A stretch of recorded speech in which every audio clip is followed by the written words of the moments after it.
The Mystery of a Hansom Cab. By Fergus Hume. Preface.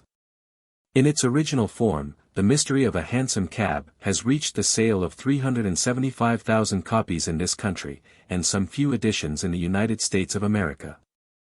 Notwithstanding this, the present publishers have the best of reasons for believing that there are thousands of persons whom the book has never reached. The causes of this have doubtless been many, but chief among them was the form of the publication itself. It is for this section of the public chiefly that the present edition is issued.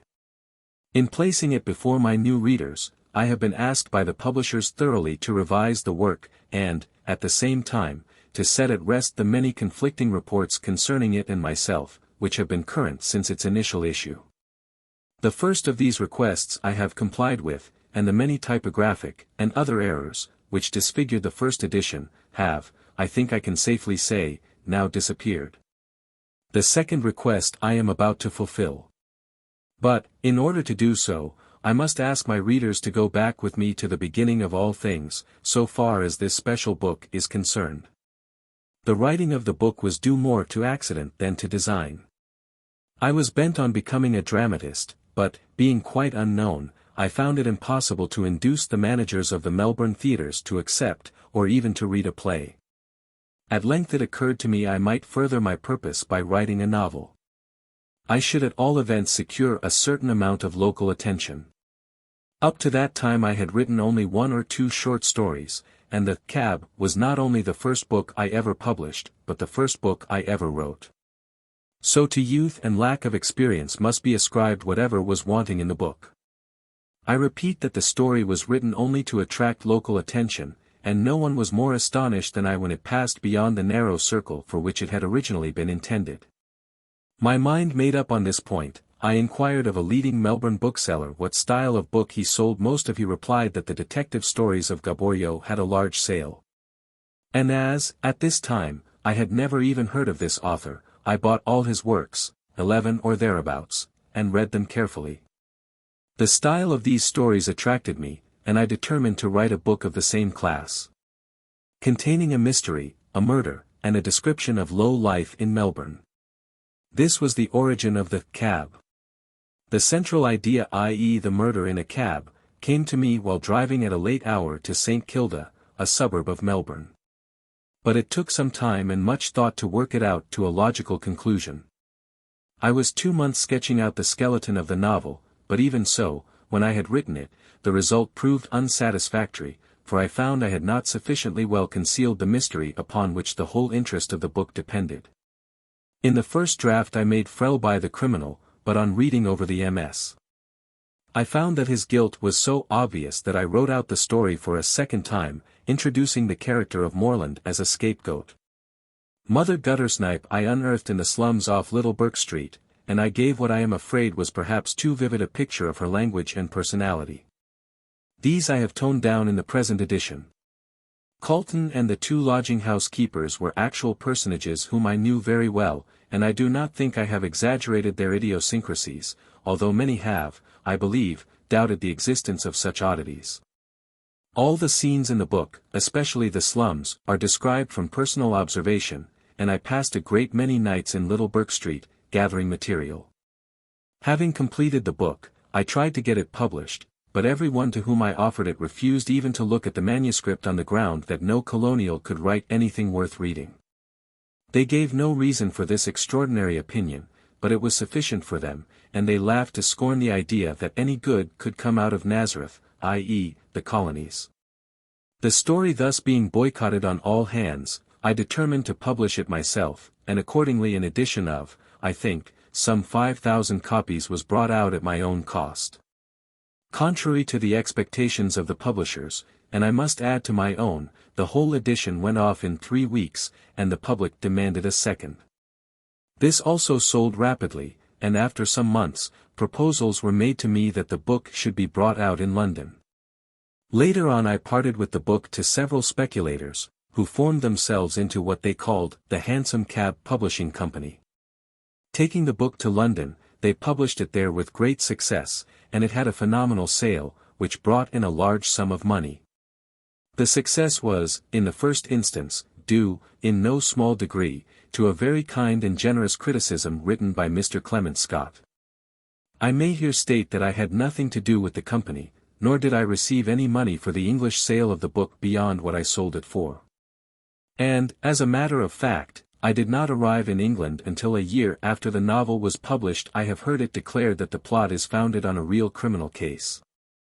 But such a statement is utterly without foundation, as the story is pure fiction from beginning to end. Several people before and since my arrival in England, have assumed the authorship of the book to themselves. And one gentleman went so far as to declare that he would shoot me if I claimed to have written it.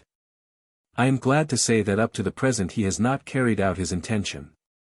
Another individual had his cards printed, Fergus Hume, author of The Mystery of a Hansom Cab, and also added the price for which he was prepared to write a similar book.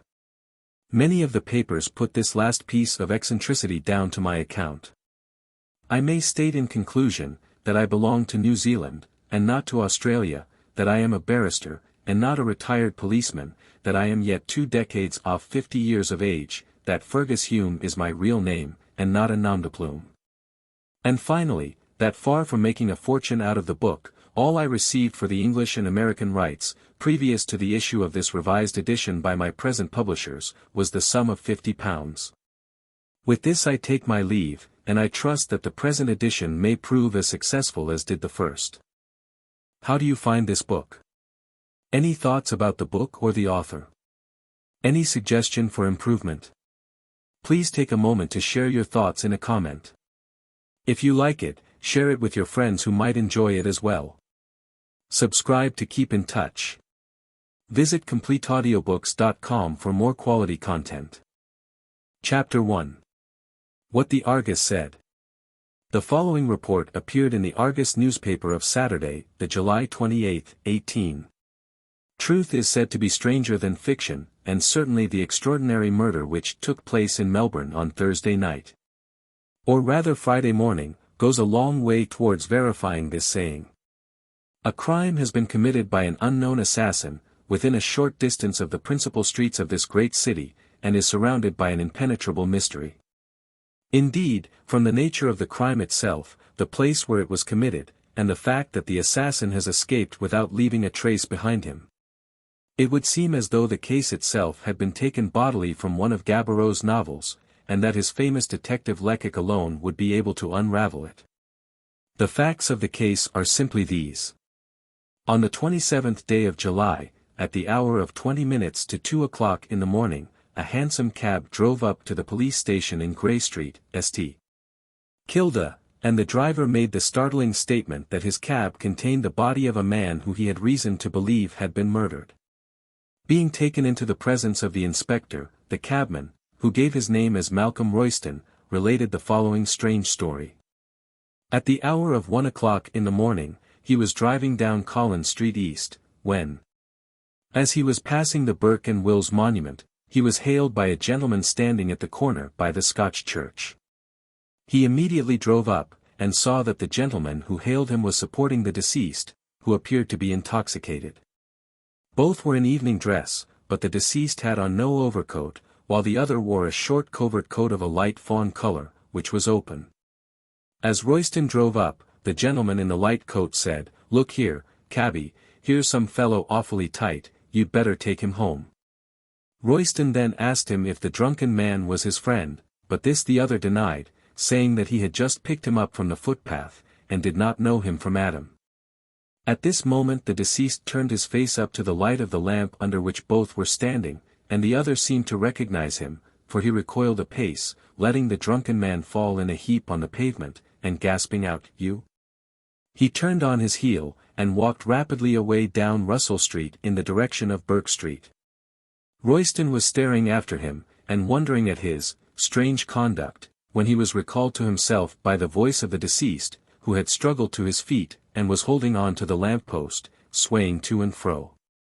"I want Guillaume," he said in a thick voice, "Street Point Kilda." He then tried to get into the cab, but was too drunk to do so, and finally sat down again on the pavement. Seeing this, Royston got down, and lifting him up, helped him into the cab with some considerable difficulty. The deceased fell back into the cab, and seemed to drop off to sleep. So, after closing the door, Royston turned to remount his driving seat, when he found the gentleman in the light coat whom he had seen holding up the deceased, close to his elbow. Royston said, "Oh, you've come back," and the other answered, "Yes, I've changed my mind, and will see him home." As he said this he opened the door of the cab, stepped in beside the deceased, and told Royston to drive down to St. Kilda. Royston, who was glad that the friend of the deceased had come to look after him, drove as he had been directed, but near the Church of England Grammar School, on the St. Kilda road, the gentleman in the light coat called out to him to stop. He did so, and the gentleman got out of the cab, closing the door after him. "He won't let me take him home," he said, "so I'll just walk back to the city, and you can drive him to St. Kilda." "What street, sir?" asked Royston. "Grey Street, I fancy," said the other, "but my friend will direct you when you get to the junction." "Ain't he too much on, sir?" said Royston, dubiously. "Oh, no. I think he'll be able to tell you where he lives. It's Grey Street or Ackland Street, I fancy. I don't know which." He then opened the door of the cab and looked in. "Good night, old man," he said. The other apparently did not answer, for the gentleman in the light coat, shrugging his shoulders, and muttering, "Sulky brute," closed the door again. He then gave Royston half a sovereign, lit a cigarette, and after making a few remarks about the beauty of the night, walked off quickly in the direction of Melbourne. Royston drove down to the junction, and having stopped there, according to his instructions he asked his fare several times where he was to drive him to. Receiving no response and thinking that the deceased was too drunk to answer, he got down from his seat, opened the door of the cab, and found the deceased lying back in the corner with a handkerchief across his mouth. He put out his hand with the intention of rousing him, thinking that he had gone to sleep. But on touching him the deceased fell forward, and on examination, to his horror, he found that he was quite dead. Alarmed at what had taken place, and suspecting the gentleman in the light coat, he drove to the police station at St. Kilda, and there made the above report. The body of the deceased was taken out of the cab and brought into the station, a doctor being sent for at once. On his arrival, however, he found that life was quite extinct, and also discovered that the handkerchief which was tied lightly over the mouth was saturated with chloroform. He had no hesitation in stating that from the way in which the handkerchief was placed, and the presence of chloroform, that a murder had been committed, and from all appearances the deceased died easily, and without a struggle. The deceased is a slender man, of medium height, with a dark complexion, and is dressed in evening dress, which will render identification difficult, as it is a costume which has no distinctive mark to render it noticeable. There were no papers or cards found on the deceased from which his name could be discovered, and the clothing was not marked in any way. The handkerchief, however, which was tied across his mouth, was of white silk, and marked in one of the corners with the letters O.W. in red silk. The assassin, of course, may have used his own handkerchief to commit the crime, so that if the initials are those of his name they may ultimately lead to his detection. There will be an inquest held on the body of the deceased this morning, when, no doubt, some evidence may be elicited which may solve the mystery. In Monday morning's issue of the Argus the following article appeared with reference to the matter. The following additional evidence which has been obtained may throw some light on the mysterious murder in a hansom cab of which we gave a full description in Saturday's issue. Another hansom cabman called at the police office, and gave a clue which will, no doubt, prove of value to the detectives in their search for the murderer. He states that he was driving up the St. Kilda road on Friday morning about 1:30, when he was hailed by a gentleman in a light coat, who stepped into the cab and told him to drive to Powlett Street, in East Melbourne. He did so, and, after paying him, the gentleman got out at the corner of Wellington Parade and Powlett Street and walked slowly up Powlett Street, while the cab drove back to town. Here all clue ends, but there can be no doubt in the minds of our readers as to the identity of the man in the light coat who got out of Royston's cab on the St. Kilda road, with the one who entered the other cab and alighted therefrom at Powlett Street. There could have been no struggle, as had any taken place the cabman, Royston, surely would have heard the noise.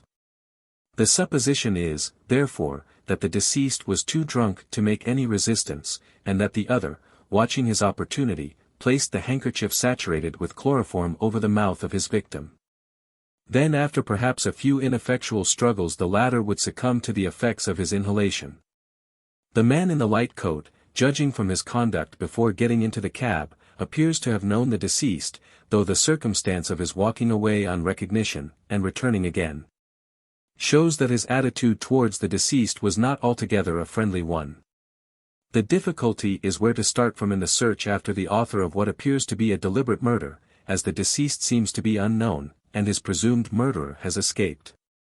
But it is impossible that the body can remain long without being identified by someone, as though Melbourne is a large city, yet it is neither Paris nor London, where a man can disappear in a crowd and never be heard of again.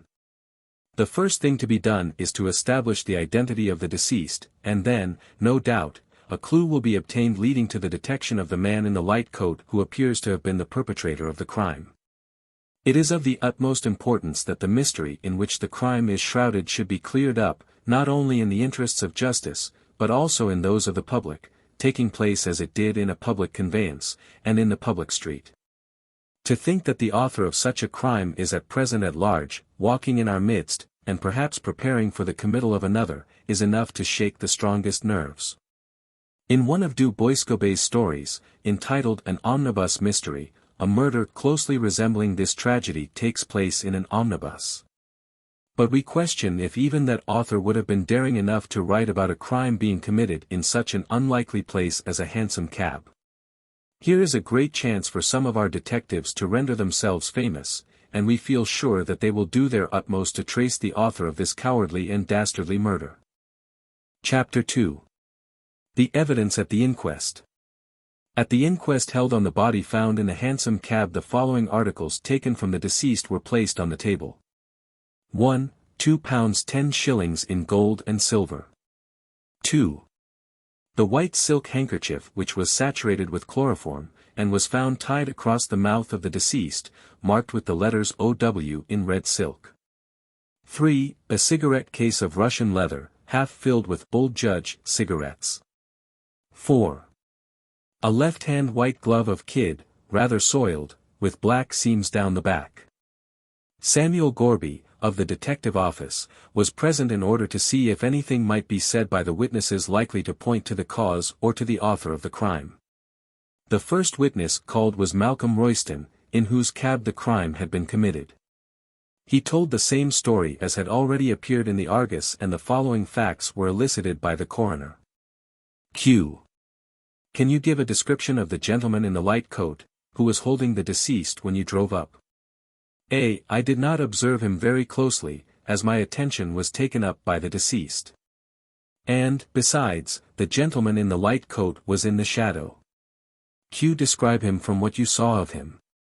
A. He was fair, I think, because I could see his mustache, rather tall, and in evening dress, with a light coat over it. I could not see his face very plainly, as he wore a soft felt hat, which was pulled down over his eyes. Q. What kind of hat was it he wore, a wide awake? A. Yes. The brim was turned down, and I could see only his mouth and mustache. Q. What did he say when you asked him if he knew the deceased? A. He said he didn't, that he had just picked him up. Q. And afterwards he seemed to recognize him. A. Yes. When the deceased looked up he said, "You," and let him fall onto the ground. Then he walked away towards Burke Street. Q. Did he look back? A. Not that I saw. Q. How long were you looking after him? A. About a minute. Q. And when did you see him again? A. After I put deceased into the cab I turned round and found him at my elbow. Q. And what did he say? A. I said, "Oh. You've come back," and he said, "Yes, I've changed my mind, and will see him home," and then he got into the cab, and told me to drive to St. Kilda. Q. He spoke then as if he knew the deceased. A. Yes. I thought that he recognized him only when he looked up, and perhaps having had a row with him walked away, but thought he'd come back. Q. Did you see him coming back?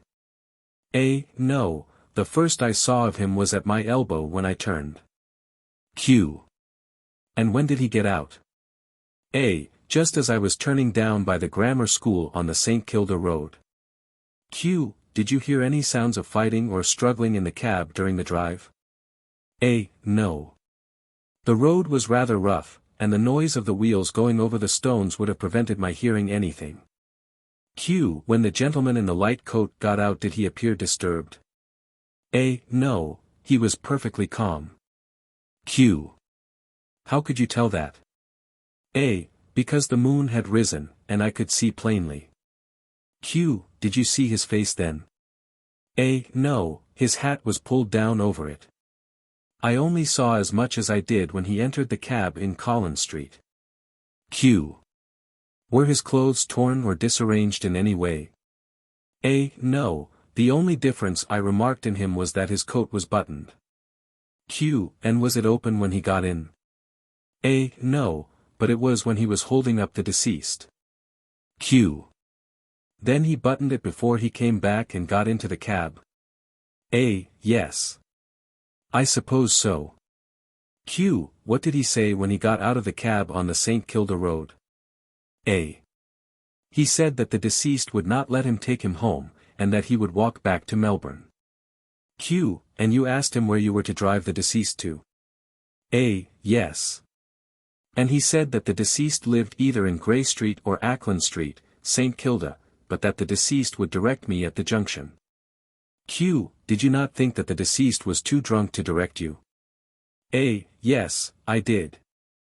But his friend said that the sleep and the shaking of the cab would sober him a bit by the time I got to the junction.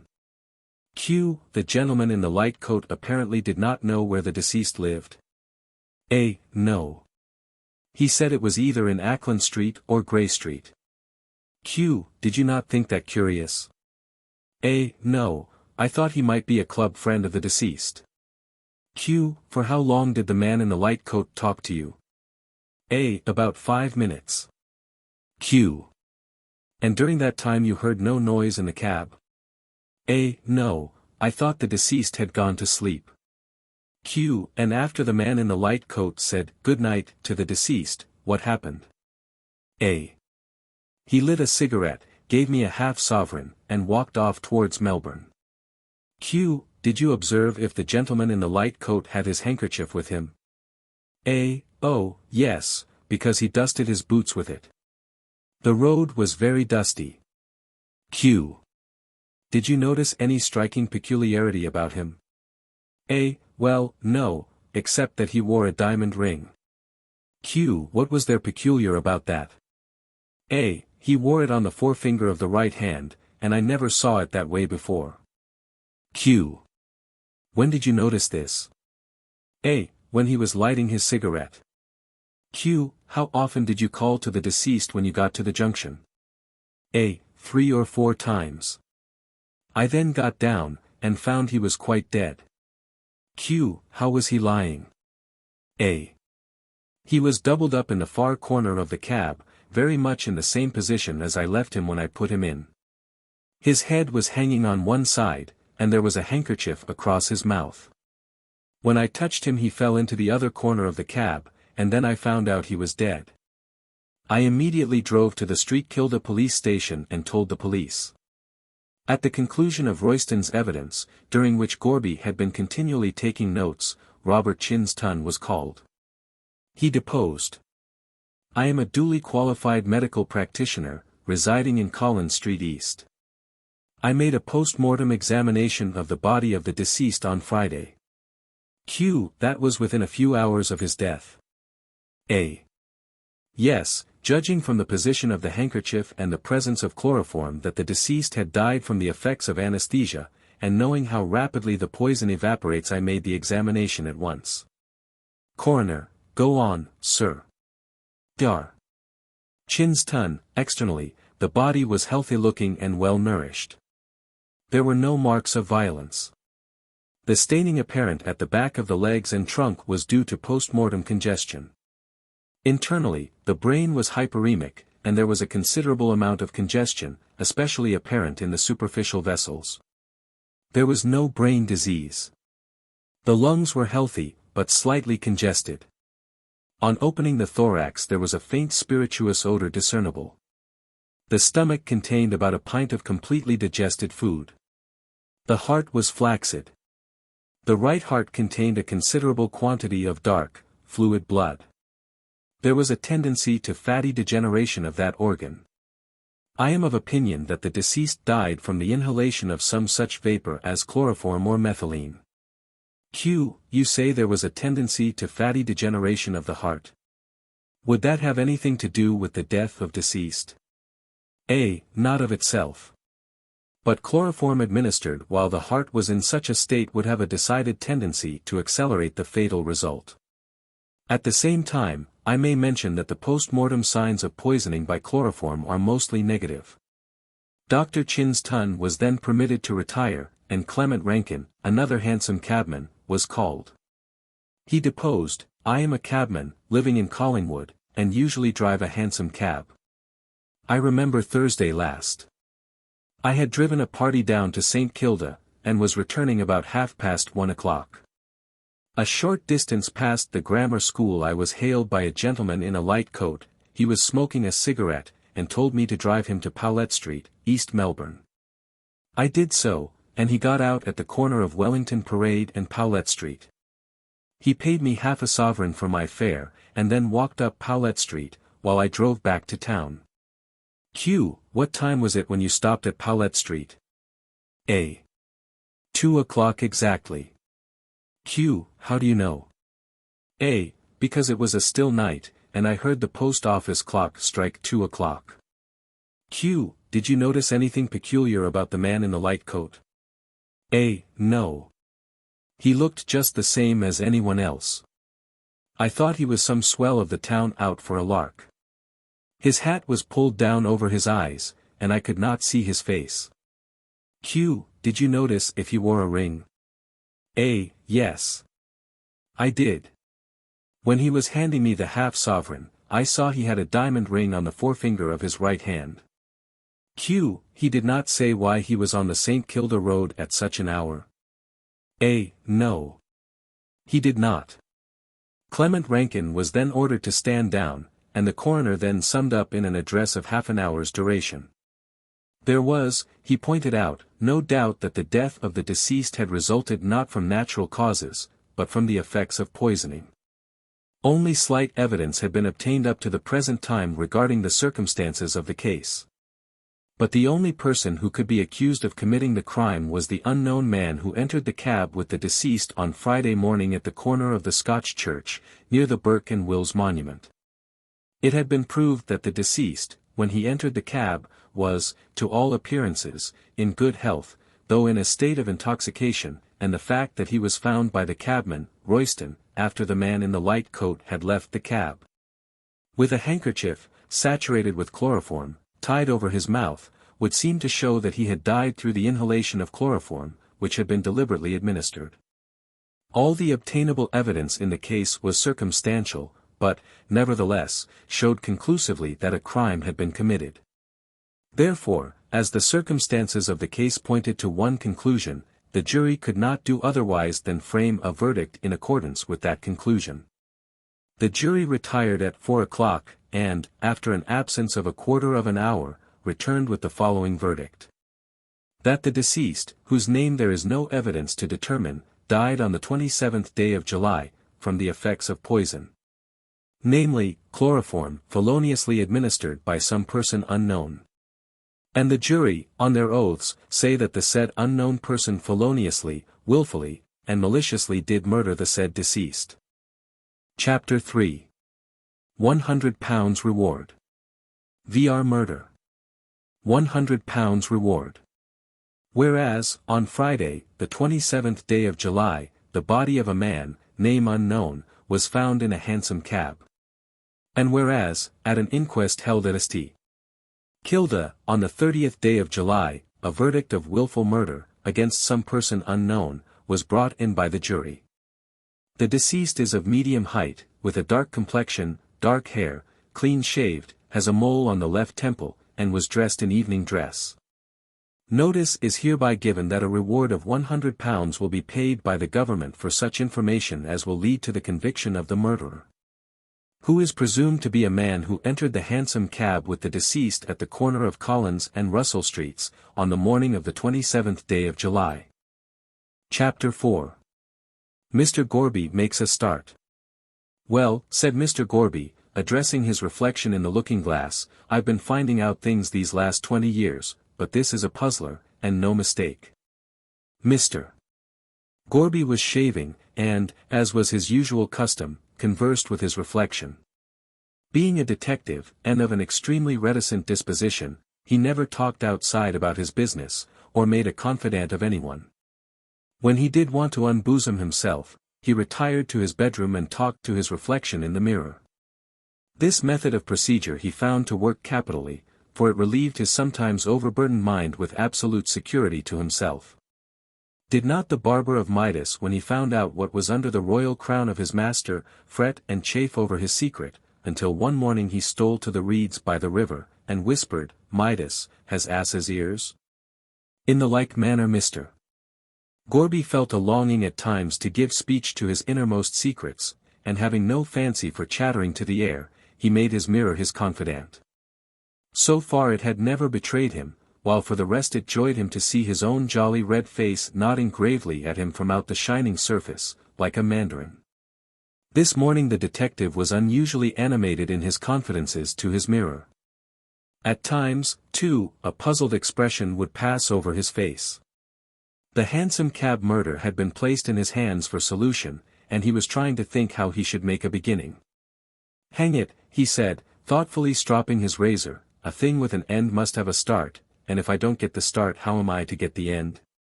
As the mirror did not answer this question, Mr.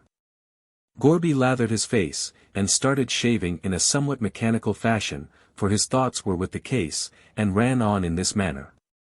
"Here's a man, well, say a gentleman, who gets drunk, and, therefore, don't know what he's up to. Another gent who is on the square comes up and sings out for a cab for him. First he says he don't know him, and then he shows plainly he does. He walks away in a temper, changes his mind, comes back and gets into the cab. After telling the cabby to drive down to St. Kilda. Then he polishes the drunk one off with chloroform, gets out of the cab, jumps into another, and after getting out at Powlett Street, vanishes. That's the riddle I've got to find out, and I don't think the Sphinx ever had a harder one. There are 3 things to be discovered. First, who is the dead man? Second, what was he killed for? And third, who did it? Once I get hold of the first, the other 2 won't be very hard to find out, for one can tell pretty well from a man's life whether it's to anyone's interest that he should be got off the books. The man that murdered that chap must have had some strong motive, and I must find out what that motive was. Love? No, it wasn't that. Men in love don't go to such lengths in real life. They do in novels and plays, but I've never seen it occurring in my experience. Robbery? No, there was plenty of money in his pocket. Revenge? Now, really it might be that. It's a kind of thing that carries most people further than they want to go. There was no violence used, for his clothes weren't torn, so he must have been taken sudden, and before he knew what the other chap was up to. By the way, I don't think I examined his clothes sufficiently. There might be something about them to give a clue. At any rate it's worth looking after, so I'll start with his clothes. So Mr. Gorby, having dressed and breakfasted, walked quickly to the police station, where he asked for the clothes of the deceased to be shown to him. When he received them he retired into a corner, and commenced an exhaustive examination of them. There was nothing remarkable about the coat.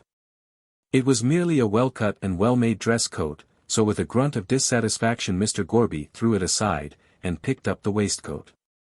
Here he found something to interest him, in the shape of a pocket made on the left-hand side and on the inside, of the garment. "Now, what the deuce is this for?" said Mr. Gorby, scratching his head. "It ain't usual for a dress waistcoat to have a pocket on its inside as I'm aware of, and," continued the detective, greatly excited, "this ain't Taylor's work, he did it himself, and jolly badly he did it too.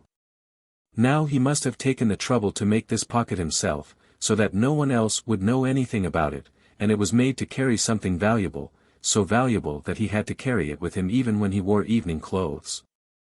Ah! Here's a tear on the side nearest the outside of the waistcoat, something has been pulled out roughly. I begin to see now. The dead man possessed something which the other man wanted, and which he knew the dead one carried about with him. He sees him drunk, gets into the cab with him, and tries to get what he wants. The dead man resists, upon which the other kills him by means of the chloroform which he had with him, and being afraid that the cab will stop, and he will be found out, snatches what he wants out of the pocket so quickly that he tears the waistcoat and then makes off. That's clear enough, but the question is, what was it he wanted? A case with jewels? No. It could not have been anything so bulky, or the dead man would never have carried it about inside his waistcoat. It was something flat, which could easily lie in the pocket, a paper, some valuable paper which the assassin wanted, and for which he killed the other. This is all very well, said Mr. Gorby, throwing down the waistcoat, and rising. I have found number 2 before number 1. The first question is, who is the murdered man?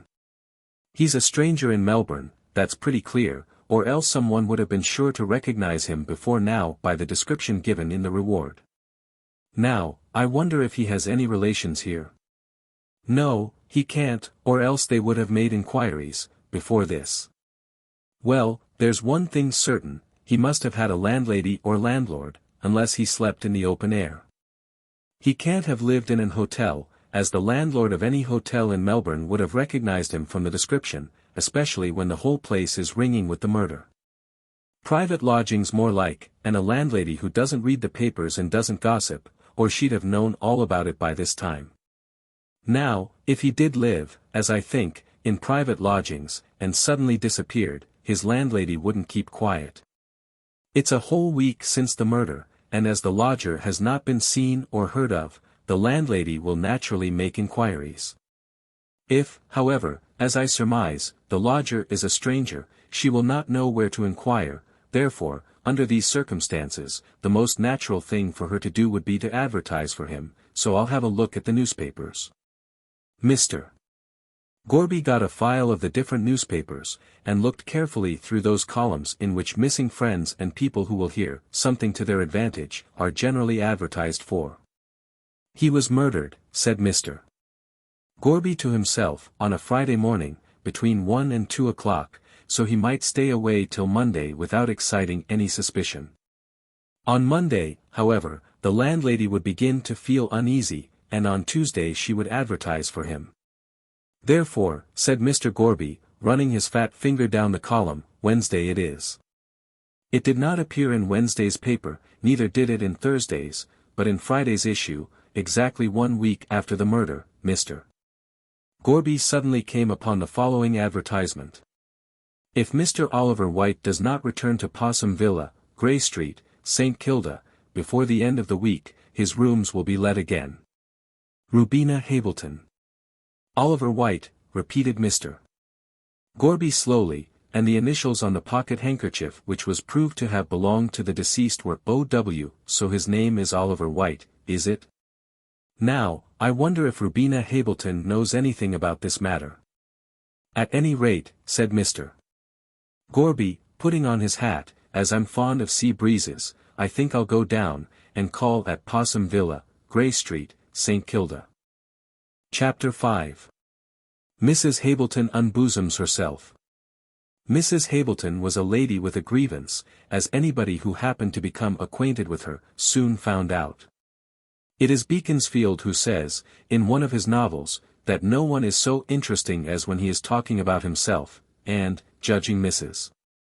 Hableton by this statement, she was an extremely fascinating individual, as she never by any chance talked upon any other subject.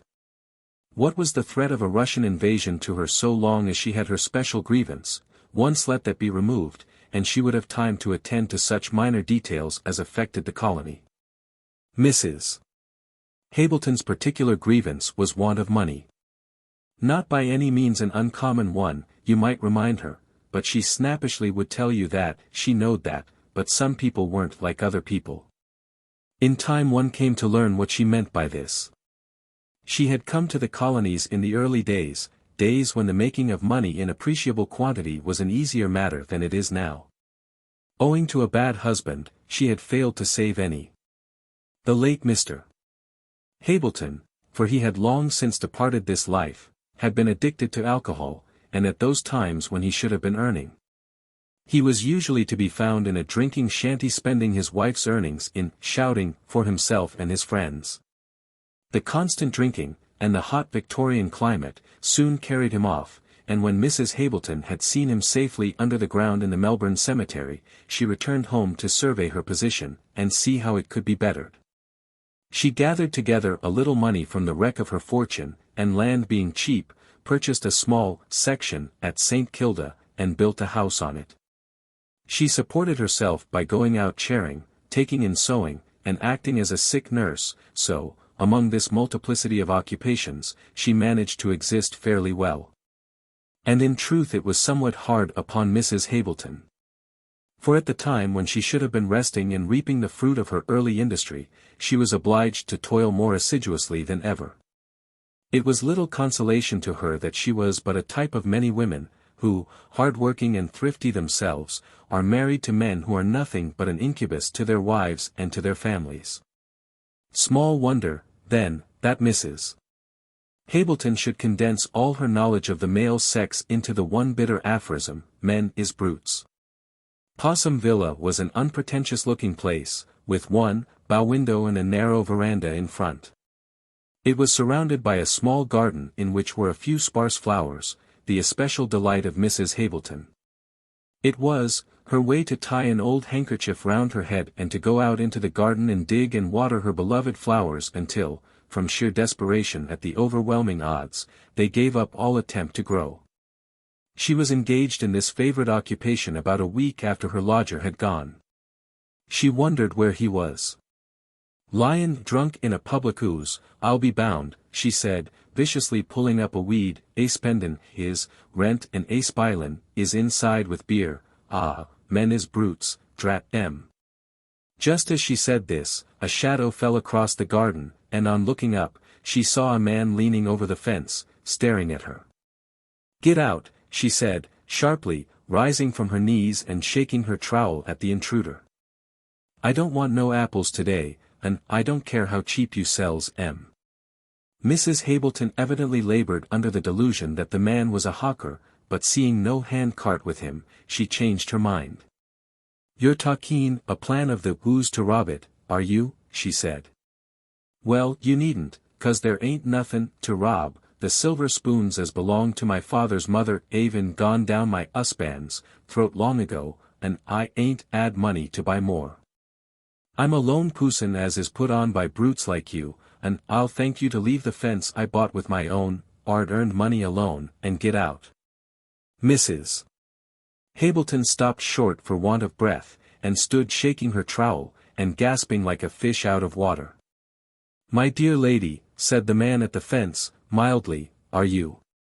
"No, I ain't," retorted Mrs.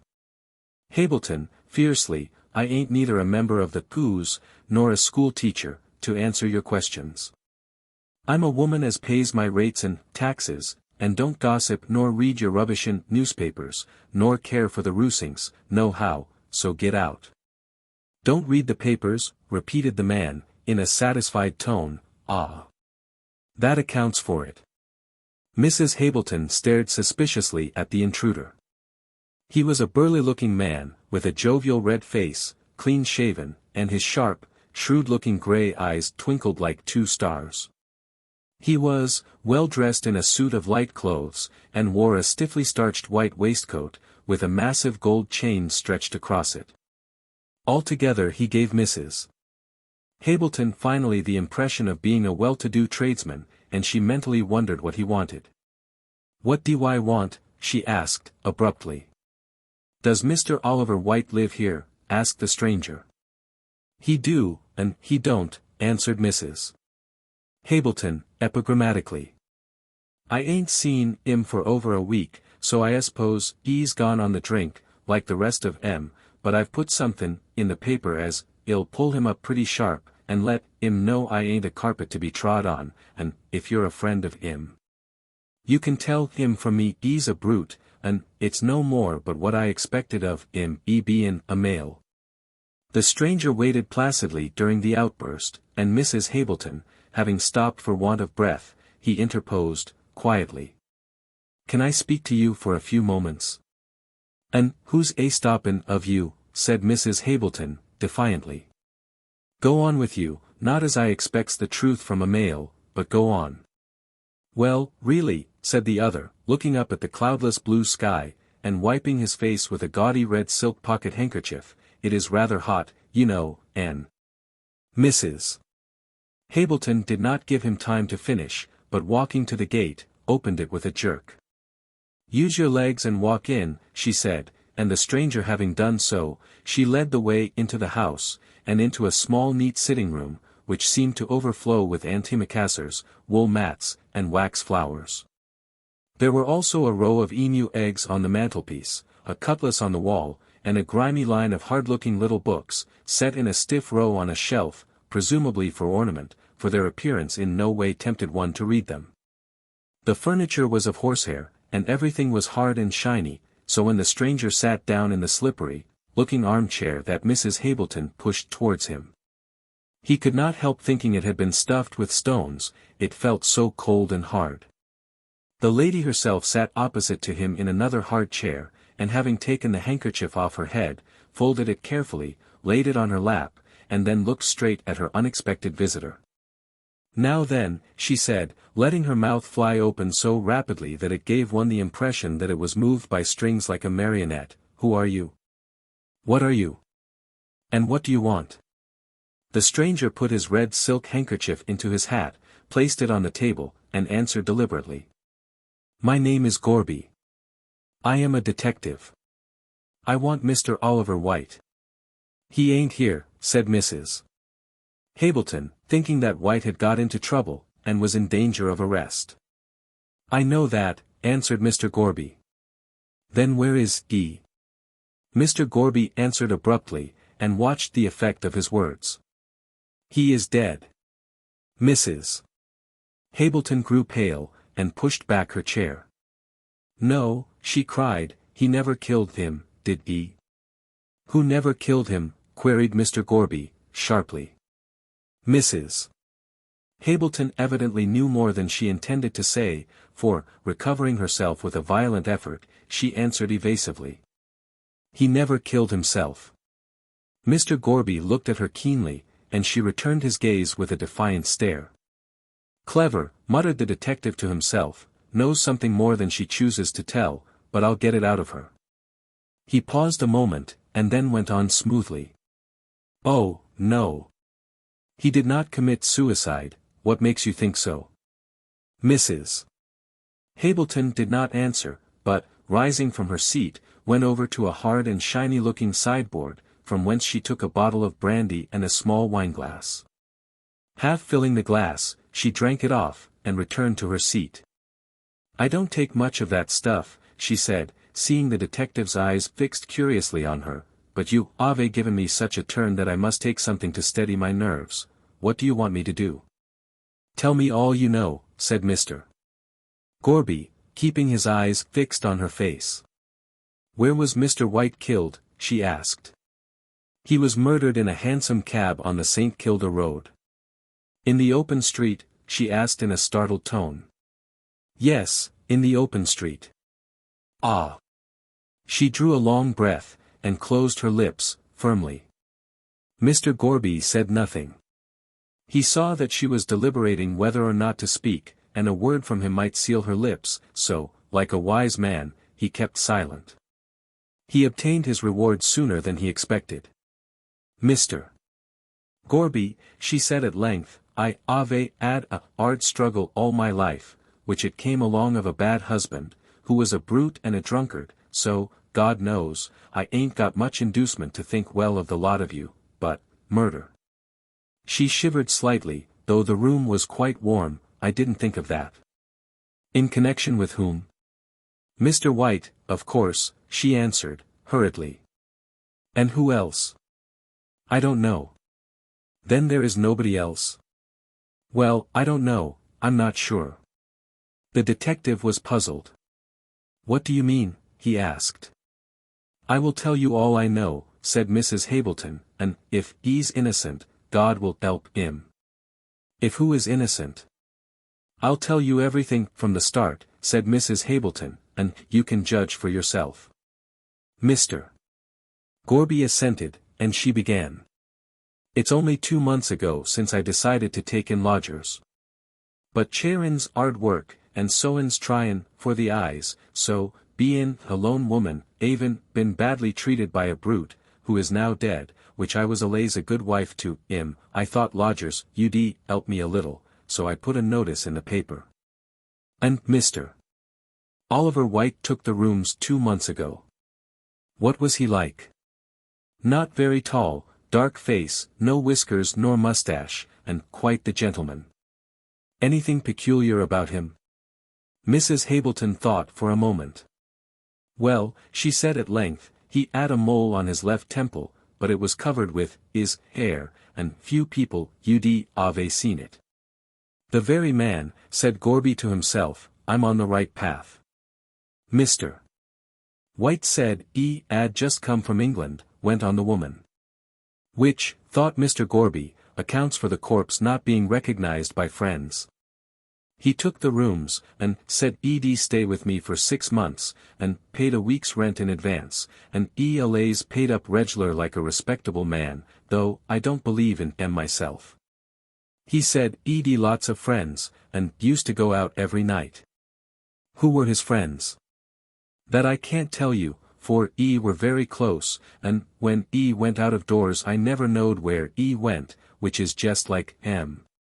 For they ses they're goin' to work, and you finds 'em in the beer shop. Mr. White told me was goin' to marry a heiress, was. Ah, interjected Mr. Gorby, sapiently. He 'ad only one friend as I ever saw, a Mr. Morland, who comed with 'em, and was allays with 'im, brother like. What is this Mr. Morland like? Good-lookin' enough, said Mrs. Hableton sourly, but his bits weren't as good as his face, Hansom is as Hansom does, is what I ses. I wonder if he knows anything about this affair, thought Gorby to himself. Where is Mr. Morland to be found? He asked. Not knowin', can't tell, retorted the landlady, he used to be reg'lar, but I ain't seen him for over a week. Strange.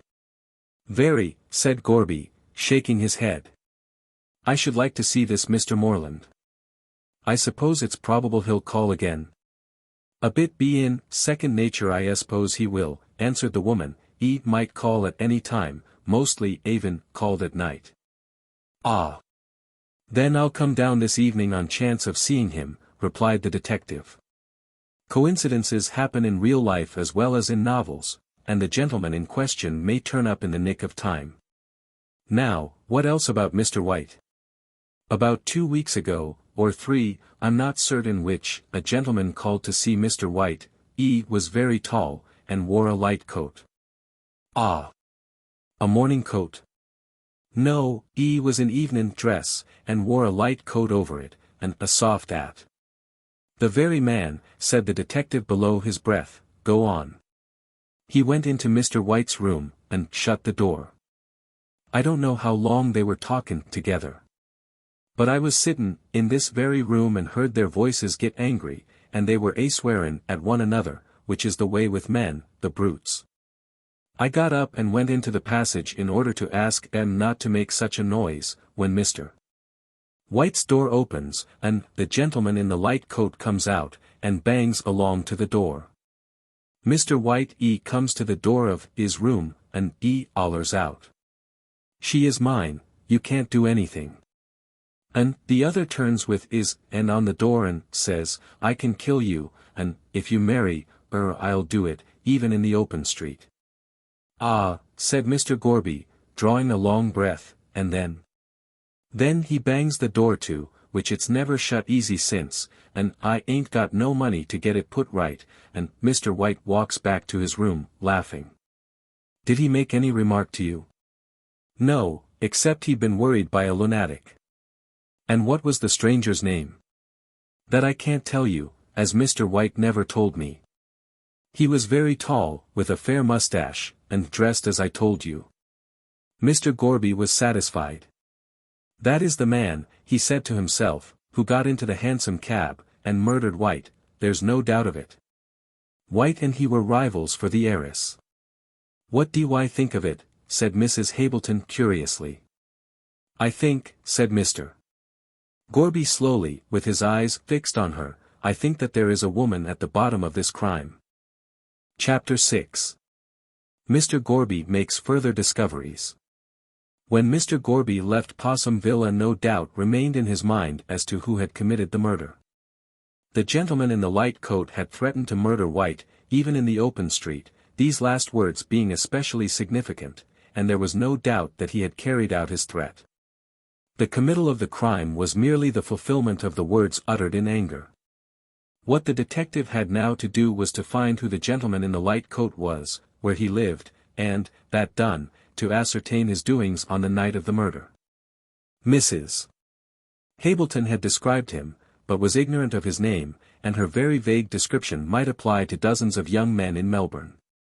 There was only one person who, in Mr. Gorby's opinion, could tell the name of the gentleman in the light coat, and that was Morland, the intimate friend of the dead man. They appeared, from the landlady's description, to have been so friendly that it was more than likely White would have told Morland all about his angry visitor. Besides, Morland's knowledge of his dead friend's life and habits might be able to supply information on 2 points, namely, who was most likely to gain by White's death, and who the heiress was that the deceased boasted he would marry.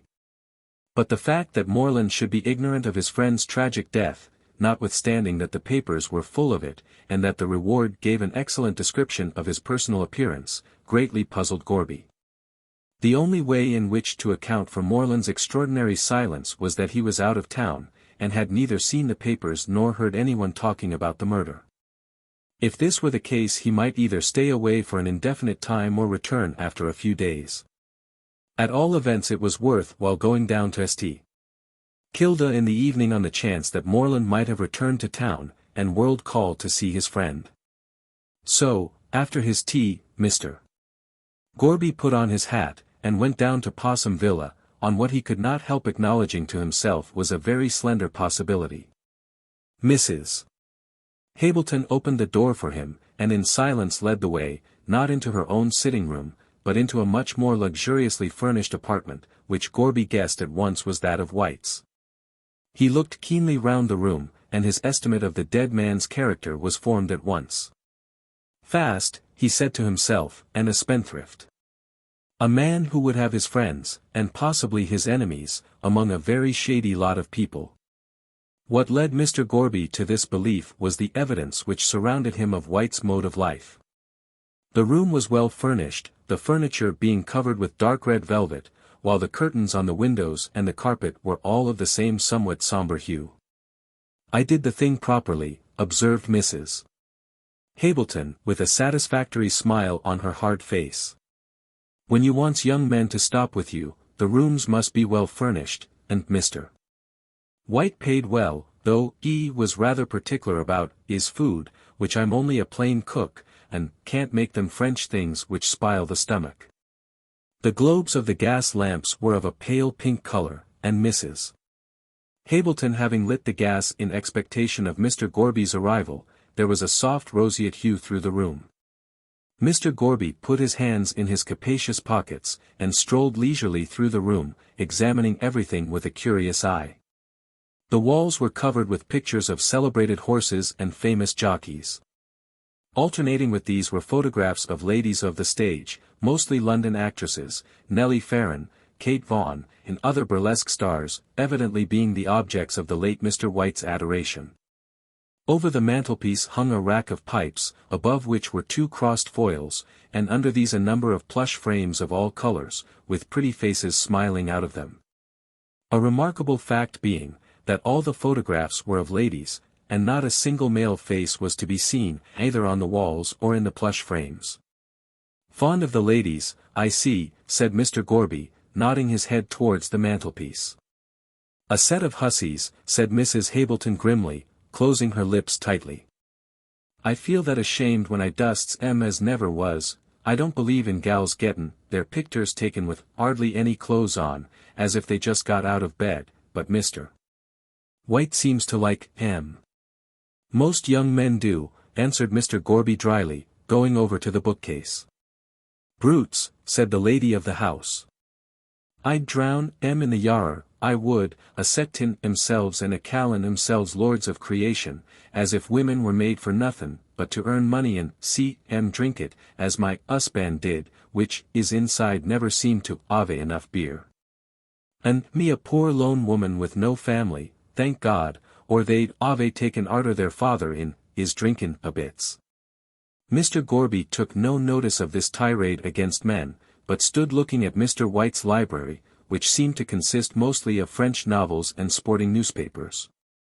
Zola, said Mr. Gorby, thoughtfully, taking down a flimsy yellow book rather tattered. I've heard of him. If his novels are as bad as his reputation I shouldn't care to read them. Here a knock came at the front door, loud and decisive. On hearing it Mrs. Hableton sprang hastily to her feet. That may be Mr. Morland, she said, as the detective quickly replaced Zola in the bookcase. I never ave visitors in the evenin', be in, alone widder, and if it is, I'll bring him in here. She went out, and presently Gorby, who was listening intently, heard a man's voice ask if Mr. White was at home. No, sir, he ain't, answered the landlady, but there's a gentleman in his room a-skin after him. Won't you come in, sir? For a rest, yes, returned the visitor, and immediately afterwards Mrs. Hableton appeared, ushering in the late Oliver White's most intimate friend. He was a tall, slender man, with a pink and white complexion, curly fair hair, and a drooping straw-colored mustache, altogether a strikingly aristocratic individual. He was well dressed in a suit of check, and had a cool, nonchalant air about him. And where is Mr. White tonight? He asked, sinking into a chair, and taking no more notice of the detective than if he had been an article of furniture. Haven't you seen him lately? Asked the detective quickly.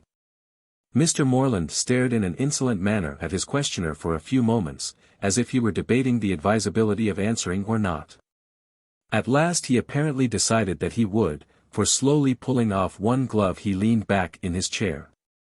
No, I have not, he said with a yawn. I have been up the country for a few days, and arrived back only this evening, so I have not seen him for over a week. Why do you ask? The detective did not answer, but stood looking at the young man before him in a thoughtful manner. I hope, said Mr. Morland, nonchalantly, I hope you will know me again, my friend, but I didn't know White had started a lunatic asylum during my absence. Who are you? Mr. Gorby came forward and stood under the gaslight. My name is Gorby, sir, and I am a detective, he said quietly. Ah. Indeed, said Morland, coolly looking him up and down. What has White been doing, running away with someone's wife, eh? I know he has little weaknesses of that sort. Gorby shook his head. Do you know where Mr. White is to be found? He asked, cautiously. Morland laughed. Not I, my friend, said he, lightly. I presume he is somewhere about here, as these are his headquarters. What has he been doing?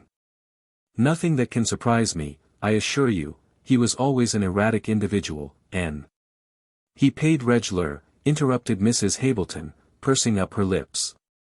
A most enviable reputation to possess, answered the other with a sneer, and one I'm afraid I'll never enjoy. But why all this questioning about White? What's the matter with him? He's dead, said Gorby, abruptly. All Morland's nonchalance vanished on hearing this, and he started up from his chair. Dead, he repeated mechanically. What do you mean? I mean that Mr. Oliver White was murdered in a hansom cab. Morland stared at the detective in a puzzled sort of way, and passed his hand across his forehead. Excuse me, my head is in a whirl, he said, as he sat down again. White murdered. He was all right when I left him nearly 2 weeks ago. Haven't you seen the papers? asked Gorby. Not for the last 2 weeks, replied Moreland. I have been up country, and it was only on arriving back in town tonight that I heard about the murder at all, as my landlady gave me a garbled account of it, but I never for a moment connected it with White, and I came down here to see him. As I had agreed to do when I left. Poor fellow.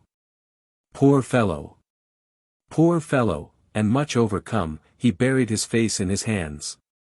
Mr. Gorby was touched by his evident distress, and even Mrs.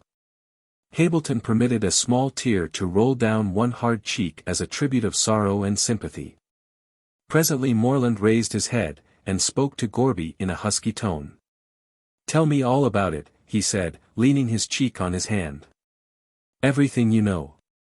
He placed his elbows on the table, and buried his face in his hands again, while the detective sat down and related all that he knew about White's murder. When it was done he lifted up his head, and looked sadly at the detective. If I had been in town, he said, this would not have happened, for I was always beside White.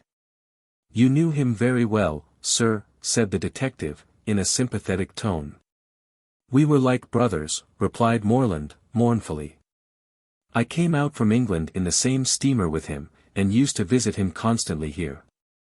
Mr. Hableton nodded her head to imply that such was the case. In fact, said Mr. Moreland, after a moment's thought, I believe I was with him on the night he was murdered. Mrs. Hableton gave a slight scream, and threw her apron over her face, but the detective sat unmoved, though Moreland's last remark had startled him considerably. What's the matter, said Moreland, turning to Mrs. Hableton. Don't be afraid. I didn't kill him, no, but I met him last Thursday week, and I left for the country on Friday morning at 6:30. And what time did you meet White on Thursday night? Asked Gorby. Let me see, said Moreland, crossing his legs and looking thoughtfully up to the ceiling. It was about 9:30. I was in the Orient Hotel, in Burke Street. We had a drink together, and then went up the street to an hotel in Russell Street, where we had another. In fact, said Moreland, coolly, we had several other drinks. Brutes, muttered Mrs. Hableton, below her breath. Yes, said Gorby, placidly. Go on. Well, it's hardly the thing to confess it, said Moreland, looking from one to the other with a pleasant smile, but in a case like this, I feel it my duty to throw all social scruples aside. We both became very drunk. Ah. White was, as we know, drunk when he got into the cab, and you? I was not quite so bad as White, answered the other. I had my senses about me. I fancy he left the hotel some minutes before 1 o'clock on Friday morning. And what did you do? I remained in the hotel. He left his overcoat behind him, and I picked it up and followed him shortly afterwards, to return it. I was too drunk to see in which direction he had gone, and stood leaning against the hotel door in Burke Street with the coat in my hand. Then someone came up, and, snatching the coat from me, made off with it, and the last thing I remember was shouting out, "Stop, thief!" Then I must have fallen down, for next morning I was in bed with all my clothes on, and they were very muddy. I got up and left town for the country by the 6:30 train, so I knew nothing about the matter until I came back to Melbourne tonight. That's all I know. And you had no impression that White was watched that night? No, I had not, answered Moreland, frankly. He was in pretty good spirits, though he was put out at first. What was the cause of his being put out? Moreland arose, and going to a side table, brought White's album, which he laid on the table and opened in silence. The contents were very much the same as the photographs in the room, burlesque actresses and ladies of the ballet predominating. But Mr. Moreland turned over the pages till nearly the end, when he stopped at a large cabinet photograph, and pushed the album towards Mr. Gorby. That was the cause, he said. It was the portrait of a charmingly pretty girl, dressed in white, with a sailor hat on her fair hair, and holding a lawn tennis racket. She was bending half forward, with a winning smile, and in the background bloomed a mass of tropical plants. Mrs. Hableton uttered a cry of surprise at seeing this. "Why, it's Miss Frettlby," she said. How did he know her? Knew her father, letter of introduction, and all that sort of thing, said Mr. Morland, glibly. Ah. Indeed, said Mr. Gorby, slowly. So Mr. White knew Mark Frettlby, the millionaire, but how did he obtain a photograph of the daughter? She gave it to him, said Morland. The fact is, White was very much in love with Miss Frettlby. And she was in love with someone else, finished Morland. Exactly.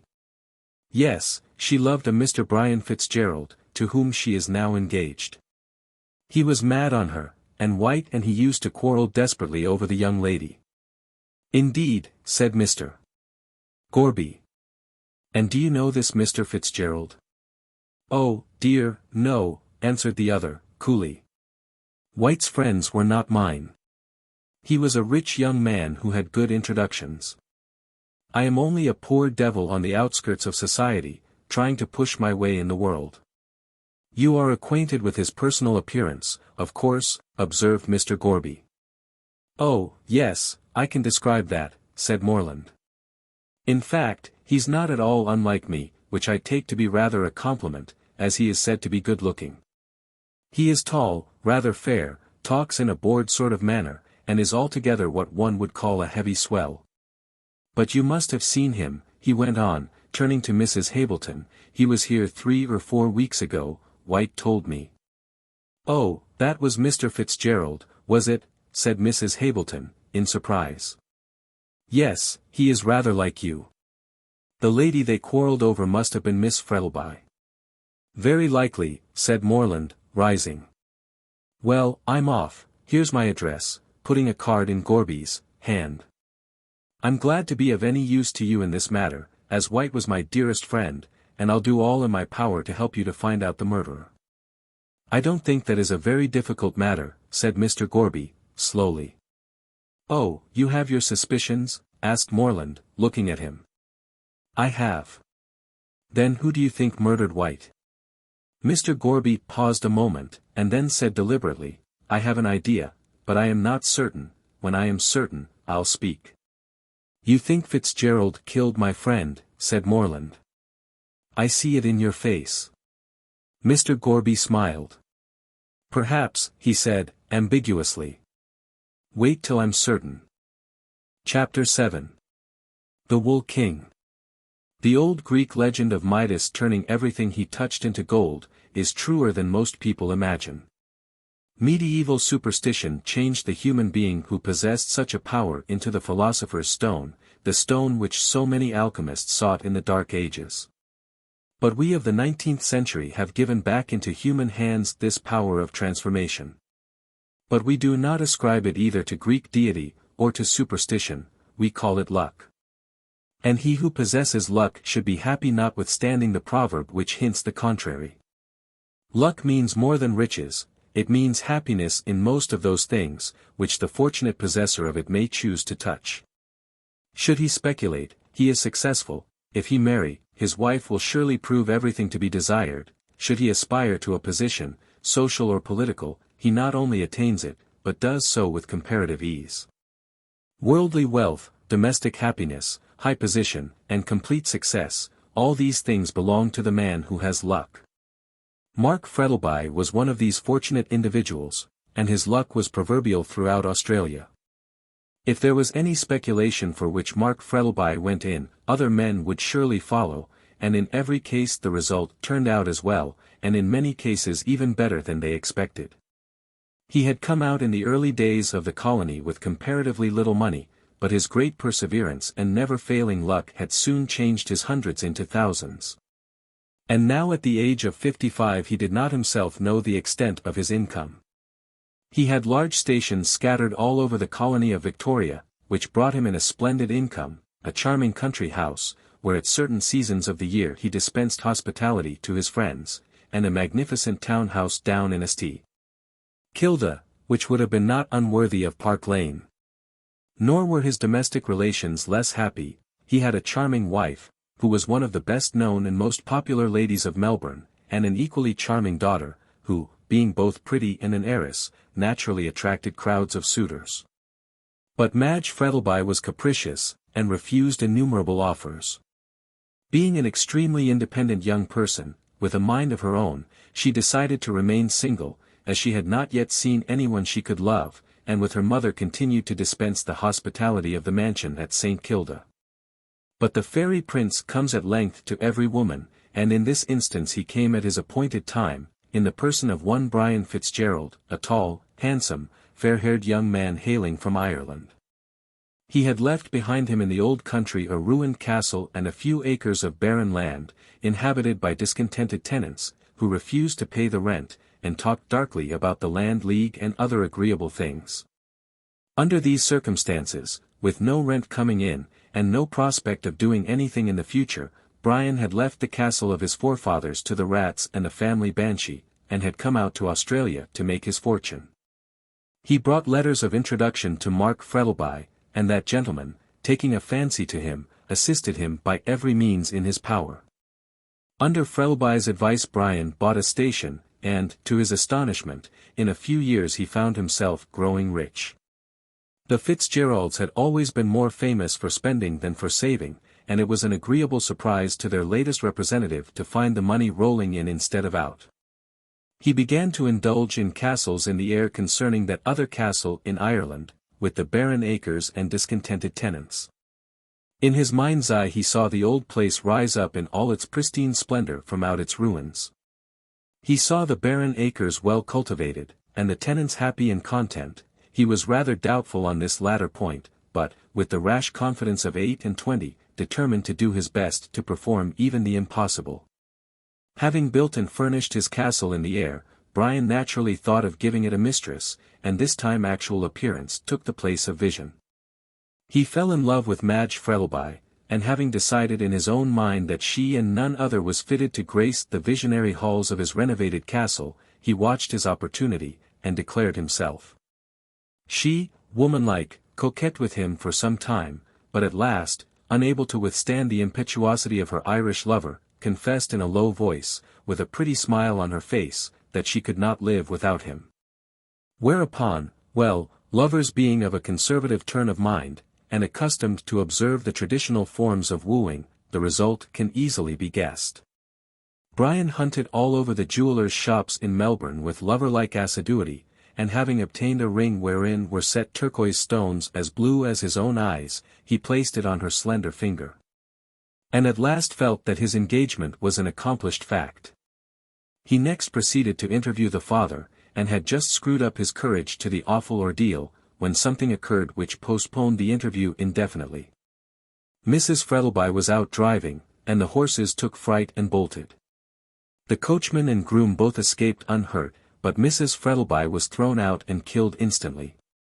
This was the first really great trouble which had fallen on Mark Frettlby, and he seemed stunned by it. Shutting himself up in his room he refused to see anyone, even his daughter, and appeared at the funeral with a white and haggard face, which shocked everyone. When everything was over, and the body of the late Mrs. Frettlby was consigned to the earth, with all the pomp and ceremony which money could give, the bereaved husband rode home, and resumed his old life. But he was never the same again. His face, which had always been so genial and so bright, became stern and sad. He seldom smiled, and when he did, it was a faint wintry smile, which seemed mechanical. His whole interest in life was centered in his daughter. She became the sole mistress of the Street Kilda mansion, and her father idolized her.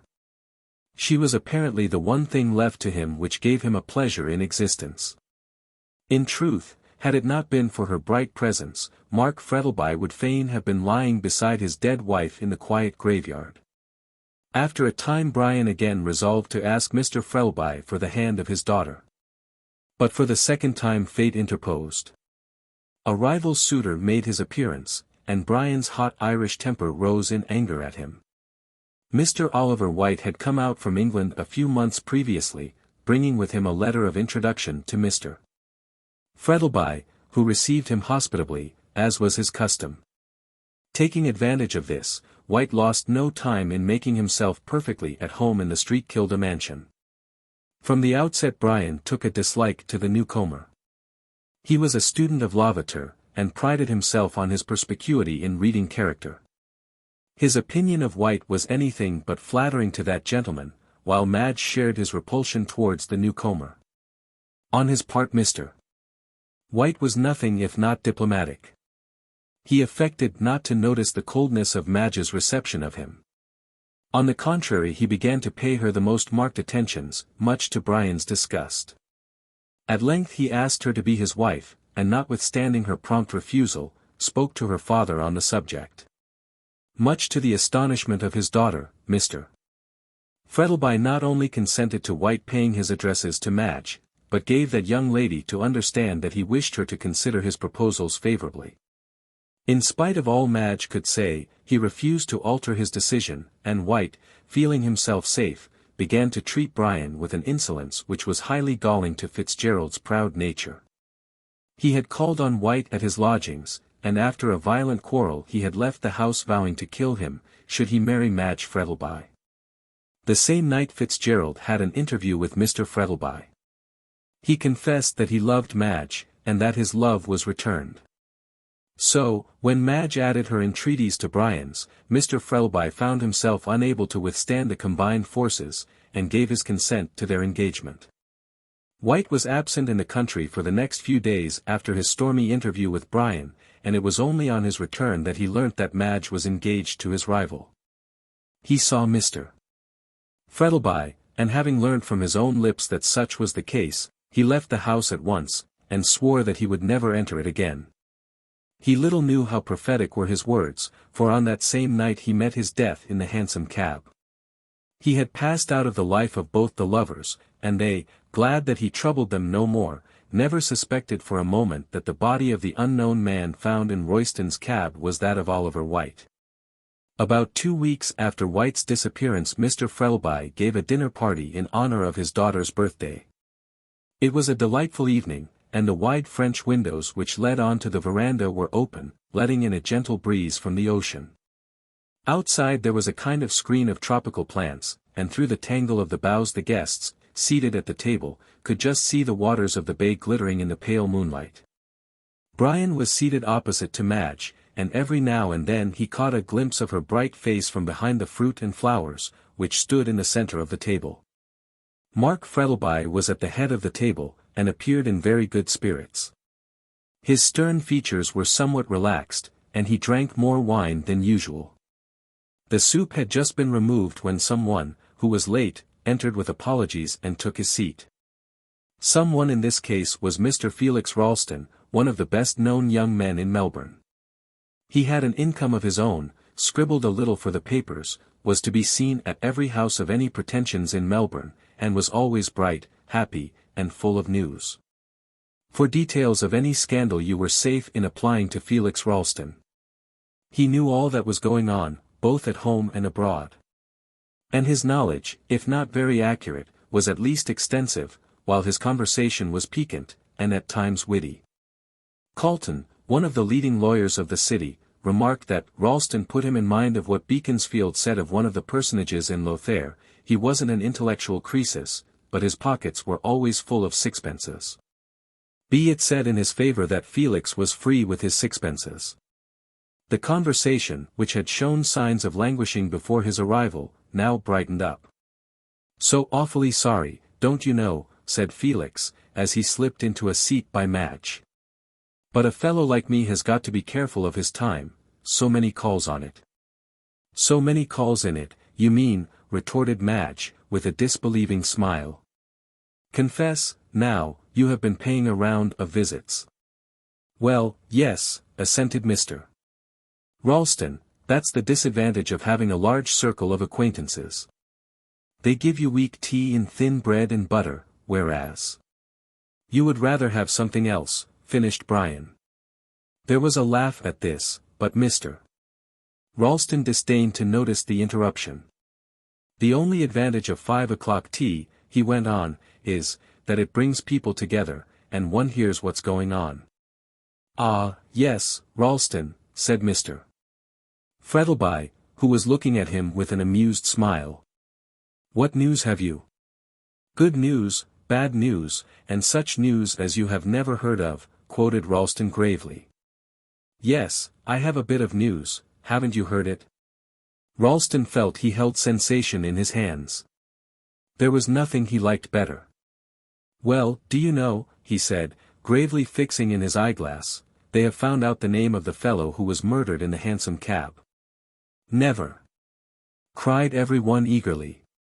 Yes, went on Ralston, and what's more, you all know him. It's never White, said Brian, in a horrified tone. Hang it, how did you know, said Ralston, rather annoyed at being forestalled. Why, I just heard it at the St. Kilda station. Oh, easily enough, said Brian, rather confused. I used to meet White constantly, and as I have not seen him for the last 2 weeks, I thought he might be the victim. How did they find out? Asked Mr. Frettlby, idly toying with his wineglass. Oh, one of those detective fellows, you know, answered Felix. They know everything. I'm sorry to hear it, said Frettlby, referring to the fact that White was murdered. He had a letter of introduction to me, and seemed a clever, pushing young fellow. A confounded cad, muttered Felix, under his breath, and Brian, who overheard him, seemed inclined to assent. For the rest of the meal nothing was talked about but the murder, and the mystery in which it was shrouded. When the ladies retired they chatted about it in the drawing-room, but finally dropped it for more agreeable subjects. The men, however, when the cloth was removed, filled their glasses, and continued the discussion with unabated vigor. Brian alone did not take part in the conversation. He sat moodily staring at his untasted wine, wrapped in a brown study. What I can't make out, observed Ralston, who was amusing himself with cracking nuts, is why they did not find out who he was before. That is not hard to answer, said Frettlby, filling his glass. He was comparatively little known here, as he had been out from England such a short time, and I fancy that this was the only house at which he visited. And look here, Ralston, said Calton, who was sitting near him, if you were to find a man dead in a hansom cab, dressed in evening clothes, which 9 men out of 10 are in the habit of wearing in the evening, no cards in his pockets, and no name on his linen, I rather think you would find it hard to discover who he was. I consider it reflects great credit on the police for finding out so quickly. Puts one in mind of the Leavenworth case, and all that sort of thing, said Felix, whose reading was of the lightest description. Awfully exciting, like putting a Chinese puzzle together. Gad, I wouldn't mind being a detective myself. I'm afraid if that were the case, said Mr. Frettlby, with an amused smile, criminals would be pretty safe. Oh, I don't know so much about that, answered Felix, shrewdly. Some fellows are like trifle at a party, froth on top, but something better underneath. What a greedy simile, said Calton, sipping his wine. But I'm afraid the police will have a more difficult task in discovering the man who committed the crime. In my opinion he's a deuced clever fellow. Then you don't think he will be discovered? Asked Brian, rousing himself out of his brown study. Well, I don't go as far as that, rejoined Calton. But he has certainly left no trace behind him, and even the Red Indian, in whom instinct for tracking is so highly developed, needs some sort of a trail to enable him to find out his enemies. Depend upon it, went on Calton, warming to his subject, the man who murdered White is no ordinary criminal, the place he chose for the committal of the crime was such a safe one. Do you think so? Said Ralston. Why, I should think that a hansom cab in a public street would be very unsafe. It is that very fact that makes it safer, replied Mr. Calton, epigrammatically. You read De Quincey's account of the Mar murders in London, and you will see that the more public the place the less risk there is of detection. There was nothing about the gentleman in the light coat who murdered White to excite Royston's suspicions. He entered the cab with White, no noise or anything likely to attract attention was heard, and then he alighted. Naturally enough, Royston drove to St. Kilda, and never suspected White was dead till he looked inside and touched him.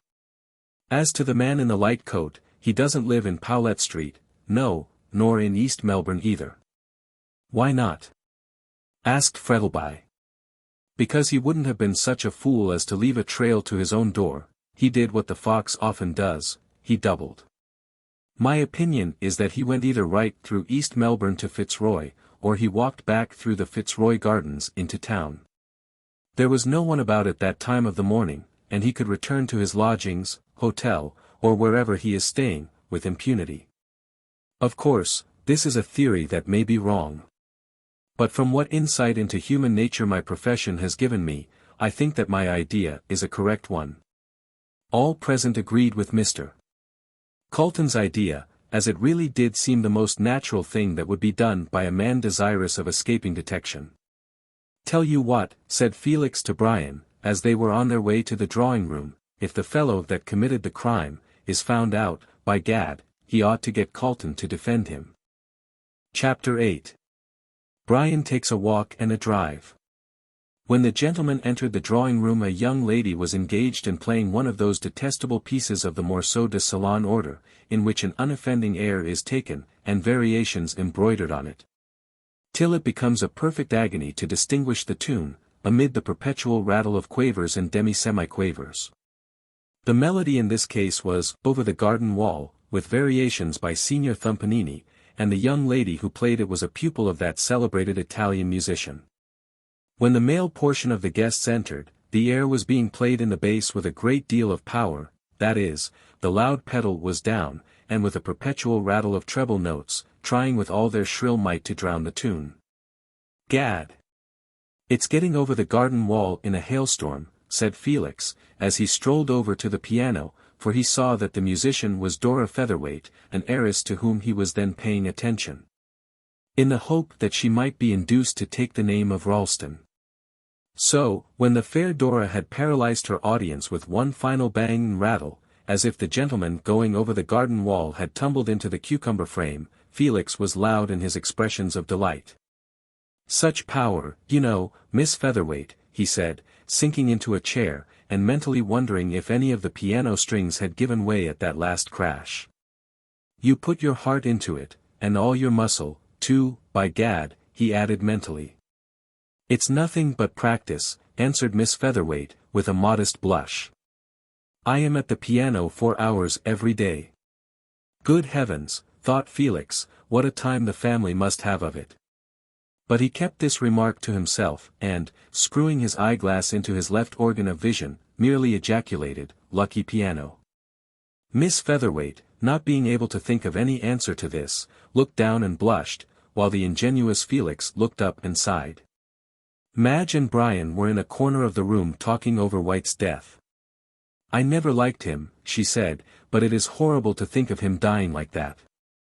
"I don't know," answered Brian, gloomily, "from all I can hear dying by chloroform is a very easy death." "Death can never be easy," replied Madge, "especially to a young man so full of health and spirits as Mr. White was." "I believe you are sorry he's dead," said Brian, jealously. "Aren't you?" she asked in some surprise. "De mortuis nil nisi bonum," quoted Fitzgerald. "But as I detested him when alive, you can't expect me to regret his end."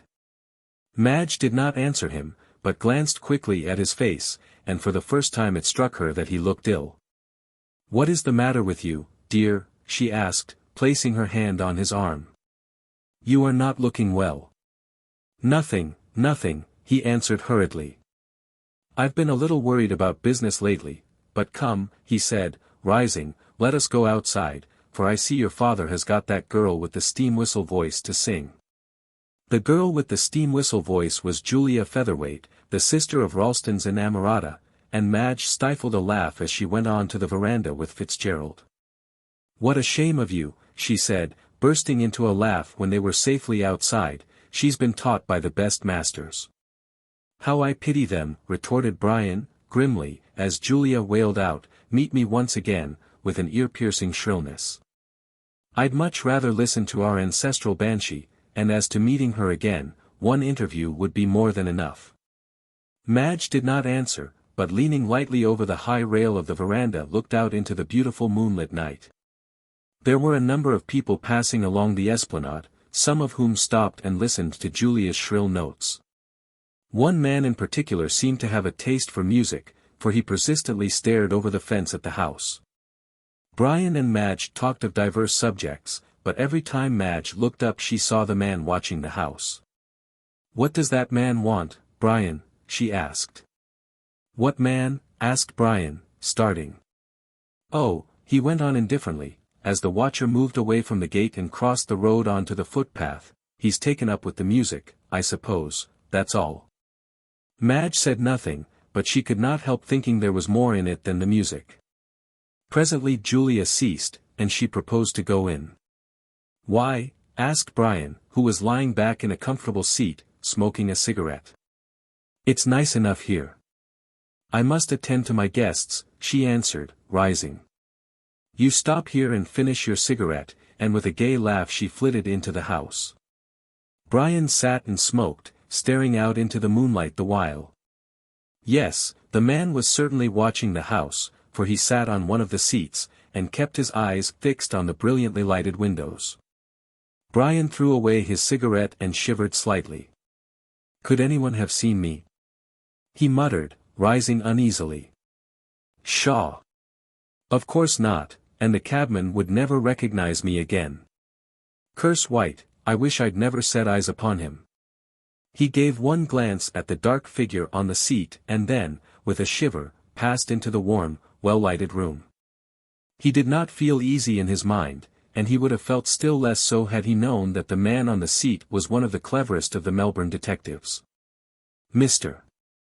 Gorby had been watching the Frettlby mansion the whole evening, and was getting rather annoyed. Moreland did not know where Fitzgerald lived, and as that was one of the primary facts the detective wished to ascertain, he determined to watch Brian's movements, and to trace him home. "If he's the lover of that pretty girl, I'll wait till he leaves the house," argued Mr. Gorby to himself, as he took his seat on the esplanade. "He won't long remain away from her, and once he leaves the house it will be no difficult matter to find out where he lives." When Brian made his appearance early in the evening, on his way to Mark Frettlby's mansion, he wore evening dress, a light overcoat and a soft hat. "Well, I'm dashed," ejaculated Mr. Gorby, when he saw Fitzgerald disappear. "If he isn't a fool I don't know who is, to go about in the very clothes he wore when he polished White off, and think he won't be recognized. Melbourne ain't Paris or London, that he can afford to be so careless, and when I put the darbies on him he will be astonished. Ah, well," he went on, lighting his pipe and taking a seat on the esplanade, "I suppose I'll have to wait here till he comes out." Mr. Gorby's patience was pretty severely tried, for hour after hour passed, and no one appeared. He smoked several pipes, and watched the people strolling along in the soft silver moonlight. A bevy of girls passed by with their arms round one another's waists. Then a young man and woman, evidently lovers, came walking along. They sat down by Mr. Gorby and looked hard at him, to hint that he need not stay. But the detective took no heed of them, and kept his eyes steadily upon the great house opposite. Finally, the lovers took themselves off with a very bad grace. Then Mr. Gorby saw Madge and Brian come out onto the veranda, and heard in the stillness of the night, a sound weird and unearthly. It was Miss Featherweight singing. He saw Madge go in, shortly followed by Brian. The latter turned and stared at him for a moment. "Ah," said Gorby to himself as he relit his pipe, "your conscience is smiting you, is it? Wait a bit, my boy, till I have you in jail." Then the guests came out of the house, and their black figures disappeared one by one from the moonlight as they shook hands and said good night.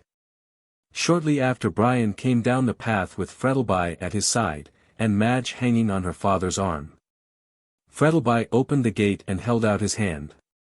"Good night, Fitzgerald," he said, in a hearty voice, "come soon again." "Good night, Brian, dearest," said Madge, kissing him, "and don't forget tomorrow." Then father and daughter closed the gate, leaving Brian outside, and walked back to the house. "Ah," said Mr. Gorby to himself, "if you only knew what I know, you wouldn't be so precious kind to him." Brian strolled along the esplanade, and crossing over, passed by Gorby and walked on till he was opposite the Esplanade Hotel. Then he leaned his arms on the fence, and, taking off his hat, enjoyed the calm beauty of the hour. "What a good-looking fellow," murmured Mr. Gorby, in a regretful tone. I can hardly believe it of him, but the proofs are too clear. The night was perfectly still. Not a breath of wind stirred, for what breeze there had been had long since died away. But Brian could see the white wavelets breaking lightly on the sands. The long narrow pier ran out like a black thread into the sheet of gleaming silver, and away in the distance the line of the Williamstown lights sparkled like some fairy illumination. Over all this placid scene of land and water was a sky such as Dor loved, a great heavy mass of rain clouds heaped one on top of the other, as the rocks the Titans piled to reach Olympus. Then a break in the woof, and a bit of dark blue sky could be seen glittering with stars, in the midst of which sailed the serene moon, shedding down her light on the cloudland beneath, giving to it all one silver lining. Somewhat to the annoyance of Mr. Gorby, who had no eye for the picturesque, Brian gazed at the sky for several minutes, admiring the wonderful beauty of its broken masses of light and shade. At length he lit a cigarette and walked down the steps on to the pier. "Oh, suicide, is it?" muttered Mr. Gorby. "Not if I can help it." And he lit his pipe and followed him. He found Brian leaning over the parapet at the end of the pier, looking at the glittering waters beneath, which kept rising and falling in a dreamy rhythm, that soothed and charmed the ear. "Poor girl! Poor girl!" the detective heard him mutter as he came up. "If she only knew all. If she—" At this moment he heard the approaching step, and turned round sharply. The detective saw that his face was ghastly pale in the moonlight, and his brows wrinkled in anger. "What the devil do you want?" he burst out, as Gorby paused. "What do you mean by following me all over the place?" "Saw me, watching the house," said Gorby to himself. "I'm not following you, sir," he said aloud. "I suppose the pier ain't private property. I only came down here for a breath of fresh air."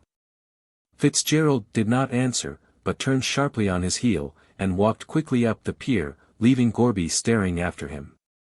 "He's getting frightened," soliloquized the detective to himself, as he strolled easily along, keeping the black figure in front well in view. "I'll have to keep a sharp eye on him or he'll be clearing out of Victoria." Brian walked rapidly up to the Street Kilda station, for on looking at his watch he found that he would just have time to catch the last train. He arrived a few minutes before it started, so, getting into the smoking carriage at the near end of the platform, he lit a cigarette, and, leaning back in his seat, watched the late-comers hurrying into the station. Just as the last bell rang he saw a man rush along, to catch the train. It was the same man who had been watching him the whole evening, and Brian felt confident that he was being followed. He comforted himself, however, with the thought that this pertinacious follower might lose the train, and, being in the last carriage himself, he kept a lookout along the platform, expecting to see his friend of the Esplanade standing disappointed on it. There was no appearance of him, so Brian, sinking back into his seat, lamented his ill luck in not shaking off this man who kept him under such strict surveillance. "Confound him," he muttered softly. "I expect he will follow me to East Melbourne, and find out where I live, but he shan't if I can help it." There was no one but himself in the carriage, and he felt relieved at this because he was in no humor to hear chatter. "Murdered in a cab," he said, lighting a fresh cigarette, and blowing a cloud of smoke. "A romance in real life, which beats Miss Braddon hollow. There is one thing certain, he won't come between Madge and me again. Poor Madge." With an impatient sigh. "If she only knew all, there would not be much chance of our marriage, but she can never find out, and I don't suppose anyone else will." Here a thought suddenly struck him, and rising out of his seat, he walked to the other end of the carriage, and threw himself on the cushions, as if desirous to escape from himself. "What grounds can that man have for suspecting me?" he said aloud. "No one knows I was with White on that night, and the police can't possibly bring forward any evidence to show that I was. Pshaw," he went on, impatiently buttoning up his coat. "I am like a child, afraid of my shadow. The fellow on the pier is only someone out for a breath of fresh air, as he said himself. I am quite safe." At the same time, he felt by no means easy in his mind, and as he stepped out onto the platform at the Melbourne station he looked round apprehensively, as if he half expected to feel the detective's hand upon his shoulder. But he saw no one at all like the man he had met on the St. Kilda pier, and with a sigh of relief he left the station. Mr. Gorby, however, was not far away. He was following at a safe distance. Brian walked slowly along Flinders Street, apparently deep in thought. He turned up Russell Street and did not stop until he found himself close to the Burke and Wills monument, the exact spot where the cab had stopped on the night of White's murder. "Ah!" said the detective to himself, as he stood in the shadow on the opposite side of the street. "You're going to have a look at it, are you?" "I wouldn't, if I were you, it's dangerous." Fitzgerald stood for a few minutes at the corner, and then walked up Collins Street. When he got to the cab stand, opposite the Melbourne Club, still suspecting he was followed, he hailed a hansom, and drove away in the direction of Spring Street. Gorby was rather perplexed at this sudden move, but without delay, he hailed another cab, and told the driver to follow the first till it stopped. "Two can play at that game," he said, settling himself back in the cab, "and I'll get the better of you, clever as you are, and you are clever," he went on in a tone of admiration, as he looked round the luxurious hansom. "To choose such a convenient place for a murder. No disturbance and plenty of time for escape after you had finished. It's a pleasure going after a chap like you, instead of after men who tumble down like ripe fruit, and ain't got any brains to keep their crime quiet."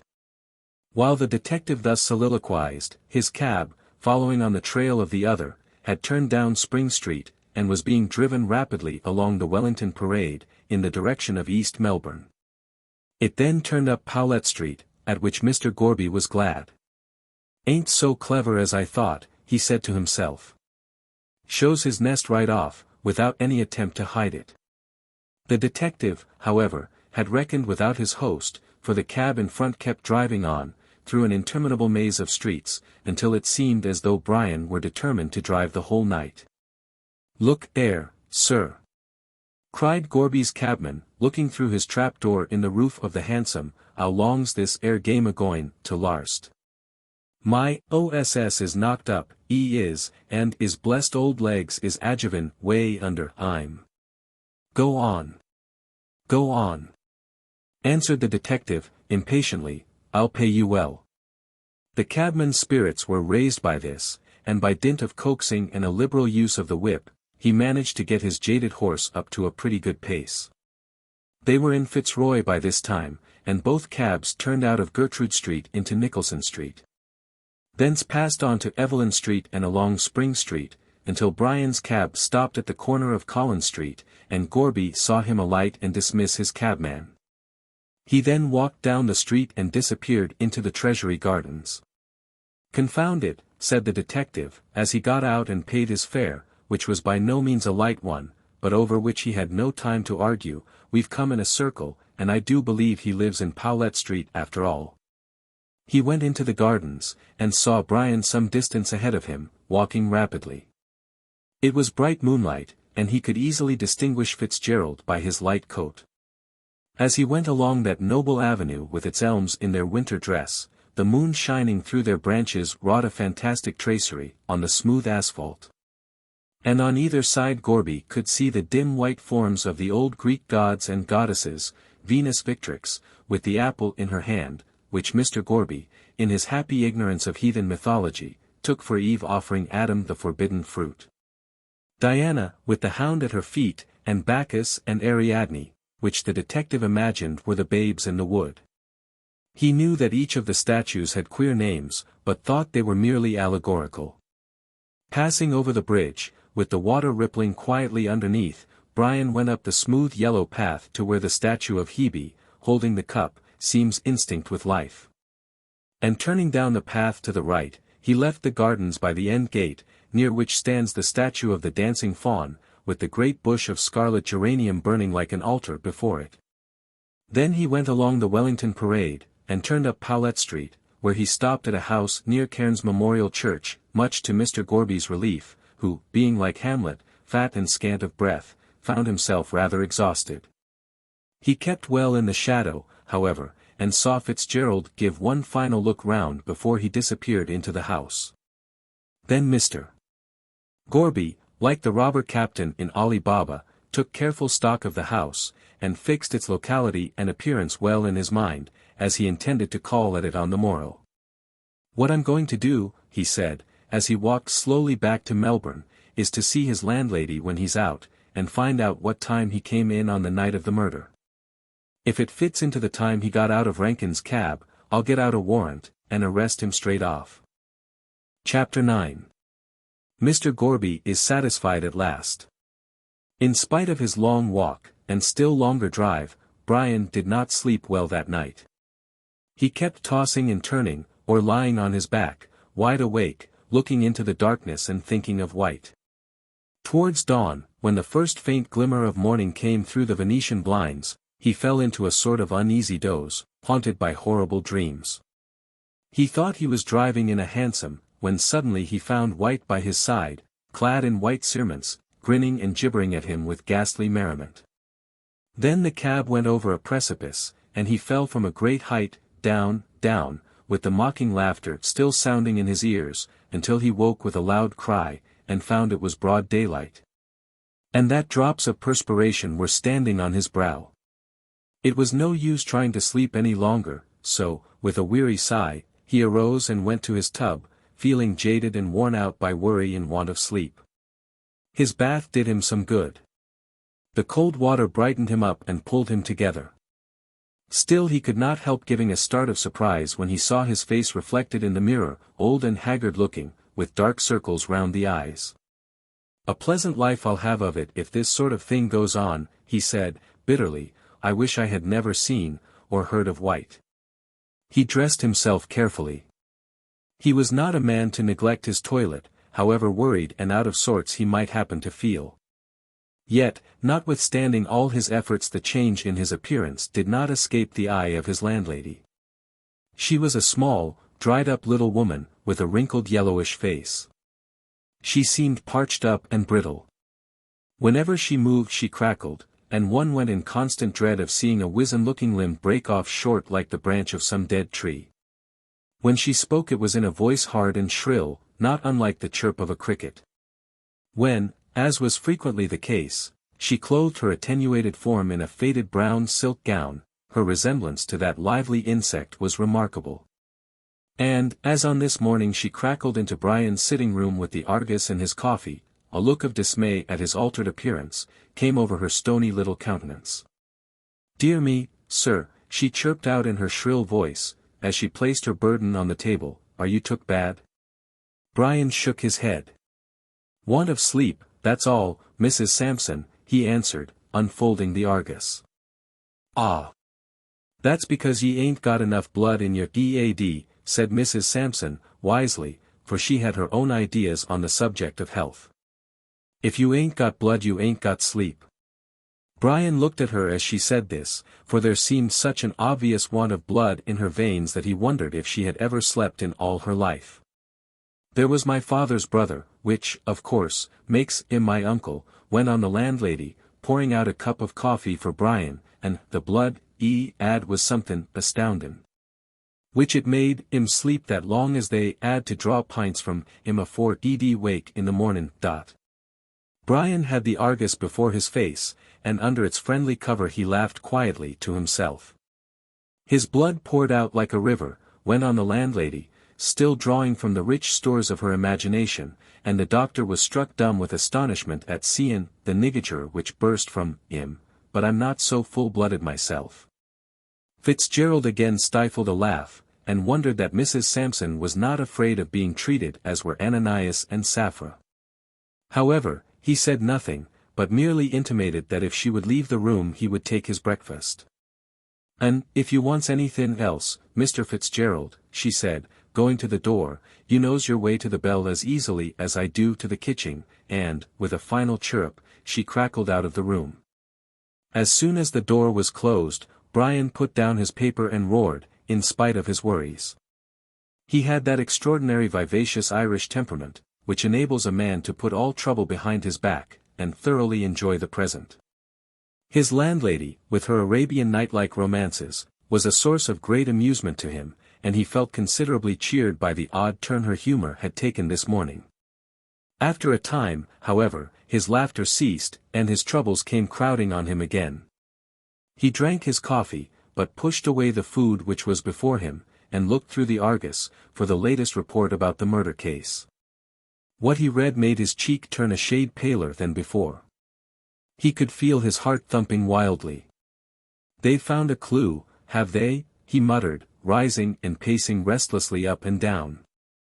"I wonder what it can be. I threw that man off the scent last night, but if he suspects me, there will be no difficulty in his finding out where I live. Bah! What nonsense I am talking. I am the victim of my own morbid imagination. There is nothing to connect me with the crime, so I need not be afraid of my shadow. I've a good mind to leave town for a time, but if I am suspected that would excite suspicion. Oh, Madge! My darling," he cried passionately, "if you only knew what I suffer, I know that you would pity me, but you must never know the truth, never. Never," and sinking into a chair by the window, he covered his face with his hands. After remaining in this position for some minutes, occupied with his own gloomy thoughts, he arose and rang the bell. A faint crackle in the distance announced that Mrs. Sampson had heard it, and she soon came into the room, looking more like a cricket than ever. Brian had gone into his bedroom, and called out to her from there. "I am going down to St. Kilda, Mrs.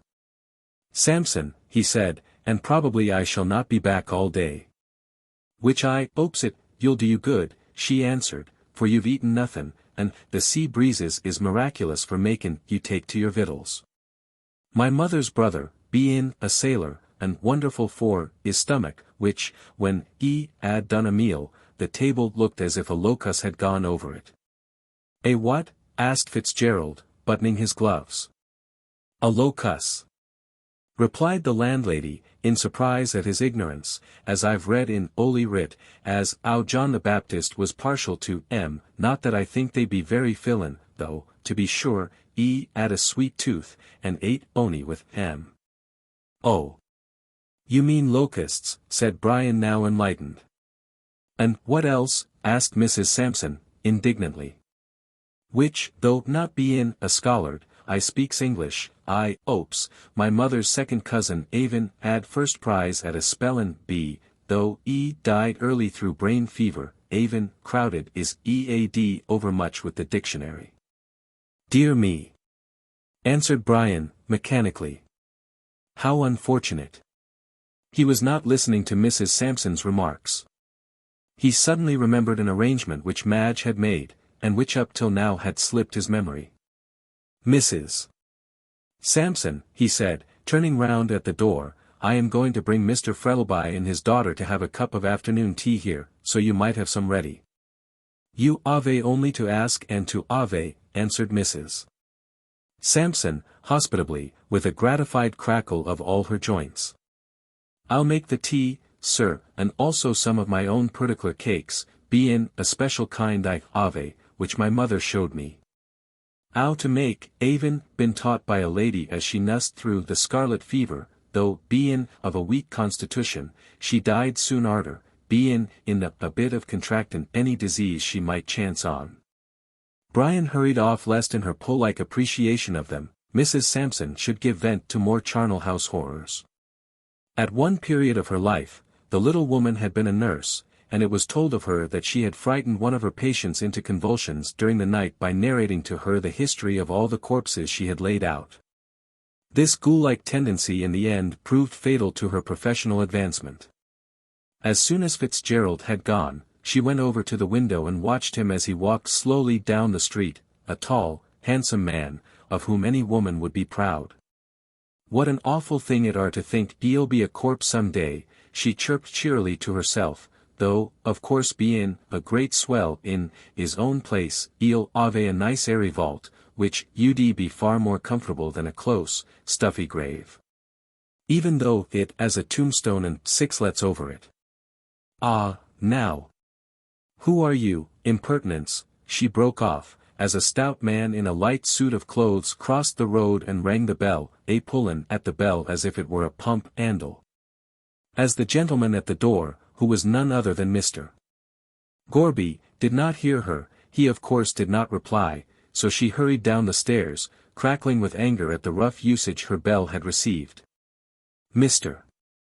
Gorby had seen Brian go out, and deeming it a good opportunity for inquiry had lost no time in making a start. "You nearly tore the bell down," said Mrs. Sampson, as she presented her thin body and wrinkled face to the view of the detective. "I'm very sorry," answered Gorby, meekly. "I'll knock next time." "Oh, no you won't," said the landlady, tossing her head, "me not aven a knocker, and you're an a-scratchin' the paint off the door, which it ain't been done over 6 months by my sister-in-law's cousin, which is a painter. With a shop in Fitzroy, and a wonderful high to colour." "Does Mr. Fitzgerald live here?" asked Mr. Gorby, quietly. "He do," replied Mrs. Sampson, "but 'e's gone out, and won't be back till the arternoon, which any message you'll be delivered to 'im punctual on his arrival." "I'm glad he's not in," said Mr. Gorby. "Would you allow me to have a few moments' conversation?" "What is it?" asked the landlady, her curiosity being roused. "I'll tell you when we get inside," answered Mr. Gorby. She looked at him with her sharp little eyes, and seeing nothing disreputable about him, led the way upstairs, crackling loudly the whole time. This so astonished Mr. Gorby that he cast about in his own mind for an explanation of the phenomenon. "Once oiling about the jints," was his conclusion, "but I never heard anything like it, and she looks as if she'd snap in two, she's that brittle." Mrs. Sampson took Gorby into Brian's sitting room, and having closed the door, sat down and prepared to hear what he had to say for himself. "I 'ope it ain't bills," she said. "Mr. Fitzgerald aven't money in the bank, and everything respectable like a gentleman as he is, though, to be sure, your bill might come down on him unbeknown, not aven kept it in mind. Which it ain't everybody as ave sich a good memory as my aunt on my mother's side, she aven been famous for dates like a history, not to speak of multiplication tables, and the numbers of people's boozes." "It's not bills," answered Mr. Gorby, who, having vainly attempted to stem the shrill torrent of words, had given in, and waited mildly until she had finished. "I only want to know a few things about Mr. Fitzgerald's habits." "And what for?" asked Mrs. Sampson, indignantly. "Are you a newspaper puttin' in articles about people who don't want to see themselves in print, which I knows you're a bits? My late 'usband aven been a printer on a paper which bust up, not aven the money to pay wages, through which there was due to him the sum of £1 7 and 6 halfpenny, which I, bein' is widder, ought to ave, not that I expects to see it on this side of the grave, oh, dear, no." And she gave a shrill, elfish laugh. Mr. Gorby, seeing that unless he took the bull by the horns, he would never be able to get what he wanted, grew desperate and plunged in medias res. "I am an insurance agent," he said, rapidly, so as to prevent any interruption, "and Mr. Fitzgerald desires to insure his life in our company. I, therefore, want to find out if he is a good life to insure. Does he live temperately? Keep early hours? And, in fact, all about him. I shall be happy to answer any inquiries which may be of use to you, sir," replied Mrs. Sampson. "Knowin' as I do, how good a insurance is to a family, should the EAD of it be taken off unexpected, leavin' a widder, which, as I know, Mr. Fitzgerald is a-goin' to be married soon, and I 'opes 'e'll be 'appy, though through it I loses a lodger as a lays paid reg'lar, and be'aved like a gentleman." "So he is a temperate man," said Mr. Gorby, feeling his way cautiously. "Not bein' a blue ribbing all the same," answered Mrs. Sampson.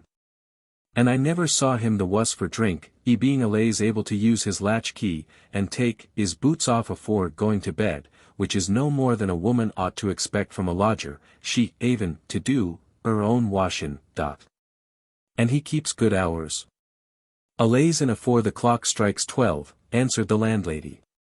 "Though, to be sure, I uses it as a figure of speech, none of the clocks in the booze strikin', but one, which is bein' mended, aven broke through over windin'. Is he always in before 12, asked Mr. Gorby, keenly disappointed at this answer.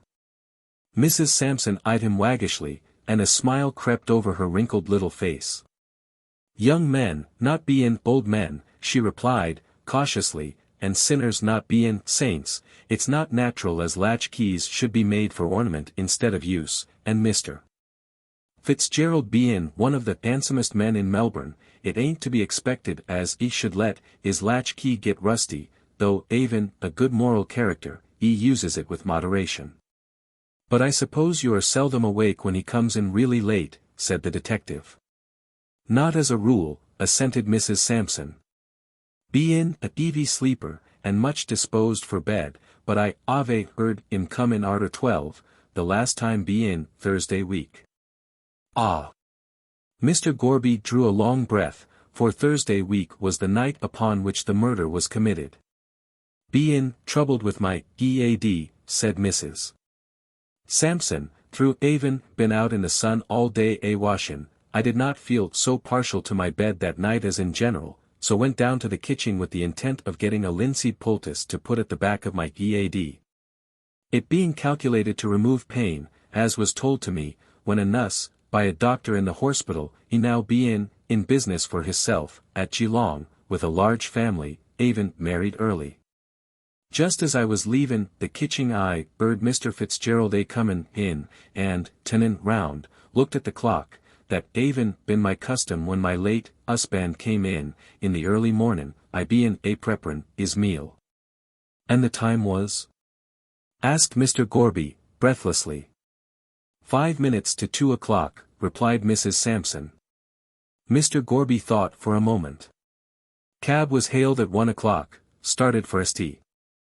Kilda at about 10 minutes past, reached grammar school, say, at 25 minutes past, Fitzgerald talks 5 minutes to cabman, making it half past, say, he waited 10 minutes for other cab to turn up.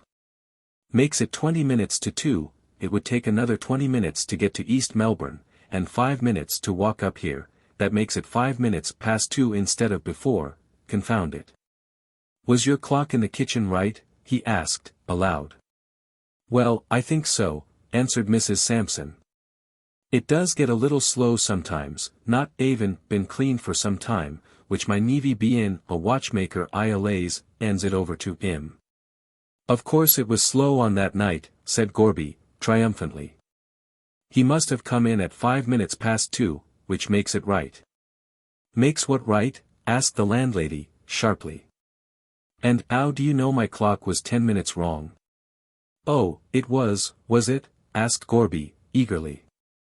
"I'm not denying of it," replied Mrs. Sampson, "clocks ain't allays to be relied on more than men and women, but it won't be anythin' agin is insurance, will it, as in general ease in a 412. "Oh, all that will be quite safe," answered the detective, delighted with the information he had obtained. "Is this Mr. Fitzgerald's room?" "Yes, it is," replied the landlady. "But he furnished it himself, bein' of a luxurious turn of mind, not but what his taste is good, though far be it from me to deny I helped him to select.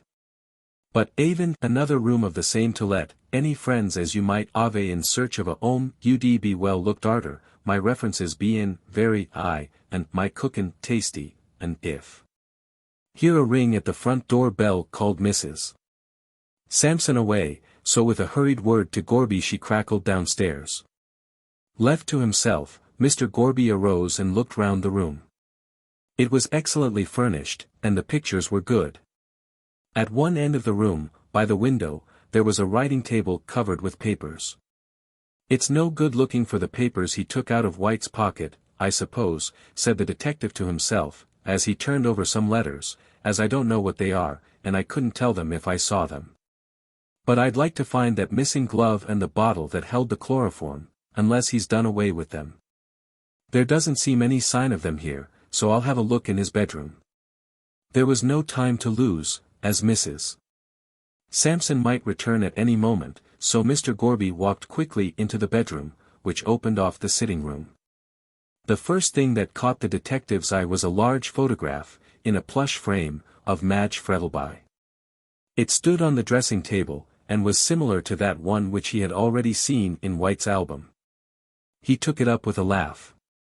"You're a pretty girl," he said, apostrophizing the picture, "but you give your photograph to two young men, both in love with you, and both hot-tempered. The result is that one is dead, and the other won't survive him long. That's what you've done." He put it down again, and looking round the room, caught sight of a light covert coat hanging behind the door and also a soft hat. "Ah," said the detective, going up to the door, "here is the very coat you wore when you killed that poor fellow. Wonder what you have in the pockets," and he plunged his hand into them in turn.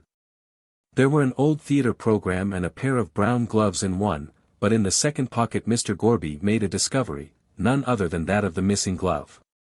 There it was, a soiled white glove for the right hand, with black bands down the back, and the detective smiled in a gratified manner as he put it carefully in his pocket.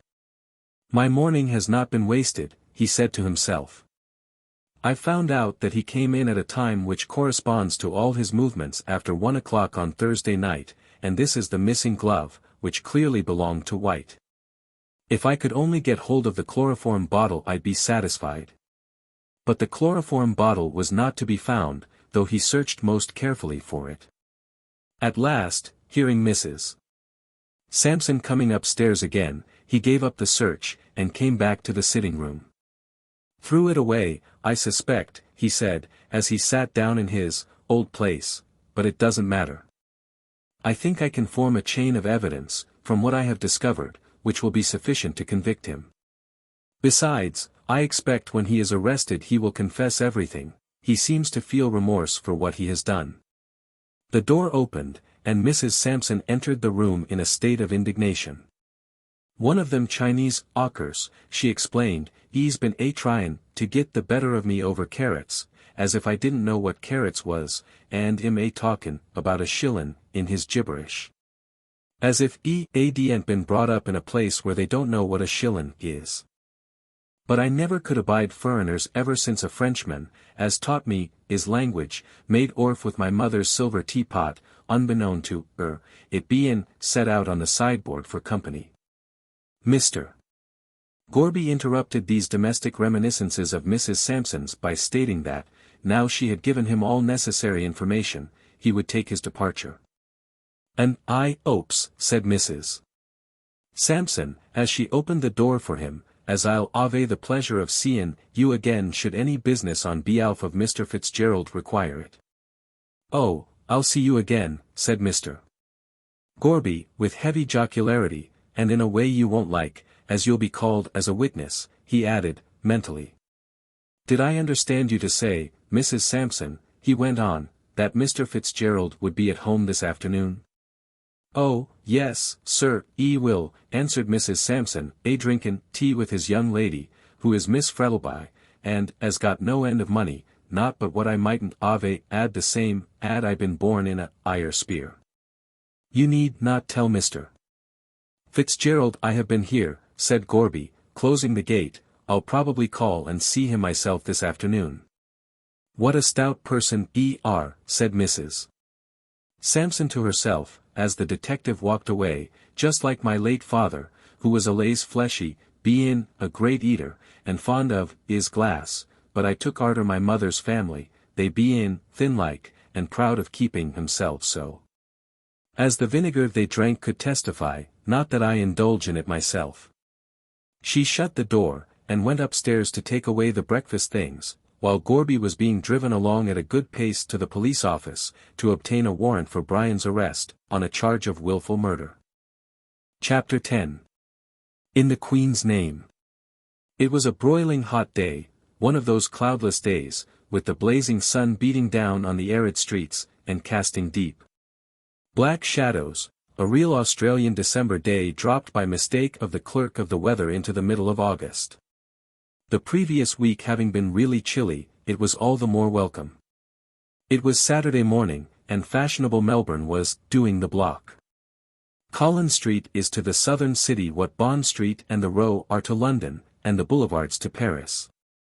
It is on the block that people show off their new dresses, bow to their friends, cut their enemies, and chatter small talk.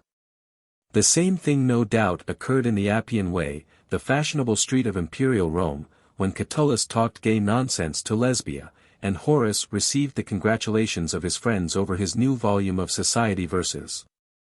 History repeats itself, and every city is bound by all the laws of civilization to have one special street, wherein the votaries of fashion can congregate. Collins Street is not, of course, such a grand thoroughfare as those above mentioned, but the people who stroll up and down the broad pavement are quite as charmingly dressed, and as pleasant as any of the peripatetics of those famous cities. As the sun brings out bright flowers, so the seductive influence of the hot weather had brought out all the ladies in gay dresses of innumerable colors, which made the long street look like a restless rainbow. Carriages were bowling smoothly along, their occupants smiling and bowing as they recognized their friends on the sidewalk.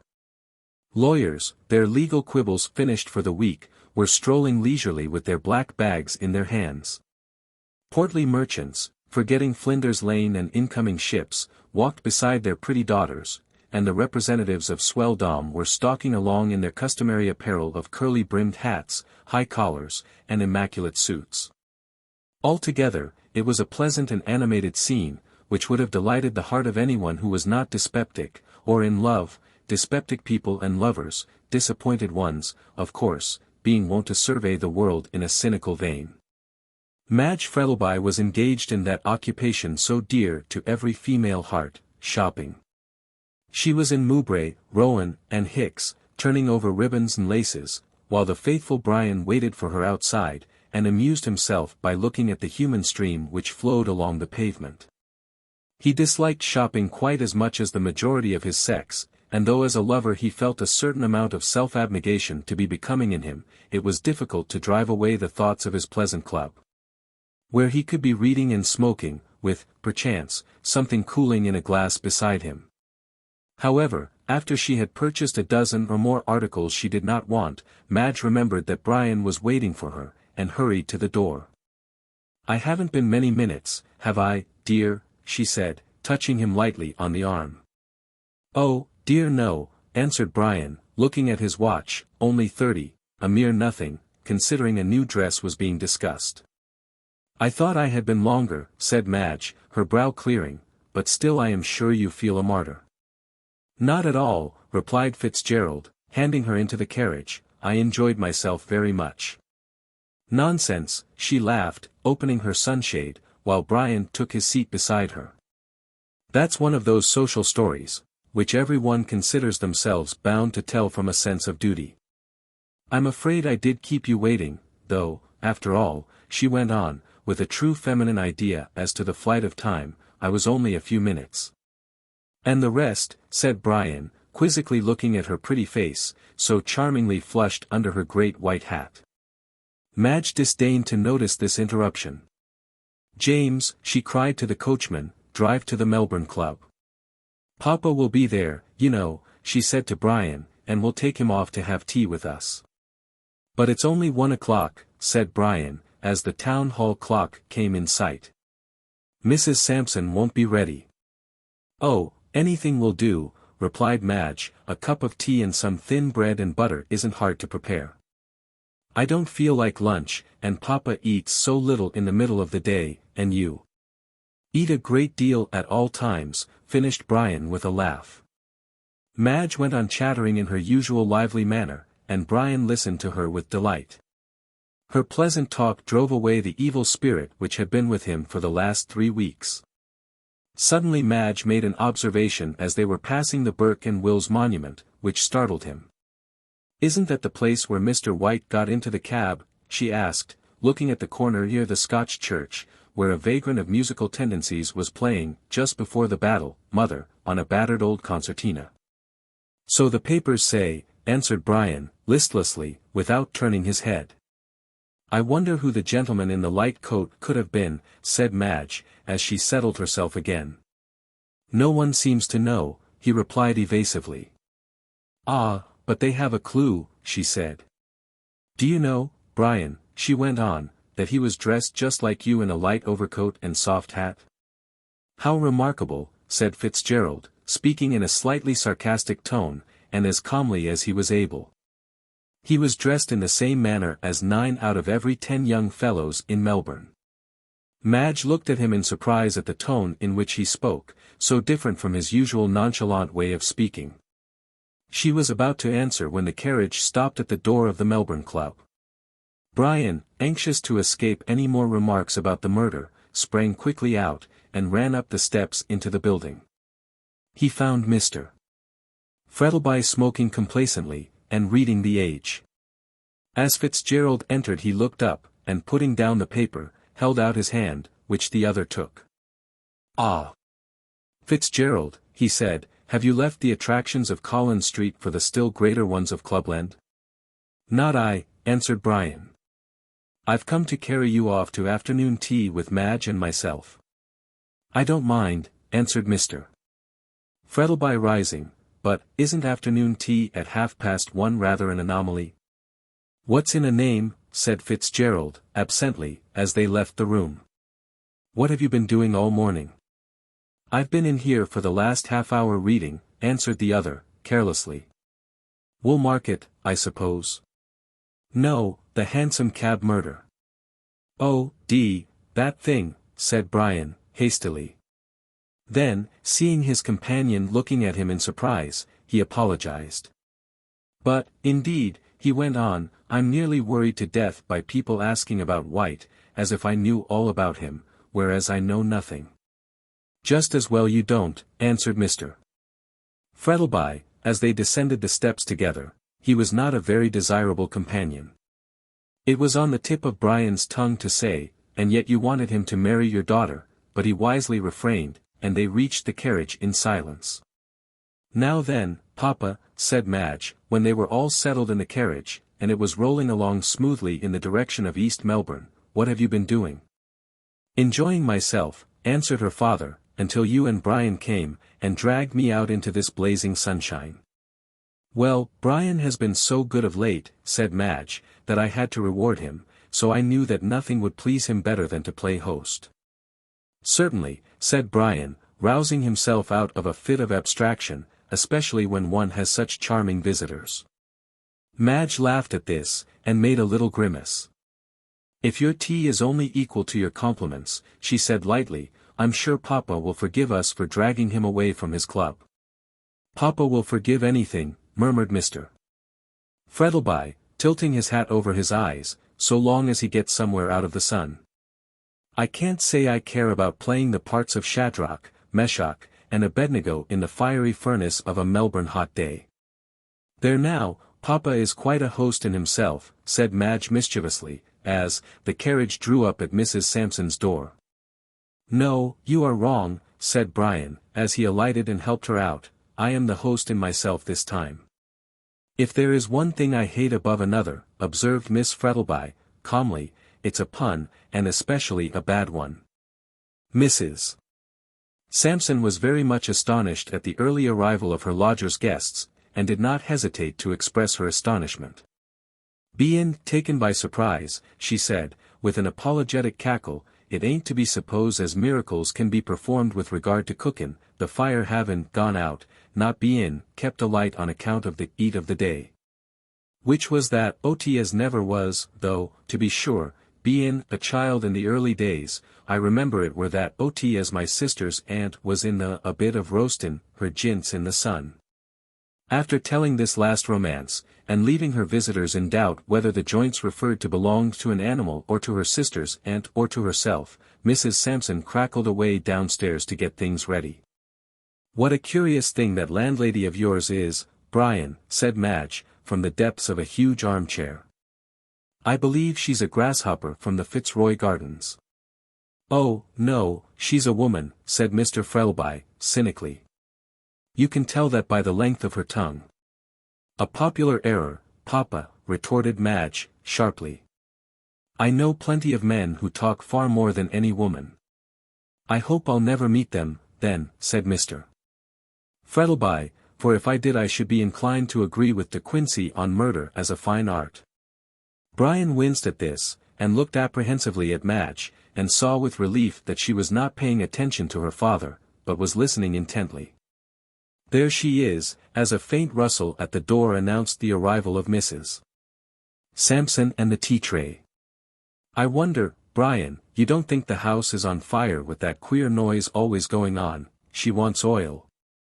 Yes, St. Jacob's oil, laughed Brian, as Mrs. Sampson entered, and placed her burden on the table. Not even any cake, said that lady, through not being forewarned as to the time of arrival, though, it's not often I'm taken by surprise, except as to a headache, which, of course, is accidental to every pusson. I ain't got nothin' but bread and butter, the baker and grocer both be in, all that could be desired, except in the way of worryin' for their money, which they thinks as, 'ow I keeps the bank in the booze. Like Aladdin's cave, as I've 'eard tell in the Arabian Nights, me even gained it as a prize for English in my early girlhood, bein' then considered a scholard and industrious. Mrs. Sampson's shrill apologies for the absence of cake having been received, she hopped out of the room, and Madge made the tea. The service was a quaint Chinese one, which Brian had picked up in his wanderings. He used it only on special occasions. As he watched Madge he could not help thinking how pretty she looked, with her hands moving deftly among the cups and saucers, so bizarre-looking with their sprawling dragons of yellow and green. He half smiled to himself as he thought, if they knew all, I wonder if they would sit with me so unconcernedly. Mr. Frettlby, too, as he looked at his daughter, thought of his dead wife and sighed. Well, said Madge, as she handed them their tea, and helped herself to some thin bread and butter, you two gentlemen are most delightful company. Papa is sighing like a furnace, and Brian is staring at me with his eyes like blue china saucers. You ought both to be turned forth to funerals like melancholy. Why like melancholy? Queried Brian, lazily. I'm afraid, Mr. Fitzgerald, said the young lady with a smile in her pretty black eyes, that you are not a student of A Midsummer Night's Dream. Very likely not, answered Brian. Midsummer out here is so hot that one gets no sleep, and, consequently no dreams. Depend upon it, if the four lovers whom Puck treated so badly had lived in Australia they wouldn't have been able to sleep for the mosquitoes. What nonsense you two young people do talk, said Mr. Frettlby, with an amused smile, as he stirred his tea. Dulce est desipere in loco, observed Brian, gravely, a man who can't carry out that observation is sure not to be up to much. I don't like Latin, said Miss Frettlby, shaking her pretty head. I agree with Heine's remark, that if the Romans had been forced to learn it they would not have found time to conquer the world. Which was a much more agreeable task, said Brian. And more profitable, finished Mr. Frettlby. They chattered in this desultory fashion for a considerable time, till at last Madge rose and said they must go. Brian proposed to dine with them at St. Kilda, and then they would all go to Brock's fireworks. Madge consented to this, and she was just pulling on her gloves when suddenly they heard a ring at the front door, and presently Mrs. Sampson talking in an excited manner at the pitch of her voice. You shan't come in, I tell you, they heard her say shrilly, so it's no good trying, which I've allays 'eard as an Englishman's ooze is castle, and you're a breakin' the law, as well as a spilin' the carpets, which has been newly put down. Some one made a reply, then the door of Brian's room was thrown open, and Gorby walked in, followed by another man. Fitzgerald turned as white as a sheet, for he felt instinctively that they had come for him. However, pulling himself together, he demanded, in a haughty tone, the reason of the intrusion. Mr. Gorby walked straight over to where Brian was standing, and placed his hand on the young man's shoulder. Brian Fitzgerald, he said, in a clear voice, I arrest you in the Queen's name. For what? Asked Brian, steadily. The murder of Oliver White. At this Madge gave a cry. It is not true, she said, wildly. My God, it's not true. Brian did not answer, but, ghastly pale, held out his hands. Gorby slipped the handcuffs on to his wrists with a feeling of compunction, despite his joy in running his man down. This done, Fitzgerald turned round to where Madge was standing, pale and still, as though turned into stone. Madge, he said, in a clear, low voice, I am going to prison, perhaps to death. But I swear to you, by all that I hold most sacred, that I am innocent of this murder. My darling. She made a step forward, but her father stepped before her. "Keep back," he said, in a hard voice. "There is nothing between you and that man now." She turned round with an ashen face, but with a proud look in her clear eyes. "You are wrong," she answered, with a touch of scorn in her voice. "I love him more now than ever." Then, before her father could stop her, she placed her arms round her lover's neck, and kissed him wildly. "My darling," she said, with the tears streaming down her white cheeks, "whatever the world may say, you are always dearest of all to me." Brian kissed her passionately, and moved away. Madge fell down at her father's feet in a dead faint. Chapter 11. Counsel for the prisoner. Brian Fitzgerald was arrested at a few minutes past 3 o'clock, and by 5 all Melbourne was ringing with the news that the perpetrator of the now famous Hansom Cab murder had been caught. The evening papers were full of the affair, and the Herald went through several editions, the demand being far in the excess of the supply. Such a crime had not been committed in Melbourne since the Greer shooting case in the Opera House, and the mystery by which it was surrounded, made it even more sensational. The committal of the crime in such an extraordinary place as a hansom cab had been startling enough, but the discovery that the assassin was one of the most fashionable young men in Melbourne was still more so. Brian Fitzgerald being well known in society as a wealthy squatter, and the future husband of one of the richest and prettiest girls in Victoria, it was no wonder that his arrest caused some sensation. The Herald, which was fortunate enough to obtain the earliest information about the arrest, made the best use of it, and published a flaming article in its most sensational type, somewhat after this fashion. Hansom Cab Tragedy. Arrest of the supposed murderer. Startling revelations in high life. It is needless to say that some of the reporters had painted the lily pretty freely, but the public were ready to believe everything that came out in the papers. Mr. Frettlby, the day after Brian's arrest, had a long conversation with his daughter, and wanted her to go up to Yabba Yaluk station until the public excitement had somewhat subsided. But this Madge flatly refused to do. "I'm not going to desert him when he most needs me," she said, resolutely. "Everybody has turned against him, even before they have heard the facts of the case. He says he is not guilty, and I believe him." "Then let him prove his innocence," said her father, who was pacing slowly up and down the room. "If he did not get into the cab with White he must have been somewhere else, so he ought to set up the defense of an alibi." "He can easily do that," said Madge, with a ray of hope lighting up her sad face. "He was here till 11 o'clock on Thursday night." "Very probably," returned her father, dryly, "but where was he at 1 o'clock on Friday morning? Besides, Mr. White left the house long before Brian did," she went on rapidly. "You must remember, it was when you quarrelled with Mr. White." "My dear Madge," said Frettlby, stopping in front of her with a displeased look, "you are incorrect. White and myself did not quarrel. He asked me if it were true that Fitzgerald was engaged to you, and I answered yes. That was all, and then he left the house." "Yes, and Brian didn't go until 2 hours after," said Madge, triumphantly. "He never saw Mr. White the whole night." "So he says," replied Mr. Frettlby, significantly.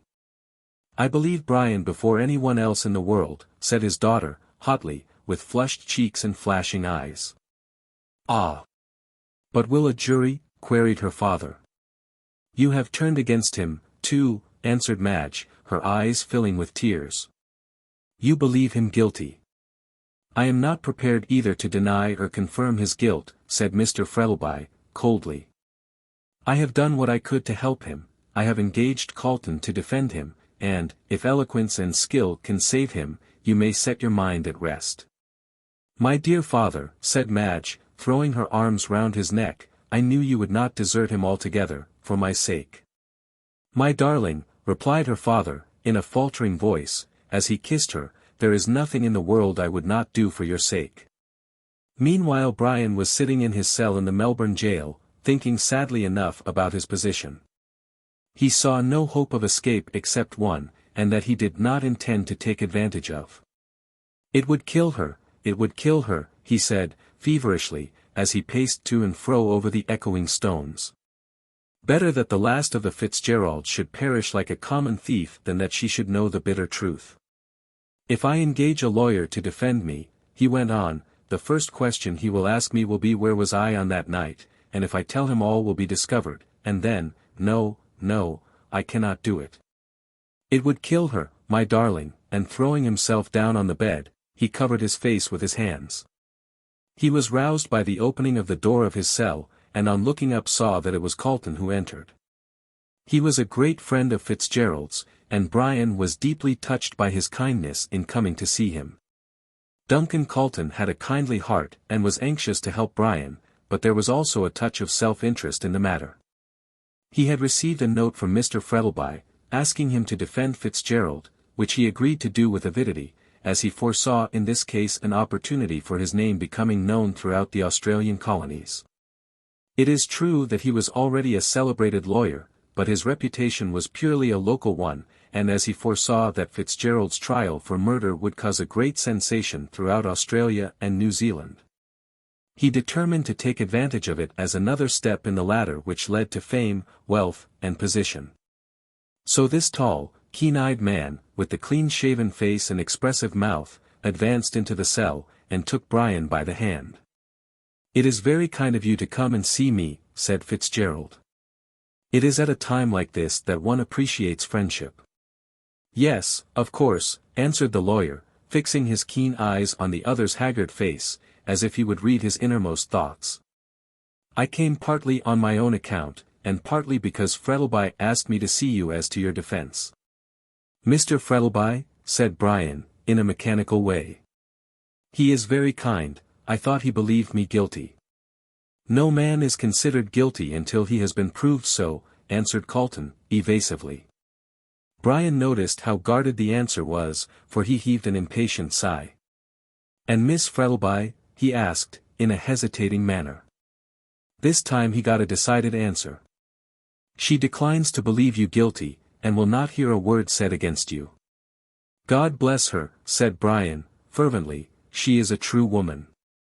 "I suppose I am pretty well canvassed," he added, bitterly. "Nothing else talked about," answered Calton, calmly. "Your arrest has for the present suspended all interest in theatres, cricket matches, and balls, and you are at the present moment being discussed threadbare in clubs and drawing-rooms." Fitzgerald writhed. He was a singularly proud man, and there was something inexpressibly galling in this unpleasant publicity. "But this is all idle chatter," said Calton, taking a seat. "We must get to business. Of course, you will accept me as your counsel." "It's no good my doing so," replied Brian, gloomily. "The rope is already round my neck." "Nonsense," replied the lawyer, cheerfully, "the rope is round no man's neck until he is on the scaffold. Now, you need not say a word," he went on, holding up his hand as Brian was about to speak, "I intend to defend you, whether you like it or not. I do not know all the facts, except what the papers have stated, and they exaggerate so much that one can place no reliance on them. At all events, I believe from my heart that you are innocent, and you must walk out of the prisoner's dock a free man, if only for the sake of that noble girl who loves you." Brian did not answer, but put out his hand, which the other grasped warmly. "I will not deny," went on Calton, "that there is a little bit of professional curiosity about me. This case is such an extraordinary one, that I feel as if I were unable to let slip an opportunity of doing something with it. I don't care for your humdrum murders with the poker, and all that sort of thing, but this is something clever, and therefore interesting. When you are safe we will look together for the real criminal, and the pleasure of the search will be proportionate to the excitement when we find him out." "I agree with everything you say," said Fitzgerald, calmly, "but I have no defense to make." "No defense? You are not going to confess you killed him?" "No," with an angry flush, "but there are certain circumstances which prevent me from defending myself." "What nonsense," retorted Calton, sharply, "as if any circumstances should prevent a man from saving his own life. But never mind, I like these objections, they make the nut harder to crack, but the kernel must be worth getting at. Now, I want you to answer certain questions." "I won't promise." Well, we shall see, said the lawyer, cheerfully, taking out his notebook, and resting it on his knee. First, where were you on the Thursday night preceding the murder? I can't tell you. Oh, yes, you can, my friend. You left St. Kilda, and came up to town by the 11 o'clock train. 11:20, corrected Brian. Calton smiled in a gratified manner as he noted this down. A little diplomacy is all that's required, he said mentally. And where did you go then? He added, aloud. I met Ralston in the train, and we took a cab from the Flinders Street station up to the club. What club? The Melbourne Club. Yes, interrogatively. Ralston went home, and I went into the club and played cards for a time. When did you leave the club? A few minutes to 1 o'clock in the morning. And then, I suppose, you went home? No, I did not. Then where did you go? Down the street. Rather vague. I presume you mean Collins Street? Yes. You were going to meet someone, I suppose. I never said so. Probably not, but young men don't wander about the streets at night without some object. I was restless and wanted a walk. Indeed. How curious you should prefer going into the heart of the dusty town for a walk to strolling through the Fitzroy Gardens, which were on your way home. It won't do. You had an appointment to meet someone. Well, yes. I thought as much. Man or woman? I cannot tell you. Then I must find out for myself. You can't. Indeed. Why not? You don't know where to look for her. Her, cried Calton, delighted at the success of his craftily put question. I knew it was a woman. Brian did not answer, but sat biting his lips with vexation. Now, who is this woman? No answer. Come now, Fitzgerald, I know that young men will be young men, and, of course, you don't like these things talked about, but in this case your character must be sacrificed to save your neck. What is her name? I can't tell you. Oh. You know it, then? Well, yes. And you won't tell me? No. Calton, however, had found out two things that pleased him: first, that Fitzgerald had an appointment, and, second, that it had been with a woman. He pursued another line. When did you last see White? Brian answered with great reluctance, I saw him drunk by the Scotch church. What? You were the man who hailed the hansom? Yes, assented the other, hesitating slightly, I was. The thought flashed through Calton's brain as to whether the young man before him was guilty or not, and he was obliged to confess that things looked very black against him. Then what the newspapers said was correct? Partly. Ah. Calton drew a long breath. Here was a ray of hope. You did not know it was White when you found him lying drunk near the Scotch church? No, I did not. Had I known it was he I would not have picked him up. Of course, you recognized him afterwards. Yes, I did. And, as the paper stated, I dropped him and walked away. Why did you leave him so abruptly? Brian looked at his questioner in some surprise. Because I detested him, he said, shortly. Why did you detest him? No answer. Was it because he admired Miss Frettlby, and from all appearances, was going to marry her? Well, yes, sullenly. And now, said Calton, impressively, this is the whole point upon which the case turns. Why did you get into the cab with him? I did not get into the cab. The cabman declares that you did. He is wrong. I never came back after I recognized White. Then who was the man who got into the cab with White? I don't know. You have no idea? Not the least. You are certain? Yes, perfectly certain. He seems to have been dressed exactly like you. Very probably. I could name at least a dozen of my acquaintances who wear light coats over their evening dress, and soft hats. Do you know if White had any enemies? No, I don't. I know nothing about him, beyond that he came from England a short time ago with a letter of introduction to Mr. Frettlby, and had the impertinence to ask Madge to marry him. Where did White live? Down in St. Kilda, at the end of Grey Street. How do you know? It was in the papers, and, hesitatingly, I called on him. Why? To see if he would cease his attentions to Madge, and to tell him that she was engaged to me. And what did he say? Laughed at me. Curse him. You had high words, evidently. Brian laughed bitterly. Yes, we had. Did anyone hear you? The landlady did, I think. I saw her in the passage as I left the house. The prosecution will bring her forward as a witness. Very likely, indifferently. Did you say anything likely to incriminate yourself? Fitzgerald turned away his head. Yes, he answered in a low voice. I spoke very wildly, indeed, I did not know at the time what I said. Did you threaten him? Yes, I did. I told him I would kill him if he persisted in his plan of marrying Madge. Ah! If the landlady can swear that she heard you say so, it will form a strong piece of evidence against you. So far as I can see, there is only one defense, and that is an easy one, you must prove an alibi. No answer. You say you did not come back and get into the cab, said Calton, watching the face of the other closely. No, it was someone else dressed like me. And you have no idea who it was? No, I have not. Then, after you left White, and walked along Russell Street, where did you go? I can't tell you. Were you intoxicated? No, indignantly. Then you remember? Yes. And where were you? I can't tell you.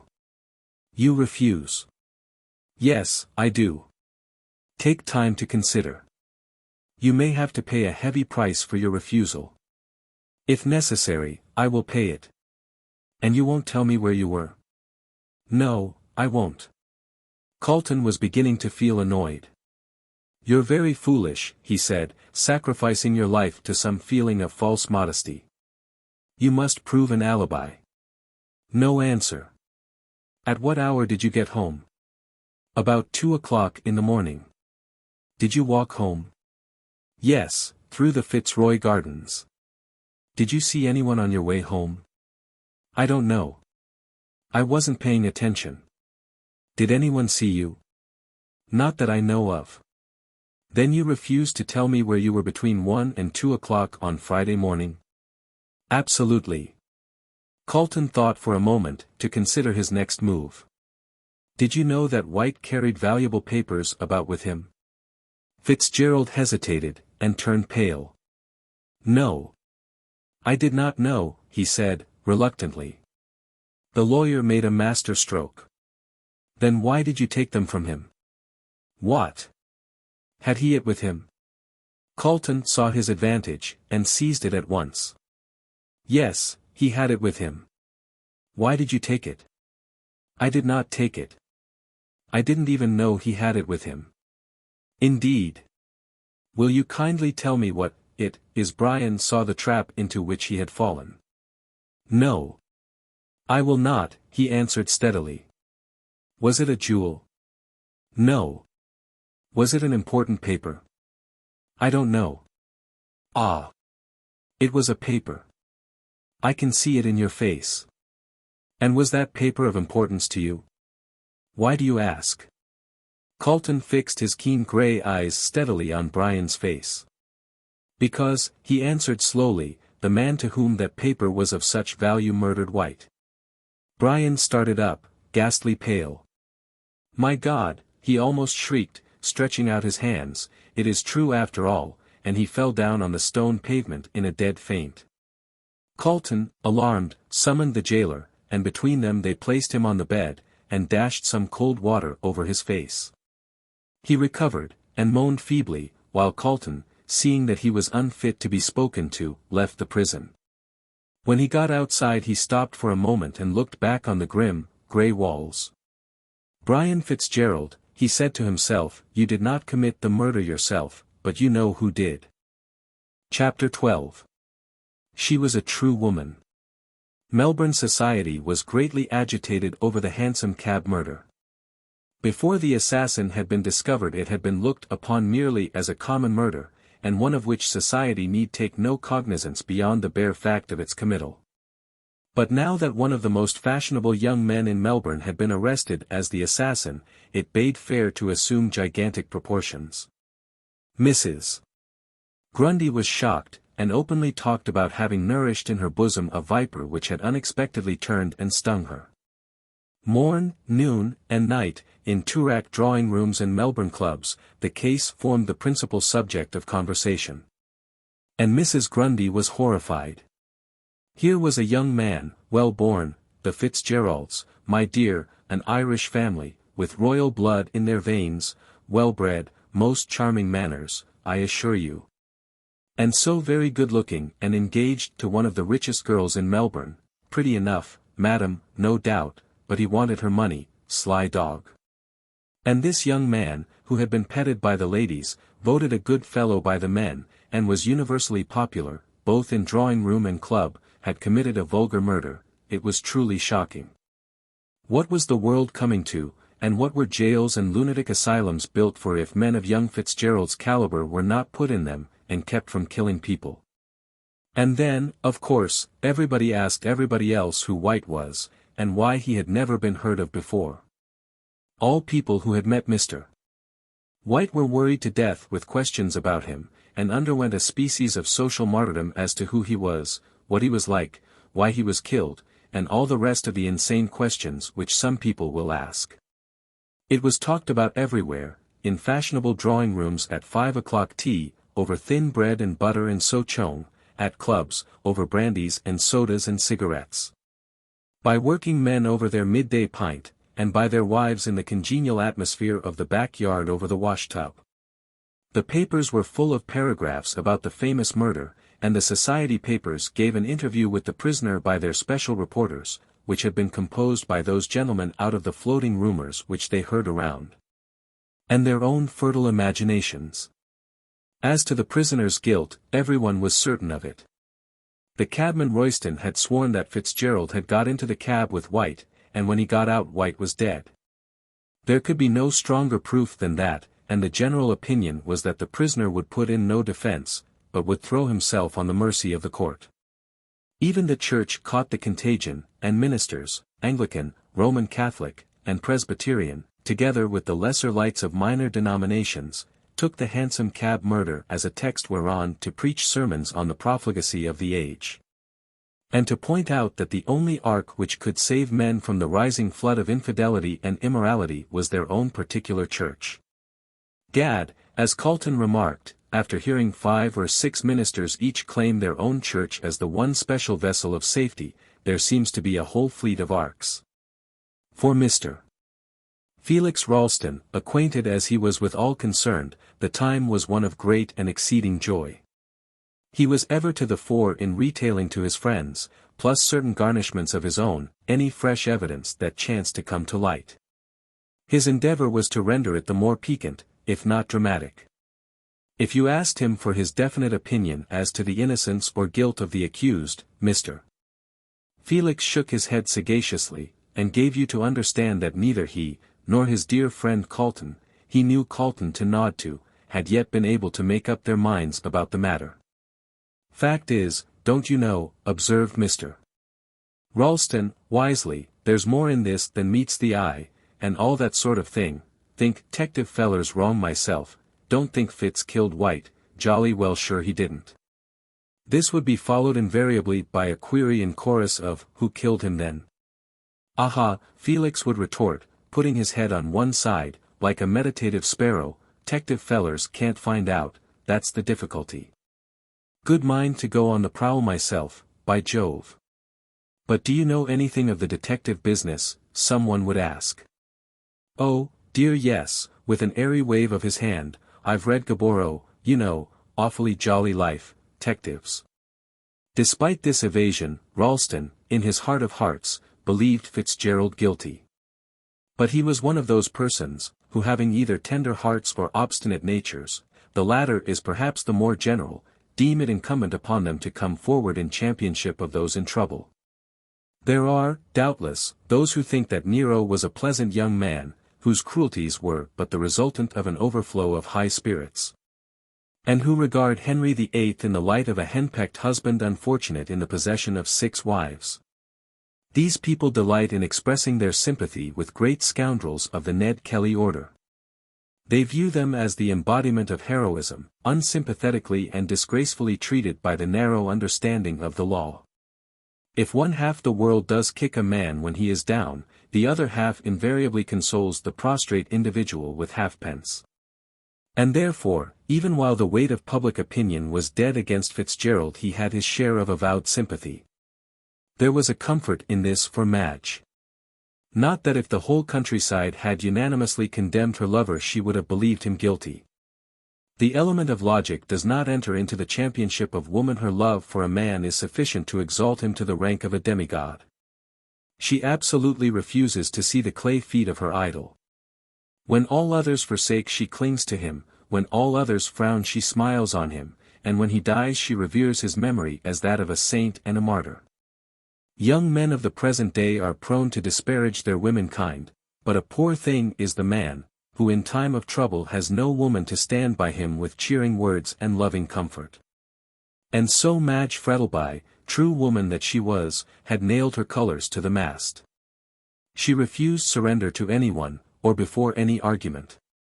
He was innocent, and his innocence would be proved, for she had an intuitive feeling that he would be saved at the 11th hour. How, she knew not, but she was certain that it would be so. She would have gone to see Brian in prison, but that her father absolutely forbade her doing so. Therefore she was dependent upon Calton for all the news respecting him, and any message which she wished conveyed. Brian's persistent refusal to set up the defense of an alibi, annoyed Calton, the more so as he could conceive no reason sufficiently worthy of the risk to which it subjected his client. If it's for the sake of a woman, he said to Brian, I don't care who she is, it's absurdly quixotic. Self-preservation is the first law of nature, and if my neck was in danger I'd spare neither man, woman, nor child to save it. I dare say, answered Brian, but if you had my reasons you might think differently. Yet in his own mind the lawyer had a suspicion which he thought might perhaps account for Brian's obstinate concealment of his movements on the fatal night. He had admitted an appointment with a woman. He was a handsome young fellow, and probably his morals were no better than those of his fellows. There was perhaps some intrigue with a married woman. He had perchance been with her on that night, and it was to shield her that he refused to speak. Even so, argued Calton, let him lose his character rather than his life, indeed the woman herself should speak. It would be hard upon her I admit. Yet when a man's life is in danger, surely nothing should stop her. Full of these perplexing thoughts, Calton went down to St. Kilda to have a talk with Madge. He intended to ask her to assist him towards obtaining the information he needed. He had a great respect for Madge, and thought her a really clever woman. It was just possible, he argued, that Brian's great love might cause him to confess everything to her, at her urgent request. He found Madge awaiting his arrival with anxiety. Where have you been all this time? She said as they sat down. I have been counting every moment since I saw you last. How is he? Just the same, answered Calton, taking off his gloves, still obstinately refusing to save his own life. Where's your father? He asked, suddenly. Out of town, she answered, impatiently. He will not be back for a week, but what do you mean that he won't save his own life? Calton leaned forward, and took her hand. Do you want to save his life? He asked. Save his life, she reiterated, starting up out of her chair with a cry. God knows, I would die to save him. Pish, murmured Calton to himself, as he looked at her glowing face and outstretched hands, these women are always in extremes. The fact is, he said aloud, Fitzgerald is able to prove an alibi, and he refuses to do so. But why? Calton shrugged his shoulders. That is best known to himself, some quixotic idea of honor, I fancy. Now, he refuses to tell me where he was on that night. Perhaps he won't refuse to tell you, so you must come up and see him with me, and perhaps he will recover his senses, and confess. But my father, she faltered. Did you not say he was out of town? Asked Calton. Yes, hesitated Madge. But he told me not to go. In that case, said Calton, rising and taking up his hat and gloves, I won't ask you. She laid her hand on his arm. Stop. Will it do any good? Calton hesitated a moment, for he thought that if the reason of Brian's silence was, as he surmised, an intrigue with a married woman, he might not tell the girl he was engaged to about it, but, on the other hand, there might be some other reason. And Calton trusted to Madge to find it out. With these thoughts in his mind he turned round. Yes, he answered, boldly, it may save his life. Then I shall go, she answered, recklessly, he is more to me than my father, and if I can save him, I will. Wait, and she ran out of the room. An uncommonly plucky girl, murmured the lawyer, as he looked out of the window. If Fitzgerald is not a fool he will certainly tell her all, that is, of course, if he is able to. Queer things these women are. I quite agree with Balzac's saying that no wonder man couldn't understand woman. Seeing that God who created her failed to do so. Madge came back dressed to go out, with a heavy veil over her face. Shall I order the carriage? She asked, pulling on her gloves with trembling fingers. Hardly, answered Calton, dryly, unless you want to see a paragraph in the society papers to the effect that Miss Madge Frettlby visited Mr. Fitzgerald in jail. No, no, we'll get a cab. Come, my dear, and taking her arm he led her away. They reached the station, and caught a train just as it started, yet notwithstanding this Madge was in a fever of impatience. How slowly it goes, she said, fretfully. Hush, my dear, said Calton, laying his hand on her arm. You will betray yourself, we'll arrive soon, and save him. Oh, God grant we may, she said with a low cry, clasping her hands tightly together, while Calton could see the tears falling from under her thick veil. This is not the way to do so, he said, almost roughly, you'll be in hysterics soon, control yourself for his sake. For his sake, she muttered, and with a powerful effort of will, calmed herself. They soon arrived in Melbourne, and, getting a hansom, drove up quickly to the jail. After going through the usual formula, they entered the cell where Brian was, and, when the warder who accompanied them opened the door, they found the young man seated on his bed. He looked up, and, on seeing Madge, rose and held out his hands with a cry of delight. She ran forward, and threw herself on his breast with a stifled sob. For a short time no one spoke, Calton being at the other end of the cell, busy with some notes which he had taken from his pocket, and the warder having retired. My poor darling, said Madge, stroking back the soft, fair hair from his flushed forehead, how ill you look. Yes, answered Fitzgerald, with a hard laugh. Prison does not improve a man, does it? Don't speak in that tone, Brian, she said. It is not like you, let us sit down and talk calmly over the matter. I don't see what good that will do, he answered, wearily, as they sat down hand in hand. I have talked about it to Calton till my head aches, and it is no good. Of course not, retorted the lawyer, sharply, as he also sat down. Nor will it be any good until you come to your senses, and tell us where you were on that night. I tell you I cannot. Brian, dear, said Madge, softly, taking his hand, you must tell all, for my sake. Fitzgerald sighed. This was the hardest temptation he had yet been subjected to. He felt half inclined to yield, and chance the result, but one look at Madge's pure face steeled him against doing so. What could his confession bring but sorrow and regret to one whom he loved better than his life? Madge, he answered, gravely, taking her hand again, you do not know what you ask. Yes, I do, she replied, quickly. I ask you to save yourself, to prove that you are not guilty of this terrible crime, and not to sacrifice your life for the sake of. Here she stopped, and looked helplessly at Calton. For she had no idea of the reason of Fitzgerald's refusal to speak. For the sake of a woman, finished Calton, bluntly. A woman, she faltered, still holding her lover's hand. Is that the reason? Brian averted his face. Yes, he said, in a low, rough voice. A sharp expression of anguish crossed her pale face, and, sinking her head on her hands, she wept bitterly. Brian looked at her in a dogged kind of way, and Calton stared grimly at them both. Look here, he said, at length, to Brian, in an angry voice, if you want my opinion of your conduct I think it's infamous, begging your pardon, Miss Frettlby, for the expression. Here is this noble Gill, who loves you with her whole heart, and is ready to sacrifice everything for your sake, comes to implore you to save your life, and you coolly turn round and acknowledge another woman. Brian lifted his head haughtily, and his face flushed. You are wrong, he said, turning round sharply, there is the woman for whose sake I keep silence. And, rising up from the bed, he pointed to Madge, as she sobbed bitterly on it she lifted up her haggard face with an air of surprise. For my sake, she cried in a startled voice. Oh, he's mad, said Calton, shrugging his shoulders. I shall put in a defense of insanity. No, I am not mad, cried Fitzgerald, wildly, as he caught Madge in his arms. My darling. My darling.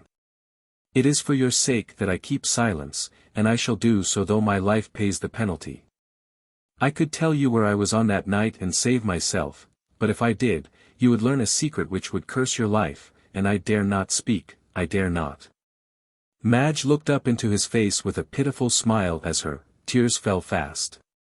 Dearest, she said, softly. Do not think of me, but only of yourself, better that I should endure misery than that you should die. I do not know what the secret can be, but if the telling of it will save your life, do not hesitate. See, she cried, falling on her knees, I am at your feet, I implore you by all the love you ever had for me, to save yourself, whatever the consequences may be to me. Madge, said Fitzgerald, as he raised her in his arms, at one time I might have done so, but now it is too late. There is another and stronger reason for my silence, which I have only found out since my arrest.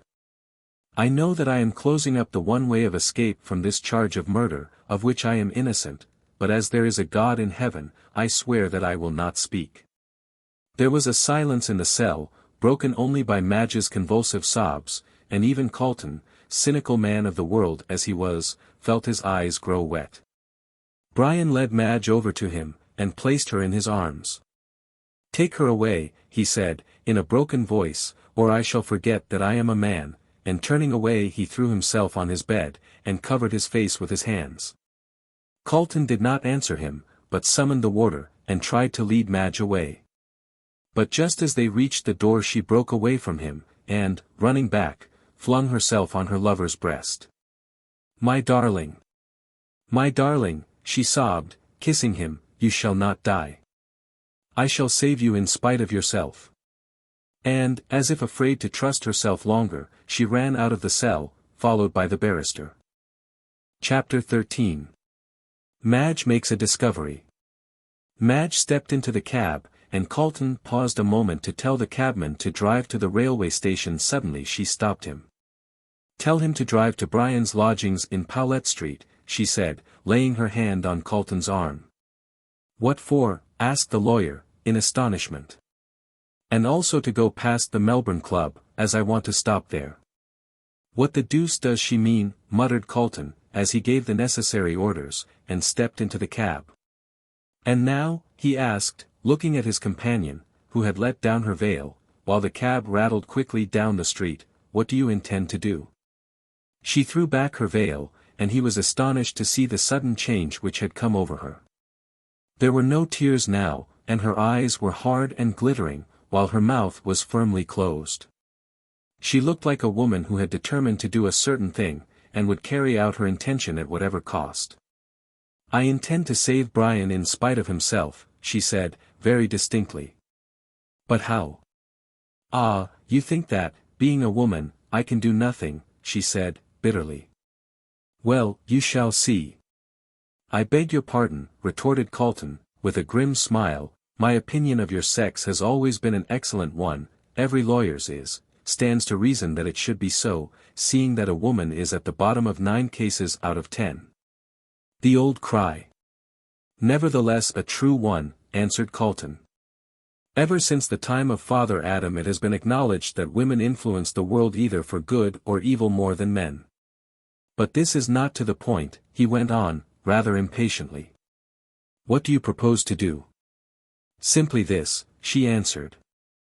In the first place, I may tell you that I do not understand Brian's statement that he keeps silence for my sake, as there are no secrets in my life that can justify his saying so. The facts of the case are simply these. Brian, on the night in question, left our house at St. Kilda, at 11 o'clock. He told me that he would call at the club to see if there were any letters for him, and then go straight home.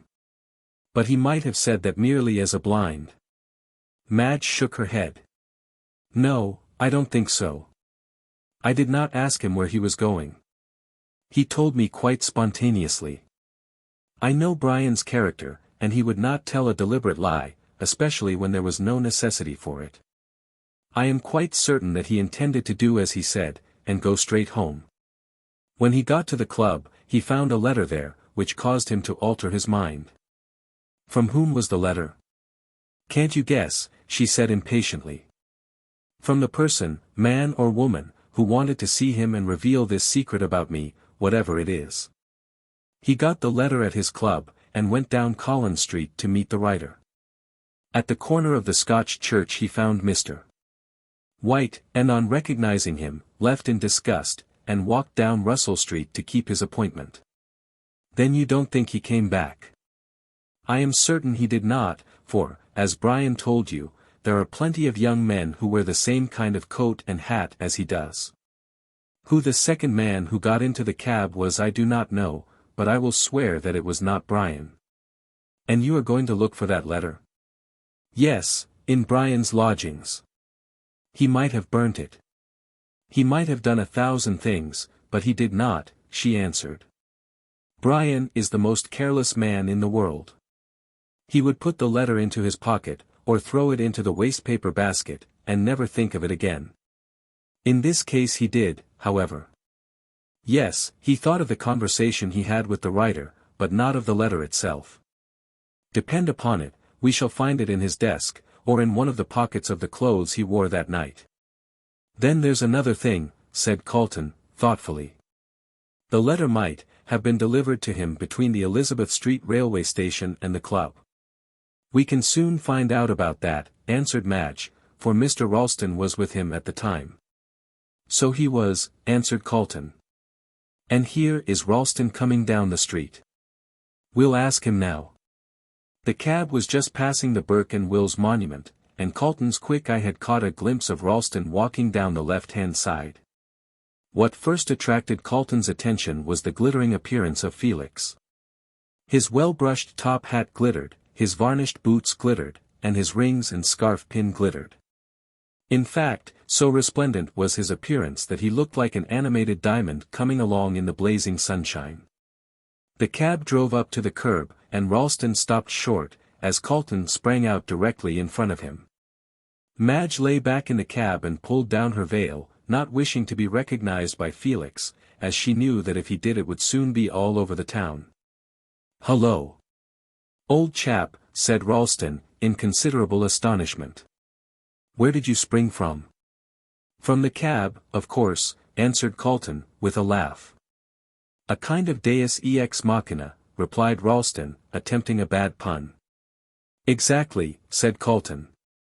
"Look here, Ralston, do you remember the night of White's murder? You met Fitzgerald at the railway station." "In the train," corrected Felix.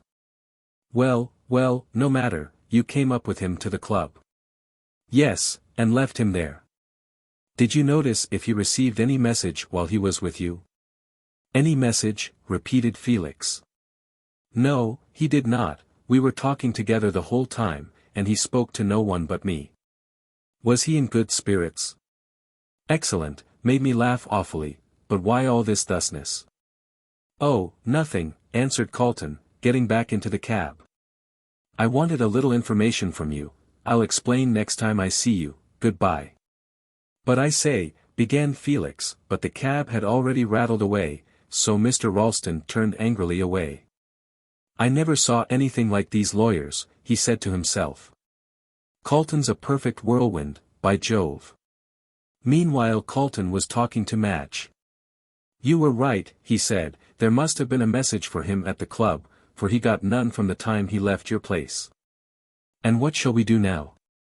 Asked Madge, who, having heard all the conversation, did not trouble to question the lawyer about it. Find out at the club if any letter was waiting for him on that night, said Calton, as the cab stopped at the door of the Melbourne club. Here we are, and with a hasty word to Madge, he ran up the steps. He went to the office of the club to find out if any letters had been waiting for Fitzgerald, and found there a waiter with whom he was pretty well acquainted. Look here, Brown, said the lawyer, do you remember on that Thursday night when the Hansom Cab murder took place if any letters were waiting here for Mr. Fitzgerald? Well, really, sir, hesitated Brown, it's so long ago that I almost forget. Calton gave him a sovereign. Oh. It's not that, Mr. Calton, said the waiter, pocketing the coin, nevertheless. But I really do forget. Try and remember, said Calton, shortly. Brown made a tremendous effort of memory, and at last gave a satisfactory answer. No, sir, there were none. Are you sure? Said Calton, feeling a thrill of disappointment. Quite sure, sir, replied the other, confidently, I went to the letter rack several times that night, and I am sure there were none for Mr. Fitzgerald. Ah! I thought as much, said Calton, heaving a sigh. Stop! Said Brown, as though struck with a sudden idea. Though there was no letter came by post, sir, there was one brought to him on that night. Ah, said Calton, turning sharply. At what time? Just before 12 o'clock, sir. Who brought it? A young woman, sir, said Brown, in a tone of disgust. A bold thing, beggin' your pardon, sir, and no better than she should be. She bounced in at the door as bold as brass, and sings out, is he in? Get out, I says, or I'll call the perlice. Oh no, you won't, says she. You'll give him that, and she shoves a letter into my hands. Who's him? I asks. I dunno, she answers. It's written there, and I can't read, give it him at once. And then she clears out before I could stop her. And the letter was for Mr. Fitzgerald? Yes, sir, and a precious dirty letter it was, too. You gave it to him, of course. I did, sir. He was playing cards, and he put it in his pocket, after having looked at the outside of it, and went on with his game. Didn't he open it? Not then, sir, but he did later on, about 1:45. I was in the room, and he opens it and reads it. Then he says to himself, what d impertinence, and puts it into his pocket. Was he disturbed? Well, sir, he looked angry like, and put his coat and hat on, and walked out about 5 minutes to 1. Ah! And he met White at 1, muttered Calton. There's no doubt about it. The letter was an appointment, and he was going to keep it. What kind of a letter was it? He asked. Very dirty, sir, in a square envelope, but the paper was good, and so was the writing. That will do, said Calton, I am much obliged to you, and he hurried down to where Madge awaited him in the cab. You were right, he said to her, when the cab was once more in motion, he got a letter on that night, and went to keep his appointment at the time he met White. I knew it, cried Madge with delight. You see, we will find it in his lodgings. I hope so, answered Calton, but we must not be too sanguine, he may have destroyed it. No, he has not, she replied. I am convinced it is there. Well, answered Calton, looking at her, I don't contradict you, for your feminine instincts have done more to discover the truth than my reasonings. But that is often the case with women, they jump in the dark where a man would hesitate, and in 9 cases out of 10 land safely. Alas for the 10th, said Miss Frettlby. She has to be the one exception to prove the rule. She had in a great measure recovered her spirits, and seemed confident that she would save her lover. But Mr. Calton saw that her nerves were strung up to the highest pitch, and that it was only her strong will that kept her from breaking down altogether. "By Jove," he muttered, in an admiring tone, as he watched her. "She's a plucky girl, and Fitzgerald is a lucky man to have the love of such a woman." They soon arrived at Brian's lodgings, and the door was opened by Mrs. Sampson, who looked very disconsolate indeed. The poor cricket had been blaming herself severely for the information she had given to the false insurance agent, and the floods of tears which she had wept had apparently had an effect on her physical condition. For she crackled less loudly than usual, though her voice was as shrill as ever. "That sich a thing should ave appean to 'im," she wailed, in her thin, high voice. "And me that proud of 'im, not even any family of my own, except one as died and went up to Eving Arter, is father, which I 'opes as they both are now angels, and friendly. As is nature, not developed in this valley of the shadder to determine is feelin's towards is father when died, bein' carried off by a chill, caused by the change from hot to cold, the weather bein' that contrary." They had arrived in Brian's sitting-room by this time, and Madge sank into a chair, while Calton, anxious to begin the search, hinted to Mrs. Sampson that she could go. "I'm departin', sir," piped the cricket, with a sad shake of her head, as she opened the door. "Knowin', as I do, as 'e's as innocent as an unborn babe, and to think of me avin' told that 'orrid pooson who 'ad no regard for the truth all about 'im as is now in a cold cell, not as what the weather ain't warm. And 'e won't want a fire as long as they allows 'im blankets." "What did you tell him?" asked Calton, sharply. "Ah! You may well say that," lamented Mrs. Sampson, rolling her dingy handkerchief into a ball, and dabbing at her red-rimmed eyes, which presented quite a bacchanalian appearance, due, be it said in justice, to grief, not to liquor. "Avin been beguiled by that serping in light clothes as wanted to know if 'e allays come 'ome afore 12, which I said 'e was in a bit of doin', though, to be sure, 'e did sometimes use 'is latch-key. The night of the murder, for instance." "Oh! Don't say that, sir," said Mrs. Sampson, with a terrified crackle.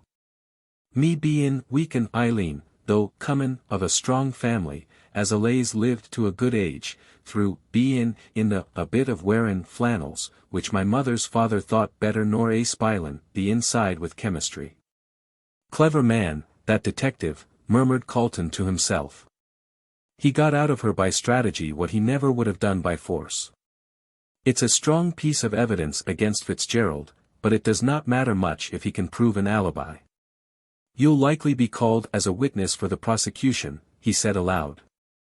"Me, sir," squeaked Mrs. Sampson, trembling violently, and thereby producing a subdued rustle, as of wind in the trees.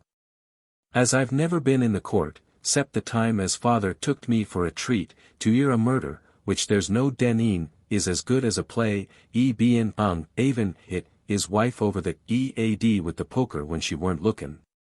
And buryin' 'er corpse in a back garden, without even a stone to mark the place, let alone a line from the Psalms in a remuneration of 'er virtues."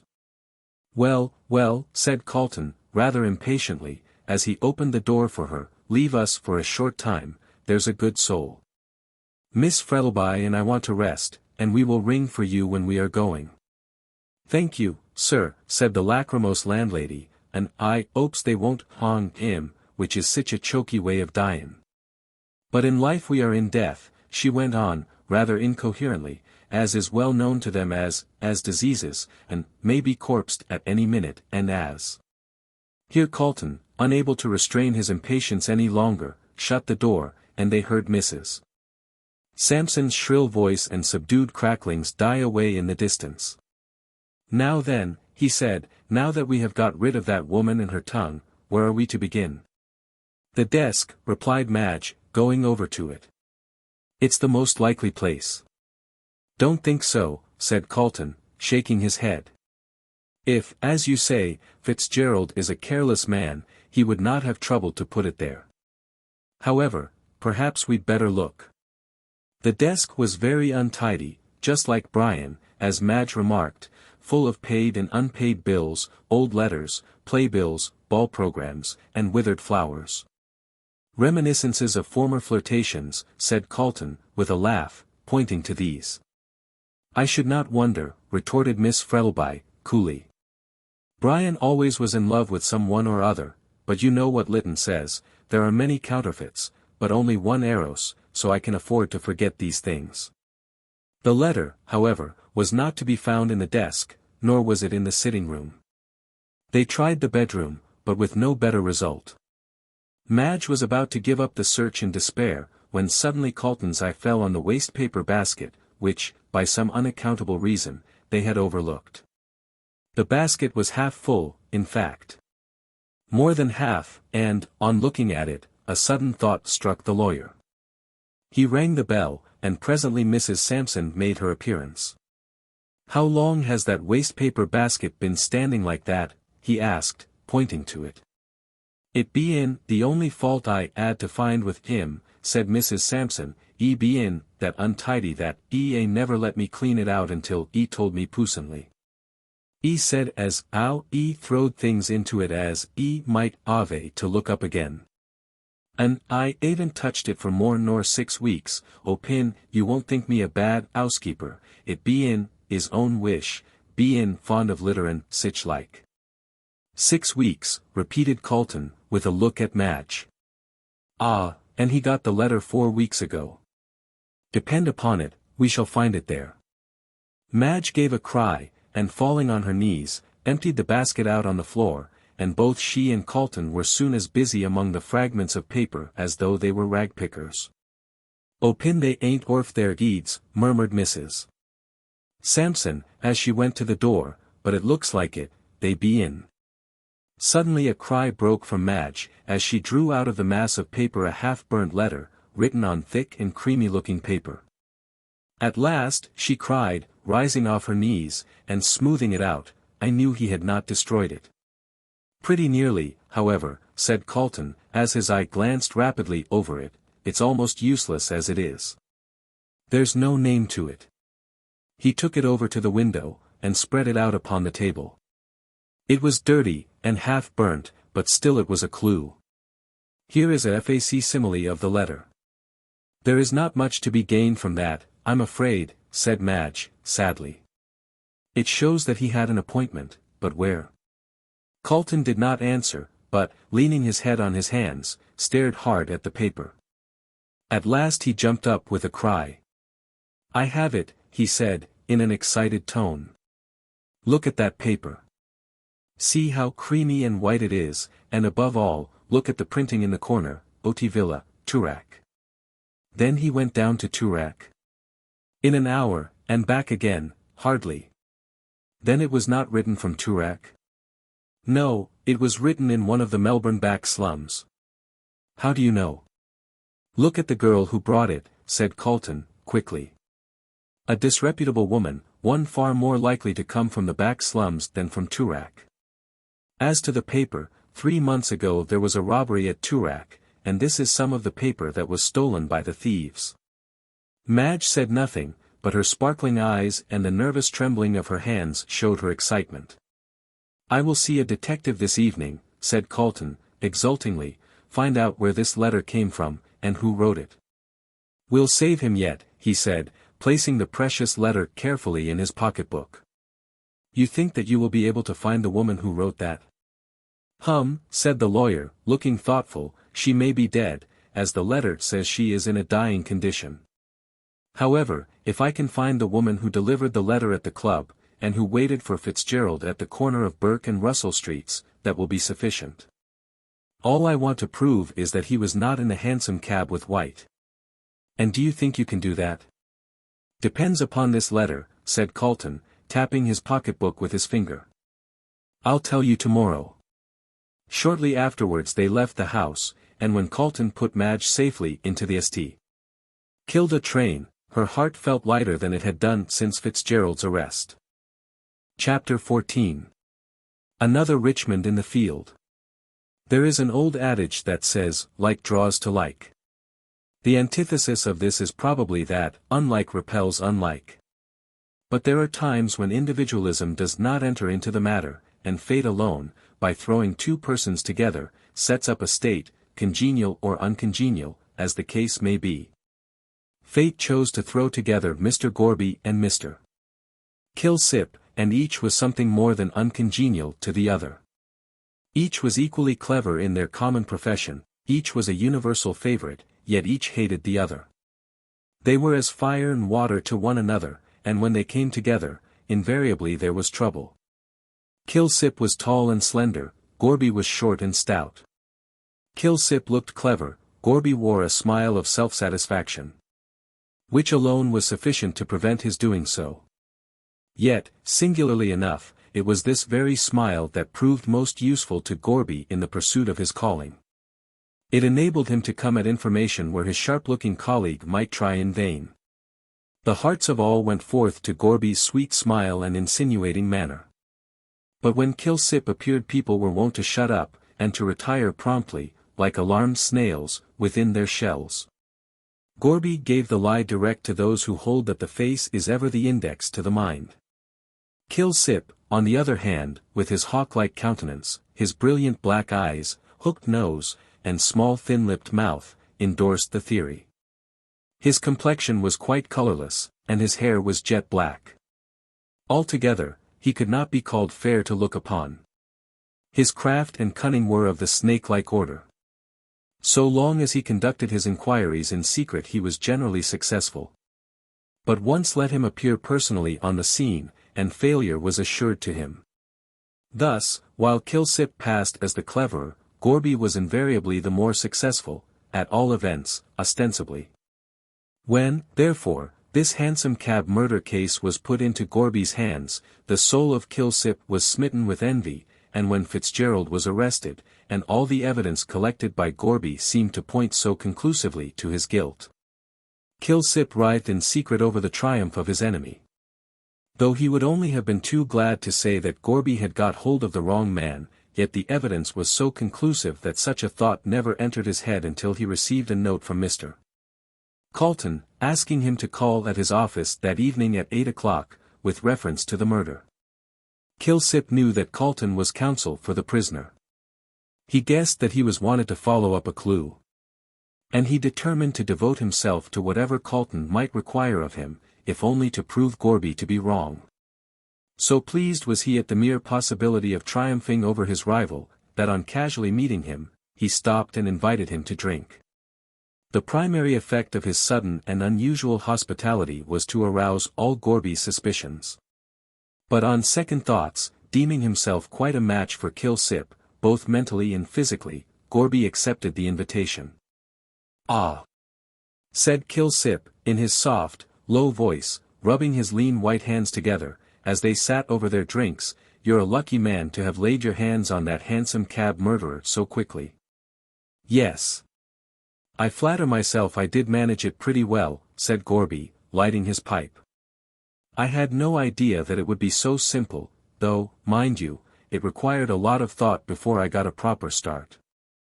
"I suppose you're pretty sure he's the man you want?" pursued Kilsip, softly, with a brilliant flash of his black eyes.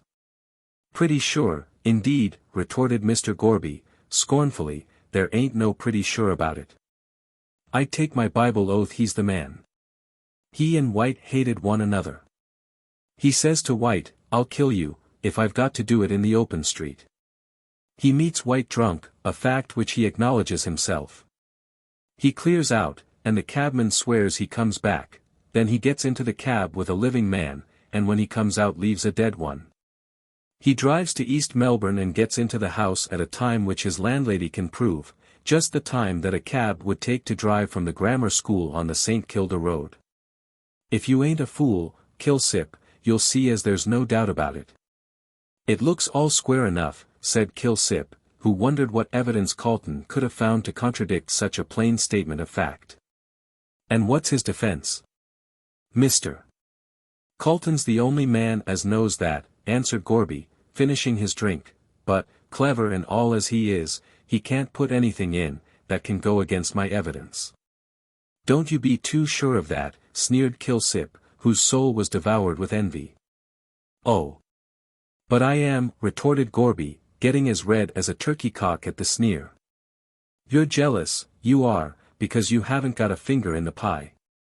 Ah. But I may have yet. Going hunting yourself, are you? Said Gorby, with an indignant snort. Hunting for what, for a man as is already caught? I don't believe you've got the right man, remarked Kilsip, deliberately. Mr. Gorby looked upon him with a smile of pity. No. Of course you don't, just because I've caught him, perhaps, when you see him hanged, you'll believe it then? You're a smart man, you are, retorted Kilsip. But you ain't the Pope to be infallible. And what grounds have you for saying he's not the right man? Demanded Gorby. Kilsip smiled, and stole softly across the room like a cat. You don't think I'm such a fool as to tell you? But you ain't so safe nor clever as you think, and, with another irritating smile, he went out. He's a regular snake, said Gorby to himself, as the door closed on his brother detective, but he's bragging now. There isn't a link missing in the chain of evidence against Fitzgerald, so I defy him. He can do his worst. At 8 o'clock on that night the soft-footed and soft-voiced detective presented himself at Calton's office. He found the lawyer impatiently waiting for him. Kilsip closed the door softly, and then taking a seat opposite to Calton, waited for him to speak. The lawyer, however, first handed him a cigar, and then producing a bottle of whiskey in 2 glasses from some mysterious recess, he filled one and pushed it towards the detective. Kilsip accepted these little attentions with the utmost gravity, yet they were not without their effect on him, as the keen-eyed lawyer saw.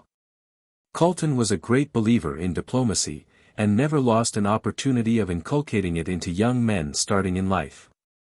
Diplomacy, said Calton, to one young aspirant for legal honors, is the oil we cast on the troubled waters of social, professional, and political life. And if you can, by a little tact, manage mankind, you are pretty certain to get on in this world.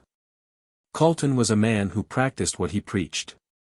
He believed Kilsip to have that feline nature, which likes to be stroked, to be made much of, and he paid him these little attentions, knowing full well they would bear their fruit. He also knew that Kilsip entertained no friendly feeling for Gorby, that, in fact, he bore him hatred, and he determined that this feeling which existed between the two men, should serve him to the end he had in view. I suppose, he said, leaning back in his chair, and watching the wreaths of blue smoke curling from his cigar, I suppose you know all the ins and the outs of the Hansom Cab murder? I should rather think so, said Kilsip, with a curious light in his queer eyes. Why, Gorby does nothing but brag about it, and his smartness in catching the supposed murderer. Aha! Said Calton, leaning forward, and putting his arms on the table. Supposed murderer. Does that mean that he hasn't been convicted by a jury, or that you think that Fitzgerald is innocent? Kilsip stared hard at the lawyer, in a vague kind of way, slowly rubbing his hands together. Well, he said at length, in a deliberate manner, before I got your note, I was convinced Gorby had got hold of the right man, but when I heard that you wanted to see me, and knowing you are defending the prisoner, I guessed that you must have found something in his favor which you wanted me to look after. Right, said Calton, laconically. As Mr. Fitzgerald said he met White at the corner and hailed the cab, went on the detective. How do you know that? Interrupted Calton, sharply. Gorby told me. How the devil did he find out? Cried the lawyer, with genuine surprise. Because he is always poking and prying about, said Kilsip, forgetting, in his indignation, that such poking and prying formed part of detective business. But, at any rate, he went on quickly, if Mr. Fitzgerald did leave Mr. White, the only chance he's got of proving his innocence is that he did not come back, as the cabman alleged. Then, I suppose, you think that Fitzgerald will prove an alibi, said Calton. Well, sir, answered Kilsip, modestly, of course you know more about the case than I do, but that is the only defense I can see he can make. Well, he's not going to put in such a defense. Then he must be guilty, said Kilsip, promptly. Not necessarily, returned the barrister, drily. But if he wants to save his neck, he'll have to prove an alibi, persisted the other. That's just where the point is, answered Calton. He doesn't want to save his neck. Kilsip, looking rather bewildered, took a sip of whiskey, and waited to hear what Mr. Calton had to say. The fact is, said Calton, lighting a fresh cigar, he has some extraordinary idea in his head. He refuses absolutely to say where he was on that night. I understand, said Kilsip, nodding his head. Woman? No, nothing of the kind, retorted Calton, hastily. I thought so at first, but I was wrong. He went to see a dying woman, who wished to tell him something. What about? That's just what I can't tell you, answered Calton quickly. It must have been something important, for she sent for him in great haste, and he was by her bedside between the hours of 1 and 2 on Friday morning. Then he did not return to the cab? No, he did not, he went to keep his appointment, but, for some reason or other, he won't tell where this appointment was. I went to his rooms today and found this half-burnt letter, asking him to come. Calton handed the letter to Kilsip, who placed it on the table and examined it carefully. This was written on Thursday, said the detective. Of course, you can see that from the date, and White was murdered on Friday, the 27th. It was written at something Villa, Toorak, pursued Kilsip, still examining the paper. Oh. I understand, he went down there. Hardly, retorted Calton, in a sarcastic tone. He couldn't very well go down there, have an interview, and be back in East Melbourne in 1 hour. The cabman Royston can prove that he was at Russell Street at 1 o'clock. And his landlady that he entered his lodging in East Melbourne at 2, no, he wasn't at Toorak. When was this letter delivered? Shortly before 12 o'clock, at the Melbourne Club, by a girl, who, from what the waiter saw of her, appears to be a disreputable individual. You will see it says bearer will wait him at Burke Street, and as another street is mentioned. And as Fitzgerald, after leaving White, went down Russell Street to keep his appointment, the most logical conclusion is that the bearer of the letter waited for him at the corner of Burke and Russell Streets. Now, went on the lawyer, I want to find out who the girl that brought the letter is. But how? God bless my soul, Kilsip. How stupid you are, cried Calton, his irritation getting the better of him. Can't you understand, that paper came from one of the back slums, therefore it must have been stolen. A sudden light flashed into Kilsip's eyes. Talbot Villa, Toorak, he cried quickly, snatching up the letter again, and examining it with great attention, where that burglary took place. Exactly, said Calton, smiling complacently. Now do you understand what I want? You must take me to the crib in the back slums where the articles stolen from the house in Toorak were hidden. This paper, pointing to the letter, is part of the swag left behind, and must have been used by someone there. Brian Fitzgerald obeyed the directions given in the letter, and he was there, at the time of the murder. I understand, said Kilsip, with a gratified purr. There were 4 men engaged in that burglary, and they hid the swag at Mother Guttersnipe's crib, in a lane off Little Burke Street, but hang it, a swell like Mr. Fitzgerald, in evening dress, couldn't very well have gone down there unless he had someone with him well known in the locality, finished Calton, rapidly. Exactly, that woman who delivered the letter at the club guided him. Judging from the waiter's description of her appearance, I should think she was pretty well known about the slums. Well, said Kilsip, rising and looking at his watch, it is now 9 o'clock, so if you like we will go to the old hag's place at once. Dying woman, he said, as if struck by a sudden thought. There was a woman who died there about 4 weeks ago. Who was she? Asked Calton, who was putting on his overcoat. Some relation of Mother Guttersnipe's, I fancy, answered Kilsip, as they left the office. I don't know exactly what she was called the Queen, and a precious handsome woman she must have been, came from Sydney about 3 months ago, and from what I can make out, was not long from England. Died of consumption on the Thursday night before the murder. Chapter 15. A Woman of the People. Burke Street is a more crowded thoroughfare than Collins Street, especially at night. The theatres that it contains are in themselves sufficient for the gathering of a considerable crowd. It is a grimy crowd for the most part. Round the doors of the hotels a number of ragged and shabby-looking individuals collect, waiting till some kind friend shall invite them to step inside. Further on a knot of horsey-looking men are to be seen standing under the Opera House veranda giving and taking odds about the Melbourne Cup, or some other meeting. Here and there are ragged street Arabs, selling matches and newspapers. And against the veranda post, in the full blaze of the electric light, leans a weary, draggled-looking woman, one arm clasping a baby to her breast, and the other holding a pile of newspapers, while she drones out in a hoarse voice, "Herald. Third edition, 1 penny." Until the ear wearies of the constant repetition. Cabs rattle incessantly along the street. Here, a fast-looking hansom, with a rakish horse, bearing some gilded youth to his club; there, a dingy-looking vehicle, drawn by a lank quadruped, which staggers blindly down the street. Alternating with these, carriages dash along with their well-groomed horses, and within, the vision of bright eyes, white dresses, and the sparkle of diamonds. Then, further up, just on the verge of the pavement, 3 violins and a harp are playing a German waltz to an admiring crowd of attentive spectators. If there is one thing which the Melbourne folk love more than another, it is music. Their fondness for it is only equalled by their admiration for horse racing. Any street band which plays at all decently, may be sure of a good audience, and a substantial remuneration for their performance. Some writer has described Melbourne, as Glasgow with the sky of Alexandria, and certainly the beautiful climate of Australia, so Italian in its brightness, must have a great effect on the nature of such an adaptable race as the Anglo-Saxon.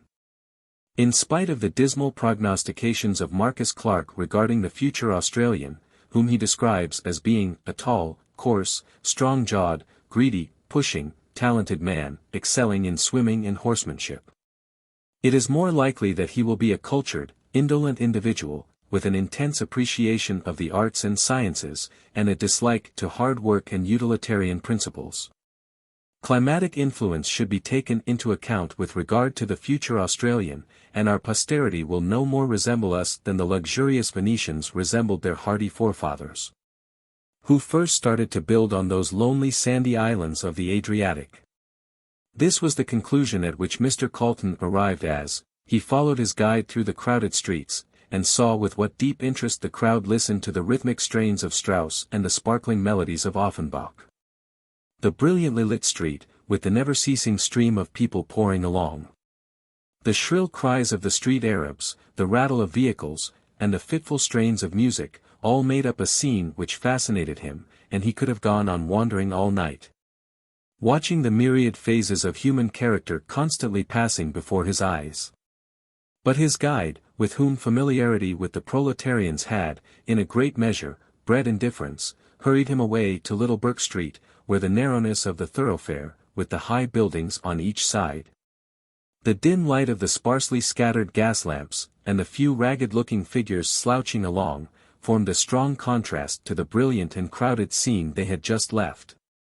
Turning off Little Burke Street, the detective led the way down a dark lane. It was as hot as a furnace from the accumulated heat of the day. To look up at the clear starlit sky was to experience a sensation of delicious coolness. "Keep close to me," whispered Kilsip, touching the barrister on the arm, "we may meet some nasty customers about here." It was not quite dark, for the atmosphere had that luminous kind of haze so observable in Australian twilights, and this weird light was just sufficient to make the darkness visible.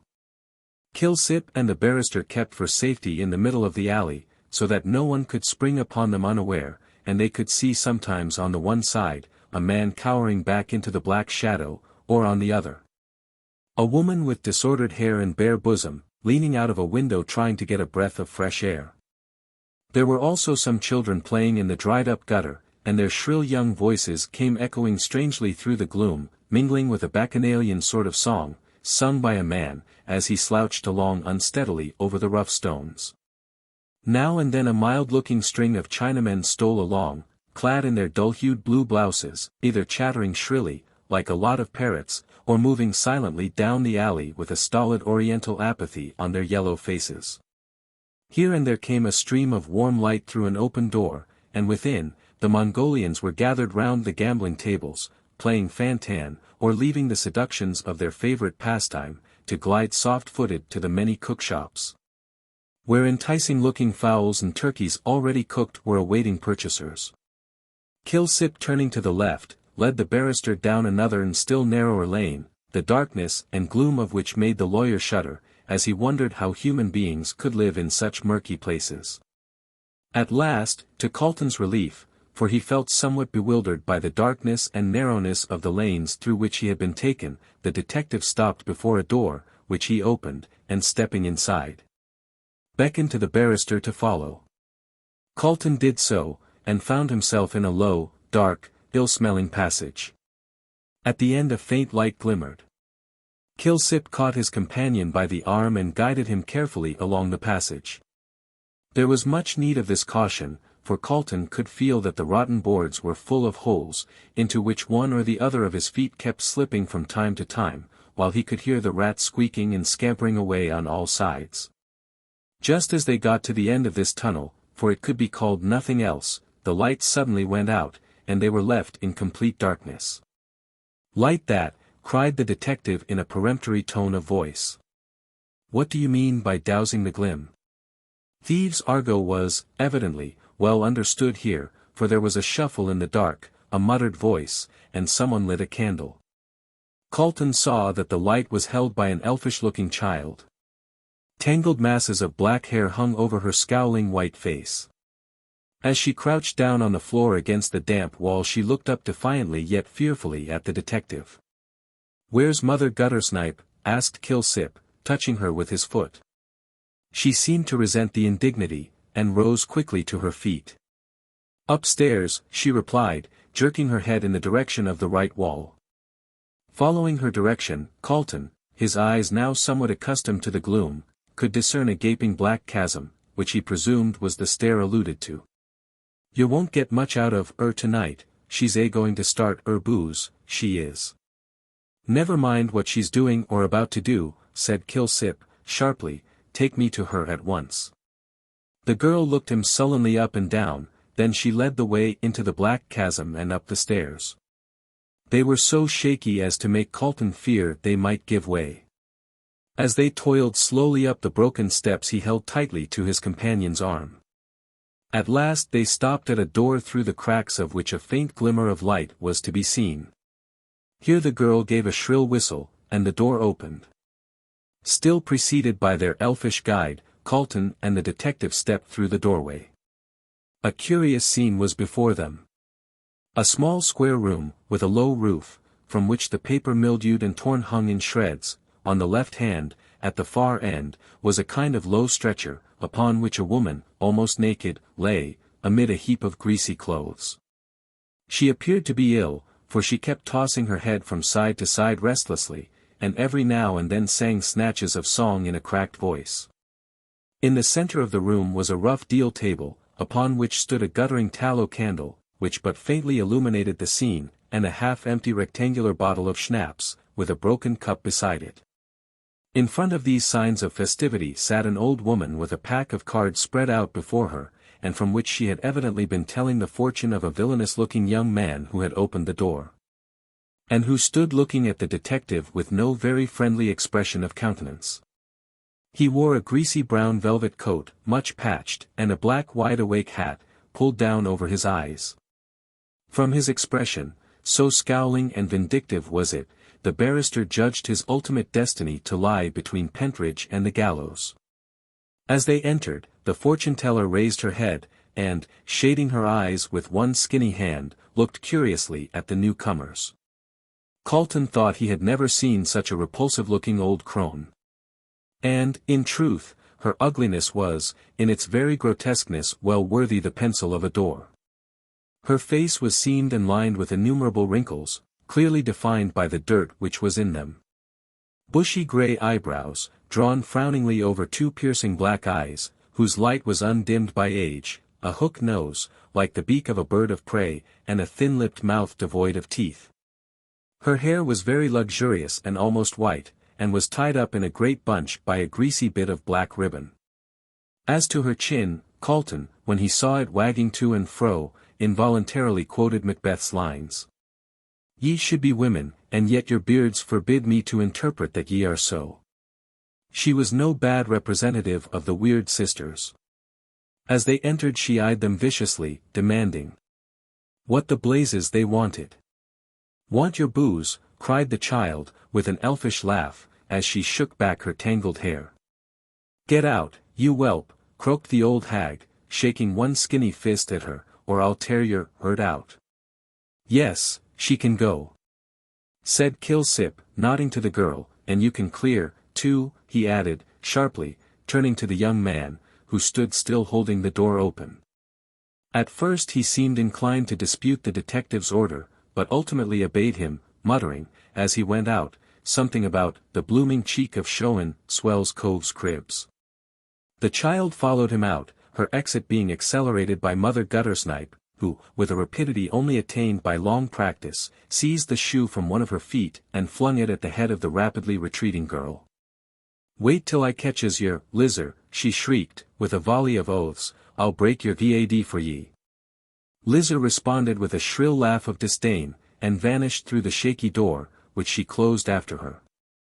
When she had disappeared Mother Guttersnipe took a drink from the broken cup, and, gathering all her greasy cards together in a businesslike way, looked insinuatingly at Calton, with a suggestive leer.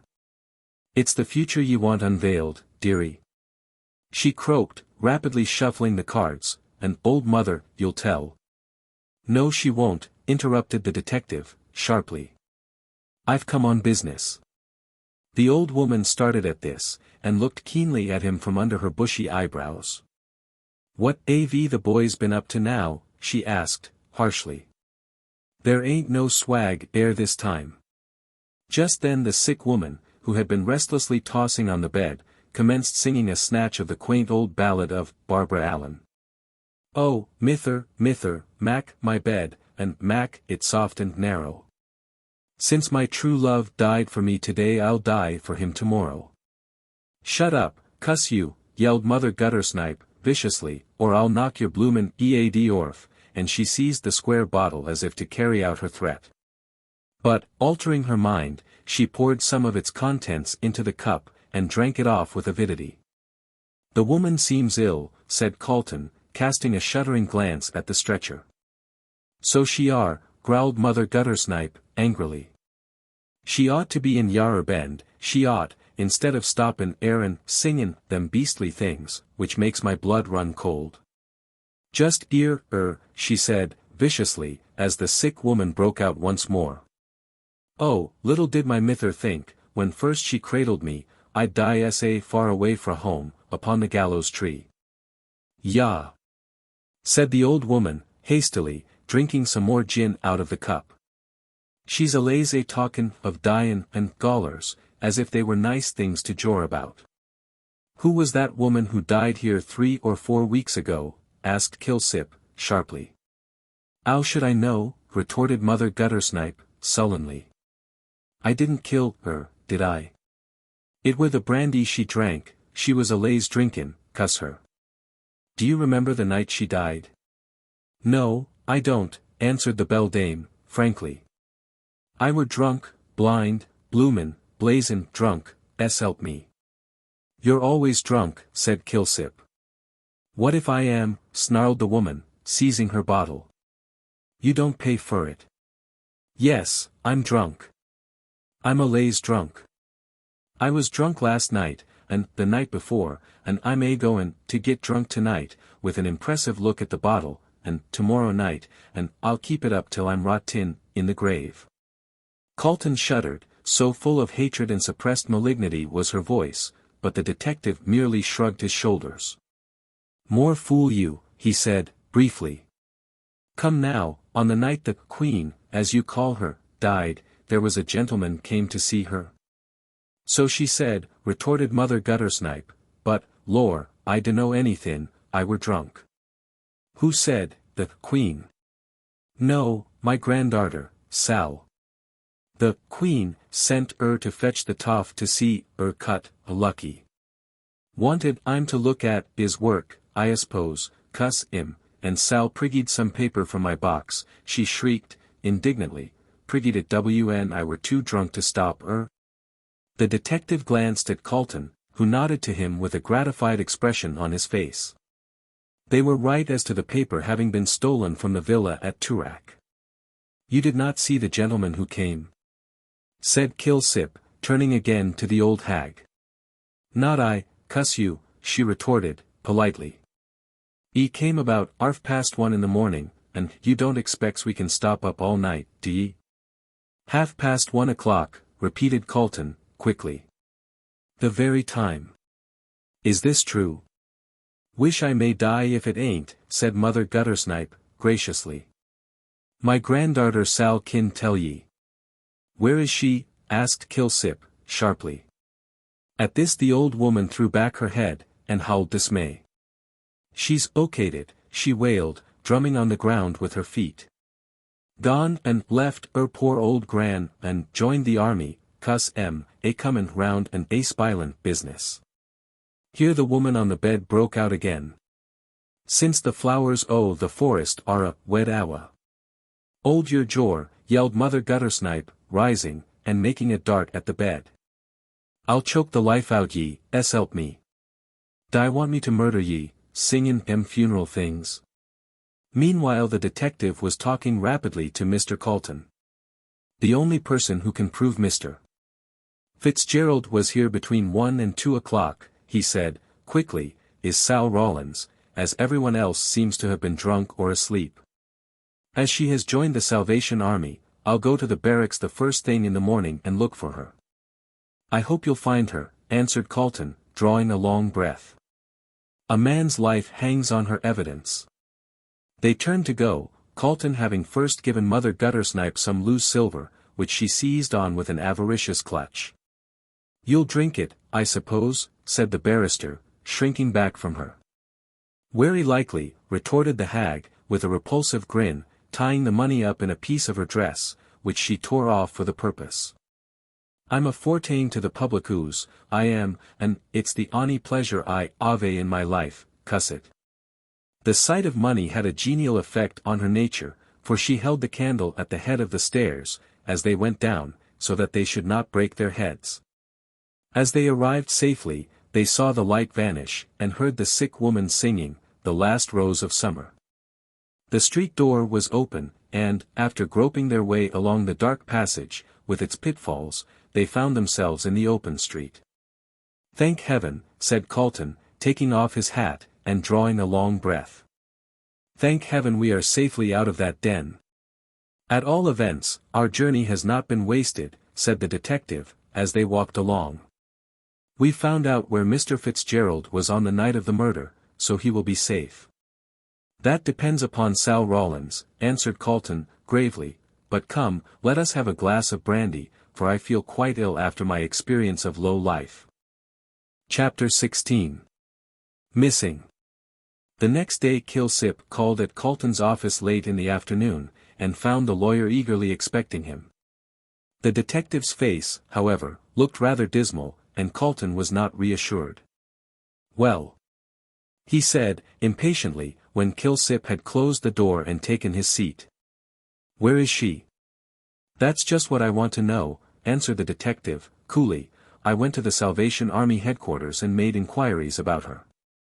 It appears that she had been in the army as a hallelujah lass, but got tired of it in a week, and went off with a friend of hers to Sydney. She carried on her old life of dissipation, but, ultimately, her friend got sick of her, and the last thing they heard about her was that she had taken up with a Chinaman in one of the Sydney slums. I telegraphed at once to Sydney, and got a reply that there was no person of the name of Sal Rawlins known to the Sydney police, but they said they would make inquiries, and let me know the result. Ah! She has, no doubt, changed her name, said Calton, thoughtfully, stroking his chin. I wonder why. Wanted to get rid of the army, I expect, answered Kilsip, drily. The straying lamb did not care about being hunted back to the fold. And when did she join the army? The very day after the murder. Rather sudden conversion. Yes, but she said the death of the woman on Thursday night had so startled her, that she went straight off to the army to get her religion properly fixed up. The effects of fright, no doubt, said Calton, dryly. I've met a good many examples of these sudden conversions, but they never last long as a rule. It's a case of, the devil was sick, the devil a monk would be, more than anything else. Good looking? So, I believe, replied Kilsip, shrugging his shoulders. Very ignorant, could neither read nor write. That accounts for her not asking for Fitzgerald when she called at the club. She probably did not know whom she had been sent for. It will resolve itself into a question of identification, I expect. However, if the police can't find her, we will put an advertisement in the papers offering a reward, and send out handbills to the same effect. She must be found. Brian Fitzgerald's life hangs on a thread, and that thread is Sal Rawlins. Yes, assented Kilsip, rubbing his hands together. Even if Mr. Fitzgerald acknowledges that he was at Mother Guttersnipe's on the night in question, she will have to prove that he was there, as no one else saw him. Are you sure of that? As sure as anyone can be in such a case. It was a late hour when he came, and everyone seems to have been asleep except the dying woman and Sal, and as one is dead, the other is the only person that can prove that he was there at the time when the murder was being committed in the hansom. And Mother Guttersnipe was drunk, as she acknowledged last night. She thought that if a gentleman did call it must have been the other one. The other one, repeated Calton, in a puzzled voice. What other one? Oliver White. Calton arose from his seat with a blank air of astonishment. Oliver White, he said, as soon as he could find his voice. Was he in the habit of going there?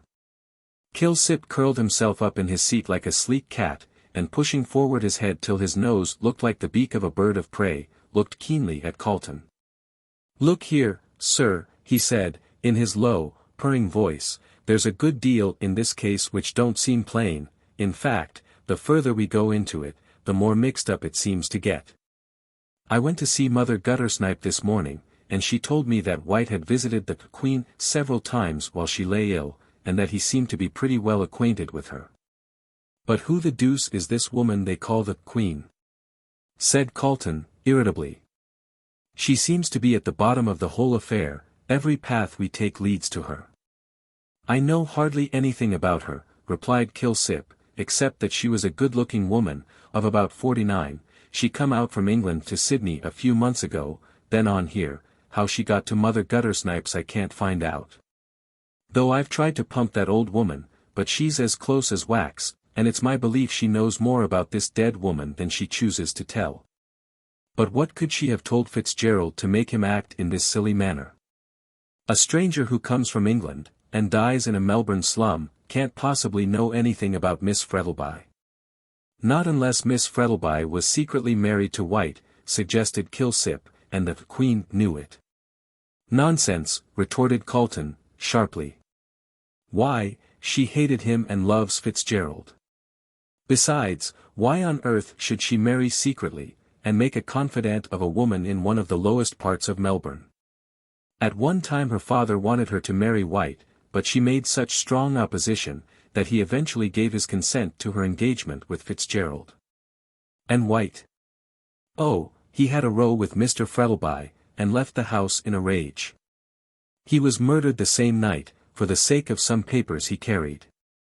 Oh, that's Gorby's idea, said Kilsip, scornfully, with a vicious snarl. And it's mine too, answered Calton, firmly. White had some valuable papers, which he always carried about with him. The woman who died evidently told Fitzgerald that he did so. I gathered as much from an accidental admission he made. Kilsip looked puzzled. I must confess that it is a riddle, he said at length, but if Mr. Fitzgerald would only speak, it would clear everything up. Speak about what, the man who murdered White? Well, if he did not go quite so far as that he might at least supply the motive for the crime. Perhaps so, answered Calton, as the detective rose to go, but it's no use. Fitzgerald for some reason or another, has evidently made up his mind not to speak, so our only hope in saving him lies in finding this girl. If she's anywhere in Australia you may be sure she'll be found, answered Kilsip, confidently, as he took his departure. Australia isn't so overcrowded as all that. But if Sal Rawlins was in Australia at all she certainly must have been in some very remote part. All efforts to find her proved futile. It was an open question if she was alive or dead, she seemed to have vanished completely. She was last seen in a Sydney den with a Chinaman whom afterwards she appears to have left. Since then, nothing whatever was known of her. Notices offering large rewards for her discovery were inserted in all the newspapers, Australian and New Zealand, but nothing came of them. As she herself was unable to read there seemed little chance of her knowing of them.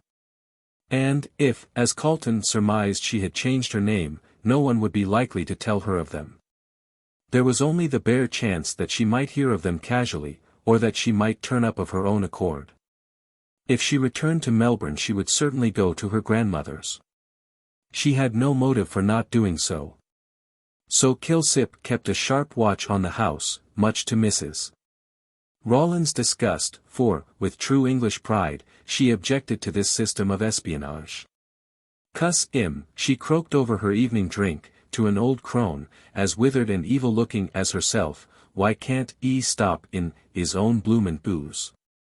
And leave mine alone, a comin' round ere a pokin' and pryin' and a perwenting people from ear neeing, they're livin' and a gittin' drunk when they ain't well." "What do 'e want?" asked her friend, rubbing her weak old knees. "Wants? 'E wants 'is throat cut," said Mother Guttersnipe, viciously.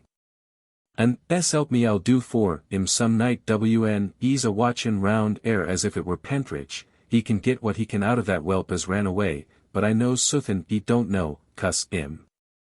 She ended with a senile laugh, and her companion having taken advantage of the long speech to drink some gin out of the broken cup, Mother Guttersnipe seized the unfortunate old creature by the hair, and in spite of her feeble cries, banged her head against the wall. "I'll have the perlice in it yer," whimpered the assaulted one, as she tottered as quickly away as her rheumatics would allow her. "See if I don't." "Get out," retorted Mother Guttersnipe, indifferently, as she filled herself a fresh cup. "You come a falliatin' round ere agin priggin' my drinks, cuss you, and I'll cut your throat and wring your wicked old ead orf." The other gave a howl of dismay at hearing this pleasant proposal, and tottered out as quickly as possible, leaving Mother Guttersnipe in undisputed possession of the field. Meanwhile Calton had seen Brian several times, and used every argument in his power to get him to tell everything, but he either maintained an obstinate silence, or merely answered. It would only break her heart. He admitted to Calton, after a good deal of questioning, that he had been at Mother Guttersnipe's on the night of the murder. After he had left White by the corner of the Scotch Church, as the cabman, Royston, had stated, he had gone along Russell Street, and met Sal Rawlins near the Unicorn Hotel. She had taken him to Mother Guttersnipe's, where he had seen the dying woman, who had told him something he could not reveal. "Well," said Mr. Calton, after hearing the admission, "you might have saved us all this trouble by admitting this before, and yet kept your secret, whatever it may be.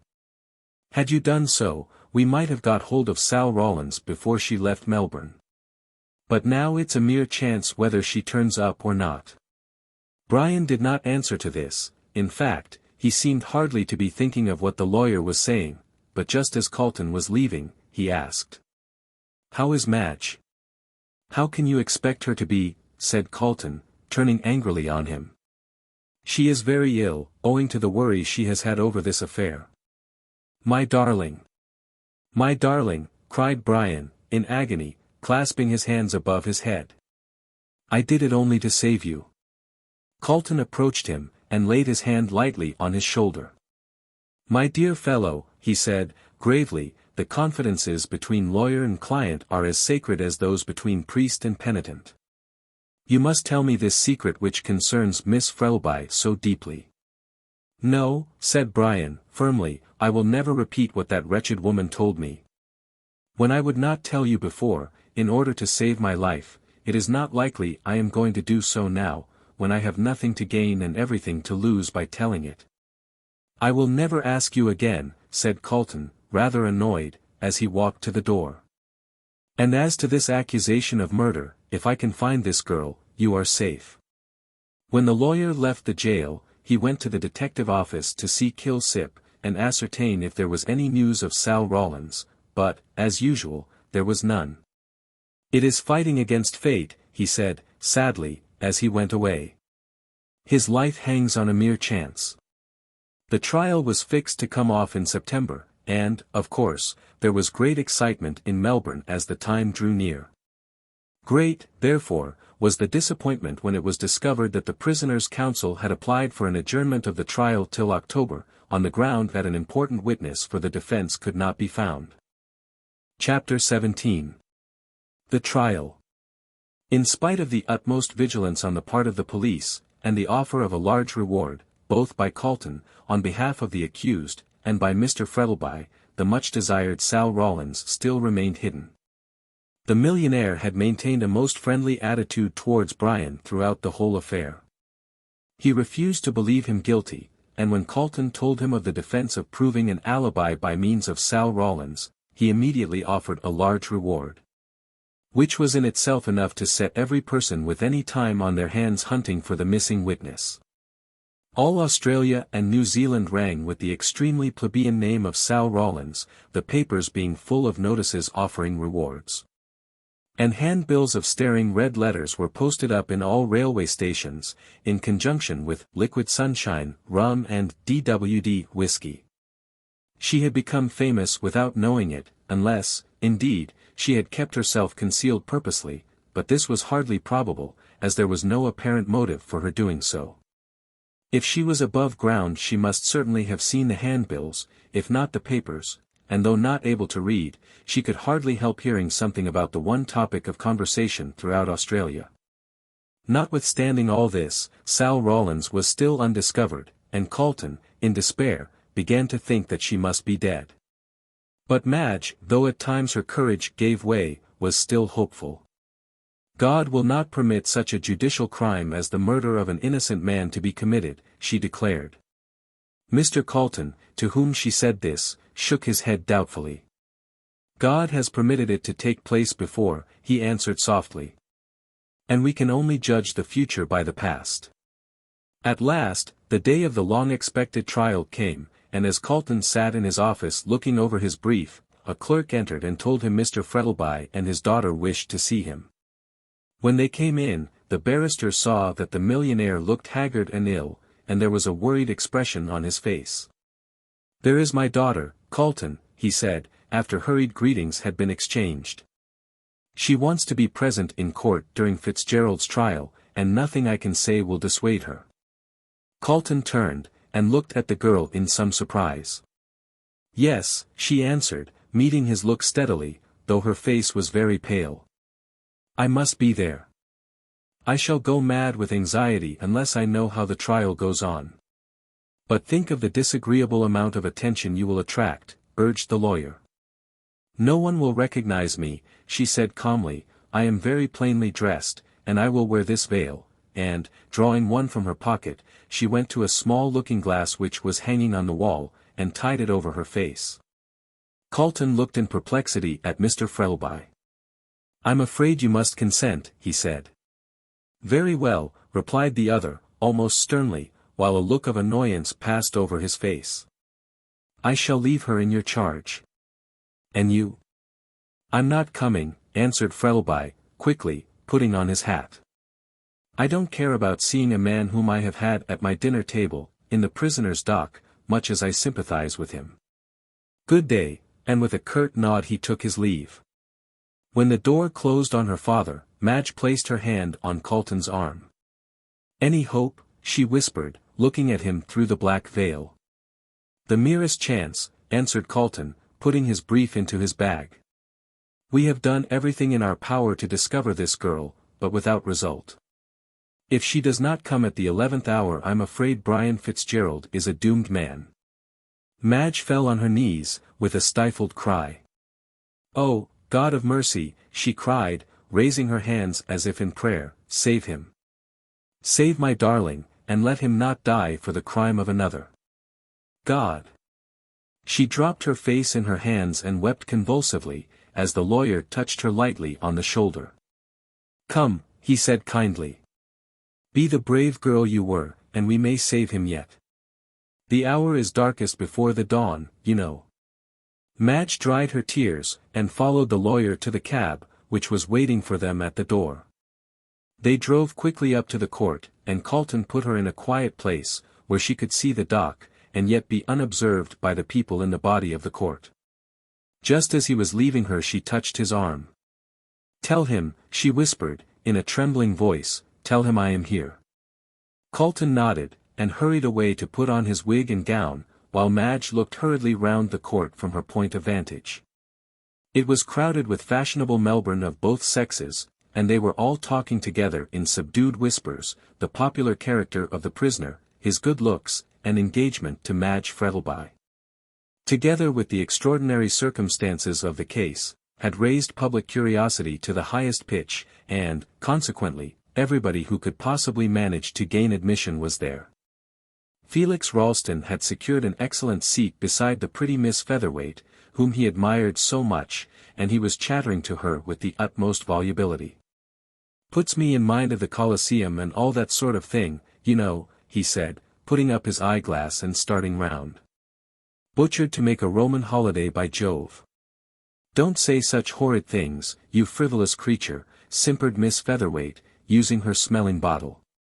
"We are all here out of sympathy for that poor dear Mr. Fitzgerald." The mercurial Felix, who had more cleverness in him than people gave him credit for, smiled outright at this eminently feminine way of covering an overpowering curiosity. "Ah, yes," he said lightly, "exactly. I dare say Eve only ate the apple because she didn't like to see such a lot of good fruit go to waste." Miss Featherweight eyed him doubtfully. She was not quite certain whether he was in jest or earnest. Just as she was about to reply to the effect that she thought it wicked to make the Bible a subject for joking, the judge entered and the court rose. When the prisoner was brought in, there was a great flutter among the ladies, and some of them even had the bad taste to produce opera glasses. Brian noticed this, and he flushed up to the roots of his fair hair, for he felt his degradation acutely. He was an intensely proud man, and to be placed in the criminal dock, with a lot of frivolous people, who had called themselves his friends, looking at him as though he were a new actor or a wild animal, was galling in the extreme. He was dressed in black, and looked pale and worn, but all the ladies declared that he was as good-looking as ever, and they were sure he was innocent. The jury were sworn in, and the Crown Prosecutor rose to deliver his opening address. Most of those present knew the facts only through the medium of the newspapers, and such floating rumors as they had been able to gather. They were therefore unaware of the true history of events which had led to Fitzgerald's arrest, and they prepared to listen to the speech with profound attention. The ladies ceased to talk, the men to stare round, and nothing could be seen but row after row of eager and attentive faces, hanging on the words that issued from the lips of the Crown Prosecutor. He was not a great orator, but he spoke clearly and distinctly, and every word could be heard in the dead silence. He gave a rapid sketch of the crime, merely a repetition of what had been published in the newspapers, and then proceeded to enumerate the witnesses for the prosecution. He would call the landlady of the deceased to show that ill feeling existed between the prisoner and the murdered man, and that the accused had called on the deceased a week prior to the committal of the crime, and threatened his life. There was great excitement at this, and several ladies decided, on the spur of the moment, that the horrid man was guilty, but the majority of them still refused to believe in the guilt of such a good-looking young fellow. He would call a witness who could prove that White was drunk on the night of the murder, and went along Russell Street, in the direction of Collins Street. The cabman Royston could swear to the fact that the prisoner had hailed the cab, and after going away for a short time, returned and entered the cab with the deceased. He would also prove that the prisoner left the cab at the grammar school, in the Street Kilda Road, and on the arrival of the cab at the junction, he discovered the deceased had been murdered. The cabman Rankin would prove that he drove the prisoner from the Street Kilda Road to Powlett Street in East Melbourne, where he got out. And he would call the prisoner's landlady to prove that the prisoner resided in Powlett Street, and that on the night of the murder he had not reached home till shortly after 2 o'clock. He would also call the detective who had charge of the case, to prove the finding of a glove belonging to the deceased in the pocket of the coat which the prisoner wore on the night of the murder. And the doctor who had examined the body of the deceased would give evidence that the death was caused by inhalation of chloroform. As he had now fully shown the chain of evidence which he proposed to prove, he would call the first witness, Malcolm Royston. Royston, on being sworn, gave the same evidence as he had given at the inquest, from the time that the cab was hailed up to his arrival at the St. Kilda police station with the dead body of White. In the cross-examination, Calton asked him if he was prepared to swear that the man who hailed the cab, and the man who got in with the deceased, were one and the same person. Witness, I am. Calton, you are quite certain.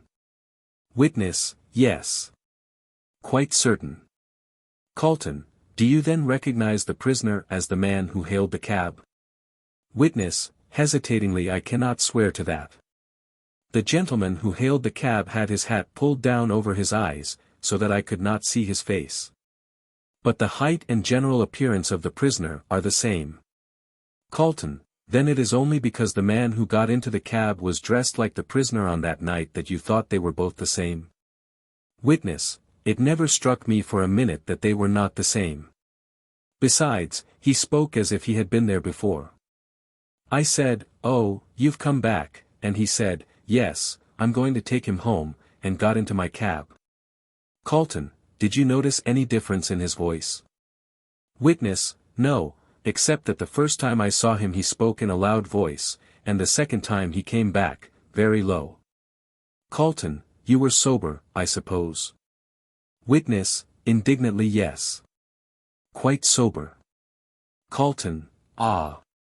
You did not have a drink, say at the Oriental Hotel, which, I believe, is near the rank where your cab stands? Witness, hesitating, well, I might have had a glass. Calton, so you might have had several. Witness, sulkily, well, there's no law against a cove feeling thirsty. Calton, certainly not, and I suppose you took advantage of the absence of such a law. Witness, defiantly, yes, I did. Calton, and you were elevated? Witness, yes. On my cab. Laughter. Calton, severely, you are here to give evidence, sir, not to make jokes, however clever they may be. Were you, or were you not, slightly the worse for drink? Witness, I might have been. Calton, so you were in such a condition that you did not observe very closely the man who hailed you? Witness, no, I didn't, there was no reason why I should, I didn't know a murder was going to be committed. Calton, and it never struck you it might be a different man? Witness, no, I thought it was the same man the whole time. This closed Royston's evidence, and Calton sat down very dissatisfied at not being able to elicit anything more definite from him. One thing appeared clear, that someone must have dressed himself to resemble Brian, and have spoken in a low voice for fear of betraying himself. Clement Rankin, the next witness, deposed to having picked up the prisoner on the St. Kilda Road between 1 and 2 on Friday morning, and driven him to Powlett Street, East Melbourne.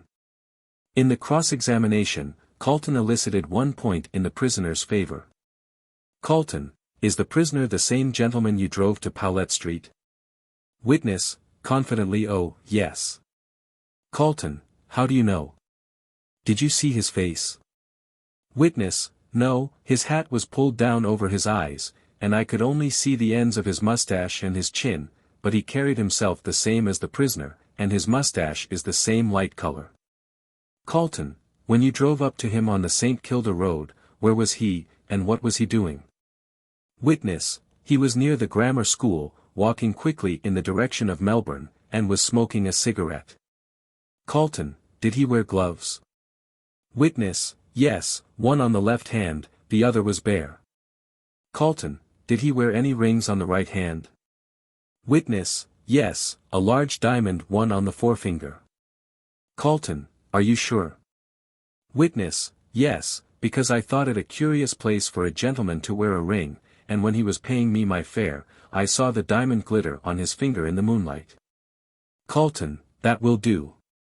The counsel for the defense was pleased with this bit of evidence, as Fitzgerald detested rings, and never wore any, so he made a note of the matter on his brief. Mrs. Hableton, the landlady of the deceased, was then called, and deposed that Oliver White had lodged with her for nearly 2 months. He seemed a quiet enough young man, but often came home drunk. The only friend she knew he had was a Mr. Morland, who was often with him. On the July 14th, the prisoner called to see Mr. White, and they had a quarrel. She heard White say, "She is mine, you can't do anything with her," and the prisoner answered, "I can kill you, and if you marry her I shall do so in the open street." She had no idea at the time of the name of the lady they were talking about. There was a great sensation in the court at these words, and half the people present looked upon such evidence as being sufficient in itself to prove the guilt of the prisoner. In cross-examination, Calton was unable to shake the evidence of the witness, as she merely reiterated the same statements over and over again. The next witness was Mrs. Sampson, who crackled into the witness box dissolved in tears, and gave her answers in a piercingly shrill tone of anguish. She stated that the prisoner was in the habit of coming home early, but on the night of the murder, had come in shortly before 2 o'clock. Crown Prosecutor, referring to his brief, "You mean after 2? Witness, Avon made a mistake once, by saying 5 minutes after 2 to the policeman as called hisself a insurance agent, which he put the words into my mouth. I ain't a-goin' to do so again, it be in 5 minutes afore 2, as I can swear to." Crown Prosecutor, "You are sure your clock was right?" Witness, "It adn't been, but my nevy bein' a watchmaker, called unbeknown to me, and made it right on Thursday night, which it was Friday morning when Mr. Fitzgerald came home." Mrs. Sampson bravely stuck to this statement, and ultimately left the witness box in triumph, the rest of her evidence being comparatively unimportant as compared with this point of time. The witness Rankin, who drove the prisoner to Powlett Street, as sworn to by him, was recalled, and gave evidence that it was 2 o'clock when the prisoner got down from his cab in Powlett Street. Crown Prosecutor, "How do you know that?" Witness, "Because I heard the post office clock strike." Crown Prosecutor, "Could you hear it at East Melbourne?" Witness, "It was a very still night, and I heard the chimes and then the hour strike quite plainly." This conflicting evidence as to time was a strong point in Brian's favor. If, as the landlady stated, on the authority of the kitchen clock, which had been put right on the day previous to the murder, Fitzgerald had come into the house at 5 minutes to 2. He could not possibly be the man who had alighted from Rankin's cab at 2 o'clock at Powlett Street. The next witness was Dr. Chinston, who swore to the death of the deceased by means of chloroform administered in a large quantity, and he was followed by Mr. Gorby, who deposed as to the finding of the glove belonging to the deceased in the pocket of the prisoner's coat. Roger Morland, an intimate friend of the deceased, was next called. He stated that he had known the deceased in London, and had met him in Melbourne. He was with him a great deal.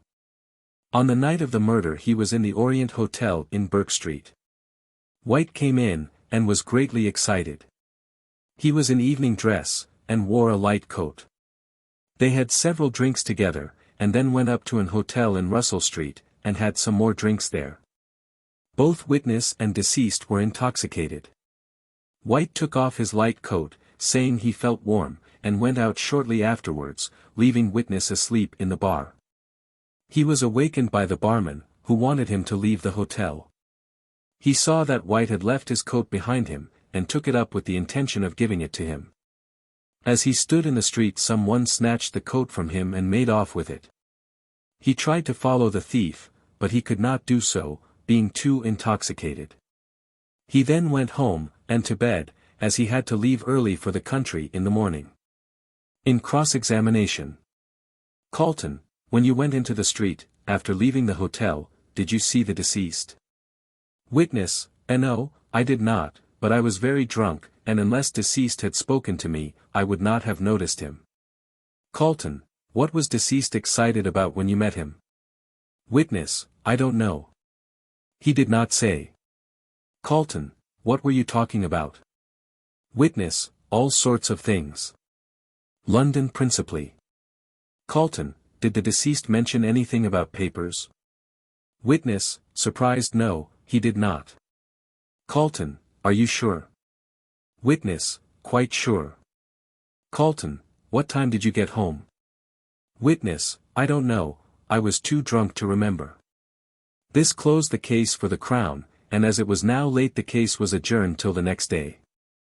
The court was soon emptied of the busy, chattering crowd, and Calton, on looking over his notes, found that the result of the first day's trial was 2 points in favour of Fitzgerald.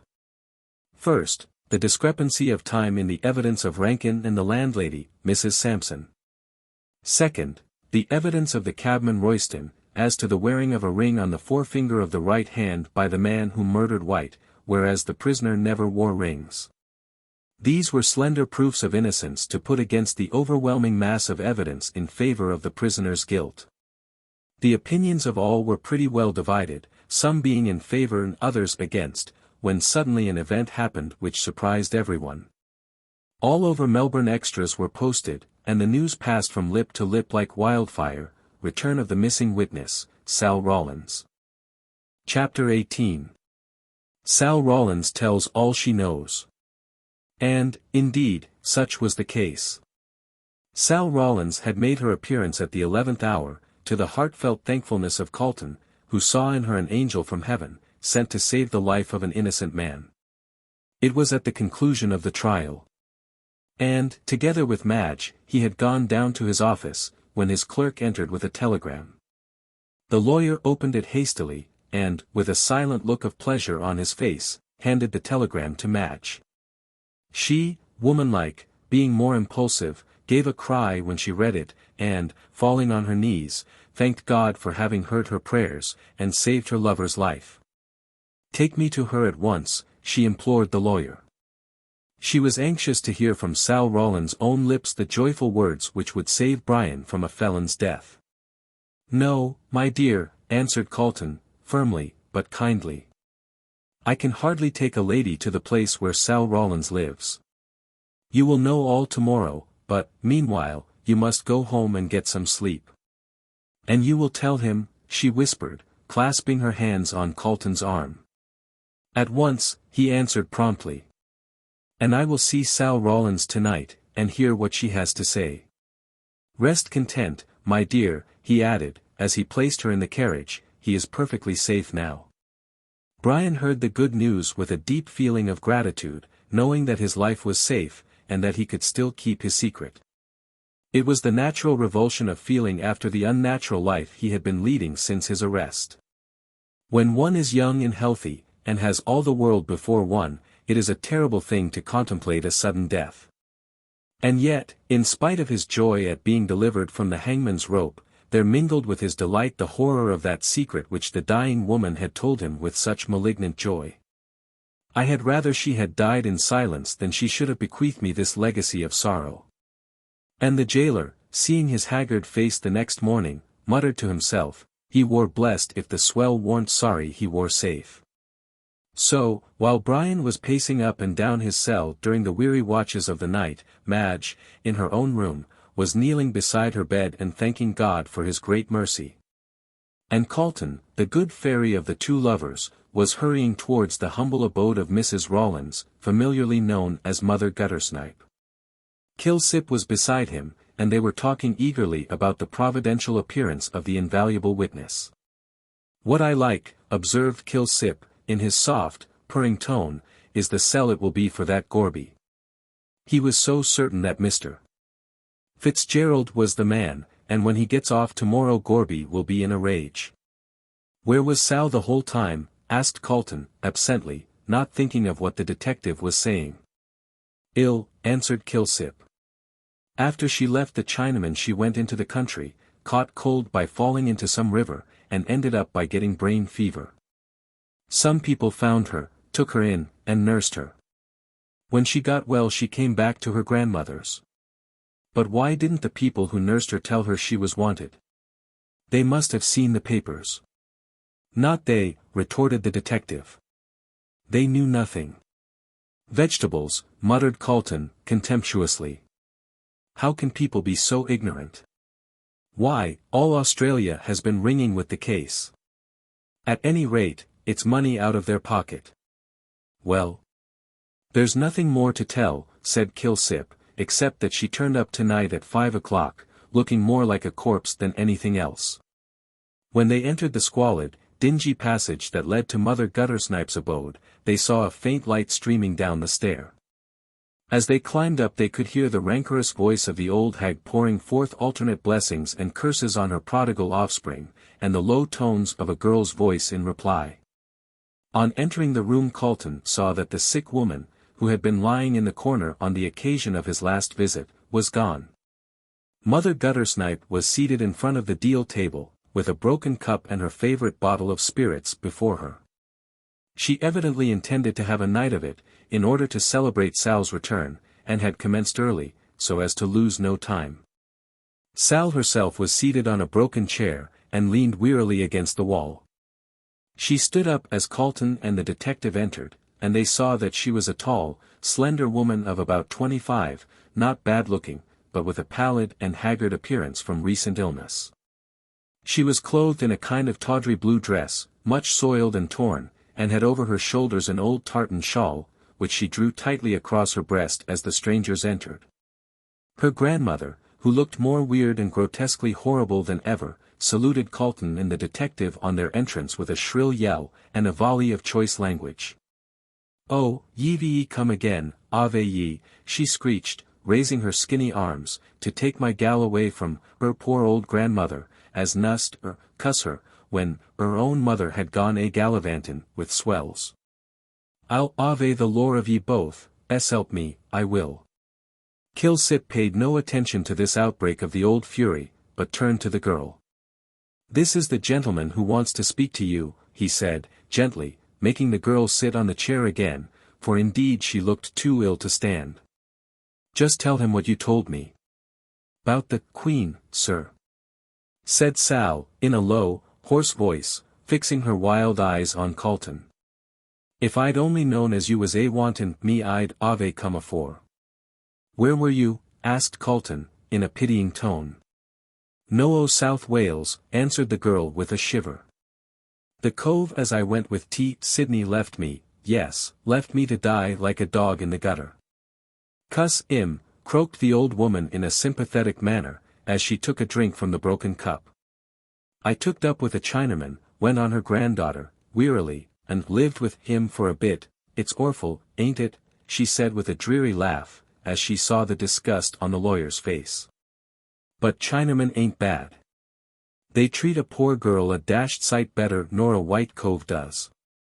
They don't beat the life out of 'em with their fists, nor drag 'em about the floor by the hair." "Cuss 'em," croaked Mother Guttersnipe, drowsily, "I'll tear their hurts out." "I think I must have gone mad, I must," said Sal, pushing her tangled hair off her forehead, "for arter I left the Chiner Cove, I went on walkin' and walkin' right into the bush, tryin' to cool my head, for it felt on fire like. I went into a river and got wet, and then I took my 'at and boots orphan lay down on the grass, and then the rain come on, and I walked to a booze as was near, where they took me in. Oh, sich kind people," she sobbed, stretching out her hands, "that didn't badger me 'bout my soul, but gave me good food to eat. I gave 'em a wrong name. I was so 'fraid of that army findin' me. Then I got ill, and knowed nothin' for weeks. They said I was orf my chump. And then I came back to see Grand Dot." "Cuss ye," said the old woman, but in such a tender tones that it sounded like a blessing. "And did the people who took you in never tell you anything about the murder?" asked Calton. Sal shook her head. "No, it were a long way in the country, and they never knowed anythin', they didn't." "Ah! That explains it," muttered Calton to himself. "Come, now," he said cheerfully, "tell me all that happened on the night you brought Mr. Fitzgerald to see the Queen." "Who's he?" asked Sal, puzzled. "Mr. Fitzgerald, the gentleman you brought the letter for to the Melbourne Club." "Oh, 'im," said Sal, a sudden light breaking over her wan face. I never knowed his name afore. Calton nodded complacently. I knew you didn't, he said, that's why you didn't ask for him at the club. She never told me his name, said Sal, jerking her head in the direction of the bed. Then whom did she ask you to bring to her? Asked Calton, eagerly. No one, replied the girl. This was the way of it. On that night she was awful ill, and I sat beside her while Gran was asleep. I was drunk, broke in Gran, fiercely, none of your lies, I was blazin' drunk. And ses she to me, she ses, went on the girl, indifferent to her grandmother's interruption, get me some paper and a pencil, and I'll write a note to him, I will. So I goes and gets what she arsks for out of Gran's box. Stole it, cuss ye, shrieked the old hag, shaking her fist. Hold your tongue, said Kilsip, in a peremptory tone. Mother Guttersnipe burst into a volley of oaths, and having run rapidly through all she knew, subsided into a sulky silence. She wrote on it, went on Sal, and then asked me to take it to the Melbourne Club and give it to him. SESI, who's him? SES she, it's on the letter. Don't you ask no questions and you won't hear no lies, but give it to him at the club, and wait for him at the corner of Burke Street and Russell Street. So out I goes, and gives it to a cove at the club, and then comes along, and SESE, take me to her, and I tooked him. And what like was the gentleman? Oh, wery good lookin', said Sal. Wery tall, with yeller hair and mustache. He 'ad party clothes on, and a masher coat, and a soft 'at. That's Fitzgerald right enough, muttered Calton. And what did he do when he came? He goes right up to her, and she ses, are you and ses, I am. Then ses she, do you know what I may go in to tell you, and says, no, then she ses, it's about her, and ses lookin' very white, how dare you ave her name on your vile lips? And she gets up and screeches, turn that gal out, and I'll tell you, and takes me by the arm, and ses get out, and I gets out, and that's all I knows. And how long was he with her? Asked Calton, who had been listening attentively. 'Bout 'arf hour, answered Sal. I takes him back to Russell Street 'bout 25 minutes to 2, 'cause I looked at the clock on the post office, and gives me a SOV. And then he goes tearin' up the street like anything. Take him about 20 minutes to walk to East Melbourne, said Calton to himself, so he must just have got in at the time Mrs. Sampson said. He was in with the Queen the whole time, I suppose, he asked, looking keenly at Sal. I was at that door, said Sal, pointing to it, and couldn't have got out unless I'd seen him. Oh, it's all right, said Calton, nodding to Kilsip, there won't be any difficulty in proving an alibi. But I say, he added, turning to Sal, what were they talking about? I dunno, answered Sal. I was at the door, and they talks that quiet I couldn't hear 'em. Then he sings out, my gee, it's too horrible, and I hear her larfin like to bust, and then comes to me, and ses, quite wild-like, take me out of this L. And I tooked him. And when you came back? She was dead. Dead? As a blessed doornail, said Sal, cheerfully. And I never knowed I was in the room with a corpse, wailed Mother Guttersnipe, waking up. Cuss she was allays doin' contrary things. How do you know, said Calton, sharply, as he rose to go. I knowed longer nor you, croaked the old woman, fixing one evil eye on the lawyer, and I know what you'd like to know. But ye shan't, ye shan't. Calton turned from her with a shrug of his shoulders. You will come to the court tomorrow with Mr. Kilsip, he said to Sal, and tell what you have just now told me. It's all true, s'help me, said Sal, eagerly. Was here all the time. Calton stepped towards the door, followed by the detective, when Mother Guttersnipe rose. Where's the money for finnin' her, she screeched, pointing one skinny finger at Sal. Well, considering the girl found herself, said Calton, dryly, the money is in the bank, and will remain there. And I'm to be done out of my hard-earned tin, help me, howled the old fury. Cuss ye, I'll ave the lore of ye, and get ye put in quat. You'll go there yourself if you don't take care, said Kilsip, in his soft, purring tones. Yah, shrieked Mother Guttersnipe, snapping her fingers at him. What do I care about your quat? Ain't I been in Pentrig, and it ain't hurt me, it ain't. I'm as lively as a gal, I am. And the old fury, to prove the truth of her words, danced a kind of war dance in front of Mr. Calton, snapping her fingers and yelling out curses, as an accompaniment to her ballet.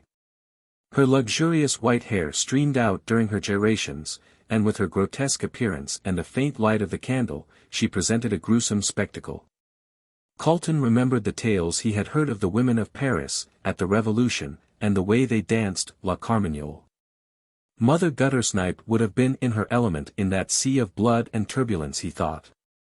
But he merely shrugged his shoulders, and walked out of the room, as with a final curse, delivered in a hoarse voice, Mother Guttersnipe sank exhausted on the floor, and yelled for gin.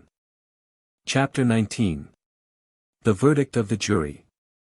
Next morning the court was crowded, and numbers were unable to gain admission. The news that Sal Rawlins, who alone could prove the innocence of the prisoner, had been found, and would appear in court that morning, had spread like wildfire. And the acquittal of the prisoner was confidently expected by a large number of sympathizing friends, who seemed to have sprung up on all sides, like mushrooms, in a single night.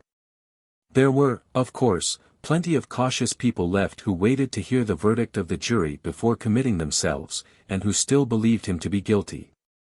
But the unexpected appearance of Sal Rawlins had turned the great tide of public feeling in favor of the prisoner, and many who had been loudest in their denunciations of Fitzgerald, were now more than half convinced of his innocence. Pious clergymen talked in an incoherent way about the finger of God and the innocent not suffering unjustly, which was a case of counting unhatched chickens, as the verdict had yet to be given. Felix Ralston awoke, and found himself famous in a small way. Out of good-natured sympathy, and a spice of contrariness, he had declared his belief in Brian's innocence, and now, to his astonishment, he found that his view of the matter was likely to prove correct. He received so much praise on all sides for his presumed perspicuity, that he soon began to think that he had believed in Fitzgerald's innocence by a calm course of reasoning. And not because of a desire to differ from every one else in their opinion of the case. After all, Felix Ralston is not the only man who has been astonished to find greatness thrust upon him, and come to believe himself worthy of it. He was a wise man, however, and while in the full tide of prosperity he seized the flying moment, and proposed to Miss Featherweight, who, after some hesitation, agreed to endow him with herself and her thousands. She decided that her future husband was a man of no common intellect, seeing that he had long ago arrived at a conclusion which the rest of Melbourne were only beginning to discover now, so she determined that, as soon as she assumed marital authority, Felix, like Strephon in Hyolanthe, should go into Parliament, and with her money in his brains she might some day be the wife of a premier. Mr. Ralston had no idea of the political honours which his future spouse intended for him, and was seated in his old place in the court, talking about the case. Knew he was innocent, don't you know, he said, with a complacent smile, Fitzgerald's too jolly good-looking a fellow, and all that sort of thing, to commit murder. Whereupon a clergyman, happening to overhear the lively Felix make this flippant remark, disagreed with it entirely, and preached a sermon to prove that good looks and crime were closely connected. And that both Judas Iscariot and Nero were beauty men.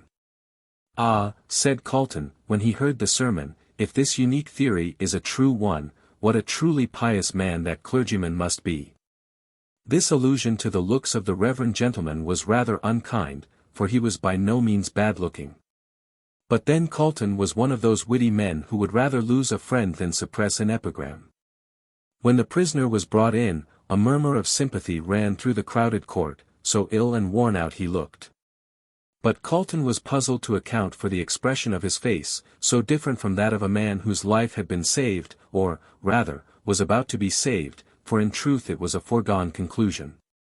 You know who stole those papers, he thought, as he looked at Fitzgerald, keenly, and the man who did so is the murderer of White. The judge having entered, and the court being opened, Calton rose to make his speech, and stated in a few words the line of defense he intended to take. He would first call Albert Dendy, a watchmaker, to prove that on Thursday night, at 8 o'clock in the evening, he had called at the prisoner's lodgings while the landlady was out, and while there had put the kitchen clock right, and had regulated the same. He would also call Felix Ralston, a friend of the prisoner's, to prove that the prisoner was not in the habit of wearing rings, and frequently expressed his detestation of such a custom. Sebastian Brown, a waiter at the Melbourne Club, would be called to prove that on Thursday night a letter was delivered to the prisoner at the club by one Sarah Rawlins, and that the prisoner left the club shortly before 1 o'clock on Friday morning. He would also call Sarah Rawlins, to prove that she had delivered a note to Sebastian Brown for the prisoner, at the Melbourne Club, at 11:45 on Thursday night, and that at a few minutes past 1 o'clock on Friday morning she had conducted the prisoner to a slum off Little Bourke Street, and that he was there between 1 and 2 on Friday morning, the hour at which the murder was alleged to have taken place. This being his defense to the charge brought against the prisoner, he would call Albert Dendy. Albert Dendy, duly sworn, stated, "I am a watchmaker, and carry on business in Fitzroy. I remember Thursday, the 26th of July last. On the evening of that day I called at Powlett Street, East Melbourne, to see my aunt, who is the landlady of the prisoner. She was out at the time I called, and I waited in the kitchen till her return. I looked at the kitchen clock to see if it was too late to wait, and then at my watch I found that the clock was 10 minutes fast, upon which I put it right, and regulated it properly." Calton, at what time did you put it right? Witness, about 8 o'clock. Calton, between that time and 2 in the morning, was it possible for the clock to gain 10 minutes? Witness, no, it was not possible. Calton, would it gain at all? Witness, not between 8 and 2 o'clock, the time was not long enough. Calton, did you see your aunt that night? Witness, yes, I waited till she came in. Calton, and did you tell her you had put the clock right? Witness, no, I did not. I forgot all about it. Calton, then she was still under the impression that it was 10 minutes fast. Witness, yes, I suppose so. After Dendy had been cross-examined, Felix Ralston was called, and deposed as follows. I am an intimate friend of the prisoner. I have known him for 5 or 6 years, and I never saw him wearing a ring during that time. He has frequently told me he did not care for rings, and would never wear them. In cross-examination. Crown Prosecutor, you have never seen the prisoner wearing a diamond ring? Witness, no, never. Crown Prosecutor, have you ever seen any such ring in his possession? Witness, no, I have seen him buying rings for ladies, but I never saw him with any ring such as a gentleman would wear. Crown Prosecutor, not even a seal ring. Witness, no, not even a seal ring. Sarah Rawlins was then placed in the witness box, and, after having been sworn, deposed. I know the prisoner. I delivered a letter, addressed to him at the Melbourne Club, at 11:45 o'clock on Thursday, July 26th. I did not know what his name was. He met me shortly after 1, at the corner of Russell and Bourke Streets, where I had been told to wait for him. I took him to my grandmother's place, in a lane off Little Bourke Street. There was a dying woman there, who had sent for him. He went in and saw her for about 20 minutes, and then I took him back to the corner of Bourke and Russell Streets. I heard the 3/4 strike shortly after I left him. Crown Prosecutor, you are quite certain that the prisoner was the man you met on that night? Witness, quite certain, s'help me G. Crown Prosecutor, and he met you a few minutes past 1 o'clock? Witness, yes, 'bout 5 minutes, I heard the clock a strike in 1 just afore he came down the street, and when I leaves, 'im again, it were about 25 to 2, 'cause it took me 10 minutes to get 'ome, and I heard the clock go 3/4. Just as I gets to the door. Crown Prosecutor, how do you know it was exactly 25 to 2 when you left him? Witness, 'cause I saw the clocks. I left him at the corner of Russell Street, and comes down Burke Street, so I could see the post office clock as plain as day, and, when I gets into Swanston Street, I looks at the town, all premiscus-like. And sees the same time there. Crown Prosecutor, and you never lost sight of the prisoner the whole time? Witness, no, there was only one door by the room, and I was sittin' outside it, and, when he comes out he falls over me. Crown Prosecutor, were you asleep? Witness, not a blessed wink. Calton then directed Sebastian Brown to be called. He deposed. I know the prisoner. He is a member of the Melbourne Club, at which I am a waiter. I remember Thursday, July 26th. On that night the last witness came with a letter to the prisoner. It was about 11:45. She just gave it to me, and went away. I delivered it to Mr. Fitzgerald. He left the club at about 10 minutes to 1. This closed the evidence for the defense, and after the Crown Prosecutor had made his speech, in which he pointed out the strong evidence against the prisoner, Calton arose to address the jury. He was a fine speaker, and made a splendid defense. Not a single point escaped him, and that brilliant piece of oratory is still remembered and spoken of admiringly in the purlieus of Temple Court and Chancery Lane. He began by giving a vivid description of the circumstances, of the murder, of the meeting of the murderer and his victim in Collins Street East, the cab driving down to St. Kilda, the getting out of the cab of the murderer after committing the crime, and the way in which he had secured himself against pursuit. Having thus enchained the attention of the jury by the graphic manner in which he described the crime, he pointed out that the evidence brought forward by the prosecution was purely circumstantial, and that they had utterly failed to identify the prisoner in the dock with the man who entered the cab. The supposition that the prisoner and the man in the light coat were one and the same person, rested solely upon the evidence of the cabman, Royston, who, although not intoxicated, was, judging from his own statements, not in a fit state to distinguish between the man who hailed the cab, and the man who got in. The crime was committed by means of chloroform, therefore, if the prisoner was guilty, he must have purchased the chloroform in some shop, or obtained it from some friends. At all events, the prosecution had not brought forward a single piece of evidence to show how, and where the chloroform had been obtained. With regard to the glove belonging to the murdered man found in the prisoner's pocket, he picked it up off the ground at the time when he first met White, when the deceased was lying drunk near the Scotch church. Certainly there was no evidence to show that the prisoner had picked it up before the deceased entered the cab, but, on the other hand, there was no evidence to show that it had been picked up in the cab.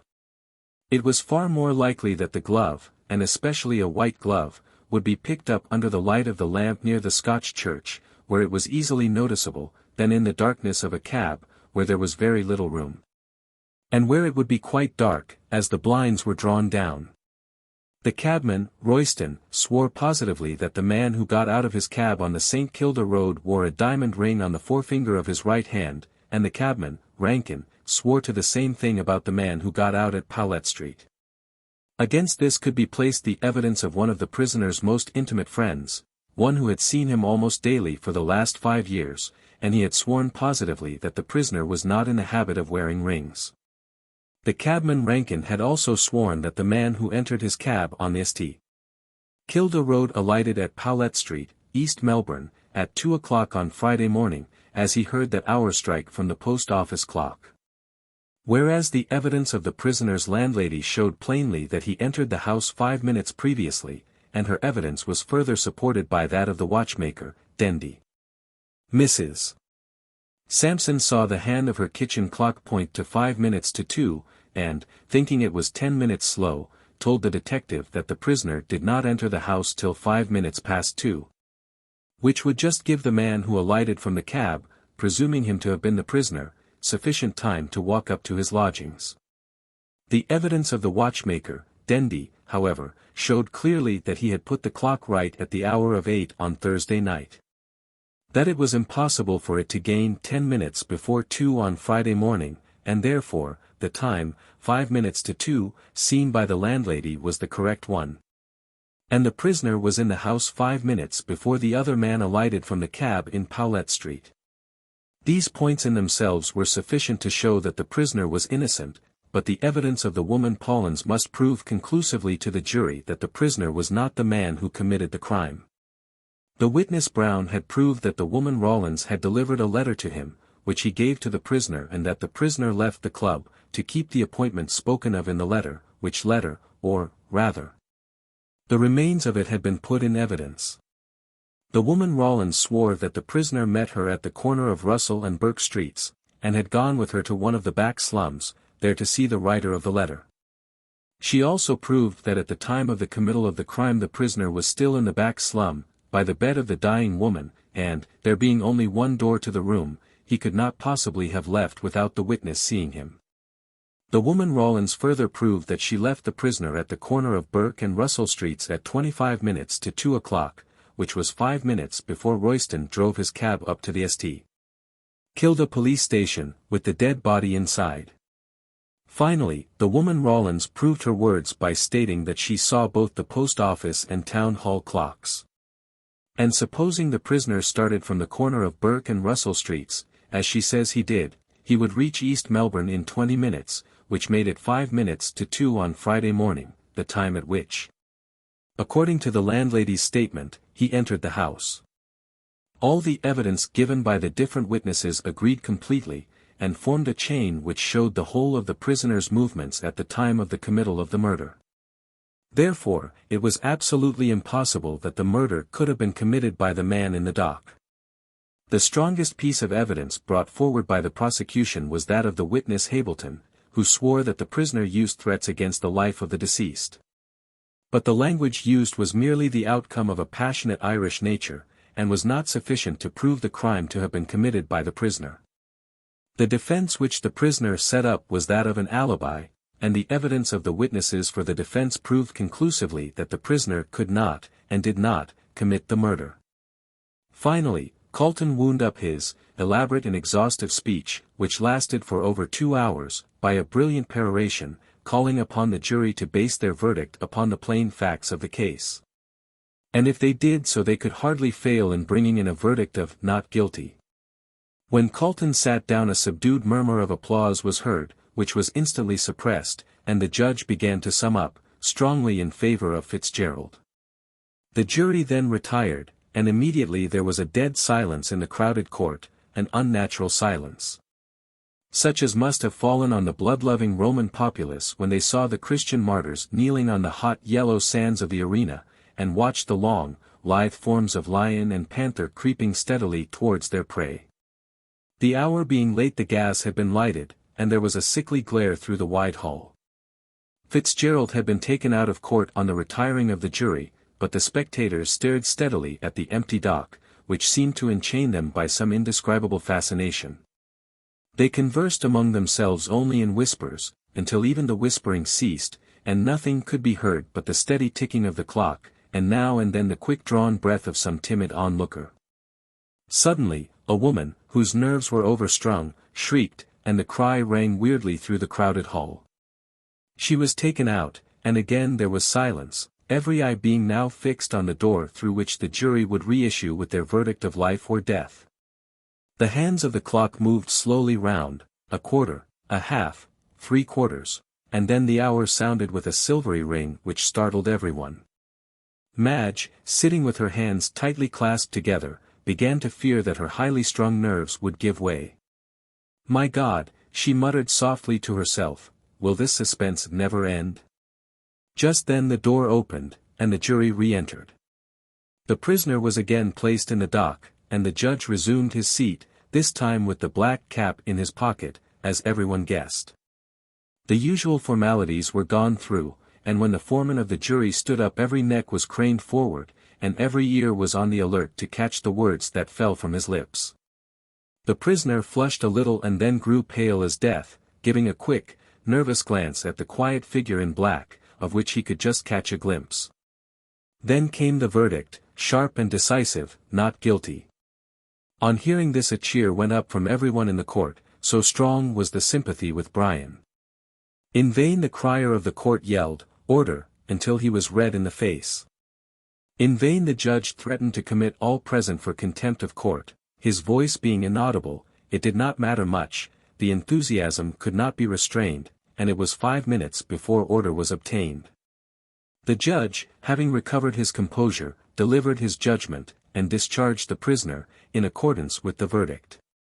Calton had won many cases, but it is questionable if he had ever heard a verdict which gave him so much satisfaction as that which proclaimed Fitzgerald innocent.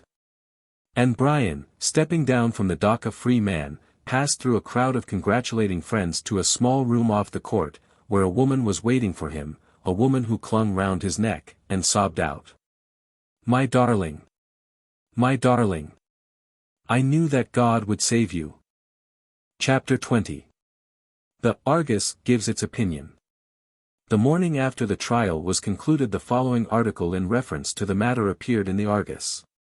During the past 3 months we have frequently in our columns commented on the extraordinary case, which is now so widely known as the Hansom Cab tragedy. We can safely say that it is the most remarkable case which has ever come under the notice of our criminal court, and the verdict given by the jury yesterday has enveloped the matter in a still deeper mystery. By a train of strange coincidences, Mr. Brian Fitzgerald, a young squatter, was suspected of having murdered White, and had it not been for the timely appearance of the woman Rawlins who turned up at the 11th hour, we feel sure that a verdict of guilty would have been given, and an innocent man would have suffered punishment for the crime of another. Fortunately for the prisoner, and for the interests of justice, his counsel, Mr. Calton, by unwearied diligence, was able to discover the last witness, and prove an alibi. Had it not been for this, in spite of the remarks made by the learned counsel in his brilliant speech yesterday, which resulted in the acquittal of the prisoner, we question very much if the rest of the evidence in favor of the accused would have been sufficient to persuade the jury that he was an innocent man. The only points in favor of Mr. Fitzgerald were the inability of the cabman Royston to swear to him as the man who had got into the cab with White, the wearing of a diamond ring on the forefinger of the right hand, whereas Mr. Fitzgerald wears no rings, and the difference in time sworn to by the cabman Rankin and the landlady. Against these points, however, the prosecution placed a mass of evidence, which seemed conclusively to prove the guilt of the prisoner. But the appearance of Sal Rawlins in the witness box put an end to all doubt. In language which could not be mistaken for anything else than the truth, she positively swore that Mr. Fitzgerald was in one of the slums off Burke Street, between the hours of 1 and 2 on Friday morning, at which time the murder was committed. Under these circumstances, the jury unanimously agreed, and returned a verdict of not guilty, and the prisoner was forthwith acquitted. We have to congratulate his counsel, Mr. Calton, for the able speech he made for the defense, and also Mr. Fitzgerald, for his providential escape from a dishonorable and undeserved punishment. He leaves the court without a stain on his character, and with the respect and sympathy of all Australians, for the courage and dignity with which he comported himself throughout, while resting under the shadow of such a serious charge. But now that it has been conclusively proved that he is innocent, the question arises in everyone's mind, who is the murderer of Oliver White? The man who committed this dastardly crime is still at large, and, for all we know, may be in our midst. Emboldened by the impunity with which he has escaped the hands of justice, he may be walking securely down our streets, and talking of the very crime of which he is the perpetrator. Secure in the thought that all traces of him have been lost forever, from the time he alighted from Rankin's cab, at Powlett Street, he has ventured probably to remain in Melbourne, and, for all that anyone knows, he may have been in the court during the late trial. Nay, this very article may meet his eye, and he may rejoice at the futile efforts which have been made to find him. But let him beware, justice is not blind, but blindfolded, and when he least expects it, she will tear the bandage from her keen eyes, and drag him forth to the light of day to receive the reward of his deed. Owing to the strong evidence against Fitzgerald, that is the only direction in which the detectives have hitherto looked, but baffled on one side, they will look on the other, and this time may be successful. That such a man as the murderer of Oliver White should be at large is a matter of danger, not only to individual citizens, but to the community at large. For it is a well-known fact that a tiger who once tastes human blood never overcomes his craving for it. And, without doubt, the man who so daringly and coolly murdered a drunken, and therefore defenseless man, will not hesitate to commit a second crime. The present feeling of all classes in Melbourne must be one of terror, that such a man should be at large, and must, in a great measure, resemble the fear which filled everyone's heart in London when the Mar murders were committed. And it was known that the murderer had escaped. Anyone who has read De Quincey's graphic description of the crime perpetrated by Williams must tremble to think that such another devil incarnate is in our midst. It is an imperative necessity that such a feeling should be done away with. But how is this to be managed? It is one thing to speak, and another to act. There seems to be no possible clue discoverable at present which can lead to the discovery of the real murderer. The man in the light coat who got out of Rankin's cab at Powlett Street, East Melbourne, designedly, as it now appears, in order to throw suspicion on Fitzgerald, has vanished as completely as the witches in Macbeth, and left no trace behind. It was 2 o'clock in the morning when he left the cab, and, in a quiet suburb like East Melbourne, no one would be about, so that he could easily escape unseen. There seems to be only one chance of ever tracing him, and that is to be found in the papers which were stolen from the pocket of the dead man. What they were, only 2 persons knew, and one knows now. The first 2 were White and the woman who was called the Queen, and both of them are now dead. The other who knows now is the man who committed the crime. There can be no doubt that these papers were the motive for the crime, as no money was taken from the pockets of the deceased. The fact, also, that the papers were carried in a pocket made inside the waistcoat of the deceased shows that they were of value. Now, the reason we think that the dead woman knew of the existence of these papers is simply this. It appears that she came out from England with White as his mistress, and after staying some time in Sydney came on to Melbourne. How she came into such a foul and squalid den as that she died in, we are unable to say, unless, seeing that she was given to drink, she was picked up drunk by some Samaritan of the slums, and carried to Mrs. Rawlins' humble abode. White visited her there frequently, but appears to have made no attempt to remove her to a better place, alleging as his reason that the doctor said she would die if taken into the air.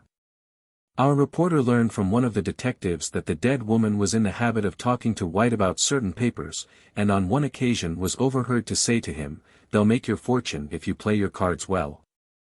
This was told to the detective by the woman Rawlins, to whose providential appearance Mr. Fitzgerald owes his escape. From this it can be gathered that the papers, whatever they might be, were of value, and sufficient to tempt another to commit a murder in order to obtain them. White, therefore, being dead, and his murderer having escaped, the only way of discovering the secret which lies at the root of this tree of crime, is to find out the history of the woman who died in the slum. Traced back for some years, circumstances may be discovered which will reveal what these papers contained, and once that is found, we can confidently say that the murderer will soon be discovered. This is the only chance of finding out the cause, and the author of this mysterious murder. And if it fails, we fear the Hansom Cab tragedy will have to be relegated to the list of undiscovered crimes, and the assassin of White will have no other punishment than that of the remorse of his own conscience. Chapter 21. 3 months afterwards. A hot December day, with a cloudless blue sky, and a sun blazing down on the earth, clothed in all the beauty of summer garments. Such a description of snowy December sounds perchance a trifle strange to English ears. It may strike them as being somewhat fantastic, as was the play in A Midsummer Night's Dream, to Demetrius when he remarked, "This is hot ice and wondrous cold fire." But here in Australia we are in the realm of contrariety, and many things other than dreams go by contrary. Here black swans are an established fact, and the proverb concerning them, made when they were considered as mythical a bird as the phoenix, has been rendered null and void by the discoveries of Captain Cook. Here ironwood sinks and pumice stone floats, which must strike the curious spectator as a queer freak on the part of Dame Nature. At home the Edinburgh mail bears the hardy traveller to a cold climate, with snowy mountains and wintry blasts. But here the further north one goes the hotter it gets, till one arrives in Queensland, where the heat is so great that a profane traveller of an epigrammatic turn of mind once fittingly called it, an amateur hell. But however contrary, as Mrs. Gamp would say, nature may be in her dealings, the English race out in this great continent are much the same as in the old country, John Bull, Paddy, and Sandy, all being of a conservative turn of mind. And with strong opinions as to the keeping up of old customs. Therefore, on a hot Christmas day, with the sun 100 odd in the shade, Australian revellers sit down to the roast beef and plum pudding of Old England, which they eat contentedly as the orthodox thing. And on New Year's Eve the festive Celt repairs to the doors of his friends, with a bottle of whisky and a cheering verse of Auld Lang Syne. Still it is these peculiar customs that give an individuality to a nation, and John Bull abroad loses none of his insular obstinacy, but keeps his Christmas in the old fashion, and wears his clothes in the new fashion, without regard to heat or cold. A nation that never surrenders to the fire of an enemy cannot be expected to give in to the fire of the sun, but if some ingenious mortal would only invent some light and airy costume, after the fashion of the Greek dress, and Australians would consent to adopt the same, life in Melbourne and her sister cities would be much cooler than it is at present. Madge was thinking somewhat after this fashion as she sat on the wide veranda, in a state of exhaustion from the heat, and stared out at the wide plains lying parched and arid under the blazing sun. There was a dim kind of haze rising from the excessive heat, hanging midway between heaven and earth, and through its tremulous veil the distant hills looked aerial and unreal. Stretched out before her was the garden with its intensely vivid flowers. To look at them merely was to increase one's caloric condition. Great bushes of oleanders, with their bright pink blossoms, luxurious rose trees, with their yellow, red, and white blooms, and all along the border a rainbow of many-colored flowers, with such brilliant tints that the eye ached to see them in the hot sunshine, and turned restfully to the cool green of the trees which encircled the lawn. In the center was a round pool, surrounded by a ring of white marble, and containing a still sheet of water, which flashed like a mirror in the blinding light. The homestead of Yabba Yaluk Station was a long low house, with no upper story, and with a wide veranda running nearly round it. Cool green blinds were hung between the pillars to keep out the sun, and all along were scattered lounging chairs of basketwork, with rugs, novels, empty soda-water bottles, and all the other evidences that Mr. Frettlby's guests had been wise, and stayed inside during the noonday heat. Madge was seated in one of these comfortable chairs, and she divided her attention between the glowing beauty of the world outside, which she could see through a narrow slit in the blinds. But she did not seem greatly interested in her book, and it was not long before she let it fall unheeded to the ground and took refuge in her own thoughts. The trial through which she had so recently passed had been a great one, and it had not been without its outward result. It had left its impress on her beautiful face, and there was a troubled look in her eyes. After Brian's acquittal of the murder of Oliver White, she had been taken by her father up to the station, in the hope that it would restore her to health. The mental strain which had been on her during the trial had nearly brought on an attack of brain fever, but here, far from the excitement of town life, in the quiet seclusion of the country, she had recovered her health, but not her spirits. Women are more impressionable than men, and it is, perhaps, for this reason that they age quicker. A trouble which would pass lightly over a man, leaves an indelible mark on a woman, both physically and mentally, and the terrible episode of White's murder had changed Madge from a bright and merry girl into a grave and beautiful woman. Sorrow is a potent enchantress. Once she touches the heart, life can never be quite the same again. We never more surrender ourselves entirely to pleasure, and often we find so many of the things we have longed for are after all but Dead Sea fruit. Sorrow is the veiled Isis of the world, and once we penetrate her mystery and see her deeply furrowed face and mournful eyes, the magic light of romance dies all away, and we realize the hard bitter fact of life in all its nakedness. Madge felt something of all this. She saw the world now, not as the fantastic fairyland of her girlish dreams, but as the sorrowful vale of tears through which we must all walk till we reach the promised land. And Brian, he also had undergone a change, for there were a few white hairs now amid his curly, chestnut locks, and his character, from being gay and bright, had become moody and irritable. After the trial he had left town immediately, in order to avoid meeting with his friends, and had gone up to his station, which was next to that of the Frettlbys. There he worked hard all day, and smoked hard all night, thinking ever the secret which the dead woman had told him, and which threatened to overshadow his life. Every now and then he rode over and saw Madge. But this was generally when he knew her father to be away from Melbourne, for of late he had disliked the millionaire. Madge could not but condemn his attitude, remembering how her father had stood beside him in his recent trouble.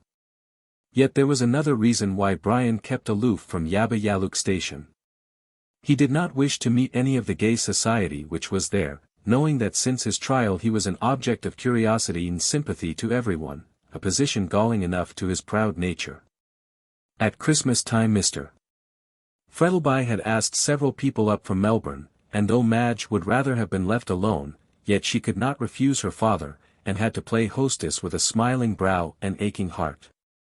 Felix Ralston, who a month since had joined the noble army of Benedicts, was there with Mrs. Ralston, née Miss Featherweight, who ruled him with a rod of iron. Having bought Felix with her money, she had determined to make good use of him, and, being ambitious to shine in Melbourne society, had insisted upon Felix studying politics. So that when the next general election came round he could enter Parliament. Felix had rebelled at first, but ultimately gave way, as he found that when he had a good novel concealed among his parliamentary papers time passed quite pleasantly, and he got the reputation of a hard worker at little cost. They had brought up Julia with them, and this young person had made up her mind to become the second Mrs. Frettlby. She had not received much encouragement, but, like the English at Waterloo, did not know when she was beaten, and carried on the siege of Mr. Frettlby's heart in an undaunted manner. Dar. Chinston had come up for a little relaxation, and gave never a thought to his anxious patients or the many sick rooms he was in the habit of visiting. A young English fellow, called Peterson, who amused himself by travelling. An old colonist, full of reminiscences of the old days, when, by gad, sir, we hadn't a gas lamp in the whole of Melbourne, and several other people, completed the party. They had all gone off to the billiard room, and left Madge in her comfortable chair, half asleep. Suddenly she started, as she heard a step behind her, and turning, saw Sal Rawlins, in the neatest of black gowns, with a coquettish white cap and apron, and an open book. Madge had been so delighted with Sal for saving Brian's life that she had taken her into her service as maid. Mr. Frettlby had offered strong opposition at first that a fallen woman like Sal should be near his daughter. But Madge was determined to rescue the unhappy girl from the life of sin she was leading, and so at last he reluctantly consented. Brian, too, had objected, but ultimately yielded, as he saw that Madge had set her heart on it. Mother Guttersnipe objected at first, characterizing the whole affair as "cussed humbug," but she, likewise, gave in, and Sal became maid to Miss Frettlby, who immediately set to work to remedy Sal's defective education by teaching her to read. The book she held in her hand was a spelling book, and this she handed to Madge. "I think I knows it now, miss," she said, respectfully, as Madge looked up with a smile. "Do you, indeed?" said Madge, gaily. "You will be able to read in no time, Sal." "Read this," said Sal, touching Tristan, a Romance, by Zoe. "Hardly," said Madge, picking it up, with a look of contempt. "I want you to learn English, and not a confusion of tongues like this thing. But it's too hot for lessons, Sal," she went on, leaning back in her seat, "so get a chair and talk to me." Sal complied, and Madge looked out at the brilliant flower beds, and at the black shadow of the tall wych elm which grew on one side of the lawn. She wanted to ask a certain question of Sal, and did not know how to do it. The moodiness and irritability of Brian had troubled her very much of late, and, with the quick instinct of her sex, she ascribed it indirectly to the woman who had died in the back slum.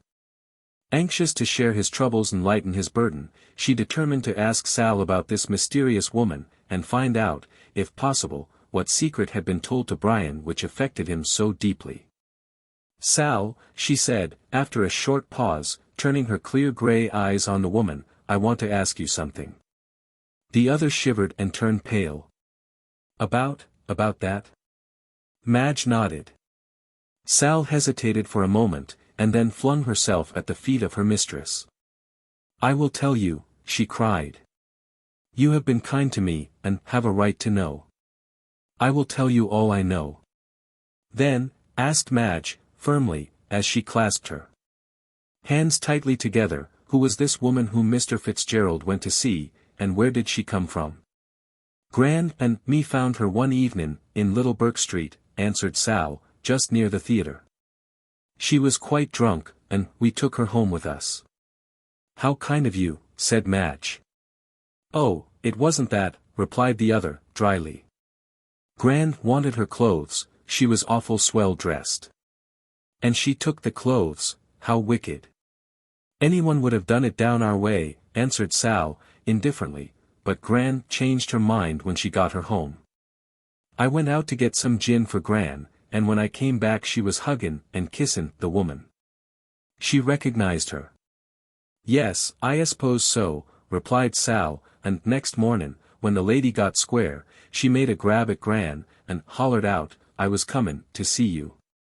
And then Gran chucked me out of the room, and they had a long jaw.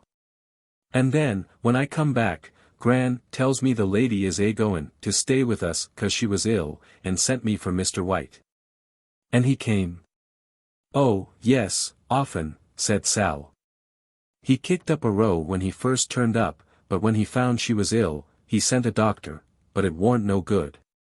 She was 2 weeks with us, and then died the mornin' she saw Mr. Fitzgerald."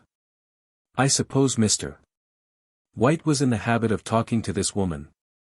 "Lots," returned Sal, "but he always turned Gran and me out of the room afore he started." "And," hesitating, "did you ever overhear one of these conversations?" "Yes, one," answered the other, with a nod. "I got riled at the way he cleared us out of our own room, and once, when he shut the door and Gran went off to get some gin, I sat down at the door and listened. He wanted her to give up some papers, and she wouldn't. She said she'd die first, but at last he got M, and took M away with him." "Did you see them?" asked Madge, as the assertion of Gorby that White had been murdered for certain papers flashed across her mind. "Rather," said Sal, "I was looking through a hole in the door, and she takes M from under her pillar, and E takes M to the table, where the candle was, and looks at M, they were in a large blue envelope, with writing on it in red ink. Then he put M in his pocket, and she sings out, 'You'll lose M,' and E says, 'No, I'll always have M with me, and if E wants M, he'll have to kill me first afore he gets M.'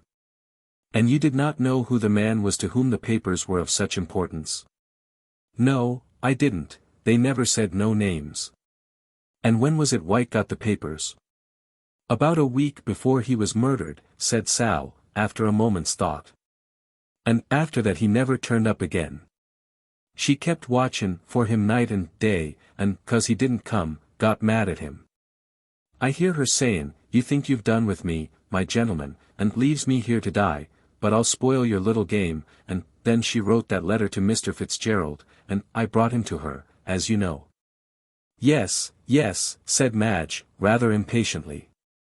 "I heard all that at the trial, but what conversation passed between Mr. Fitzgerald and this woman? Did you hear it?" "Bits of it," replied the other. "I didn't split in court, 'cause I thought the lawyer would be down on me for listening. The first thing I heard Mr. Fitzgerald sayin' was, 'You're mad, it ain't true,' and she says, 'S'elp me it is, White's got the proof,' and then he sings out, 'My poor girl,' and she says, 'Will you marry her now?' and says he, 'I will, I love her more than ever.' And then she makes a grab at him, and says, 'Spile his game if you can,' and says he, 'What's your name?' and she says." "What?" asked Madge, breathlessly. "Rosanna Moore." There was a sharp exclamation as Sal said the name, and, turning round quickly, Madge found Brian standing beside her, pale as death, with his eyes fixed on the woman, who had risen to her feet. "Go on," he said sharply. "That's all I know," she replied, in a sullen tone. Brian gave a sigh of relief. "You can go," he said slowly, "I wish to speak with Miss Frettlby alone." Sal looked at him for a moment, and then glanced at her mistress, who nodded to her as a sign that she might withdraw. She picked up her book, and with another sharp inquiring look at Brian, turned and walked slowly into the house. Chapter 22. A Daughter of Eve. After Sal had gone, Brian sank into a chair beside Madge with a weary sigh. He was in riding dress, which became his stalwart figure well, and he looked remarkably handsome but ill and worried. "What on earth were you questioning that girl about?" he said abruptly, taking his hat off, and tossing it and his gloves on to the floor. Madge flushed crimson for a moment, and then taking Brian's two strong hands in her own, looked steadily into his frowning face. "Why don't you trust me?" she asked, in a quiet tone. "It is not necessary that I should," he answered moodily. "The secret that Rosanna Moore told me on her deathbed is nothing that would benefit you to know." "Is it about me?" she persisted. "It is, and it is not," he answered, epigrammatically. "I suppose that means that it is about a third person, and concerns me," she said calmly, releasing his hands. "Well, yes," impatiently striking his boot with his riding whip. "But it is nothing that can harm you so long as you do not know it. But God help you should anyone tell it to you, for it would embitter your life." "My life being so very sweet now," answered Madge, with a slight sneer. "You are trying to put out a fire by pouring oil on it, and what you say only makes me more determined to learn what it is." "Madge, I implore you not to persist in this foolish curiosity," he said, almost fiercely, "it will bring you only misery." "If it concerns me I have a right to know it," she answered curtly. "When I marry you how can we be happy together, with the shadow of a secret between us?" Brian rose, and leaned against the veranda post with a dark frown on his face. "Do you remember that verse of Browning's?" he said, coolly. "Where the apple reddens never pry, lest we lose our Edens, Eve and I." Singularly applicable to our present conversation, I think. "Ah," she said, her pale face flushing with anger, "you want me to live in a fool's paradise, which may end at any moment."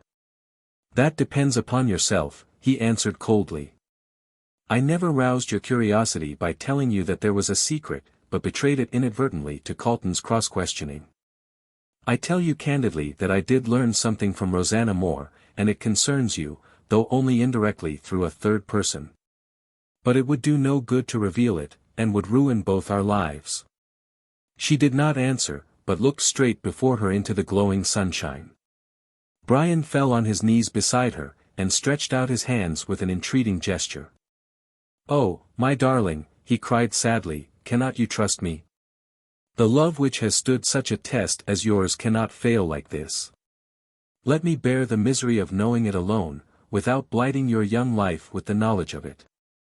I would tell you if I could, but, God help me, I cannot, and he buried his face in his hands. Madge closed her mouth firmly, and touched his comely head with her cool, white fingers. There was a struggle going on in her breast between her feminine curiosity and her love for the man at her feet, the latter conquered, and she bowed her head over his. "Brian," she whispered softly, "let it be as you wish. I will never again try to learn this secret, since you do not desire it." He arose to his feet, and caught her in his strong arms, with a glad smile. "My dearest," he said, kissing her passionately, and then for a few moments neither of them spoke. "We will begin a new life," he said, at length. "We will put the sad past away from us, and think of it only as a dream. But this secret will still fret you," she murmured.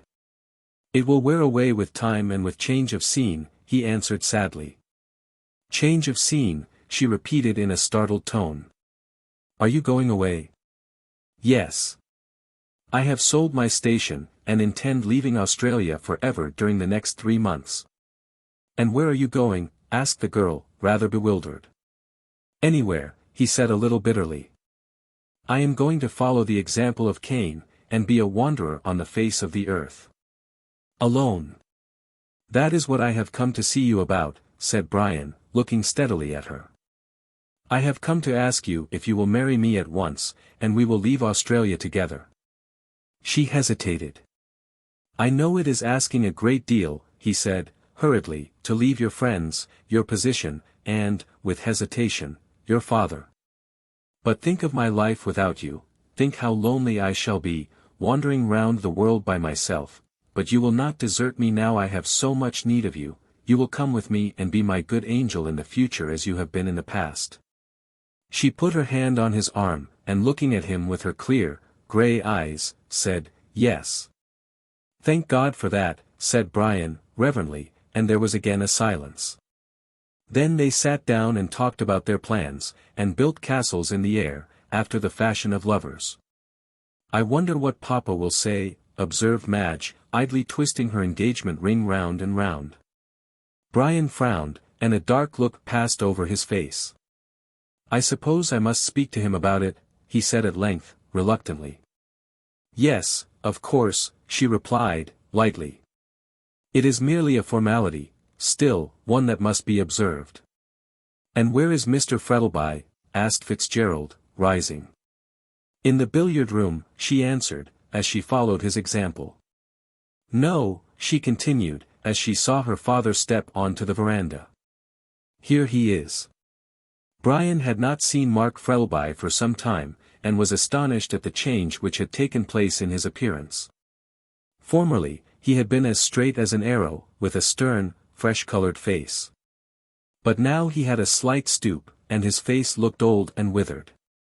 His thick, black hair was streaked here and there with white. His eyes alone were unchanged. They were as keen and bright as ever. Brian knew full well how he himself had altered. He knew, too, that Madge was not the same, and now he could not but wonder whether the great change that was apparent in her father was attributable to the same source, to the murder of Oliver White. Sad and thoughtful as Mr. Frettlby looked, as he came along, a smile broke over his face as he caught sight of his daughter. My dear Fitzgerald, he said, holding out his hand, this is indeed a surprise. When did you come over? About half an hour ago, replied Brian, reluctantly, taking the extended hand of the millionaire. I came to see Madge, and have a talk with you. Ah. That's right, said the other, putting his arm round his daughter's waist. So that's what has brought the roses to your face, young lady, he went on, pinching her cheek playfully. You will stay to dinner, of course, Fitzgerald. Thank you, no. Answered Brian, hastily, my dress. Nonsense, interrupted Frettlby, hospitably, we are not in Melbourne, and I am sure Madge will excuse your dress. You must stay. Yes, do, said Madge, in a beseeching tone, touching his hand lightly. I don't see so much of you that I can let you off with half an hour's conversation. Brian seemed to be making a violent effort. Very well, he said in a low voice, I shall stay. And now, said Frettlby, in a brisk tone, as he sat down. The important question of dinner being settled, what is it you want to see me about? Your station. No, answered Brian, leaning against the veranda post, while Madge slipped her hand through his arm. I have sold it. Sold it? Echoed Frettlby, aghast. What for? I felt restless, and wanted a change. Ah. A rolling stone, said the millionaire, shaking his head, gathers no moss, you know. Stones don't roll of their own accord, replied Brian, in a gloomy tone. They are impelled by a force over which they have no control. Oh, indeed, said the millionaire, in a joking tone. And may I ask what is your propelling force? Brian looked at the man's face with such a steady gaze that the latter's eyes dropped after an uneasy attempt to return it. Well, he said impatiently, looking at the two tall young people standing before him, what do you want to see me about? Madge has agreed to marry me at once, and I want your consent. Impossible, said Frettlby, curtly. There is no such a word as impossible, retorted Brian, coolly, thinking of the famous remark in Richelieu, why should you refuse? I am rich now. Pshaw, said Frettlby, rising impatiently. It's not money I'm thinking about, I've got enough for both of you, but I cannot live without Madge. Then come with us, said his daughter, kissing him. Her lover, however, did not second the invitation, but stood moodily twisting his tawny mustache, and staring out into the garden in an absent sort of manner. What do you say, Fitzgerald, said Frettlby, who was eyeing him keenly. Oh, delighted, of course, answered Brian, confusedly. In that case, returned the other, coolly, I will tell you what we will do. I have bought a steam yacht, and she will be ready for sea about the end of January. You will marry my daughter at once, and go round New Zealand for your honeymoon. When you return, if I feel inclined, and you two turtle-doves don't object, I will join you, and we will make a tour of the world. Oh, how delightful, cried Madge, clasping her hands. I am so fond of the ocean with a companion, of course, she added, with a saucy glance at her lover. Brian's face had brightened considerably, for he was a born sailor, and a pleasant yachting voyage in the blue waters of the Pacific, with Madge as his companion, was, to his mind, as near paradise as any mortal could get. And what is the name of the yacht? He asked, with deep interest. Her name, repeated Mr. Frettlby, hastily. Oh, a very ugly name, and one which I intend to change. At present she is called the Rosanna. Rosanna. Brian and his betrothed both started at this, and the former stared curiously at the old man, wondering at the coincidence between the name of the yacht and that of the woman who died in the Melbourne slum. Mr. Frettlby flushed a little when he saw Brian's eye fixed on him with such an inquiring gaze, and rose with an embarrassed laugh. You are a pair of moonstruck lovers, he said, gaily, taking an arm of each, and leading them into the house, but you forget dinner will soon be ready. Chapter 23. Across the Walnuts and the Wine. Moore, sweetest of bards, sings. Oh, there's nothing half so sweet in life as love's young dream. But he made this assertion in his callow days, before he had learned the value of a good digestion. To a young and fervid youth, love's young dream is, no doubt, very charming, lovers, as a rule, having a small appetite. But to a man who has seen the world, and drunk deeply of the wine of life, there is nothing half so sweet in the whole of his existence as a good dinner. A hard heart and a good digestion will make any man happy. So said Talleyrand, a cynic if you like, but a man who knew the temper of his day and generation. Ovid wrote about the art of love, Brillat Savarin, of the art of dining. Yet, I warrant you, the gastronomical treatise of the brilliant Frenchman is more widely read than the passionate songs of the Roman poet. Who does not value as the sweetest in the whole 24 the hour when, seated at an artistically laid table, with delicately cooked viands, good wines, and pleasant company. All the cares and worries of the day give place to a delightful sense of absolute enjoyment. Dinner with the English people is generally a very dreary affair, and there is a heaviness about the whole thing which communicates itself to the guests, who eat and drink with a solemn persistence, as though they were occupied in fulfilling some sacred rite. But there are men, alas, few and far between, who possess the rare art of giving good dinners, good in the sense of sociality as well as in that of cookery. Mark Frettlby was one of these rare individuals. He had an innate genius for getting pleasant people together, people, so to speak, dovetailed into one another. He had an excellent cook, and his wines were irreproachable, so that Brian, in spite of his worries, was glad that he had accepted the invitation. The bright gleam of the silver, the glitter of glass, and the perfume of flowers, all collected under the subdued crimson glow of a pink-shaded lamp, which hung from the ceiling, could not but give him a pleasurable sensation. On one side of the dining room were the French windows opening onto the veranda, and beyond appeared the vivid green of the trees, and the dazzling colors of the flowers, somewhat tempered by the soft hazy glow of the twilight. Brian had made himself as respectable as possible under the odd circumstances of dining in his riding dress, and sat next to Madge, contentedly sipping his wine, and listening to the pleasant chatter which was going on around him. Felix Ralston was in great spirits, the more so as Mrs. Ralston was at the further end of the table, hidden from his view. Julia Featherweight sat near Mr. Frettlby, and chatted to him so persistently that he wished she would become possessed of a dumb devil. Dr. Chinston and Peterson were seated on the other side of the table, and the old colonist, whose name was Valpy, had the post of honor, on Mr. Frettlby's right hand. The conversation had turned on to the subject, ever green and fascinating, of politics, and Mr. Ralston thought it a good opportunity to air his views as to the government of the colony, and to show his wife that he really meant to obey her wish, and become a power in the political world.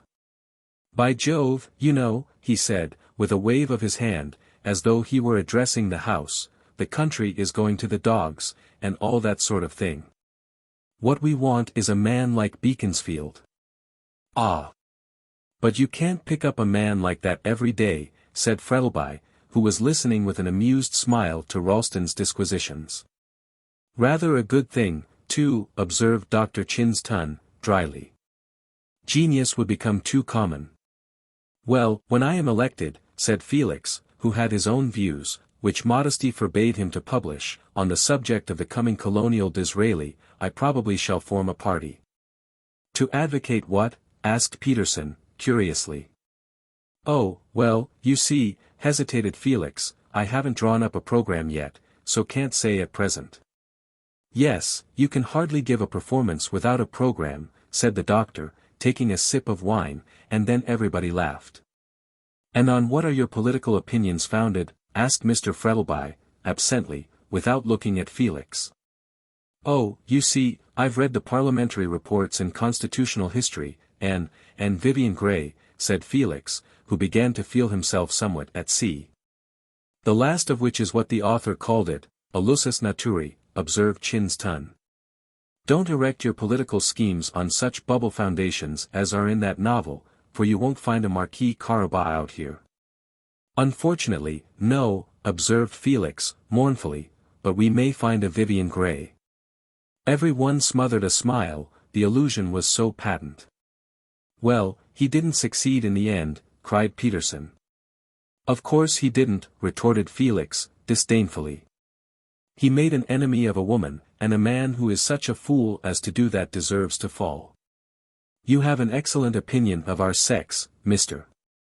Ralston," said Madge, with a wicked glance at the wife of that gentleman, who was listening complacently to her husband's aimless chatter. "No better than they deserve," replied Ralston, gallantly. "But you have never gone in for politics, Mr. Frettlby?" "Who?" "No," said the host, rousing himself out of the brown study into which he had fallen. "I'm afraid I'm not sufficiently patriotic, and my business did not permit me." "And now?" "Now," echoed Mr. Frettlby, glancing at his daughter, "I intend to travel." "The jolliest thing out," said Peterson, eagerly. "One never gets tired of seeing the queer things that are in the world." "I've seen queer enough things in Melbourne in the early days," said the old colonist, with a wicked twinkle in his eyes.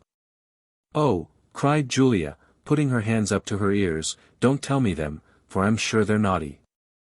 "We weren't saints then," said old Valpy, with a senile chuckle. "Ah, then, we haven't changed much in that respect," retorted Frettlby, drily. "You talk of your theatres now," went on Valpy, with the garrulousness of old age. "Why, you haven't got a dancer like Rosanna." Brian started on hearing this name again, and he felt Madge's cold hand touch his. "And who was Rosanna?" asked Felix, curiously, looking up. "A dancer and burlesque actress," replied Valpy, vivaciously, nodding his old head.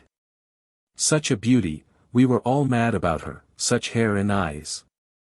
"You remember her, Frettlby?" "Yes," answered the host, in a curiously dry voice. But before Mr.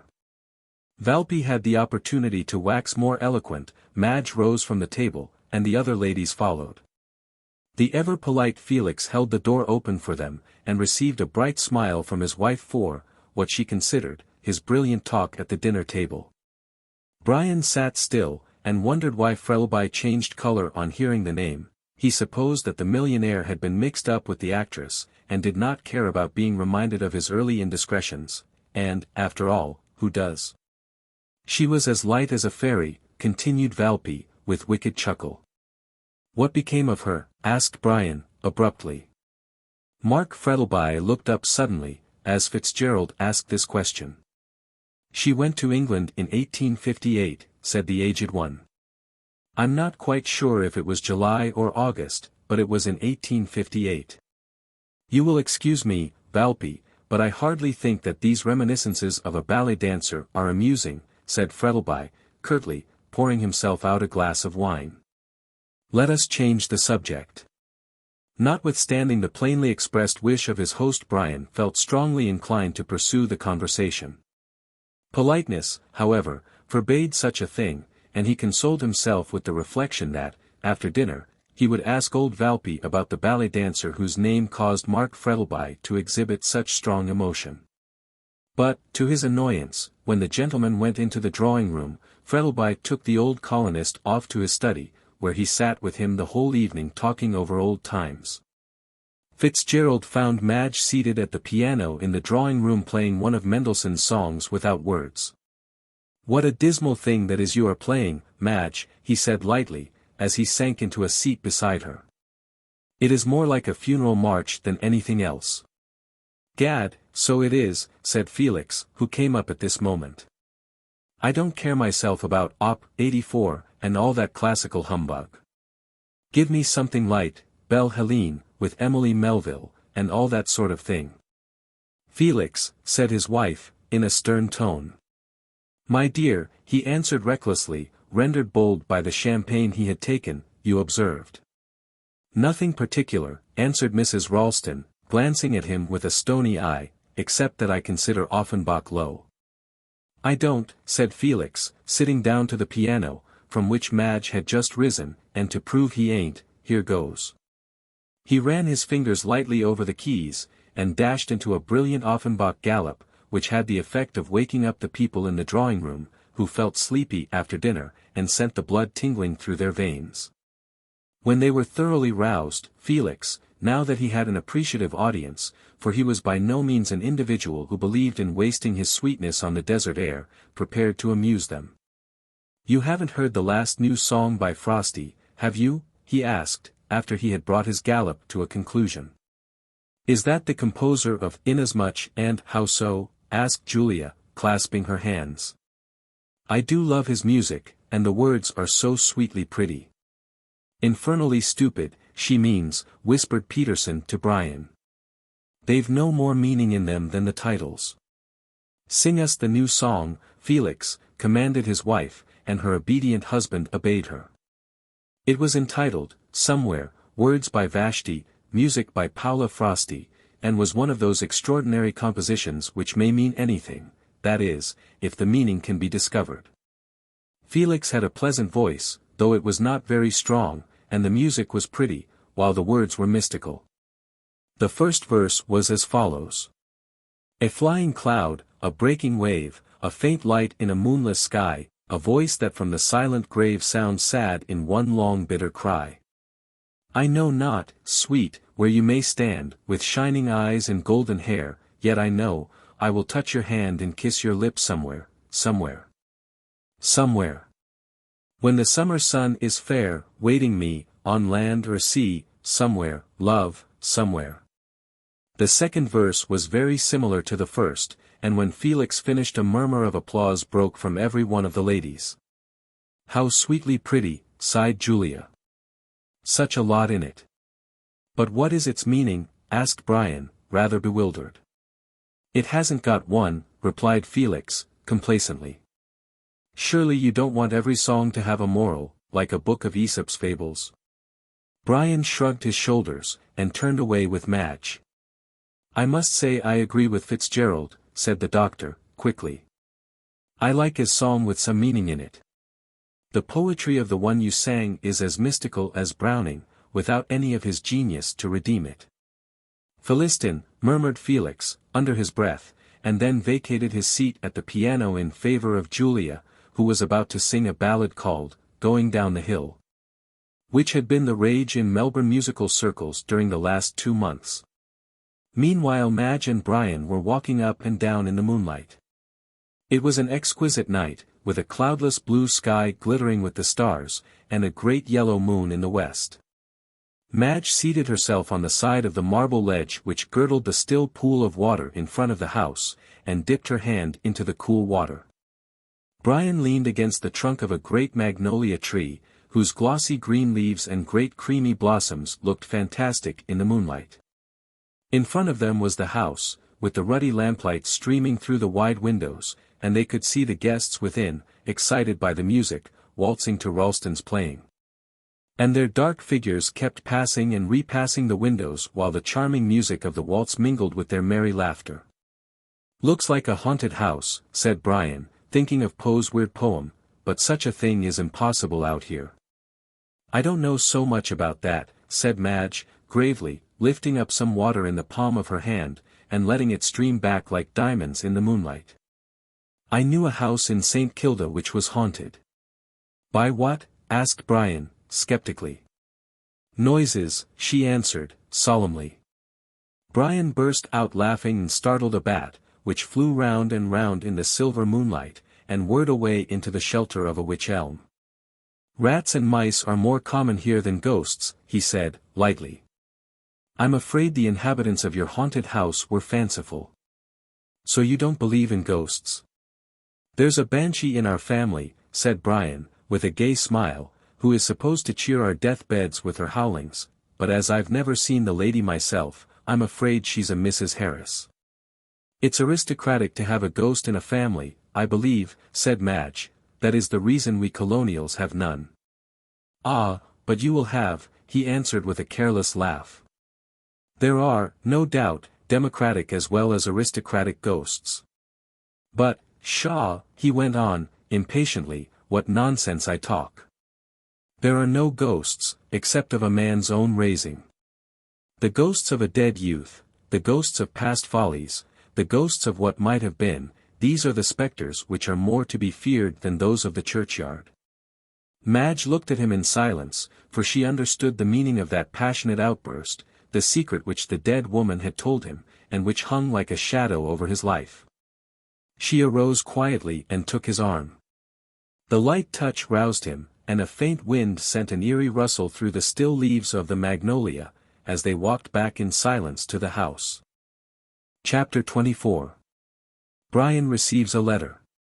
Notwithstanding the hospitable invitation of Mr. Frettlby, Brian refused to stay at Yabba Yallook that night, but after saying goodbye to Madge, mounted his horse and rode slowly away in the moonlight. He felt very happy, and letting the reins lie on his horse's neck, he gave himself up unreservedly to his thoughts. Atra Kura certainly did not sit behind the horseman on this night. And Brian, to his surprise, found himself singing "Kitty of Coleraine," as he rode along in the silver moonlight. And was he not right to sing when the future seemed so bright and pleasant? Oh, yes. They would live on the ocean, and she would find how much pleasanter it was on the restless waters, with their solemn sense of mystery, than on the crowded land. Was not the sea made for the free, land for courts and slaves alone? Moore was perfectly right. She would learn that when with a fair wind, and all sails set, they were flying over the blue Pacific waters.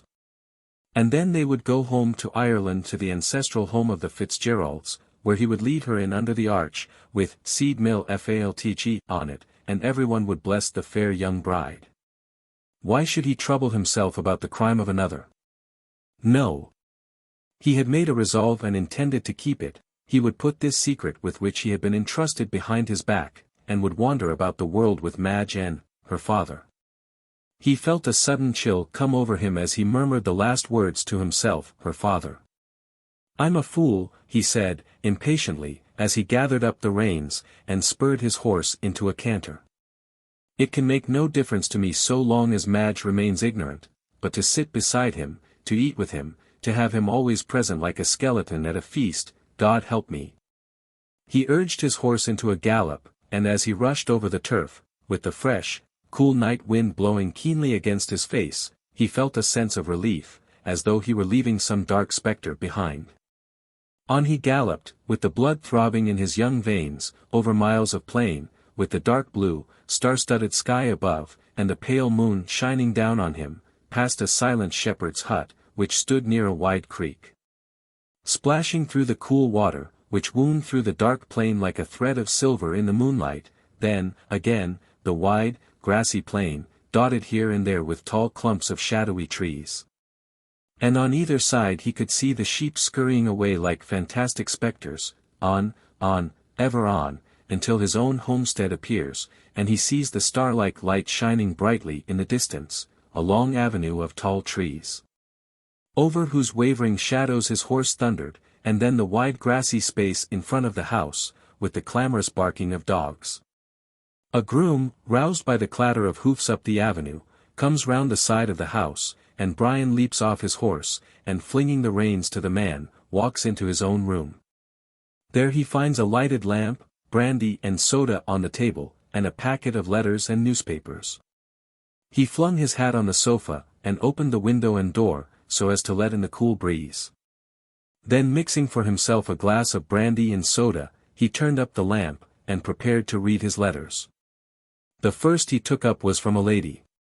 "Always a she correspondent for me," says Isaac Disraeli, "provided she does not cross." Brian's correspondence did not cross, but notwithstanding this, after reading half a page of small talk and scandal, he flung the letter on the table with an impatient ejaculation. The other letters were principally business ones, but the last one proved to be from Calton, and Fitzgerald opened it with a sensation of pleasure. Calton was a capital letter writer, and his epistles had done much to cheer Fitzgerald in the dismal period which succeeded his acquittal of White's murder, when he was in danger of getting into a morbid state of mind. Brian, therefore, sipped his brandy and soda, and, lying back in his chair, prepared to enjoy himself. "My dear Fitzgerald," wrote Calton his peculiarly clear handwriting, which was such an exception to the usual crabbed hieroglyphics of his brethren of the bar, "while you are enjoying the cool breezes and delightful freshness of the country. Here am I, with numerous other poor devils, cooped up in this hot and dusty city. How I wish I were with you in the land of Goskin, by the rolling waters of the Murray, where everything is bright and green, and unsophisticated, the two latter terms are almost identical, instead of which my view is bounded by bricks and mortar. And the muddy waters of the Yarra have to do duty for your noble river. Ah! I too have lived in Arcadia, but I don't now, and even if some power gave me the choice to go back again, I am not sure that I would accept. Arcadia, after all, is a lotus-eating paradise of blissful ignorance, and I love the world with its pomps, vanities, and wickedness. While you, therefore, O Corydon, don't be afraid, I'm not going to quote Virgil, or studying nature's book, I am deep in the musty leaves of Themis volume. But I dare say that the Great Mother teaches you much better things than her artificial daughter does me. However, you remember that pithy proverb, when one is in Rome, one must not speak ill of the Pope, so being in the legal profession, I must respect its muse. I suppose when you saw that this letter came from a law office, you wondered what the deuce a lawyer was writing to you for, and my handwriting, no doubt suggested a writ, Shaw. I am wrong there, you are past the age of writs. Not that I hint that you are old. By no means, you are just at that appreciative age when a man enjoys life most, when the fire of youth is tempered by the experience of age, and one knows how to enjoy to the utmost the good things of this world, videlicet, love, wine, and friendship. I am afraid I am growing poetical, which is a bad thing for a lawyer, for the flower of poetry cannot flourish in the arid wastes of the law.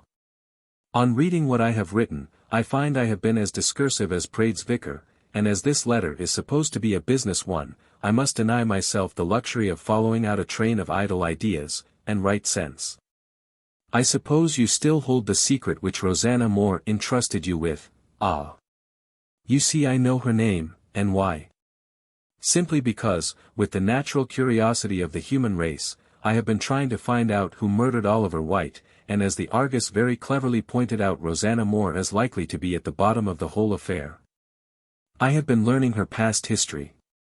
The secret of White's murder, and the reason for it, is known to you, but you refuse, even in the interests of justice, to reveal it. Why, I don't know.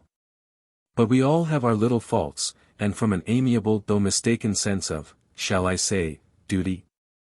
You refuse to deliver up the man whose cowardly crime so nearly cost you your life. After your departure from Melbourne, everyone said, the Hansom Cab tragedy is at an end, and the murderer will never be discovered.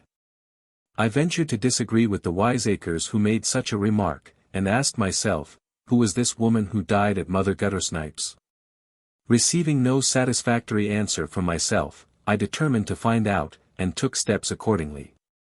In the first place, I learned from Roger Morland, who, if you remember, was a witness against you at the trial, that White and Rosanna Moore had come out to Sydney in the John Elder about a year ago as Mr. and Mrs. White. I need hardly say that they did not think it needful to go through the formality of marriage, as such a tie might have been found inconvenient on some future occasion. Morland knew nothing about Rosanna Moore, and advised me to give up the search, as, coming from a city like London, it would be difficult to find anyone that knew her there. Notwithstanding this, I telegraphed home to a friend of mine, who is a bit of an amateur detective, find out the name and all about the woman who left England in the John Elder on the 21st day of August, 18, as wife of Oliver White. Mirabile dictu, he found out all about her, and knowing, as you do, what a maelstrom of humanity London is, you must admit my friend was clever. It appears, however, that the task I set him was easier than he expected, for the so-called Mrs. White was rather a notorious individual in her own way. She was a burlesque actress at the Frivolity Theatre in London, and, being a very handsome woman, had been photographed innumerable times. Consequently, when she very foolishly went with White to choose a berth on board the boat, she was recognized by the clerks in the office as Rosanna Moore, better known as Musette of the Frivolity. Why she ran away with White I cannot tell you. With reference to men understanding women, I refer you to Balzac's remark anent the same. Perhaps Musette got weary of St. John's Wood and champagne suppers, and longed for the purer air of her native land. Ah! You open your eyes at this latter statement, you are surprised, no, on second thoughts you are not, because she told you herself that she was a native of Sydney, and had gone home in 1858, after a triumphant career of acting in Melbourne. And why did she leave the applauding Melbourne public and the fleshpots of Egypt? You know this also. She ran away with a rich young squatter, with more money than morals, who happened to be in Melbourne at the time. She seems to have had a weakness for running away. But why she chose White to go with this time puzzles me. He was not rich, not particularly good-looking, had no position, and a bad temper. How do I know all these traits of Mr. White's character, morally and socially? Easily enough, my omniscient friend found them all out. Mr. Oliver White was the son of a London tailor, and his father being well off, retired into a private life, and ultimately went the way of all flesh. His son, finding himself with a capital income, and a pretty taste for amusement, cut the shop of his late lamented parent, found out that his family had come over with the Conqueror, Glanville de White helped to sew the Bayeux tapestry, I suppose, and graduated at the Frivolity Theatre as a masher.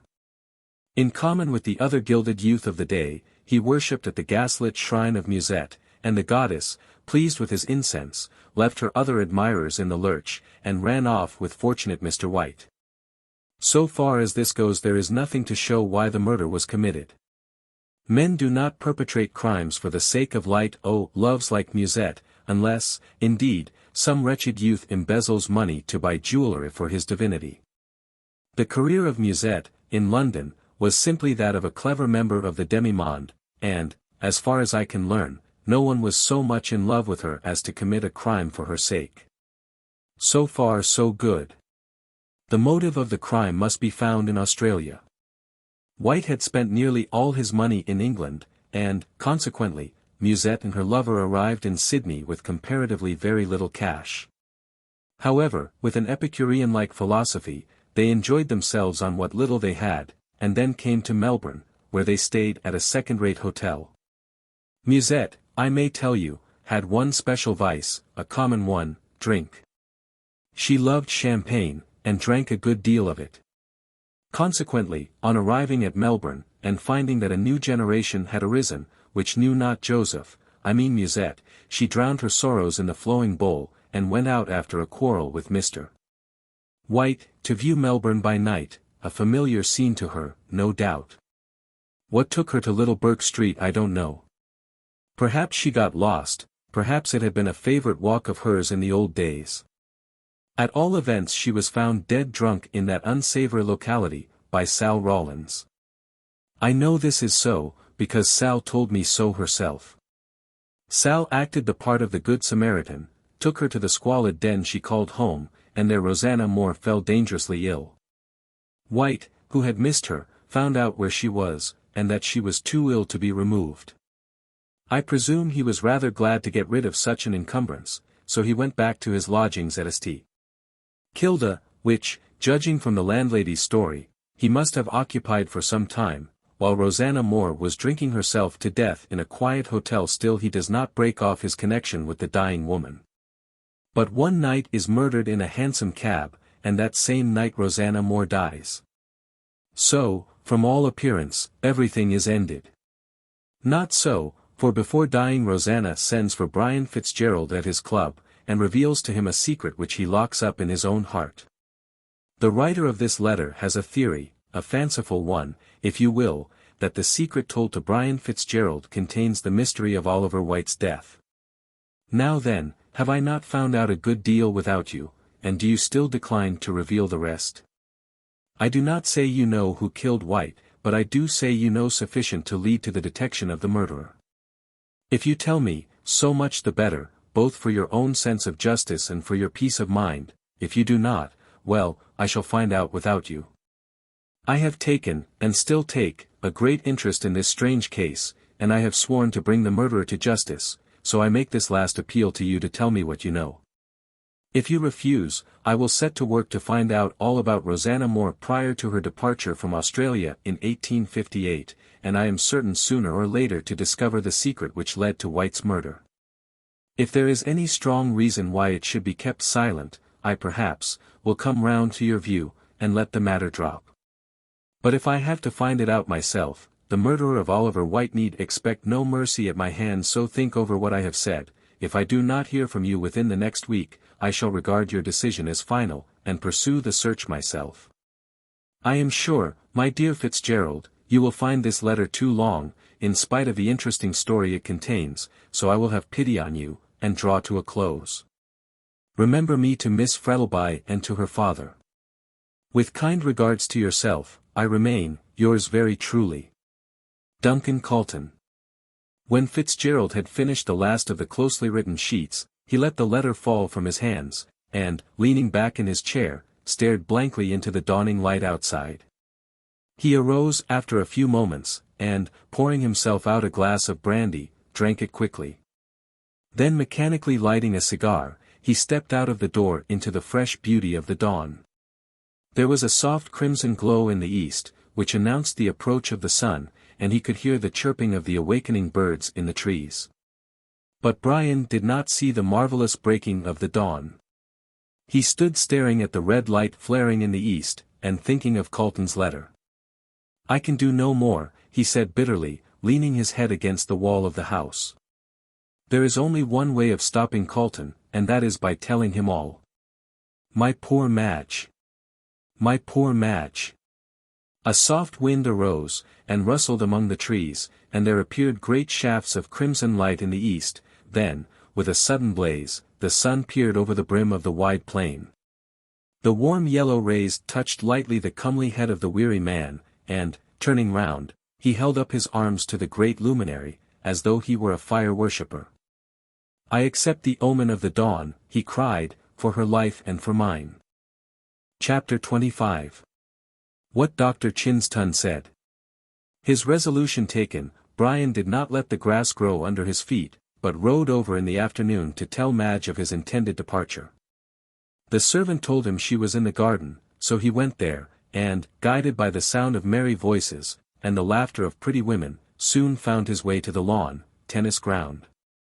Madge and her guests were there, seated under the shade of a great wych elm, and watching, with great interest, a single-handed match being played between Ralston and Peterson, both of whom were capital players. Mr. Frettlby was not present. He was inside writing letters, and talking with old Mr. Valpy, and Brian gave a sigh of relief as he noted his absence. Madge caught sight of him as he came down the garden path, and flew quickly towards him with outstretched hands, as he took his hat off. "How good of you to come," she said, in a delighted tone, as she took his arm, "and on such a hot day." "Yes, it's something fearful in the shade," said pretty Mrs. Ralston, with a laugh, putting up her sunshade. "Pardon me if I think the contrary," replied Fitzgerald, bowing, with an expressive look at the charming group of ladies under the great tree. Mrs. Ralston blushed and shook her head. "Ah! It's easy seeing you come from Ireland, Mr. Fitzgerald," she observed, as she resumed her seat. "You are making Madge jealous." "So he is," answered Madge, with a gay laugh. "I shall certainly inform Mr. Ralston about you, Brian, if you make these gallant remarks." "Here he comes, then," said her lover, as Ralston and Peterson, having finished their game, walked off the tennis ground, and joined the group under the tree. Though in tennis flannels, they both looked remarkably warm, and, throwing aside his racket, Mr. Ralston sat down with a sigh of relief. "Thank goodness it's over, and that I have won," he said, wiping his heated brow. "Galley slaves couldn't have worked harder than we have done, while all you idle folk sat sub tegmine fagi." "Which means?" asked his wife, lazily. "That onlookers see most of the game," answered her husband, impudently. "I suppose that's what you call a free and easy translation," said Peterson, laughing. "Mrs. Ralston ought to give you something for your new and original adaptation of Virgil." "Let it be iced then," retorted Ralston, lying full length on the ground, and staring up at the blue of the sky as seen through the network of leaves. "I always like my something iced." "It's a way you've got," said Madge, with a laugh, as she gave him a glass filled with some sparkling, golden-colored liquor, with a lump of ice clinking musically against the side of it. "He's not the only one who's got that way," said Peterson, gaily, when he had been similarly supplied. "It's a way we've got in the army, it's a way we've got in the navy, it's a way we've got in the varsity." "And so say all of us," finished Ralston, and holding out his glass to be replenished. "I'll have another, please." "Phew, it is hot." "What, the drink?" asked Julia, with a giggle. "No, the day," answered Felix, making a face at her. "It's the kind of day one feels inclined to adopt Sydney Smith's advice, by getting out of one's skin, and letting the wind whistle through one's bones." "With such a hot wind blowing," said Peterson, gravely, "I'm afraid they'd soon be broiled bones." "Go, giddy one," retorted Felix, throwing his hat at him, "or I'll drag you into the blazing sun, and make you play another game." "Not I," replied Peterson, coolly. "Not being a salamander, I'm hardly used to your climate yet, and there is a limit even to lawn tennis," and turning his back on Ralston, he began to talk to Julia Featherweight. Meanwhile, Madge and her lover, leaving all this frivolous chatter behind them, were walking slowly towards the house, and Brian was telling her of his approaching departure, though not of his reasons for it. "I received a letter last night," he said, turning his face away from her, "and, as it's about some important business, I must start at once." "I don't think it will be long before we follow," answered Madge, thoughtfully. "Papa leaves here at the end of the week." "Why?" "I'm sure I don't know," said Madge, petulantly. "He is so restless, and never seems to settle down to anything. He says for the rest of his life he is going to do nothing but wander all over the world." There suddenly flashed across Fitzgerald's mind a line from Genesis, which seemed singularly applicable to Mr. Frettlby, "A fugitive and a vagabond thou shalt be in the earth." "Everyone gets these restless fits sooner or later," he said, idly. "In fact," with an uneasy laugh, "I believe I'm in one myself." "That puts me in mind of what I heard Dr. Chinston say yesterday," she said. "This is the age of unrest, as electricity and steam have turned us all into bohemians." "Ah! Bohemia is a pleasant place," said Brian, absently, unconsciously quoting Thackeray, "but we all lose our way to it late in life." "At that rate we won't lose our way to it for some time," she said laughing, as they stepped into the drawing-room, so cool and shady, after the heat and glare outside. As they entered, Mr. Frettlby rose from a chair near the window. He appeared to have been reading, for he held a book in his hand. "What? Fitzgerald," he exclaimed, in a hearty tone, as he held out his hand, "I am glad to see you." "I let you know I am living, don't I?" replied Brian, his face flushing as he reluctantly took the proffered hand. "But the fact is I have come to say goodbye for a few days." "Ah. Going back to town, I suppose," said Mr. Frettlby, lying back in his chair, and playing with his watch chain. "I don't know that you are wise, exchanging the clear air of the country for the dusty atmosphere of Melbourne." "Yet Madge tells me you are going back," said Brian, idly toying with a vase of flowers on the table. "Depends upon circumstances," replied the other carelessly. "I may and I may not." "You go on business, I presume?" "Well, the fact is Calton," here Brian stopped suddenly, and bit his lip with vexation, for he had not intended to mention the lawyer's name. "Yes," said Mr. Frettlby, interrogatively, sitting up quickly, and looking keenly at Brian. "Wants to see me on business," he finished, awkwardly. "Connected with the sale of your station, I suppose," said Frettlby, still keeping his eyes on the young man's face. "Can't have a better man. Calton's an excellent man of business." "A little too excellent," replied Fitzgerald, ruefully. "He's a man who can't leave well alone." "Apropos of what?" "Oh, nothing," answered Fitzgerald, hastily, and just then his eyes met those of Frettlby. The two men looked at one another steadily for a moment, but in that short space of time a single name flashed through their brains, the name of Rosanna Moore. Mr. Frettlby was the first to lower his eyes, and break the spell. "Ah, well," he said, lightly, as he rose from his chair and held out his hand, "if you are 2 weeks in town, call at St. Kilda, and it's more than likely you will find us there." Brian shook hands in silence, and watched him pick up his hat, and move on to the veranda, and then out into the hot sunshine. "He knows," he muttered involuntarily. "Knows what, sir?" said Madge, who came silently behind him, and slipped her arm through his. "That you are hungry, and want something to eat before you leave us?" "I don't feel hungry," said Brian, as they walked towards the door. "Nonsense," answered Madge, merrily, who, like Eve, was on hospitable thoughts intent. "I'm not going to have you appear in Melbourne a pale, fond lover, as though I were treating you badly." "Come, sir, no," she continued, putting up her hand as he tried to kiss her, "business first, pleasure afterwards," and they went into the dining room laughing. Mark Frettlby wandered down to the lawn tennis ground, thinking of the look he had seen in Brian's eyes. He shivered for a moment in the hot sunshine, as though it had grown suddenly chill. "Someone stepping across my grave," he murmured to himself, with a cynical smile. "Bah! How superstitious I am, and yet, he knows, he knows." "Come on, sir," cried Felix, who had just caught sight of him, "a racket awaits you." Frettlby awoke with a start, and found himself near the lawn tennis ground, and Felix at his elbow, smoking a cigarette. He roused himself with a great effort, and tapped the young man lightly on the shoulder. "What?" he said with a forced laugh, "do you really expect me to play lawn tennis on such a day? You are mad." "I am hot, you mean," retorted the imperturbable Ralston, blowing a wreath of smoke. "That's a foregone conclusion," said Dr. Chinston, who came up at that moment. "Such a charming novel," cried Julia, who had just caught the last remark. "What is?" asked Peterson, rather puzzled. "Howell's book, A Foregone Conclusion," said Julia, also looking puzzled.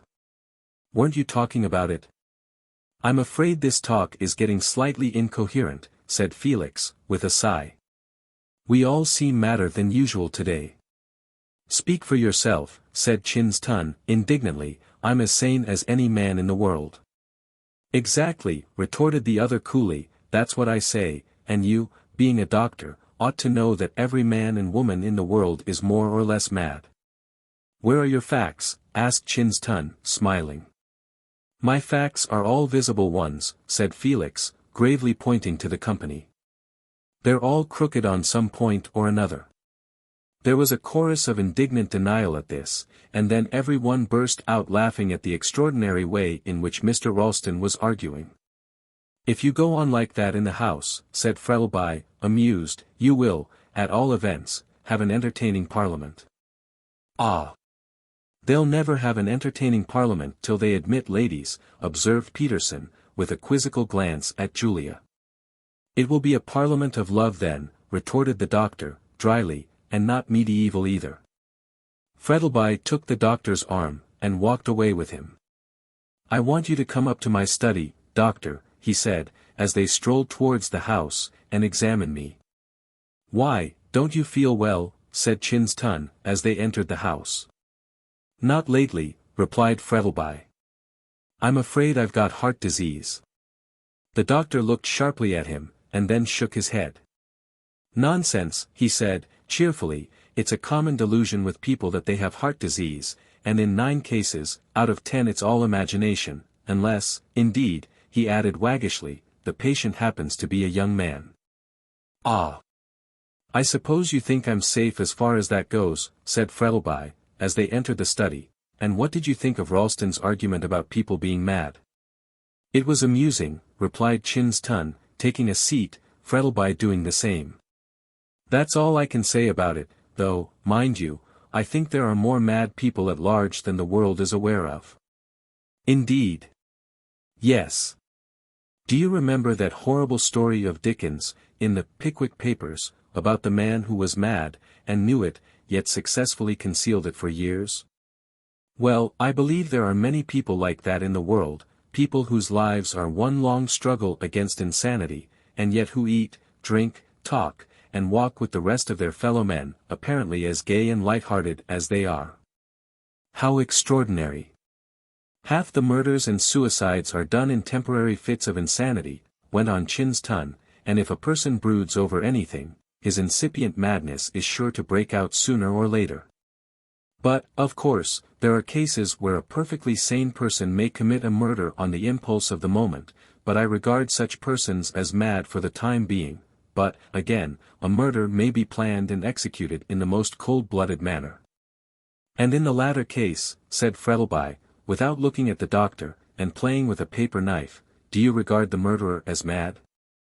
Yes, I do, answered the doctor, bluntly. He is as mad as a person who kills another because he supposes he has been told by God to do so, only there is method in his madness. For instance, I believe that Hansom Cab murder, in which you were mixed up. I wasn't mixed up in it, interrupted Frettlby, pale with anger. Beg pardon, said Chinston, coolly, a slip of the tongue, I was thinking of Fitzgerald. Well, I believe that crime to have been premeditated, and that the man who committed it was mad. He is, no doubt, at large now, walking about and conducting himself as sanely as you or I, yet the germ of insanity is there, and sooner or later he will commit another crime. How do you know it was premeditated? Asked Frettlby, abruptly. Anyone can see that, answered the other. White was watched on that night, and when Fitzgerald went away the other was ready to take his place, dressed the same. That's nothing, retorted Frettlby, looking at his companion sharply. There are dozens of men in Melbourne who wear evening dress, light coats, and soft hats. In fact, I generally wear them myself. Well, that might have been a coincidence, said the doctor, rather disconcerted.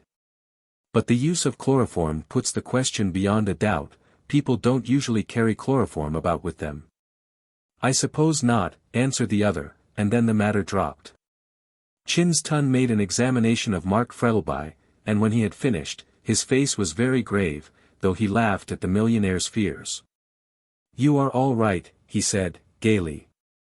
Action of the heart a little weak, that's all, only, impressively, avoid excitement, avoid excitement. Just as Frettlby was putting on his coat, a knock came to the door, and Madge entered. Brian is gone, she began. Oh, I beg your pardon, doctor, but is Papa ill? She asked with sudden fear. No, child, no, said Frettlby, hastily, I'm all right, I thought my heart was affected, but it isn't. Not a bit of it, answered Chinston, reassuringly. All right, only avoid excitement. But when Frettlby turned to go to the door, Madge, who had her eyes fixed on the doctor's face, saw how grave it was. There is danger, she said, touching his arm as they paused for a moment at the door. No. No, he answered, hastily. Yes, there is, she persisted. Tell me the worst, it is best for me to know. The doctor looked at her in some doubt for a few moments, and then placed his hand on her shoulder.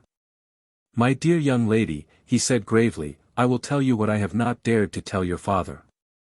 What? She asked in a low voice, her face growing pale. His heart is affected. And there is great danger. Yes, great danger. In the event of any sudden shock, he hesitated. Yes. He would probably drop down dead.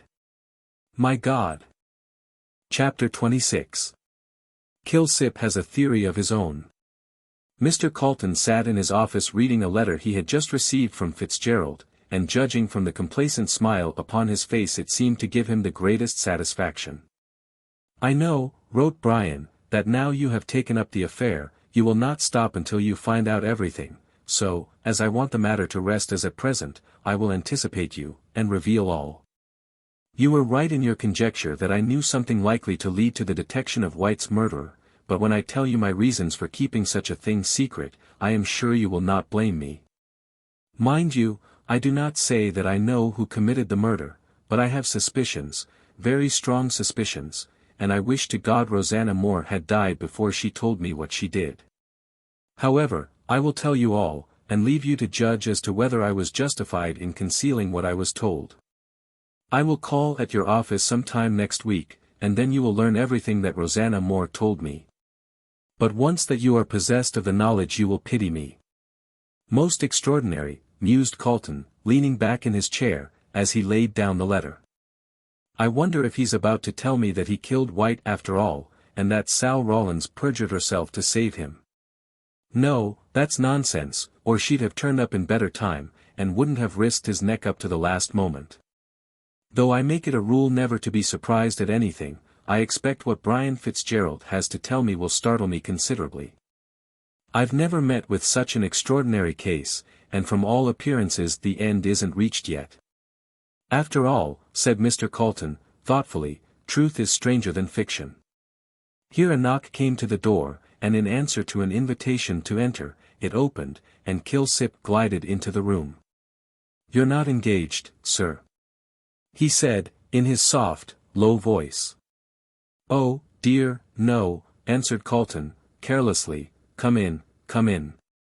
Kilsip closed the door softly, and gliding along in his usual velvet-footed manner, sat down in a chair near Calton's, and placing his hat on the ground, looked keenly at the barrister. Well, Kilsip, said Calton, with a yawn, playing with his watch chain, any good news to tell me? Well, nothing particularly new, purred the detective, rubbing his hands together. Nothing new, and nothing true, and no matter, said Calton, quoting Emerson. And what have you come to see me about? The Hansom Cab murder, replied the other quietly. The deuce, cried Calton, startled out of his professional dignity. And have you found out who did it? No, answered Kilsip, rather dismally, but I have an idea. So had Gorby, retorted Calton, dryly, an idea that ended in smoke. Have you any practical proofs?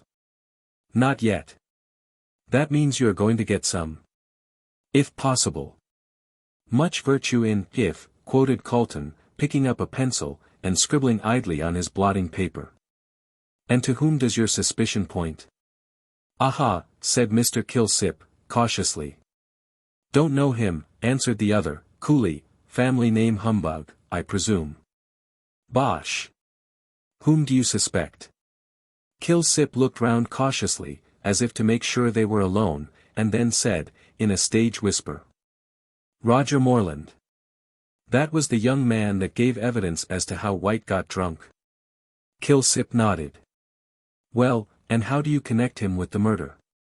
Do you remember in the evidence given by the cabmen, Royston and Rankin, they both swore that the man who was with White on that night wore a diamond ring on the forefinger of the right hand? What of that? Nearly every second man in Melbourne wears a diamond ring. But not on the forefinger of the right hand. Oh. And Moreland wears a ring in that way? Yes. Merely a coincidence. Is that all your proof? All I can obtain at present. It's very weak, said Calton, scornfully. The weakest proofs may form a chain to hang a man, observed Kilsip, sententiously. Moreland gave his evidence clearly enough, said Calton, rising, and pacing the room. He met White. They got drunk together. White went out of the hotel, and shortly afterwards Moreland followed with the coat, which was left behind by White, and then someone snatched it from him. Ah, did they? Interrupted Kilsip, quickly. So Moreland says, said Calton, stopping short. I understand, you think Moreland was not so drunk as he would make out, and that after following White outside, he put on his coat, and got into the cab with him. That is my theory. It's ingenious enough, said the barrister, but why should Moreland murder White? What motive had he? Those papers. Pshaw. Another idea of Gorby's, said Calton, angrily. How do you know there were any papers? The fact is, Calton did not intend Kilsip to know that White really had papers until he heard what Fitzgerald had to tell him. And another thing, said Calton, resuming his walk, if your theory is correct, which I don't think it is, what became of White's coat? Has Moreland got it? No, he has not, answered the detective, decisively. You seem very positive about it, said the lawyer, after a moment's pause. Did you ask Moreland about it? A reproachful look came into Kilsip's white face. Not quite so green, he said, forcing a smile. I thought you'd a better opinion of me than that, Mr. Calton.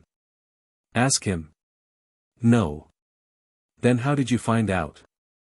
The fact is, Moreland is employed as a barman in the Kangaroo Hotel. A barman, echoed Calton. And he came out here as a gentleman of independent fortune. Why, hang it, man, that in itself is sufficient to prove that he had no motive to murder White. Moreland pretty well lived on White, so what could have induced him to kill his golden goose, and become a barman? Pshaw. The idea is absurd. Well, you may be right about the matter, said Kilsip, rather angrily. And if Gorby makes mistakes I don't pretend to be infallible. But, at all events, when I saw Moreland in the bar he wore a silver ring on the forefinger of his right hand. Silver isn't a diamond. No. But it shows that was the finger he was accustomed to wear his ring on. When I saw that, I determined to search his room. I managed to do so while he was out, and found a mare's nest. Kilsip nodded. And so your castle of cards falls to the ground, said Calton, jestingly. Your idea is absurd. Moreland no more committed the murder than I did. Why, he was too drunk on that night to do anything. Humph, so he says. Well, men don't calumniate themselves for nothing. It was a lesser danger to avert a greater one, replied Kilsip, coolly. I am sure that Moreland was not drunk on that night. He only said so to escape awkward questions as to his movements. Depend upon it he knows more than he lets out. Well, and how do you intend to set about the matter? I shall start looking for the coat first. You think he has hidden it? I am sure of it. My theory is this. When Moreland got out of the cab at Powlett Street. But he didn't, interrupted Calton, angrily. Let us suppose, for the sake of argument, that he did, said Kilsip, quietly. I say when he left the cab he walked up Powlett Street, turned to the left down George Street, and walked back to town through the Fitzroy Gardens, then, knowing that the coat was noticeable, he threw it away, or rather, hid it.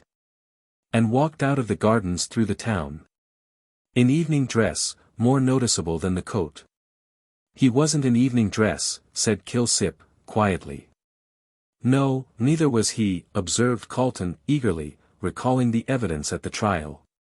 Another blow to your theory. The murderer was in evening dress, the cabman said so. Yes.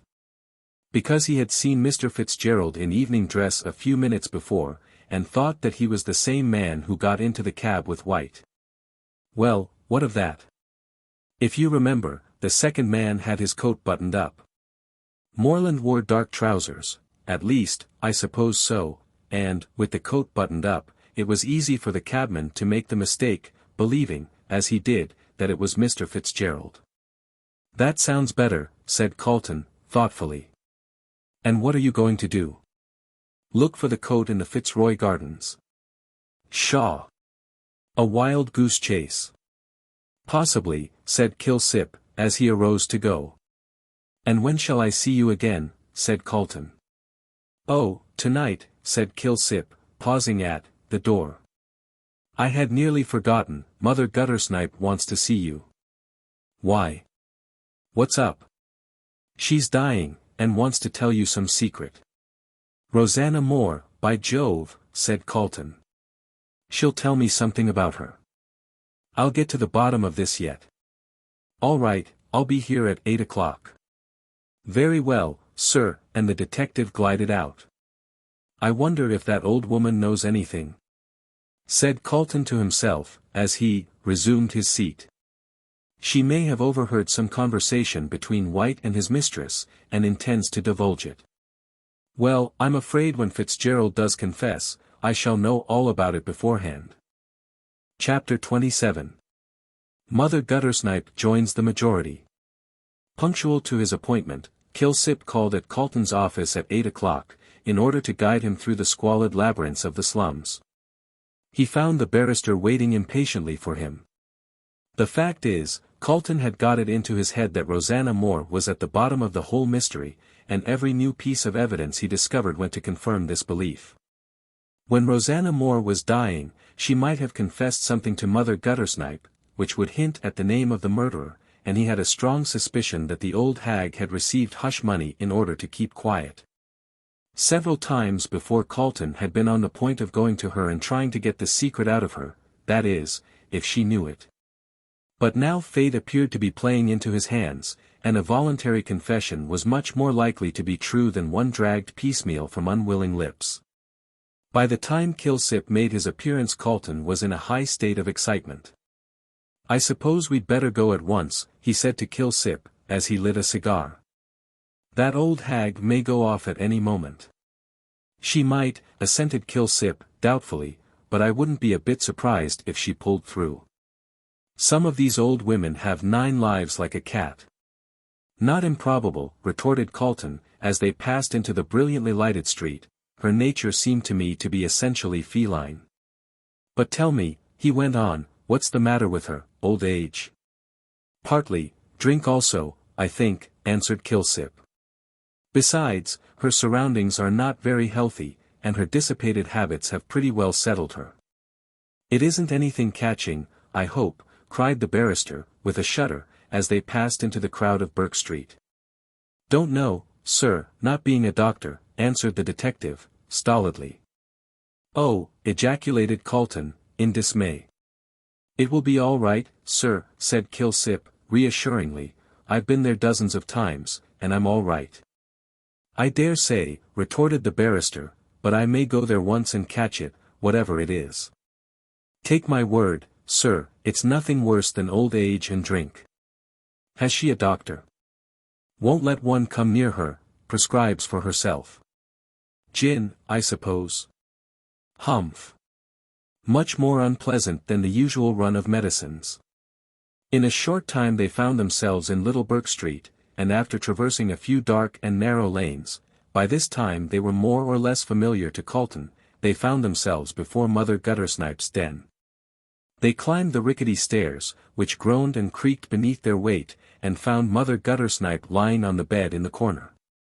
The elfish black-haired child was playing cards with a slatternly-looking girl at a deal table by the faint light of a tallow candle. They both sprang to their feet as the strangers entered, and the elfish child pushed a broken chair in a sullen manner towards Mr. Calton, while the other girl shuffled into a far corner of the room, and crouched down there like a dog. The noise of their entry awoke the hag from an uneasy slumber into which she had fallen. Sitting up in bed, she huddled the clothes round her. She presented such a gruesome spectacle that involuntarily Calton recoiled. Her white hair was unbound, and hung in tangled masses over her shoulders in snowy profusion. Her face, parched and wrinkled, with the hooked nose, and beady black eyes, like those of a mouse, was poked forward, and her skinny arms, bare to the shoulder, were waving wildly about as she grasped at the bedclothes with her claw-like hands. The square bottle and the broken cup lay beside her, and filling herself a dram, she lapped it up greedily. The irritant brought on a paroxysm of coughing which lasted until the elfish child shook her well, and took the cup from her. "Greedy old beast," muttered this amiable infant, peering into the cup, "ye drink the yarrow dry, I believe." "Yah," muttered the old woman feebly. "Who's they, Lizer?" she said, shading her eyes with one trembling hand, while she looked at Calton and the detective. "The Perlice Coven, the swell," said Lizer, suddenly. "Come to see yer turn up your toes." "I ain't dead yet, ye whelp," snarled the hag with sudden energy, "and, if I gets up I'll turn up your toes, cuss ye." Lizer gave a shrill laugh of disdain, and Kilsip stepped forward. "None of this," he said, sharply, taking Lizer by one thin shoulder, and pushing her over to where the other girl was crouching. "Stop there till I tell you to move." Lizer tossed back her tangled black hair, and was about to make some impudent reply, when the other girl, who was older and wiser, put out her hand, and pulled her down beside her. Meanwhile, Calton was addressing himself to the old woman in the corner. "You wanted to see me," he said gently, for, notwithstanding his repugnance to her, she was, after all, a woman, and dying. "Yes, cuss ye," croaked Mother Guttersnipe, lying down, and pulling the greasy bedclothes up to her neck. "You ain't a parson," with sudden suspicion. "No, I am a lawyer." "I ain't a-goin' to have the cussed parsons a-prowlin' round here," growled the old woman, viciously. "I ain't a-goin' to die yet, cuss ye, I'm goin' to get well and strong, and ave a good time of it."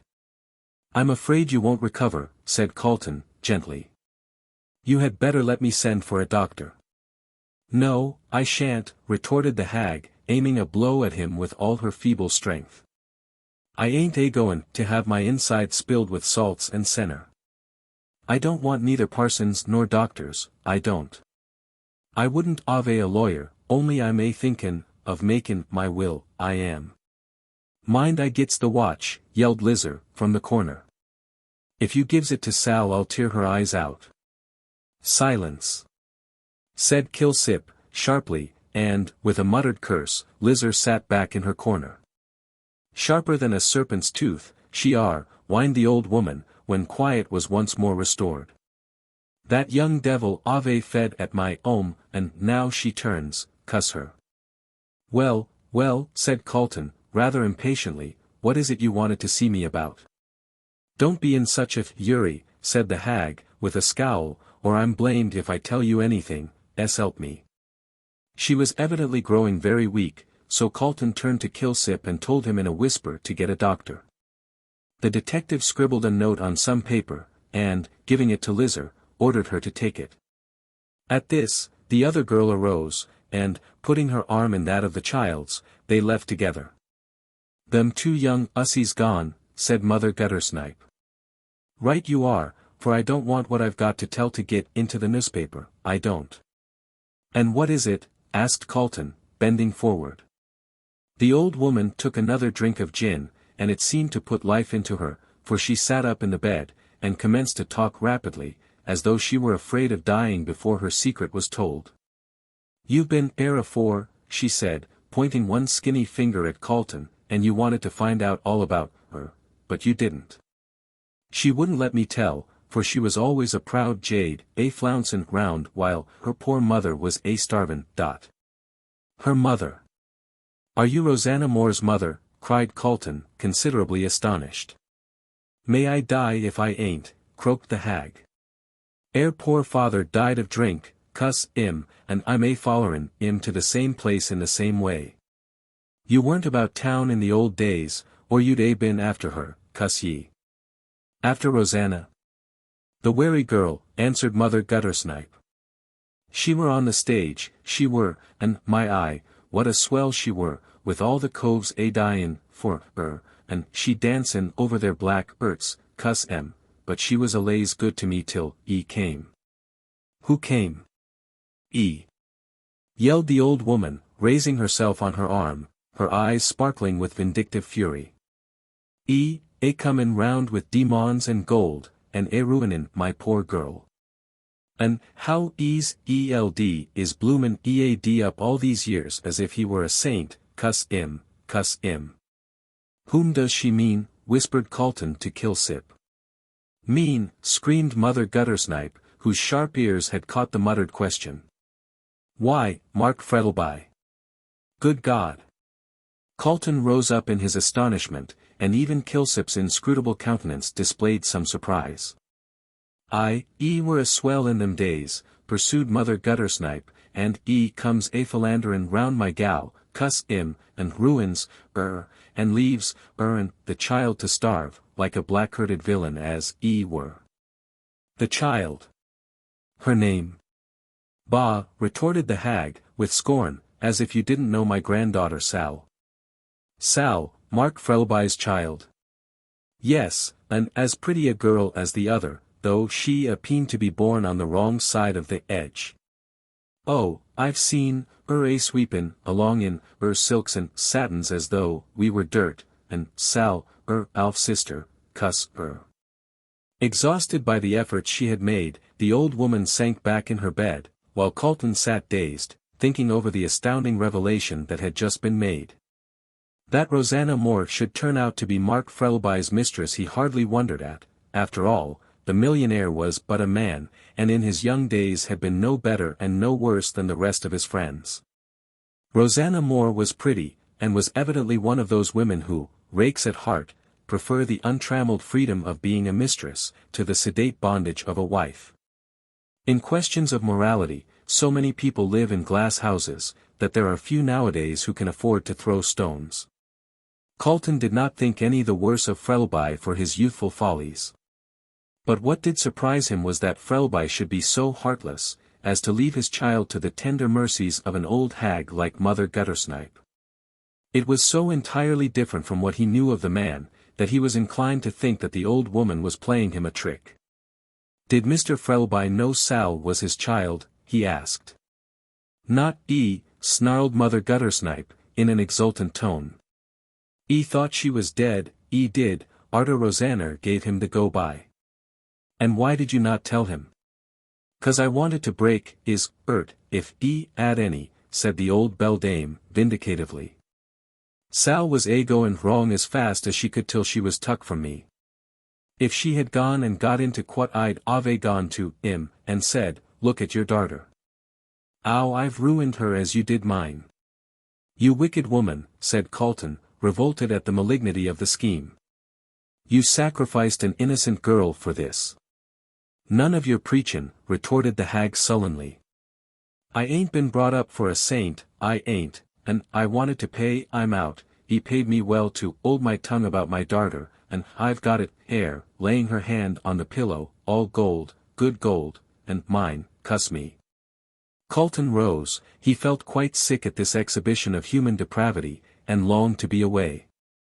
As he was putting on his hat, however, the two girls entered with the doctor, who nodded to Kilsip, cast a sharp scrutinizing glance at Calton, and then walked over to the bed.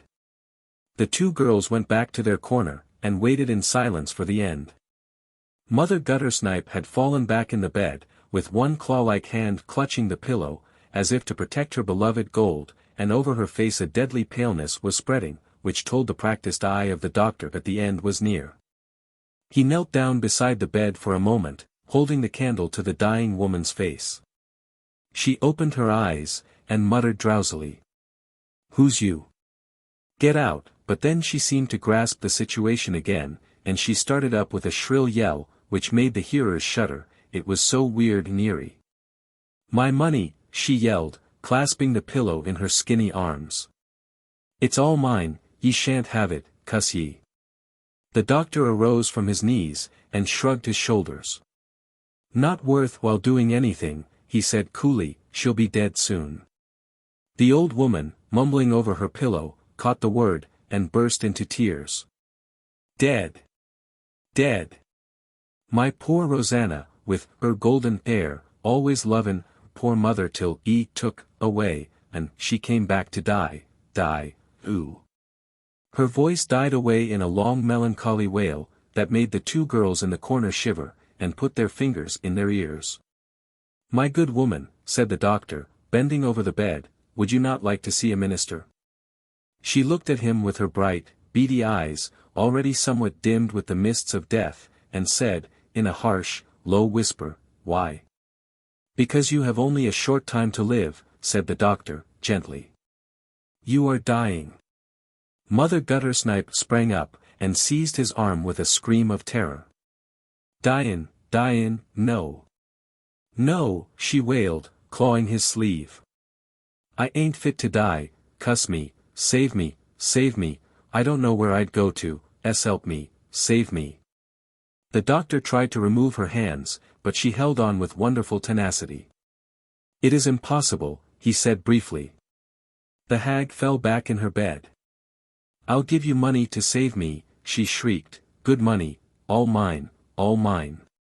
See, sovereigns," and tearing her pillow open, she took out a canvas bag, and from it poured a gleaming stream of gold. Gold, gold, it rolled all over the bed, over the floor, away into the dark corners, yet no one touched it, so enchained were they by the horrible spectacle of the dying woman clinging to life.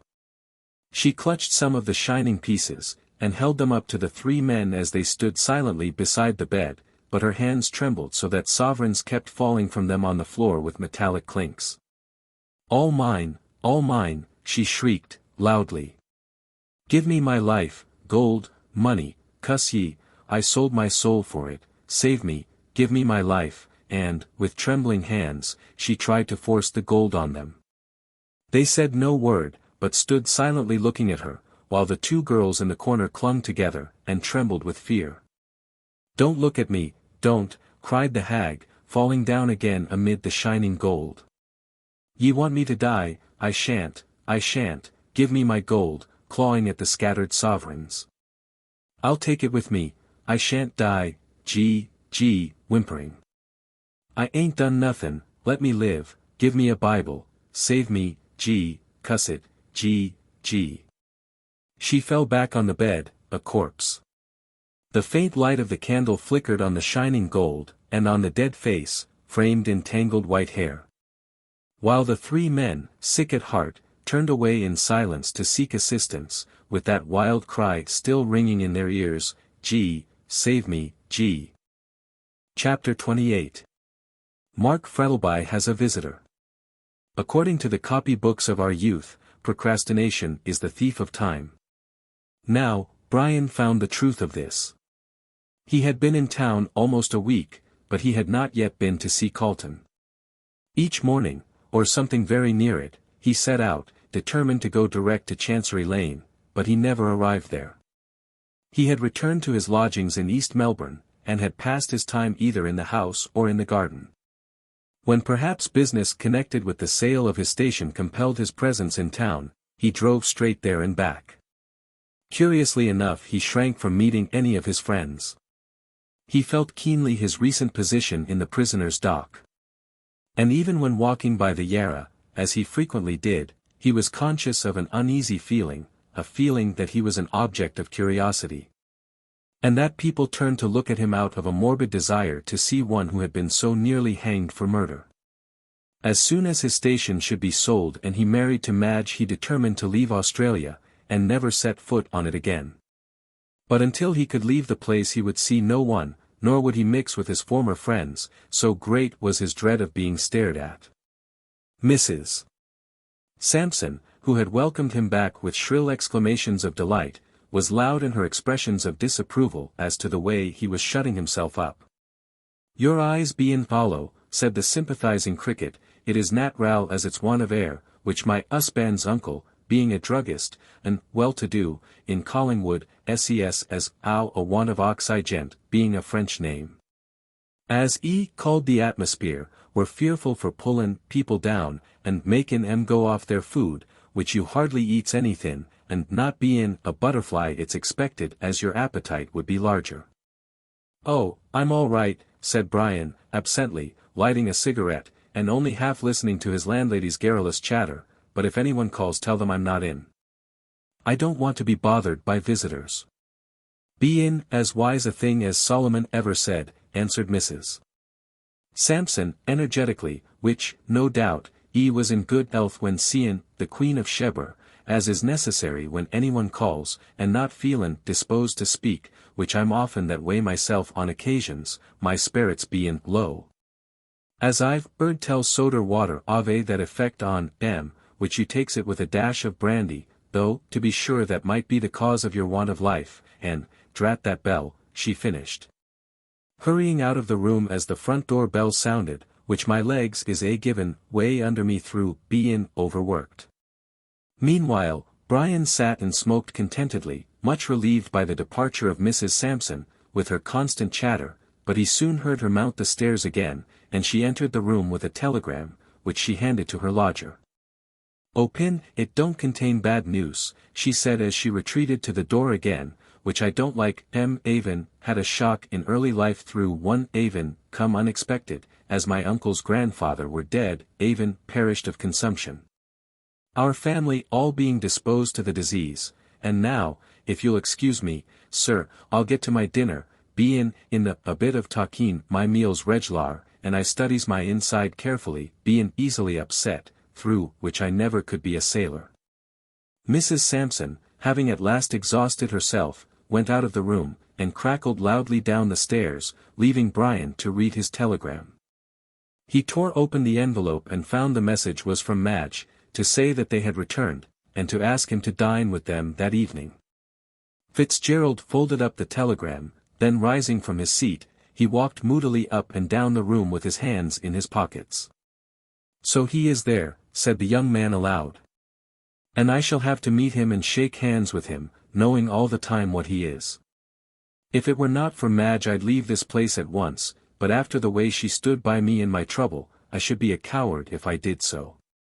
It was as Madge had predicted, her father was unable to stay long in one place, and had come back to Melbourne a week after Brian had arrived. The pleasant party at the station was broken up, and, like the graves of a household, the guests were scattered far and wide. Peterson had left for New Zealand en route for the wonders of the hot lakes, and the old colonist was about to start for England in order to refresh his boyish memories. Mr. and Mrs. Ralston had come back to Melbourne, where the wretched Felix was compelled once more to plunge into politics, and Dr. Chinston had resumed his usual routine of fees and patients.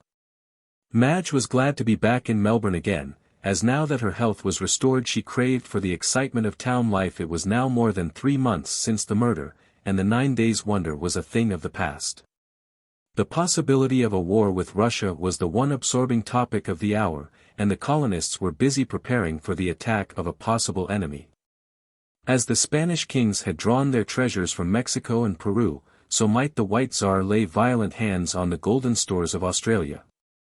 But here there were no uncultured savages to face, but the sons and grandsons of men who had dimmed the glories of the Russian arms at Alma and Balaclava. So in the midst of stormy rumors of wars the tragic fate of Oliver White was quite forgotten. After the trial, everyone, including the detective office, had given up the matter, and mentally relegated it to the list of undiscovered crimes. In spite of the utmost vigilance, nothing new had been discovered, and it seemed likely that the assassin of Oliver White would remain a free man. There were only 2 people in Melbourne who still held the contrary opinion, and they were Calton and Kilsip.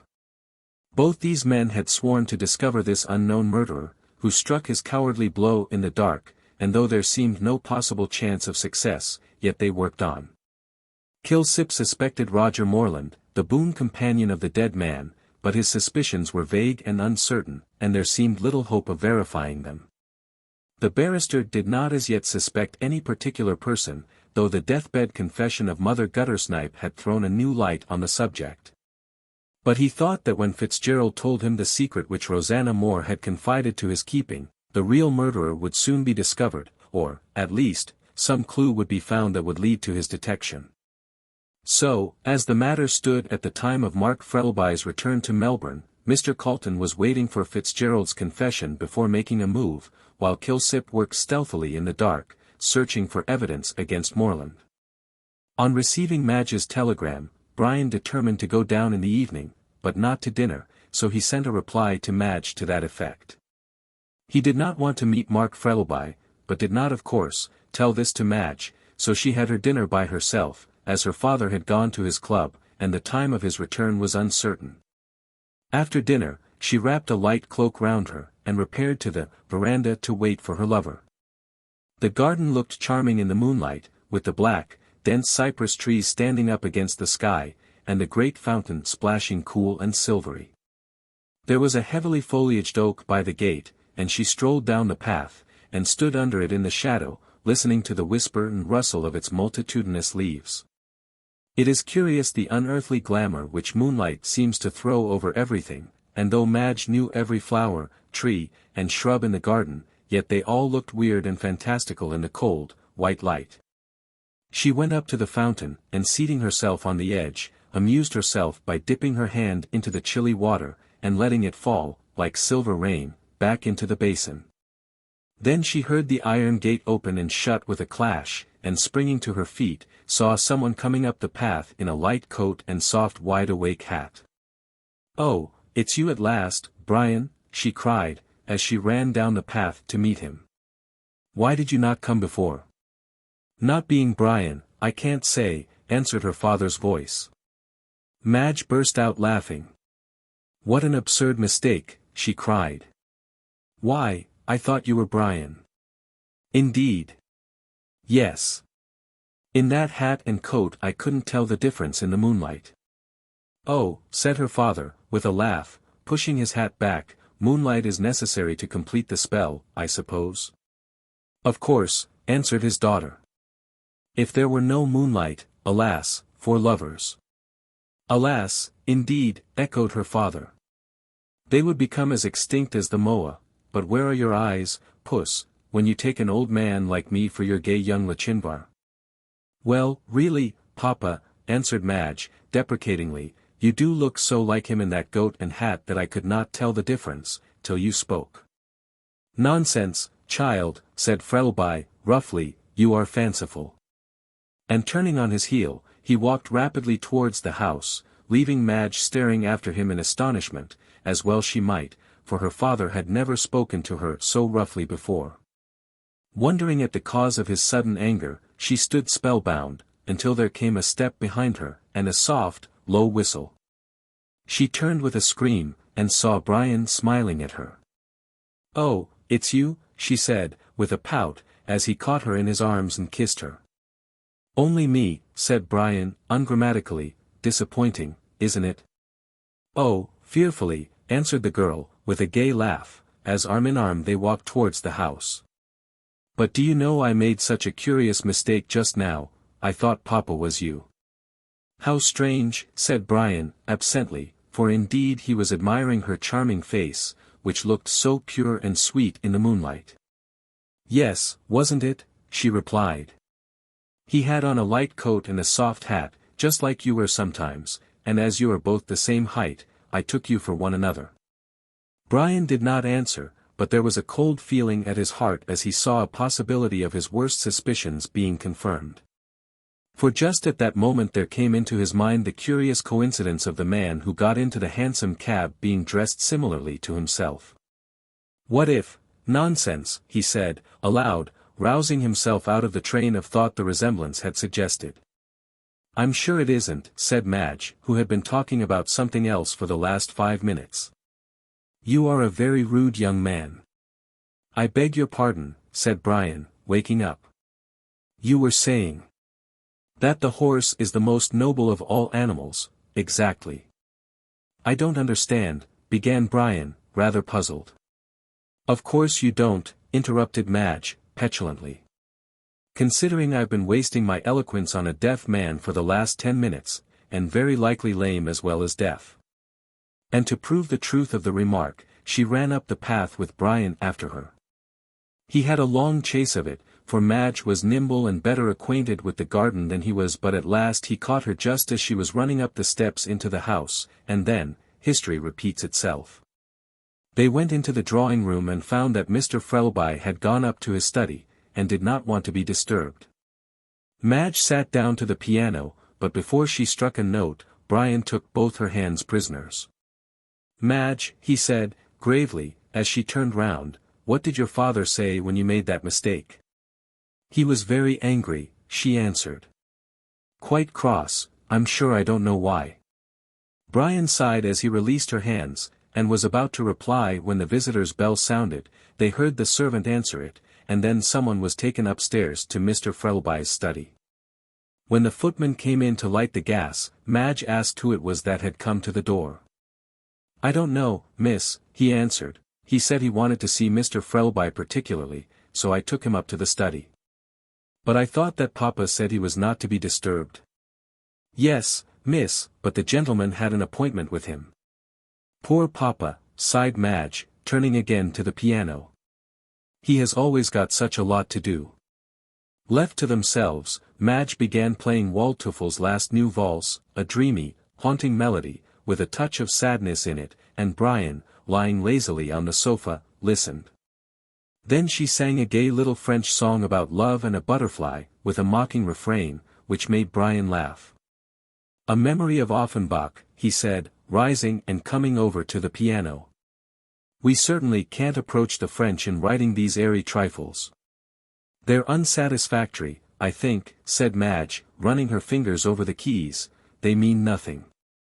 "Of course not," he replied, "but don't you remember that De Quincey says there is no moral either big or little in the Iliad?" "Well, I think there's more music in Barbara Allen than all those frothy things," said Madge, with fine scorn. "Come and sing it." "A 5-act funeral, it is," groaned Brian, as he rose to obey. "Let's have Gary Owen instead." Nothing else however would suit the capricious young person at the piano, so Brian, who had a pleasant voice, sang the quaint old ditty of cruel Barbara Allen, who treated her dying love with such disdain. "Sir John Graham was an ass," said Brian, when he had finished, "or, instead of dying in such a silly manner, he'd have married her right off, without asking her permission." "I don't think she was worth marrying," replied Madge, opening a book of Mendelssohn's duets, "or she wouldn't have made such a fuss over her health not being drunk."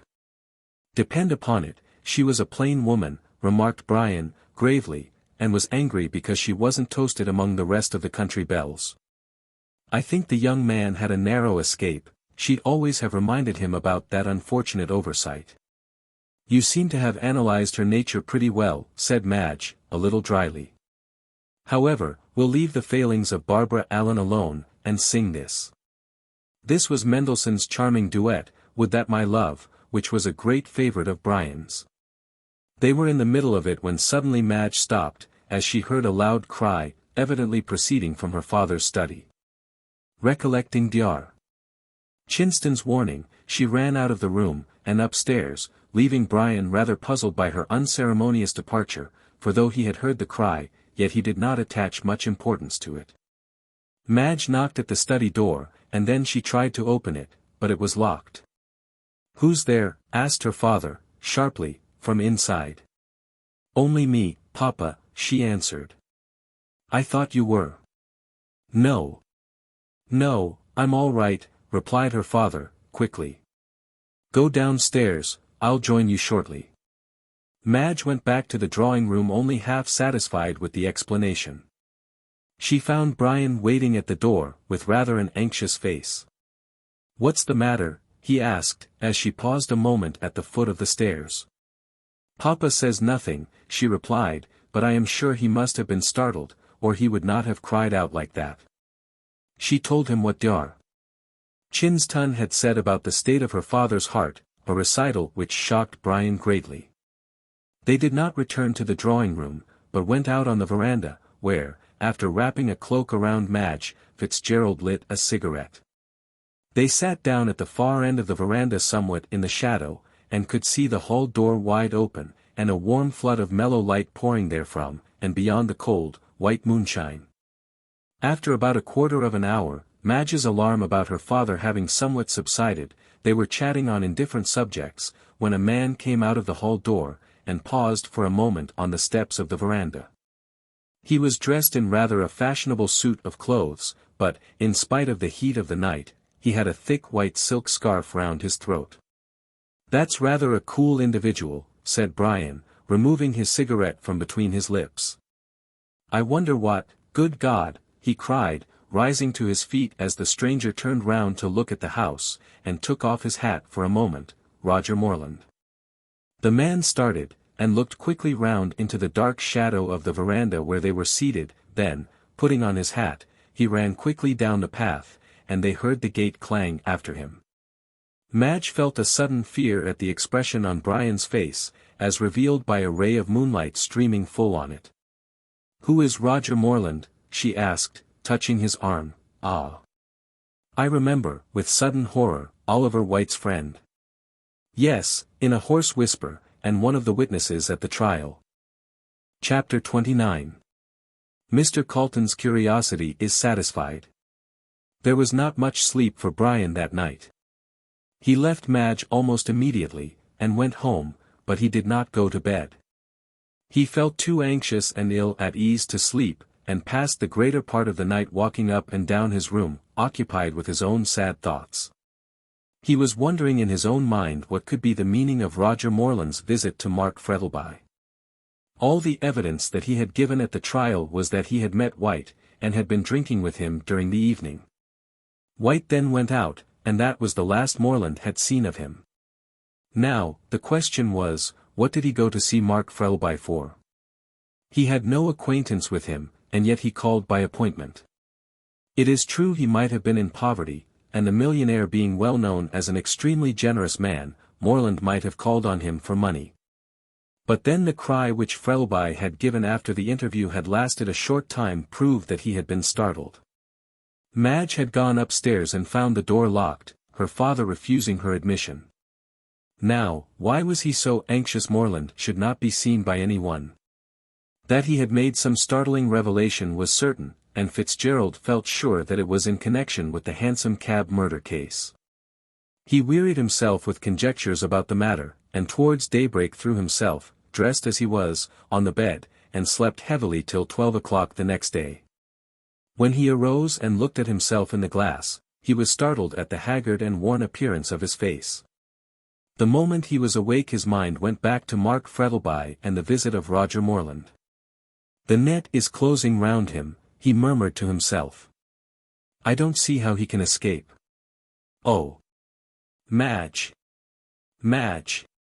If only I could spare you the bitterness of knowing what you must know, sooner or later, and that other unhappy girl, the sins of the fathers will be visited on the children, God help them."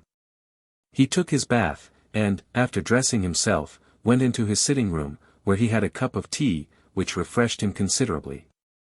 Mrs. Sampson came crackling merrily upstairs with a letter, and gave vent to an exclamation of surprise, on seeing his altered appearance. "Lor, sir!" she exclaimed, "what ave you been doin', me knowin' you're a bit's knowed as you'd gone to bed, not to say as it's very temptin' in this ot weather, but with excuses, sir, you looks as if you and slept a blessed wink." "No, more I have," said Brian, listlessly holding out his hand for the letter. "I was walking up and down my room all last night, I must have walked miles." "Ah, ow that puts me in mind of my poor husband," chirped the cricket. "Bein' a printer, and accustomed like a howl to the darkness, when was 'ome for the night walked up and down till wore out the carpet, bein' an expensive one, as I 'ad on my marriage. And the only way I could stop him was by givin' him something soothin', which you, sir, ought to try, whiskey ot, with lemon and sugar, but I've heard tell as chloroform." "No, it," said Brian, hastily, startled out of his politeness. "I've had enough of that." "Atchin teeth, no doubt," said the landlady, going to the door, which I'm often taken that way myself, decayed teeth runnin' in the family, though, to be sure, mine are stronger than former, a lodger of mine avin been a dentist. And doin' them beautiful, instead of payin' rent, not avin ready cash, his boxes bein' filled with bricks on his departure from the goose. As Brian did not appear particularly interested in these domestic reminiscences, and seemed as if he wanted to be left alone, Mrs. Sampson, with a final crackle, went downstairs and talked with a neighbor in the kitchen, as to the desirability of drawing her money out of the savings bank, in case the Russians should surprise and capture Melbourne. Brian, left alone, stared out of the window at the dusty road and the black shadows cast by the tall poplars in front of the house. I must leave this place, he said to himself. Every chance remark seems to bear on the murder, and I'm not anxious to have it constantly by my side like the skeleton at the feast. Suddenly he recollected the letter which he held in his hand, and which he now looked at for the first time. It proved to be from Madge, and tearing it open hastily, he read it. I cannot understand what is the matter with Papa, she wrote. Ever since that man Morland left last night, he has shut himself up in his study, and is writing there hour after hour. I went up this morning, but he would not let me in. He did not come down to breakfast, and I am getting seriously alarmed. Come down tomorrow and see me, for I am anxious about his state of health, and I am sure that Morland told him something which has upset him. Writing, said Brian, as he put the letter in his pocket, what about, I wonder? Perhaps he is thinking of committing suicide. If so, I for one will not stop him. It is a horrible thing to do, but it would be acting for the best under the circumstances. In spite of his determination to see Calton and tell all, Fitzgerald did not go near him that day. He felt ill and weary, the want of sleep, and mental worry, telling on him terribly, and he looked 10 years older than he did before the murder of White. It is trouble which draws lines on the smooth forehead and furrows round the mouth. If a man has any mental worry, his life becomes a positive agony to him. Mental tortures are quite as bad as physical ones, if not worse. The last thing before dropping off to sleep is the thought of trouble, and with the first faint light of dawn, it returns and hammers all day at the weary brain. But while a man can sleep, life is rendered at least endurable. And of all the blessings which Providence has bestowed, there is none so precious as that same sleep, which, as wise Sancho Panza says, wraps every man like a cloak. Brian felt the need of rest, so sending a telegram to Calton to call on him in the morning, and another to Madge, that he would be down to luncheon next day, he stayed indoors all day, and amused himself with smoking and reading.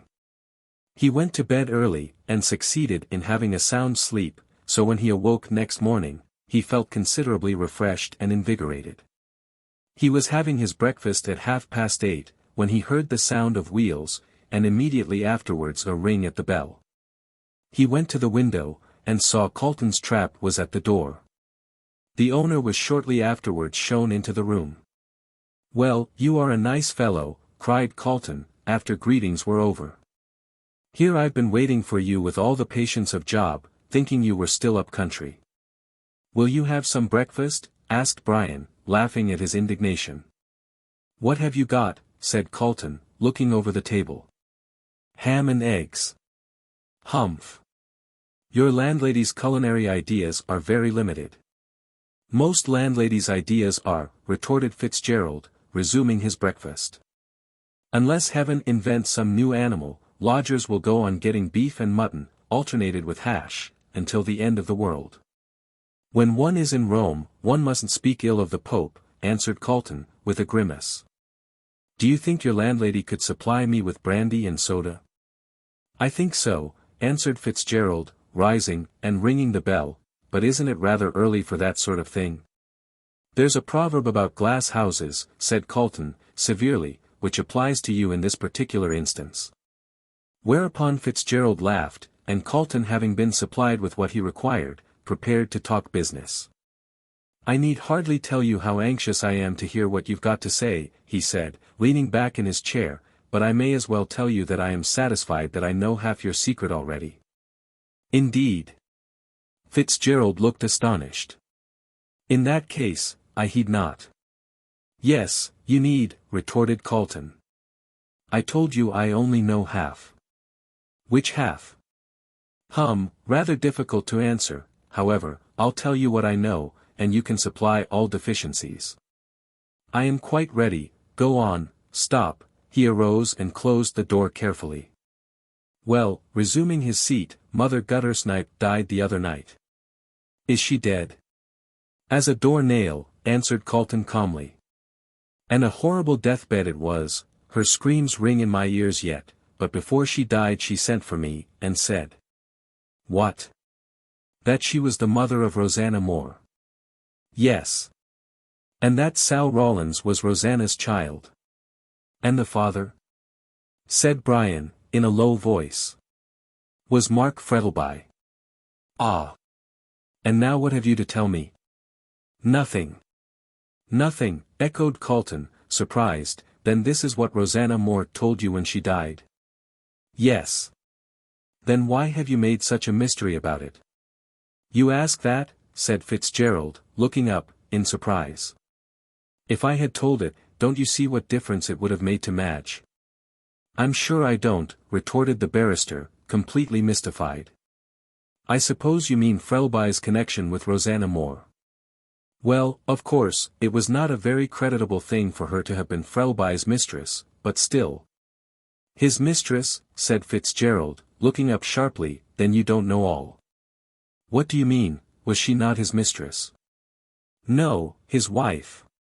Calton sprang to his feet, and gave a cry of surprise. His wife. Fitzgerald nodded. Why, Mother Guttersnipe did not know this, she thought Rosanna was his mistress. He kept his marriage secret, answered Brian, and as his wife ran away with someone else shortly afterwards, he never revealed it. I understand now, said the barrister, slowly. For if Mark Frettlby was lawfully married to Rosanna Moore, Madge is illegitimate. Yes, and she now occupies the place which Sal Rawlins, or rather Sal Frettlby ought to. Poor girl, said Calton, a little sadly. But all this does not explain the mystery of White's murder. I will tell you that, said Fitzgerald, quickly. When Rosanna left her husband, she ran away to England with some young fellow, and when he got tired of her she returned to the stage, and became famous as a burlesque actress, under the name of Musette. There she met White, as your friend found out, and they came out here for the purpose of extorting money from Frettlby. When they arrived in Melbourne, Rosanna let White do all the business, and kept herself quiet. She gave her marriage certificate to White, and he had it on him the night he was murdered. Then Gorby was right, interposed Calton, eagerly. The man to whom those papers were valuable did murder White. Can you doubt it? And that man was. Not Mark Frettlby, burst out Calton. Surely not Mark Frettlby. Brian nodded, yes, Mark Frettlby. There was a silence for a few moments, Calton being too much startled by the revelation to say anything. When did you discover this? He asked, after a pause. At the time you first came to see me in prison, said Brian.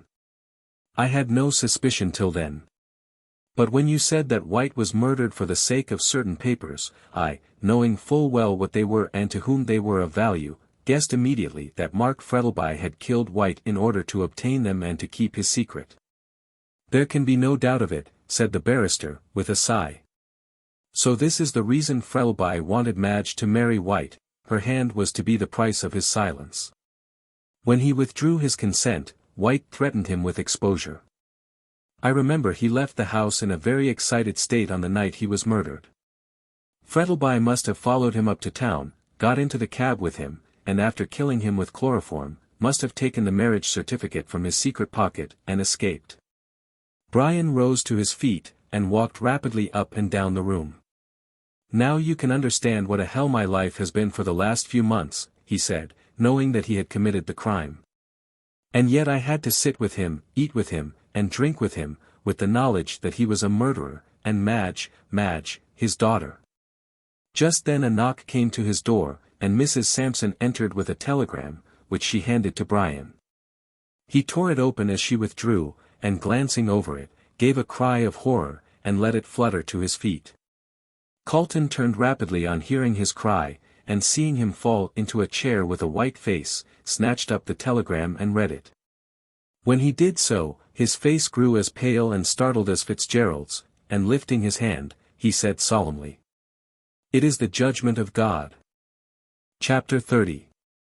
Nemesis.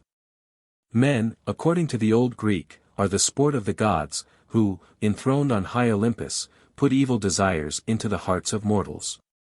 And when evil actions were the outcome of evil thoughts, amused themselves by watching the ineffectual efforts made by their victims to escape a relentless deity called Nemesis, who exacted a penalty for their evil deeds. It was no doubt very amusing, to the gods, but it is questionable if the men found it so.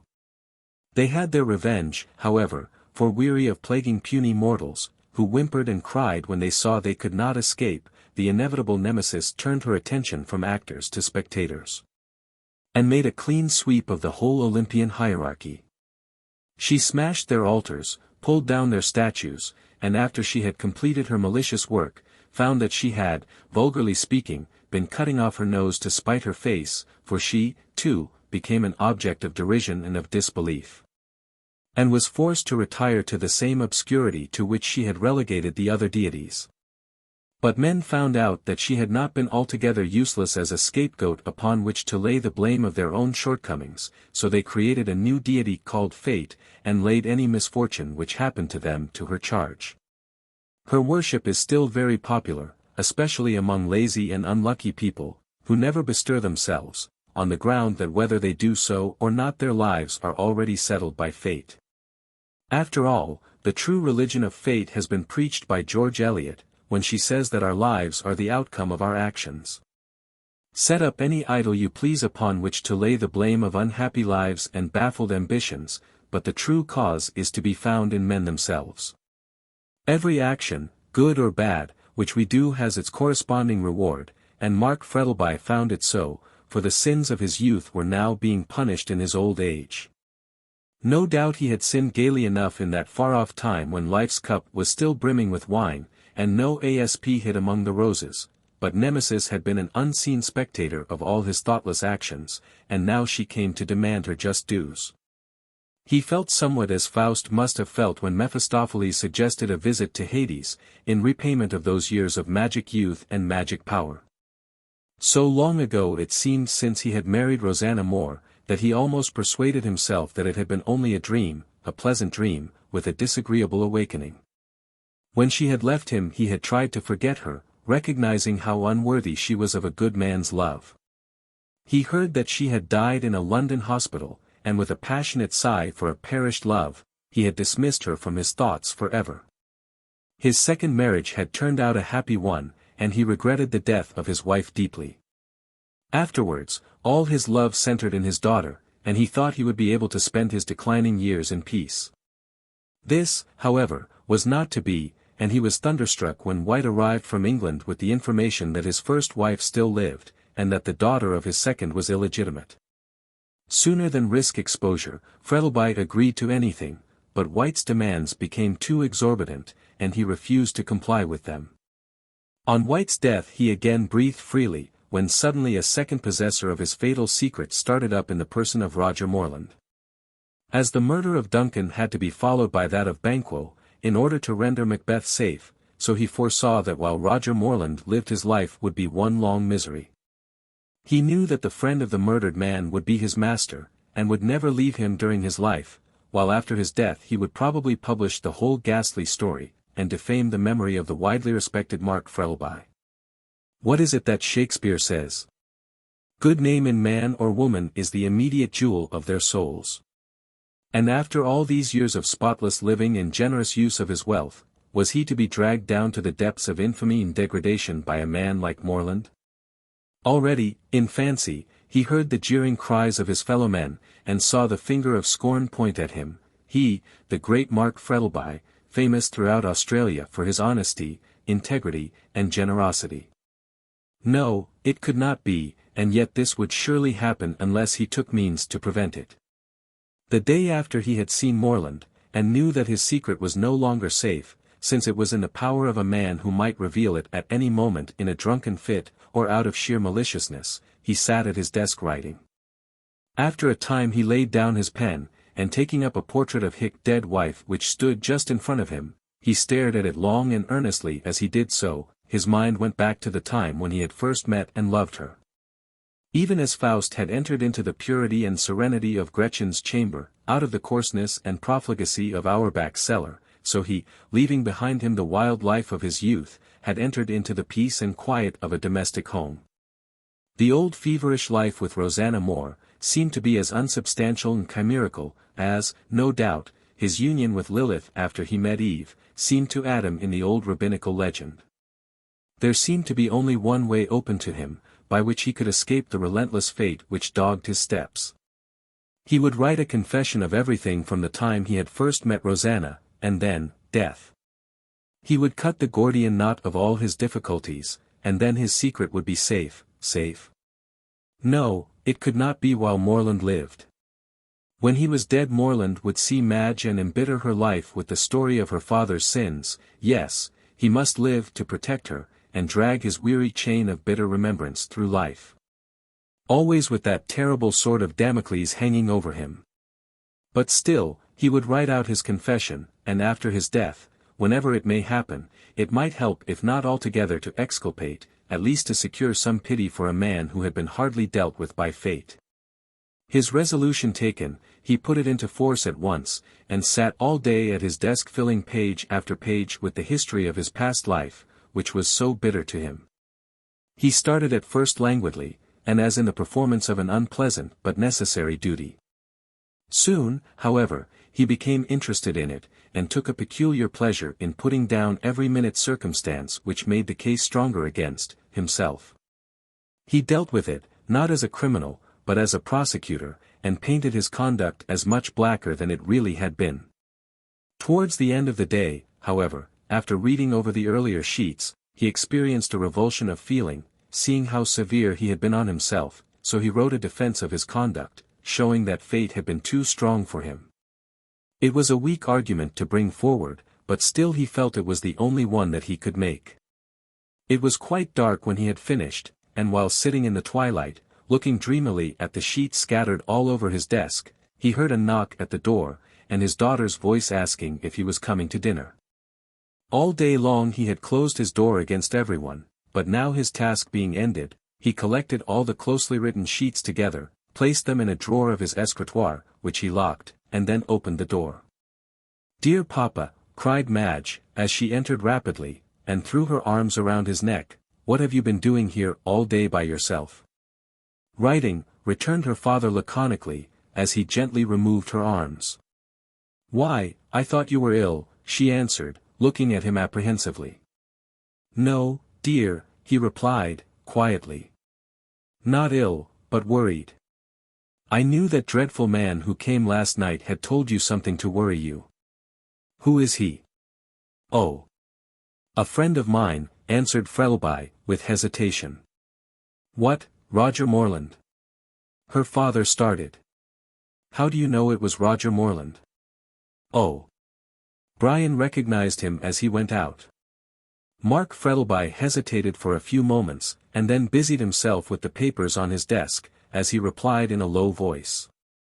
"You are right, it was Roger Moreland. He is very hard up, and as he was a friend of poor White's, he asked me to assist him, which I did. He hated to hear himself telling such a deliberate falsehood, but there was no help for it. Madge must never know the truth so long as he could conceal it." "Just like you," said Madge, kissing him lightly with filial pride. "The best and kindest of men." He shivered slightly as he felt her caress, and thought how she would recoil from him did she know all. After all, says some cynical writer, the illusions of youth are mostly due to the want of experience. Madge, ignorant in a great measure of the world, cherished her pleasant illusions, though many of them had been destroyed by the trials of the past year, and her father longed to keep her in this frame of mind. "Now go down to dinner, my dear," he said, leading her to the door. "I will follow soon." "Don't be long," replied his daughter, "or I shall come up again," and she ran down the stairs, her heart feeling strangely light. Her father looked after her until she vanished, then heaving a regretful sigh returned to his study, and taking out the scattered papers fastened them together, and endorsed them. My confession. He then placed them in an envelope, sealed it, and put it back in the desk. If all that is in that packet were known, he said aloud, as he left the room, what would the world say? That night he was singularly brilliant at the dinner table. Generally a very reticent and grave man, on this night he laughed and talked so gaily that the very servants noticed the change. The fact was he felt a sense of relief at having unburdened his mind, and felt as though by writing out that confession he had laid the spectre which had haunted him for so long. His daughter was delighted at the change in his spirits, but the old Scotch nurse, who had been in the house since Madge was a baby, shook her head. He's fey, she said gravely. He's no lang for the world. Of course she was laughed at, people who believe in presentiments generally are, but, nevertheless, she held firmly to her opinion. Mr. Frettlby went to bed early that night, the excitement of the last few days and the feverish gaiety in which he had lately indulged proving too strong for him.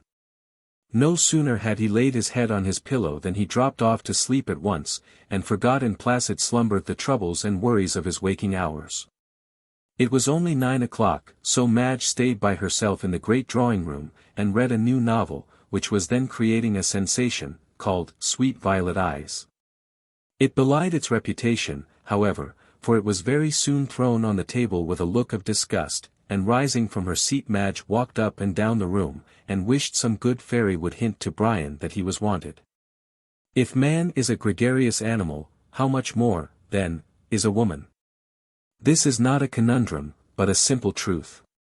A female Robinson Crusoe, says a writer who prided himself upon being a keen observer of human nature, a female Robinson Crusoe would have gone mad for want of something to talk to. This remark, though severe, nevertheless contains several grains of truth, for women, as a rule, talk more than men. They are more sociable, and a Miss Misanthrope, in spite of Justin McCarthy's, is unknown, at least in civilized communities. Miss Frettlby, being neither misanthropic nor dumb, began to long for some one to talk to, and, ringing the bell, ordered Sal to be sent in. The two girls had become great friends, and Madge, though by 2 years the younger, assumed the role of mentor, and under her guidance Sal was rapidly improving. It was a strange irony of fate which brought together these two children of the same father, each with such different histories, the one reared in luxury and affluence, never having known want. The other dragged up in the gutter, all unsexed and besmirched by the life she had led. The whirligig of time brings in its revenges, and it was the last thing in the world Mark Frettlby would have thought of seeing, Rosanna Moore's child, whom he fancied dead, under the same roof as his daughter Madge. On receiving Madge's message Sal came to the drawing-room, and the two were soon chatting amicably together. The room was almost in darkness, only one lamp being lighted. Mr. Frettlby very sensibly detested gas, with its glaring light, and had nothing but lamps in his drawing-room. At the end of the apartment, where Sal and Madge were seated, there was a small table. On it stood a large lamp, with an opaque globe, which, having a shade over it, threw a soft and subdued circle of light round the table, leaving the rest of the room in a kind of semi-darkness. Near this sat Madge and Sal, talking gaily, and away on the left-hand side they could see the door open, and a warm flood of light pouring in from the hall. They had been talking together for some time, when Sal's quick ear caught a footfall on the soft carpet, and, turning rapidly, she saw a tall figure advancing down the room. Madge saw it too, and started up in surprise on recognizing her father. He was clothed in his dressing gown, and carried some papers in his hand. "Why, Papa," said Madge, in surprise. "Hush," whispered Sal, grasping her arms. "He's asleep." And so he was. In accordance with the dictates of the excited brain, the weary body had risen from the bed and wandered about the house. The two girls, drawing back into the shadow, watched him with bated breath as he came slowly down the room. In a few moments he was within the circle of light, and, moving noiselessly along, he laid the papers he carried on the table. They were in a large blue envelope much worn, with writing in red ink on it. Sal recognized it, at once as the one she had seen in the possession of the dead woman, and with an instinctive feeling that there was something wrong, she tried to draw Madge back. As she watched her father's action with an intensity of feeling which held her spellbound. Frettlby opened the envelope, and took therefrom a yellow, frayed piece of paper, which he spread out on the table. Madge bent forward to see it, but Sal, with a sudden terror, drew her back. "For God's sake, no," she cried. But it was too late. Madge had caught sight of the names on the paper: Marriage, Rosanna Moore, Mark Frettlby, and the whole awful truth flashed upon her. These were the papers Rosanna Moore had handed to White. White had been murdered by the man to whom the papers were of value. "Oh! My father!" She staggered blindly forward, and then, with one piercing shriek, fell to the ground. In doing so, she struck against her father, who was still standing beside the table. Awakened suddenly, with that wild cry in his ears, he opened his eyes wide, put out feeble hands, as if to keep something back, and with a strangled cry fell dead on the floor beside his daughter. Sal, horror-struck, did not lose her presence of mind, but, snatching the papers off the table, she thrust them into her pocket, and then called aloud for the servants. But they, already attracted by Madge's wild cry, came hurrying in, to find Mark Frettlby, the millionaire, lying dead, and his daughter in a faint beside her father's corpse. Chapter 31. Hush Money. As soon as Brian received the telegram which announced the death of Mark Frettlby, he put on his hat, stepped into Calton's trap, and drove along to the Street Kilda station in Flinders Street with that gentleman. There Calton dismissed his trap, sending a note to his clerk with the groom, and went down to St. Kilda with Fitzgerald. On arrival they found the whole house perfectly quiet and orderly, owing to the excellent management of Sal Rawlins. She had taken the command in everything, and although the servants, knowing her antecedents, were disposed to resent her doing so, yet such were her administrative powers and strong will, that they obeyed her implicitly. Mark Frettlby's body had been taken up to his bedroom, Madge had been put to bed, and Dr. Chinston and Brian sent for. When they arrived they could not help expressing their admiration at the capital way in which Sal Rawlins had managed things. "She's a clever girl that," whispered Calton to Fitzgerald. "Curious thing she should have taken up her proper position in her father's house. Fate is a deal cleverer than we mortals think her." Brian was about to reply when Dr. Chinston entered the room. His face was very grave, and Fitzgerald looked at him in alarm. "Madge, Miss Frettlby," he faltered. "Is very ill," replied the doctor, "has an attack of brain fever. I can't answer for the consequences yet." Brian sat down on the sofa, and stared at the doctor in a dazed sort of way. Madge dangerously ill, perhaps dying. What if she were to die, and he to lose the true-hearted woman who stood so nobly by him in his trouble? "Cheer up," said Chinston, patting him on the shoulder, "while there's life there's hope, and whatever human aid can do to save her will be done." Brian grasped the doctor's hand in silence, his heart being too full to speak. "How did Frettlby die?" asked Calton. "Heart disease," said Chinston. "His heart was very much affected, as I discovered a week or so ago. It appears he was walking in his sleep, and entering the drawing-room, he alarmed Miss Frettlby, who screamed, and must have touched him.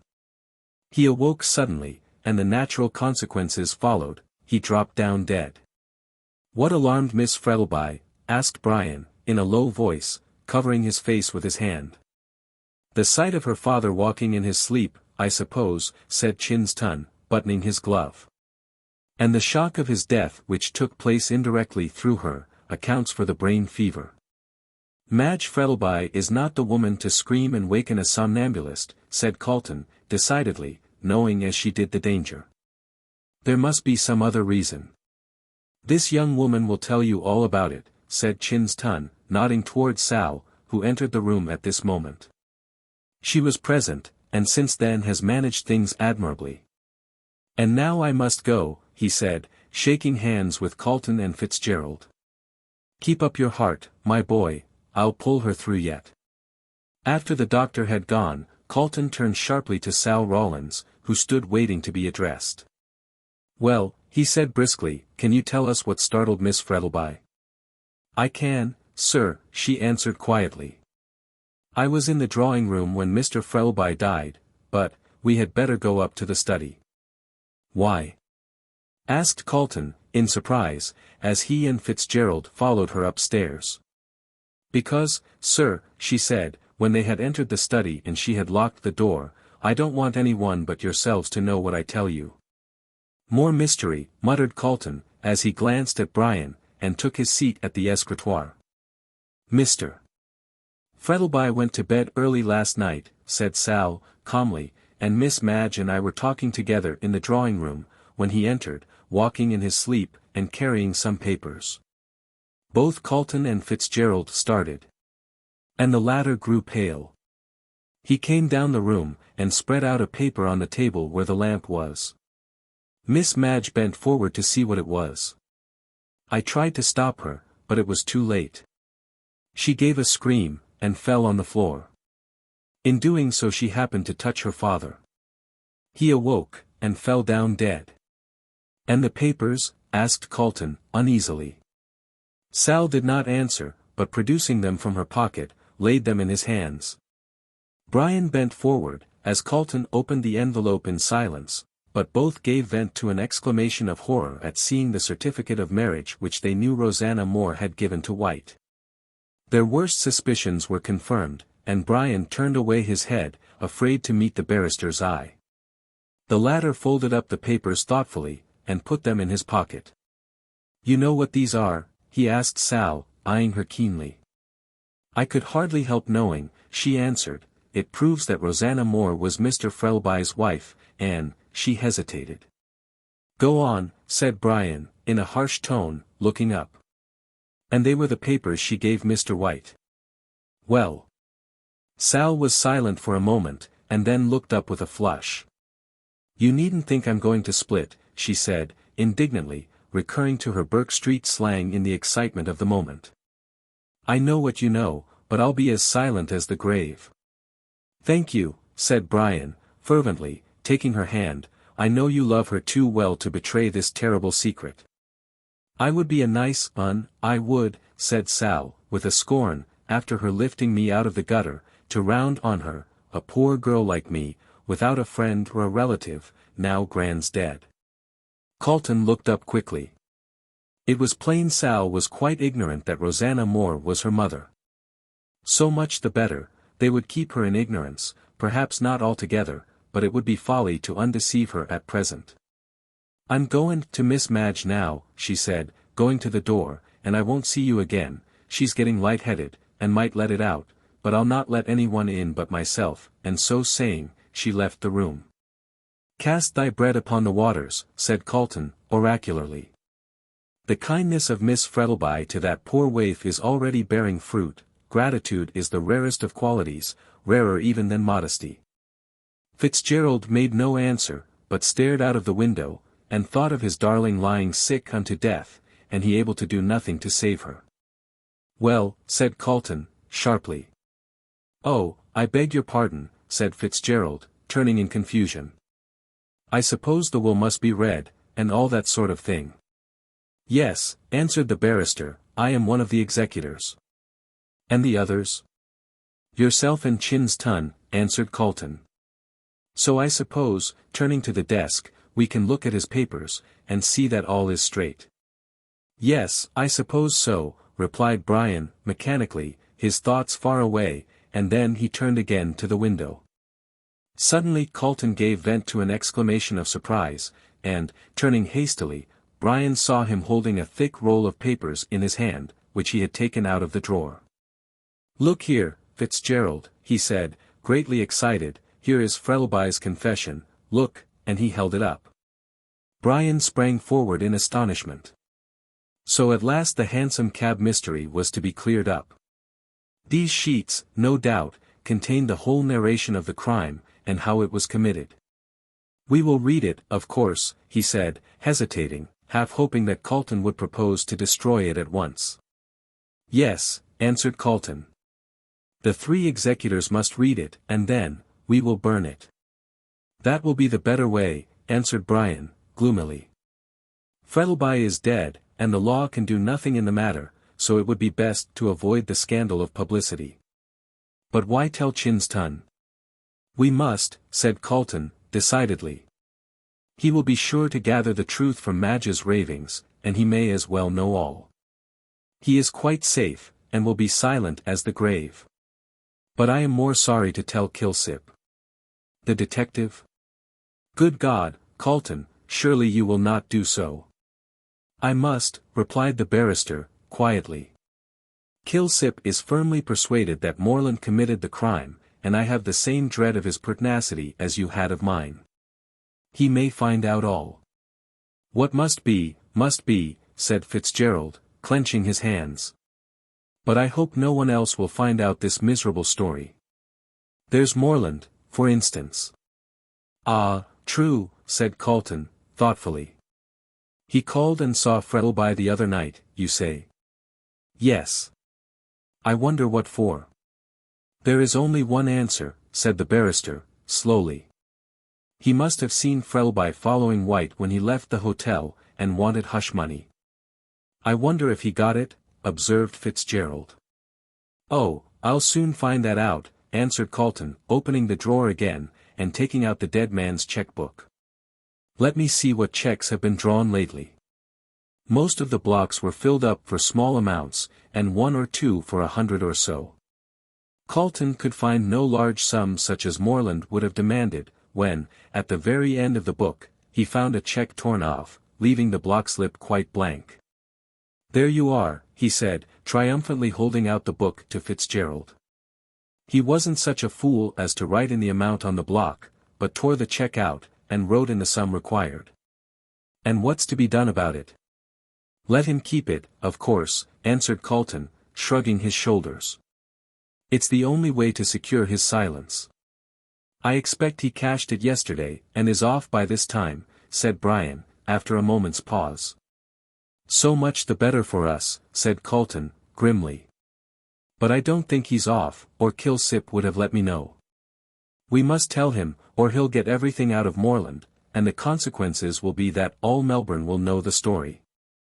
Whereas, by showing him the confession, we get him to leave Morland alone, and thus secure silence in both cases.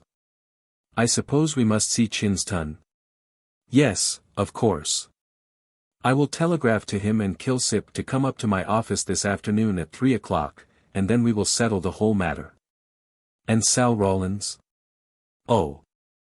I quite forgot about her, said Calton, in a perplexed voice. She knows nothing about her parents, and, of course, Mark Frettlby died in the belief that she was dead. We must tell Madge, said Brian, gloomily. There is no help for it. Sal is by rights the heiress to the money of her dead father. That depends upon the will, replied Calton, dryly. If it specifies that the money is left to my daughter, Margaret Frettlby, Sal Rawlins can have no claim, and if such is the case, it will be no good telling her who she is. And what's to be done? Sal Rawlins, went on the barrister, without noticing the interruption, has evidently never given a thought to her father or mother, as the old hag, no doubt, swore they were dead. So I think it will be best to keep silent, that is, if no money is left to her, and, as her father thought her dead, I don't think there will be any. In that case, it would be best to settle an income on her. You can easily find a pretext, and let the matter rest. But suppose, in accordance with the wording of the will, she is entitled to all the money? In that case, said Calton, gravely, there is only one course open, she must be told everything, and the dividing of the money left to her generosity. But I don't think you need be alarmed, I'm pretty sure Madge is the heiress. It's not the money I think about, said Brian, hastily. I'd take Madge without a penny. My boy, said the barrister, placing his hand kindly on Brian's shoulder, when you marry Madge Frettlby, you will get what is better than money, a heart of gold. Chapter 32. De mortuis nil nisi bonum. Nothing is certain but the unforeseen, so says a French proverb, and judging from the unexpected things which daily happen to us, it is without doubt a very true one. If anyone had told Madge Frettlby one day that she would be stretched on a bed of sickness the next, and would be quite oblivious of the world and its doings, she would have laughed the prophet to scorn. Yet it was so, and she was tossing and turning on a bed of pain to which the couch of procusts was one of roses. Sal sat beside her, ever watchful of her wants, and listened through the bright hours of the day, or the still ones of the night, to the wild and incoherent words which issued from her lips. She incessantly called on her father to save himself, and then would talk about Brian, and sing snatches of song, or would sob broken sentences about her dead mother, until the heart of the listener ached to hear her. No one was allowed into the room except Sal, and when Dr. Chinston heard the things she was saying, although used to such cases, he recoiled. "There is blood on your hands," cried Madge, sitting up in bed, with her hair all tangled and falling over her shoulders, "red blood, and you cannot wash it off. Oh, Cain! God save him! Brian, you are not guilty, my father killed him. God! God!" And she fell back on her disordered pillows weeping bitterly. Dr. Chinston did not say anything, but shortly afterwards took his leave, after telling Sal on no account to let anyone see the patient. "'Tain't likely," said Sal, in a disgusted tone, as she closed the door after him. "I'm not a viper to sting the bosom as fed me," from which it may be gathered she was advancing rapidly in her education. Meanwhile Dr. Chinston had received Calton's telegram, and was considerably astonished thereat. He was still more so when, on arriving at the office at the time appointed, he found Calton and Fitzgerald were not alone, but a third man whom he had never seen was with them. The latter Calton introduced to him as Mr. Kilsip, of the detective office, a fact which made the worthy doctor uneasy, as he could in no wise divine the meaning of it. However, he made no remark, but took the seat handed to him by Mr. Calton and prepared to listen. Calton locked the door of the office, and then went back to his desk, having the other three seated before him in a kind of semicircle. "In the first place," said Calton to the doctor, "I have to inform you that you are one of the executors under the will of the late Mr. Frettlby, and that is why I asked you to come here today. The other executors are Mr. Fitzgerald and myself." "Oh, indeed," murmured the doctor, politely. "And now," said Calton, looking at him, "do you remember the Hansom Cab murder, which caused such a sensation some months ago?" "Yes, I do," replied the doctor, rather astonished. "But what has that to do with the will?" "Nothing to do with the will," answered Calton, gravely, "but the fact is, Mr. Frettlby was implicated in the affair." Dr. Chinston glanced inquiringly at Brian, but that gentleman shook his head. "It has nothing to do with my arrest," he said, sadly. Madge's words, uttered in her delirium, flashed across the doctor's memory. "What do you mean?" he gasped, pushing back his chair. "How was he implicated?" "That I cannot tell you," answered Calton, "until I read his confession." "Ah," said Kilsip, becoming very attentive. "Yes," said Calton, turning to Kilsip, "your hunt after Moreland is a wild goose chase, for the murderer of Oliver White is discovered." "Discovered," cried Kilsip and the doctor in one breath. "Yes, and his name is Mark Frettlby." Kilsip shot a glance of disdain out of his bright black eyes, and gave a low laugh of disbelief, but the doctor pushed back his chair furiously, and arose to his feet. "This is monstrous," he cried, in a rage. "I won't sit still and hear this accusation against my dead friend." "Unfortunately, it is too true," said Brian, sadly. "How dare you say so?" said Chinston, turning angrily on him. "And you going to marry his daughter?" "There is only one way to settle the question," said Calton, coldly. "We must read his confession." "But why the detective?" asked the doctor, ungraciously, as he took his seat. "Because I want him to hear for himself that Mr. Frettlby committed the crime, that he may keep silence." "Not till I've arrested him," said Kilsip, determinedly. "But he's dead," said Brian. "I'm speaking of Roger Moreland," retorted Kilsip. For he and no other murdered Oliver White. That's a much more likely story, Chinston said. I tell you no, said Calton, vehemently. God knows I would like to preserve Mark Frettlby's good name, and it is with this object I have brought you all together.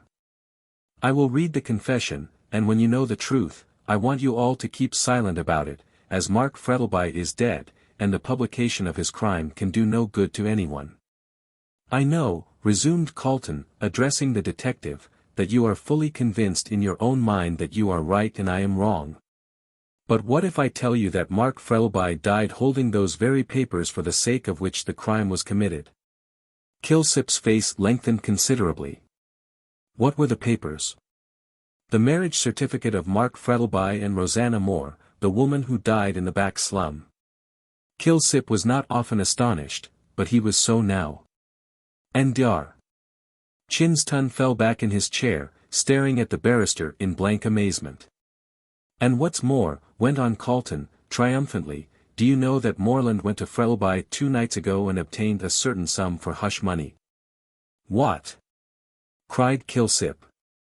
Yes, Moreland, in coming out of the hotel, evidently saw Frettlby, and threatened to expose him unless he paid for his silence.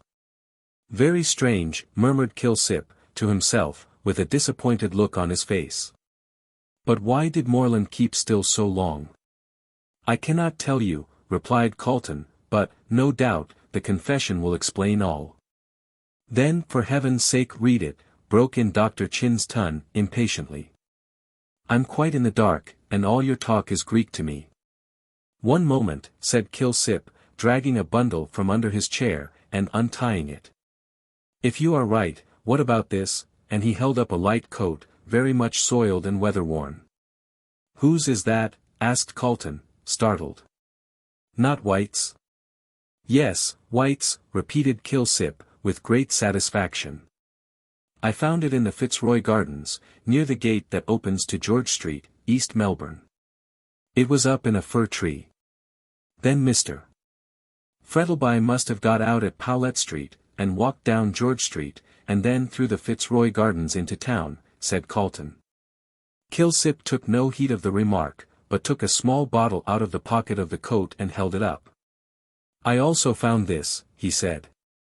Chloroform, cried everyone, guessing at once that it was the missing bottle. Exactly, said Kilsip, replacing it. This was the bottle which contained the poison used by, well, call him the murderer. The name of the chemist being on the label, I went to him and found out who bought it. Now, who do you think, with a look of triumph? Frettlby, said Calton, decidedly. No, Moreland, burst out Chinston, greatly excited. Neither, retorted the detective, calmly. The man who purchased this was Oliver White himself. Himself, echoed Brian, now thoroughly surprised, as, indeed were all the others. Yes. I had no trouble in finding out that, thanks to the Poisons Act. As I knew no one would be so foolish as to carry chloroform about in his pocket for any length of time, I mentioned the day of the murder as the probable date it was bought. The chemist turned up in his book, and found that White was the purchaser. And what did he buy it for? Asked Chinston. That's more than I can tell you, said Kilsip, with a shrug of his shoulders. It's down in the book as being bought for medicinal uses, which may mean anything. The law requires a witness, observed Calton, cautiously. Who was the witness? Again Kilsip smiled triumphantly. I think I can guess, said Fitzgerald. Moreland. Kilsip nodded. And I suppose, remarked Calton, in a slightly sarcastic tone, that is another of your proofs against Moreland. He knew that White had chloroform on him, therefore he followed him that night and murdered him? Well, aye. It's a lot of nonsense, said the barrister, impatiently. There's nothing against Moreland to implicate him. If he killed White, what made him go and see Frettlby? But, said Kilsip, sagely nodding his head, if, as Moreland bays, he had White's coat in his possession before the murder, how is it that I should discover it afterwards up a fir tree in the Fitzroy Gardens? With an empty chloroform bottle in the pocket. He may have been an accomplice, suggested Calton. What's the good of all this conjecturing, said Chinston, impatiently, now thoroughly tired of the discussion. Read the confession, and we will soon know the truth, without all this talk. Calton assented, and all having settled themselves to listen, he began to read what the dead man had written. Chapter 33. The Confession. What I am now about to write is set forth by me so that the true circumstances connected with the Hansom Cab tragedy, which took place in Melbourne in 18, may be known. I owe a confession, particularly to Brian Fitzgerald, seeing that he was accused of the crime. Although I know he was rightfully acquitted of the charge, yet I wish him to know all about the case, though I am convinced, from his altered demeanor towards me, that he is better acquainted with it than he chooses to confess. In order to account for the murder of Oliver White, I must go back to the beginning of my life in this colony, and show how the series of events began which culminated in the committal of the crime. Should it be necessary to make this confession public, in the interests of justice, I can say nothing against such a course being taken. But I would be grateful if it could be suppressed, both on account of my good name and of my dear daughter Margaret, whose love and affection has so soothed and brightened my life.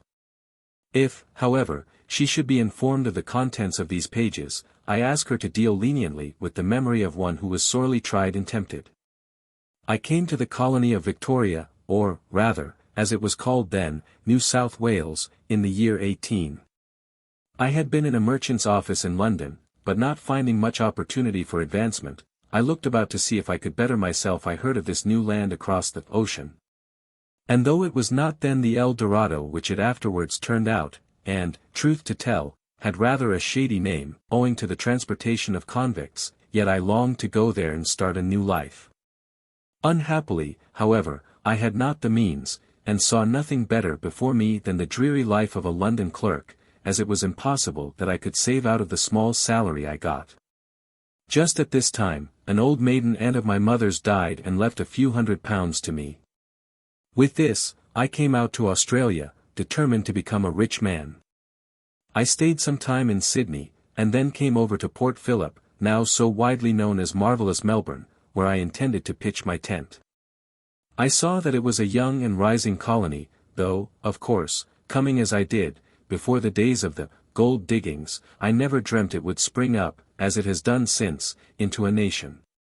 I was careful and saving in those days, and, indeed, I think it was the happiest time of my life. I bought land whenever I could scrape the money together, and, at the time of the gold rush, was considered well-to-do. When, however, the cry that gold had been discovered was raised, and the eyes of all the nations were turned to Australia, with her glittering treasures, men poured in from all parts of the world, and the golden age commenced. I began to grow rich rapidly, and was soon pointed out as the wealthiest man in the colonies. I bought a station, and, leaving the riotous, feverish Melbourne life, went to live on it. I enjoyed myself there, for the wild, open-air life had great charms for me, and there was a sense of freedom to which I had hitherto been a stranger.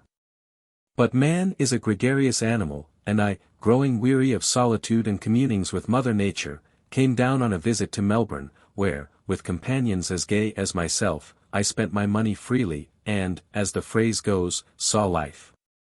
After confessing that I loved the pure life of the country, it sounds strange to say I enjoyed the wild life of the town, but I did. I was neither a Joseph nor a St. Anthony, and I was delighted with Bohemia, with its good fellowship and charming suppers, which took place in the small hours of the morning, when wit and humour reigned supreme. It was at one of these suppers that I first met Rosanna Moore, the woman who was destined to curse my existence. She was a burlesque actress, and all the young fellows in those days were madly in love with her. She was not exactly what was called beautiful, but there was a brilliancy and fascination about her which few could resist. On first seeing her I did not admire her much, but laughed at my companions as they raved about her. On becoming personally acquainted with her, however, I found that her powers of fascination had not been overrated, and I ended by falling desperately in love with her. I made inquiries about her private life, and found that it was irreproachable, as she was guarded by a veritable dragon of a mother, who would let no one approach her daughter. I need not tell about my courtship, as these phases of a man's life are generally the same, but it will be sufficient to prove the depth of my passion for her when I say that I determined to make her my wife. It was on condition, however, that the marriage should be kept secret until such time as I should choose to reveal it. My reason for such a course was this: my father was still alive, and he, being a rigid Presbyterian, would never have forgiven me for having married a woman of the stage. So, as he was old and feeble, I did not wish him to learn that I had done so, fearing that the shock would be too much for him in his then state of health. I told Rosanna I would marry her, but wanted her to leave her mother, who was a perfect fury, and not an agreeable person to live with. As I was rich, young, and not bad-looking, Rosanna consented, and, during an engagement she had in Sydney, I went over there and married her. She never told her mother she had married me. Why, I do not know, as I laid no restriction on her doing so. The mother made a great noise over the matter, but I gave Rosanna a large sum of money for her, and this the old harridan accepted, and left for New Zealand.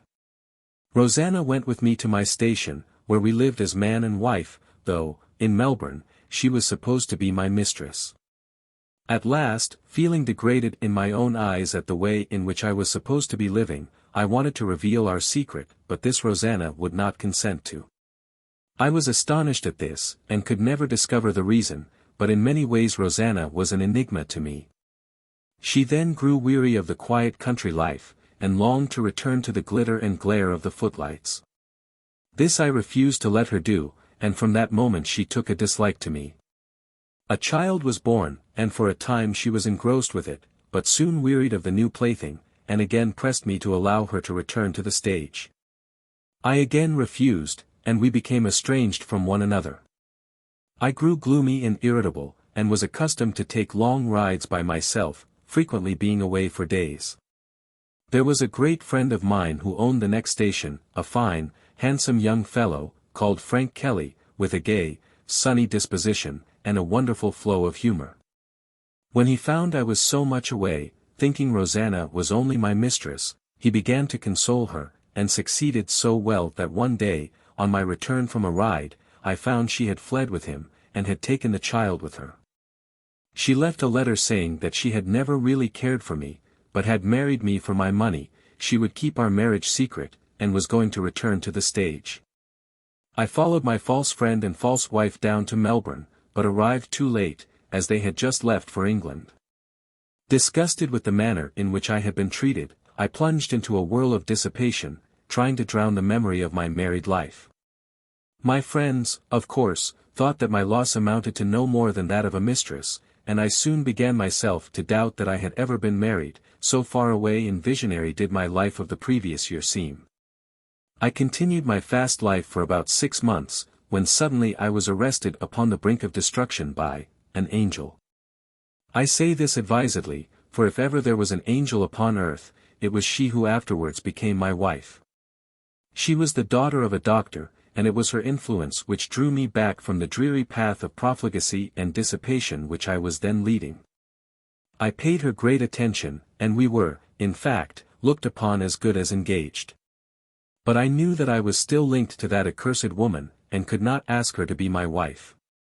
At this second crisis of my life fate again intervened, for I received a letter from England, which informed me that Rosanna Moore had been run over in the streets of London, and had died in an hospital. The writer was a young doctor who had attended her, and I wrote home to him, begging him to send out a certificate of her death, so that I might be sure she was no more. He did so, and also enclosed an account of the accident, which had appeared in a newspaper. Then, indeed, I felt that I was free, and closing, as I thought, for ever the darkest page of my life's history, I began to look forward to the future. I married again, and my domestic life was a singularly happy one. As the colony grew greater, with every year I became even more wealthy than I had been, and was looked up to and respected by my fellow citizens. When my dear daughter Margaret was born, I felt that my cup of happiness was full, but suddenly I received a disagreeable reminder of the past.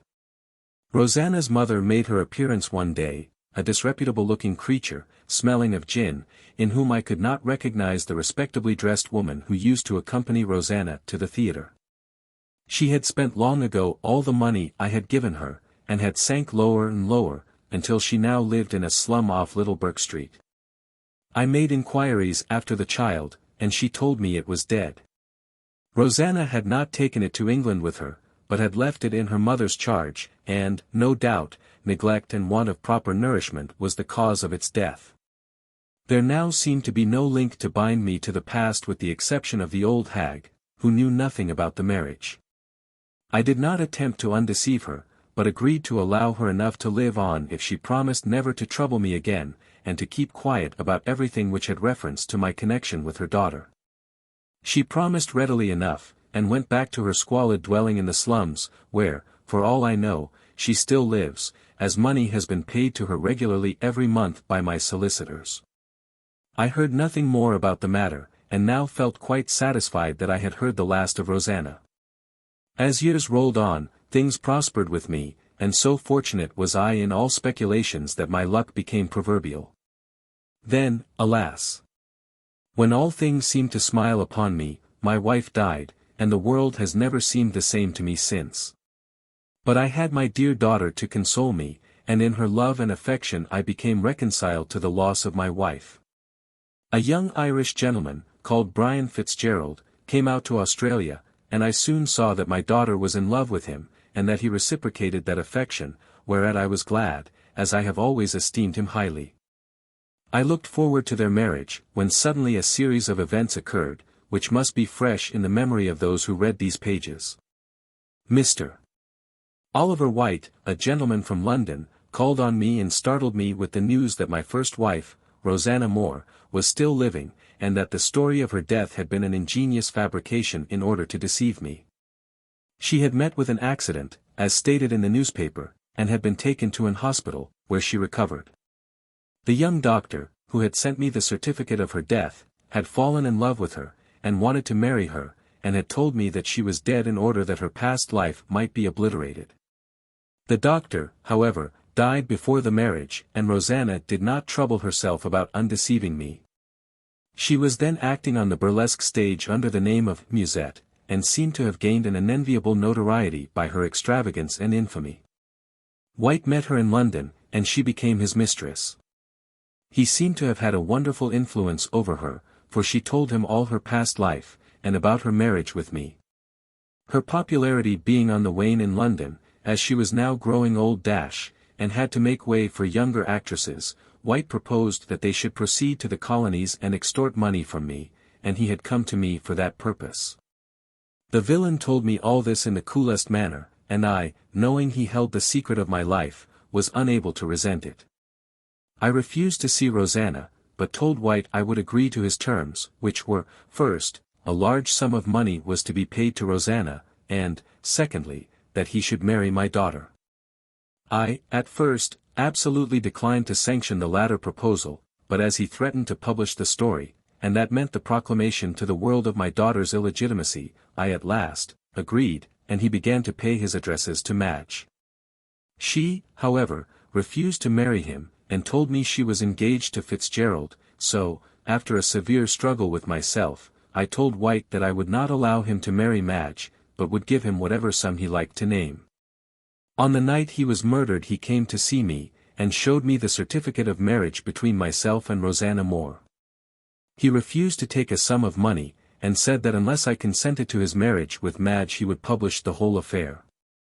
I implored him to give me time to think, so he said he would give me 2 days, but no more, and left the house, taking the marriage certificate with him. I was in despair, and saw that the only way to save myself was to obtain possession of the marriage certificate and deny everything.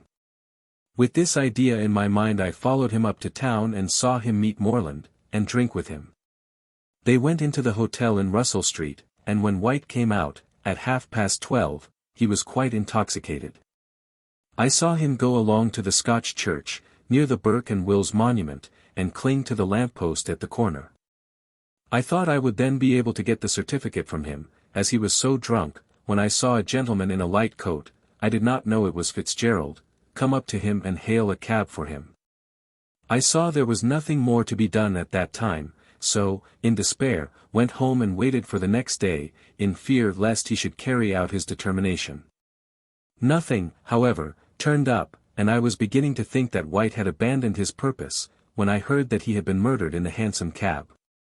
I was in great fear lest the marriage certificate should be found on him, but nothing was said about it.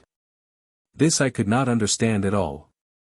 I knew he had it on him, and I could only conclude that the murderer, whoever he was, had taken it from the body, and would sooner or later come to me to extort money, knowing that I dare not denounce him. Fitzgerald was arrested, and afterwards acquitted, so I began to think that the certificate had been lost, and my troubles were at an end. However, I was always haunted by a dread that the sword was hanging over my head, and would fall sooner or later.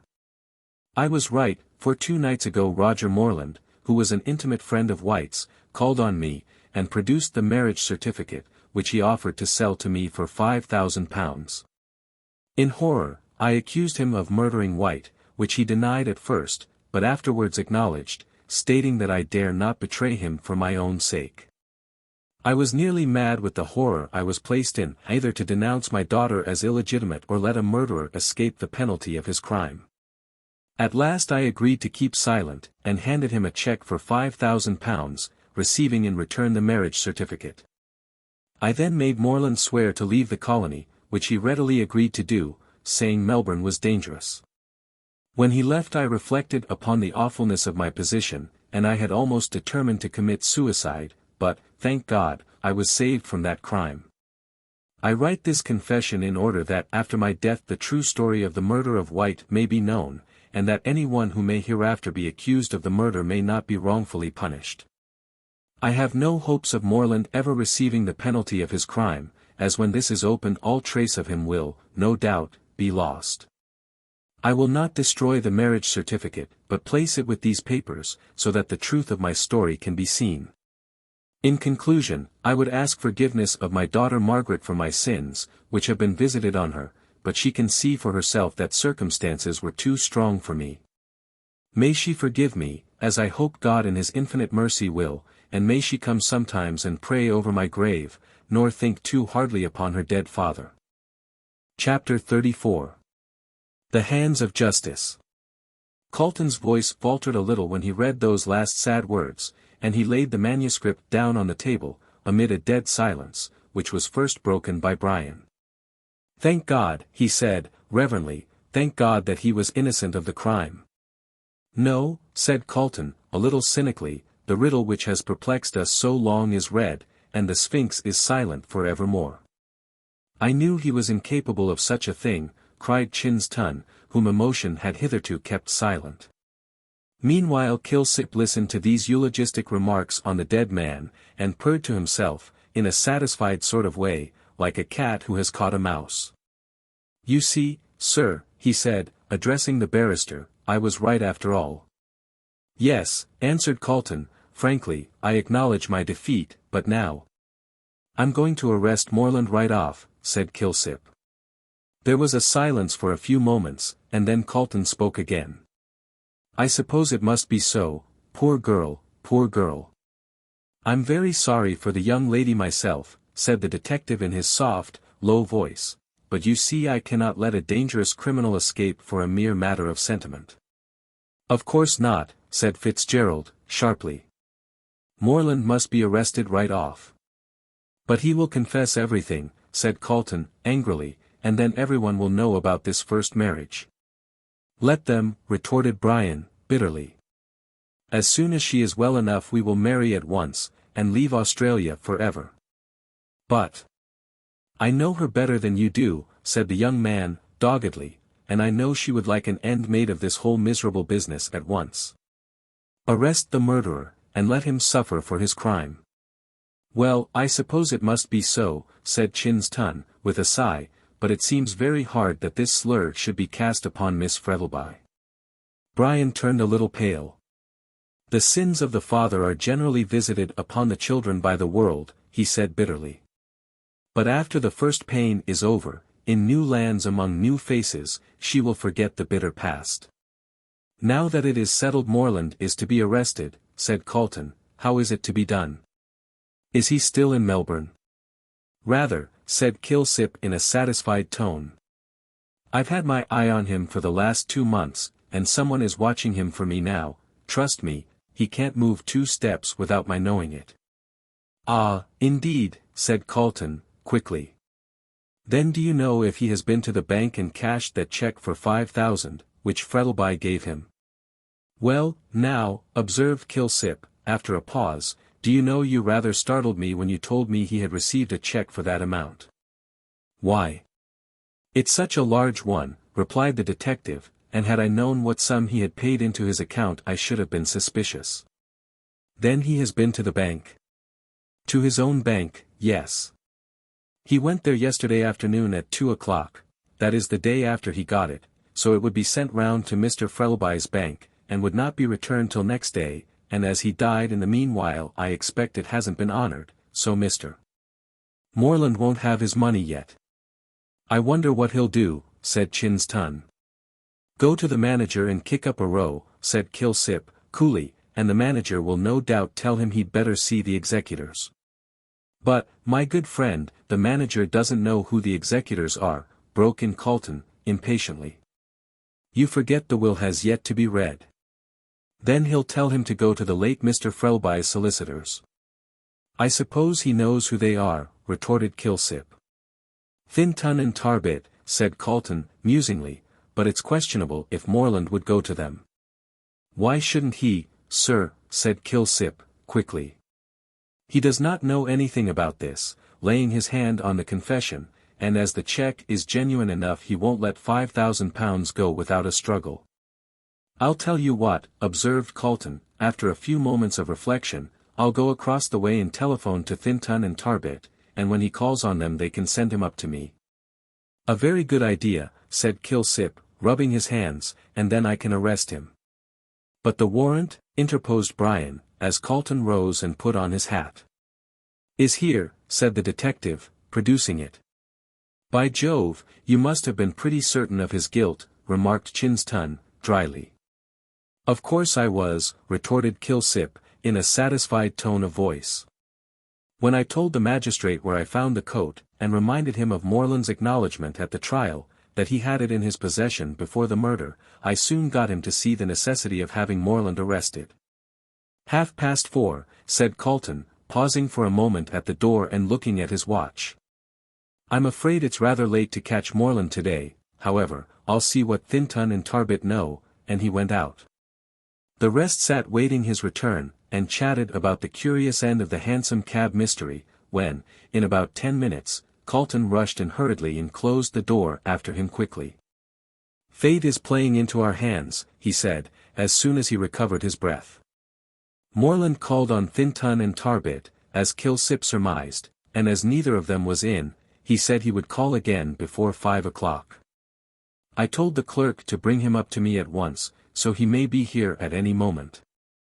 That is, if he's fool enough to come, observed Chinston. Oh, he'll come, said the detective, confidently, rattling a pair of handcuffs together. He is so satisfied that he has made things safe that he'll walk right into the trap. It was getting a little dusk, and the 4 men were greatly excited, though they concealed it under an assumed nonchalance. What a situation for a drama, said Brian. Only, said Chinston, quietly, it is as realistic as in the old days of the Colosseum, where the actor who played Orpheus was torn to pieces by bears at the end of the play. His last appearance on any stage, I suppose, said Calton, a little cruelly, it must be confessed. Meanwhile, Kilsip remained seated in his chair, humming an operatic air and chinking the handcuffs together, by way of accompaniment. He felt intensely pleased with himself, the more so, as he saw that by this capture he would be ranked far above Gorby. And what would Gorby say? Gorby, who had laughed at all his ideas as foolish, and who had been quite wrong from the first. If only. Hush, said Calton, holding up his finger, as steps were heard echoing on the flags outside. Here he is, I believe. Kilsip arose from his chair, and, stealing softly to the window, looked cautiously out. Then he turned round to those inside and, nodding his head, slipped the handcuffs into his pocket. Just as he did so, there was a knock at the door, and, in response to Calton's invitation to enter, Thinton and Tarbot's clerk came in with Roger Morland. The latter faltered a little on the threshold, when he saw Calton was not alone, and seemed half inclined to retreat. But, evidently, thinking there was no danger of his secret being discovered, he pulled himself together, and advanced into the room in an easy and confident manner. "This is the gentleman who wants to know about the cheque, sir," said Thinton and Tarbot's clerk to Calton. "Oh, indeed," answered Calton, quietly. "I am glad to see him, you can go." The clerk bowed and went out, closing the door after him. Morland took his seat directly in front of Calton, and with his back to the door. Kilsip, seeing this, strolled across the room in a nonchalant manner, while Calton engaged Morland in conversation, and quietly turned the key. "You want to see me, sir," said Calton, resuming his seat. "Yes, that is alone," replied Morland, uneasily. "Oh, these gentlemen are my friends," said Calton, quietly, "anything you may say is quite safe." "That they are your friends, and are quite safe, is nothing to me," said Morland, insolently. "I wish to speak to you in private." "Don't you think you would like to know my friends?" said Calton, coolly, taking no notice of his remark. "Your friends, sir," cried Morland, furiously, rising from his seat. Calton laughed, and introduced Mr. Morland to the others. "Dr. Chinston, Mr. Kilsip, and Mr. Fitzgerald." "Fitzgerald," gasped Morland, growing pale. What's that?" he shrieked, as he saw White's coat, all weather-stained, lying on a chair near him, and which he immediately recognized. "That is the rope that's going to hang you," said Kilsip, quietly, coming behind him, "for the murder of Oliver White." "Trapped by G," shouted the wretched man, wheeling round, so as to face Kilsip. He sprang at the detective's throat, and they both rolled together on the floor, but the latter was too strong for him, and, after a sharp struggle, he succeeded in getting the handcuffs on Morland's wrists. The others stood around perfectly quiet, knowing that Kilsip required no assistance. Now that there was no possibility of escape, Morland seemed to become resigned, and rose sullenly off the floor. "I'll make you pay for this," he hissed between high teeth, with a white despairing face. "You can't prove anything." "Can't we?" said Calton, touching the confession. "You are wrong. This is the confession of Mark Frettlby made before he died." "It's a lie." "A jury will decide that," said the barrister, dryly. "Meanwhile you will pass the night in the Melbourne jail." "Ah! Perhaps they'll give me the same cell as you occupied," said Morland, with a hard laugh, turning to Fitzgerald. "I should like it for its old associations." Brian did not answer him, but picking up his hat and gloves, prepared to go. "Stop," cried Morland, fiercely. "I see that it's all up with me, so I'm not going to lie like a coward. I've played for a big stake and lost, but if I hadn't been such a fool I'd have cashed that check the next morning, and been far away by this time." "It certainly would have been wiser," said Calton. "After all," said Morland, nonchalantly, taking no notice of his remark, "I don't know that I'm sorry about it. I've had a hell upon earth since I killed White." "Then you acknowledge your guilt?" said Brian, quietly. Morland shrugged his shoulders. "I told you I wasn't a coward," he answered, coolly. "Yes, I did it. It was White's own fault. When I met him that night he told me how Frettlby wouldn't let him marry his daughter, but said he'd make him, and showed me the marriage certificate. I thought if I could only get it I'd make a nice little pile out of Frettlby over it. So when White went on drinking I did not. After he had gone out of the hotel, I put on his coat, which he left behind. I saw him standing near the lamp-post, and Fitzgerald come up and then leave him. When you came down the street," he went on, turning to Fitzgerald, "I shrank back into the shadow, and when you passed I ran up to White as the cabman was putting him into the hansom. He took me for you, so I didn't undeceive him, but I swear I had no idea of murdering White when I got into the cab. I tried to get the papers, but he wouldn't let me, and commenced to sing out. Then I thought of the chloroform in the pocket of his coat, which I was wearing. I pulled it out, and found that the cork was loose. Then I took out White's handkerchief, which was also in the coat, and emptied the bottle on it, and put it back in my pocket. I again tried to get the papers, without using the chloroform, but couldn't, so I clapped the handkerchief over his mouth, and he went off after a few minutes, and I got the papers. I thought he was only insensible, and it was only when I saw the newspapers that I knew he was dead. I stopped the cab in St. Kilda Road, got out and caught another cab, which was going to town. Then I got out at Powlett Street, took off the coat, and carried it over my arm.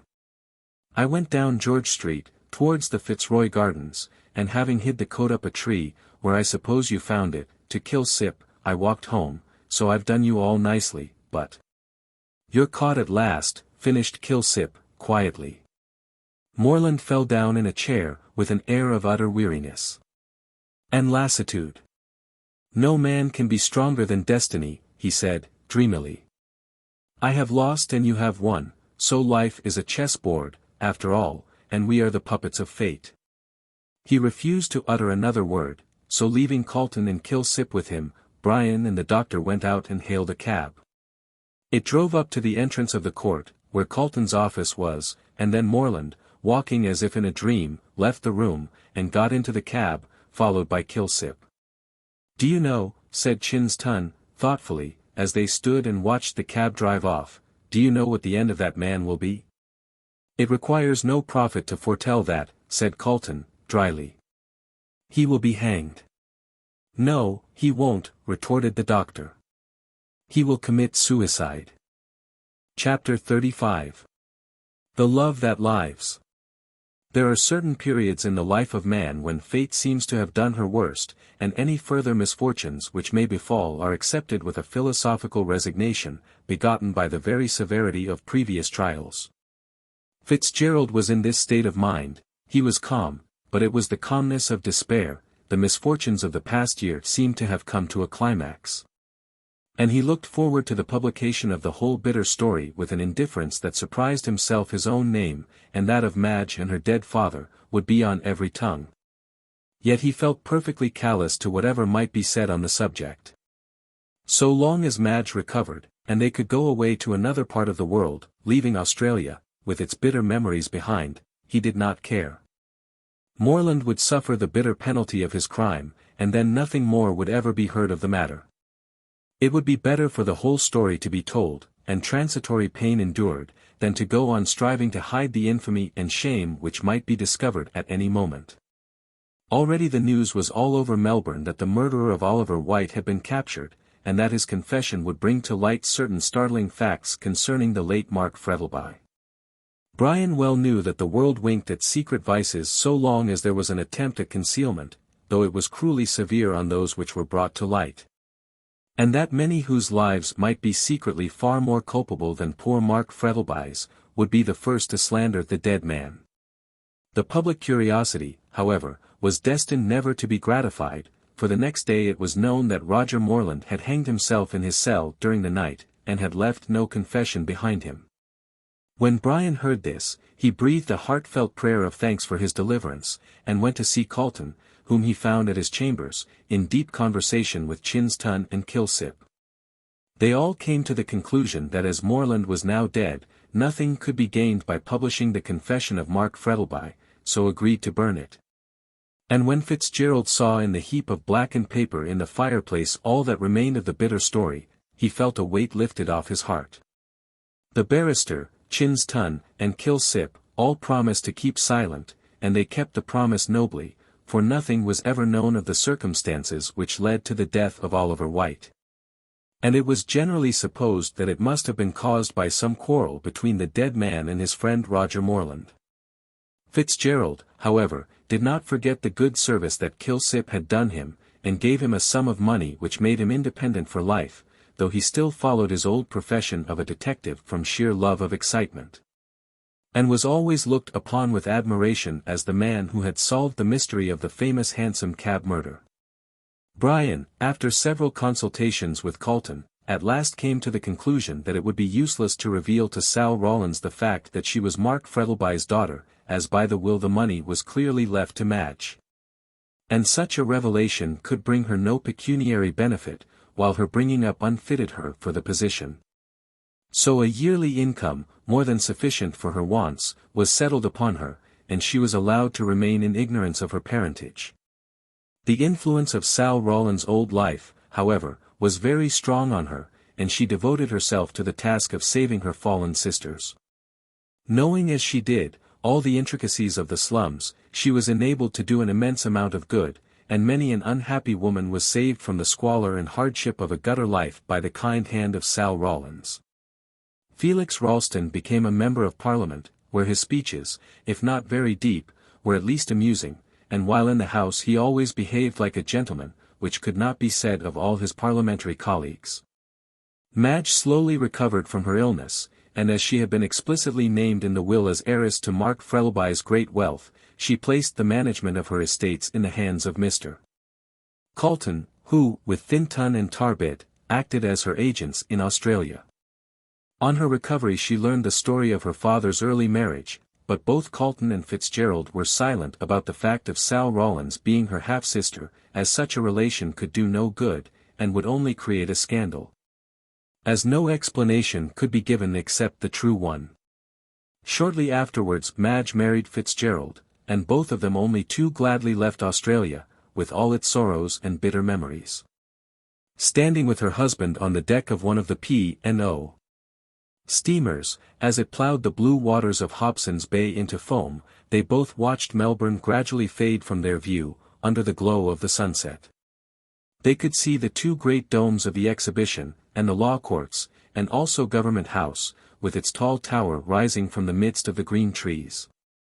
In the background was a bright crimson sky, barred with masses of black clouds, and over all the great city hung a cloud of smoke like a pall. The flaring red light of the sinking sun glared angrily on the heavy waters, and the steamer seemed to be making its way through a sea of blood. Madge, clinging to her husband's arm, felt her eyes fill with tears, as she saw the land of her birth receding slowly. "Goodbye," she murmured, softly. "Goodbye forever." "You do not regret," he said, bending his head. "Regret, no," she answered, looking at him with loving eyes. "With you by my side, I fear nothing. Surely our hearts have been tried in the furnace of affliction, and our love has been chastened and purified." "We are sure of nothing in this world," replied Brian, with a sigh. "But after all the sorrow and grief of the past, let us hope that the future will be peace." Peace. A white-winged seagull rose suddenly from the crimson waters, and circled rapidly in the air above them. "A happy omen," she said, looking up fondly to the grave face of her husband, "for your life and for mine." He bent down and kissed her. The great steamer moved slowly out to sea, and as they stood on the deck, hand clasped in hand, with the fresh salt breeze blowing keenly in their faces, it bore them away into the placid beauty of the coming night. Towards the old world and the new life.